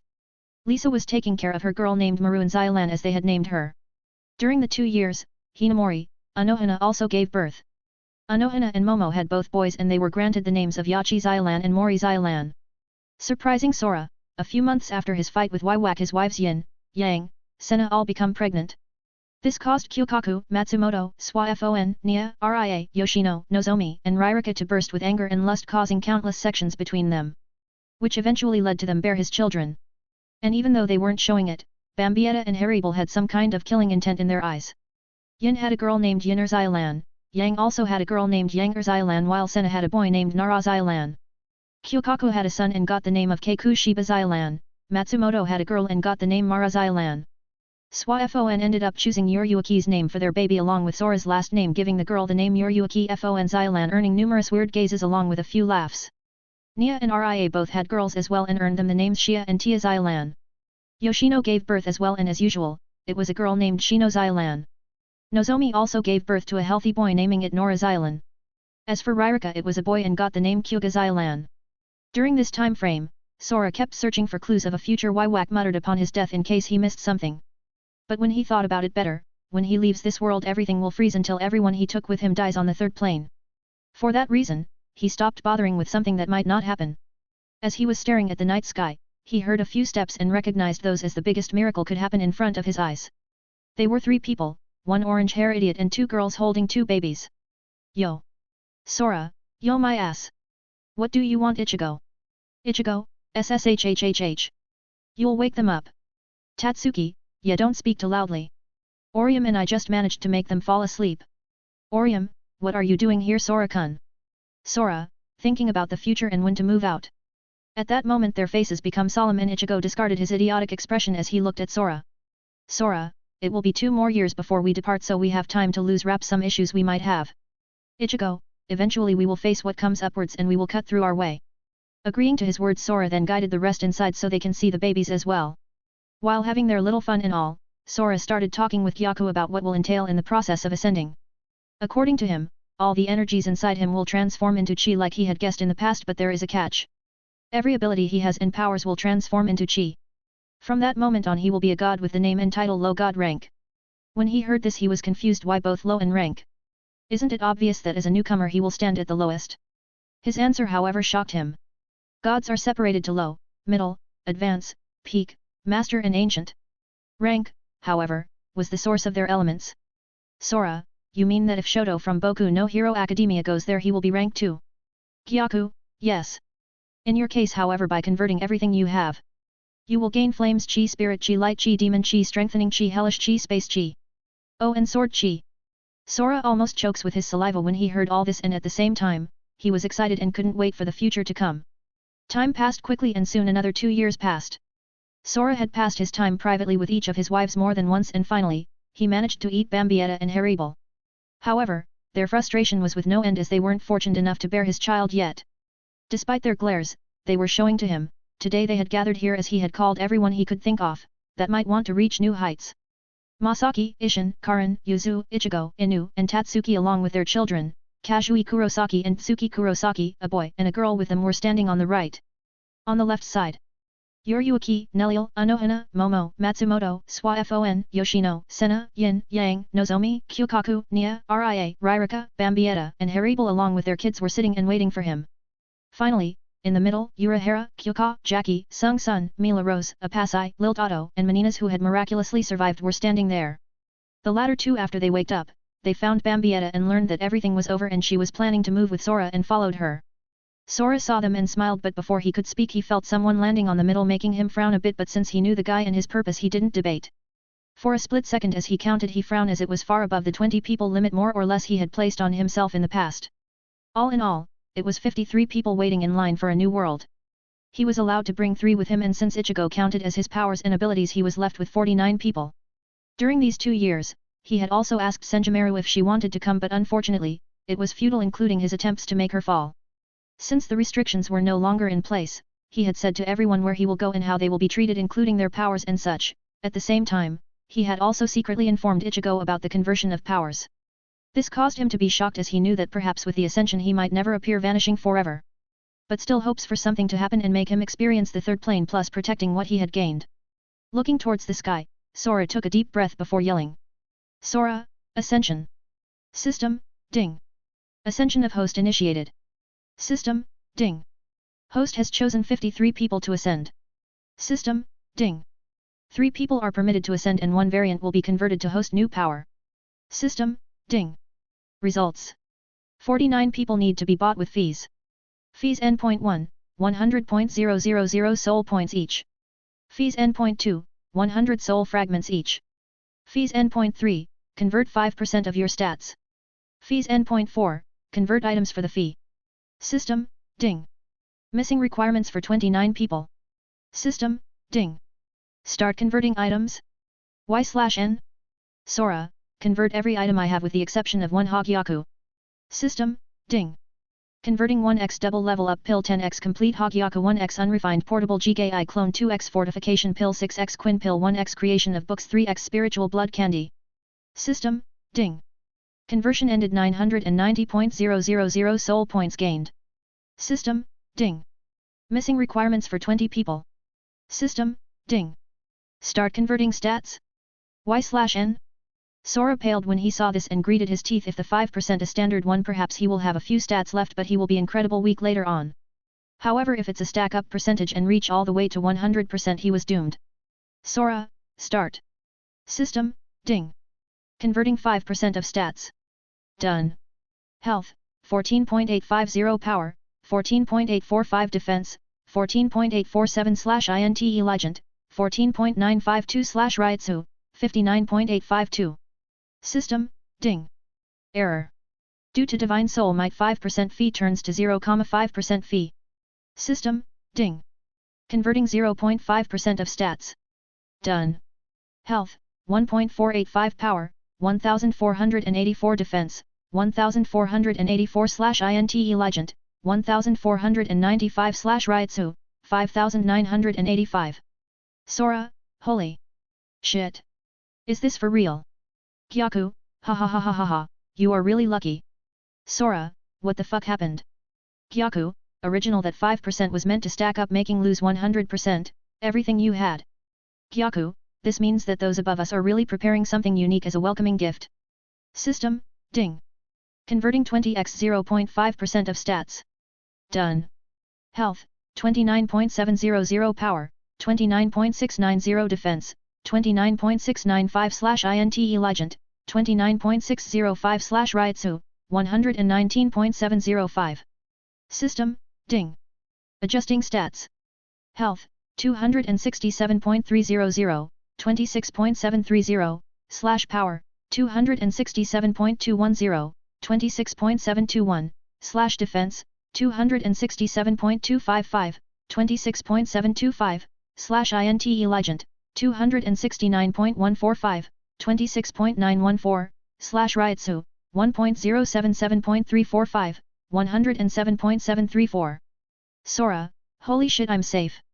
Gyaku, don't worry about losing some points. When you start ascending you will gain more as the power of origin within the void will make you take a bath. Sora, what bath? Gyaku, a nice and painless bath, no worries. Sora wanted to retort that Gyaku was blatant lying here, but the system started notifying him once again.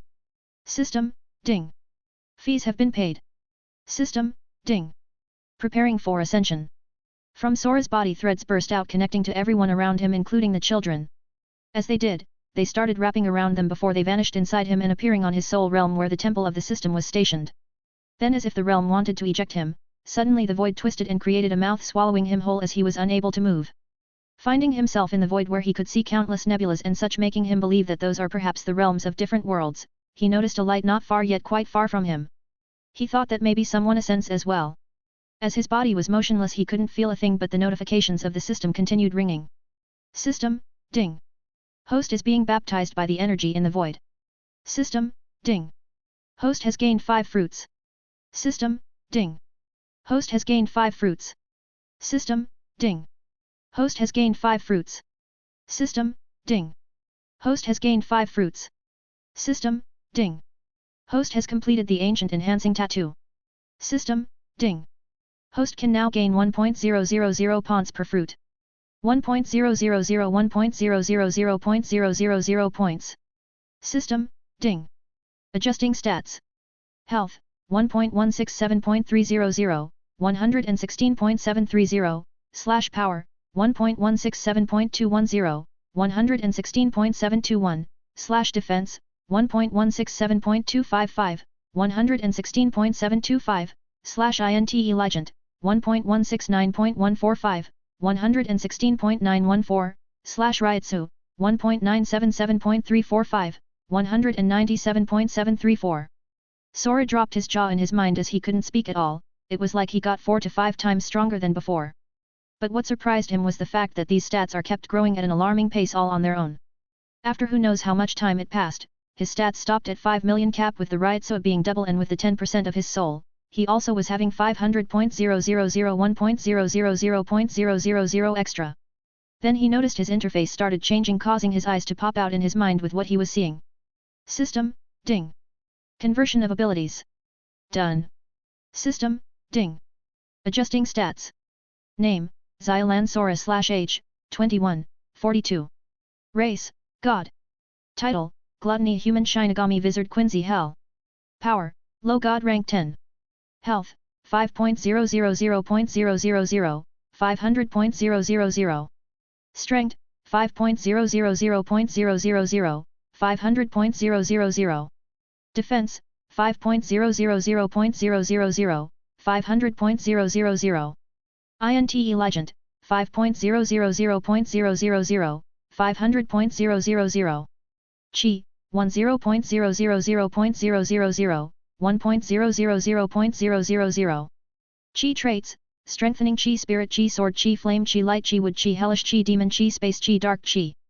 Chi traits variants manifestations, Kurosaki Ichigo, spirit Chi sword Chi light Chi demon Chi dark Chi. Chi traits variants manifestations, Tengoku Gyakuzatsu Shat, spirit Chi sword Chi flame Chi demon Chi dark Chi. Chi traits variants manifestations, strengthening Chi spirit Chi wood Chi hellish Chi space Chi dark Chi.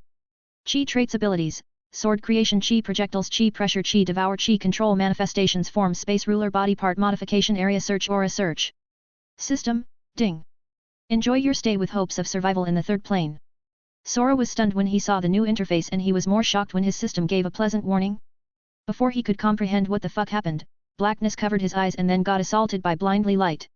He tried to open his eyes and saw a stunning view, trees and flowers here and there with grass covering a large amount of his view. On the horizon, a beautiful blue sky with clouds making it like the earth and the sky was separated. Last but not least beyond the clouds he could see floating islands with flying dragons circulating around them. Sora, wow! Wow! Sora, XMMM! Sora, who the hell are you?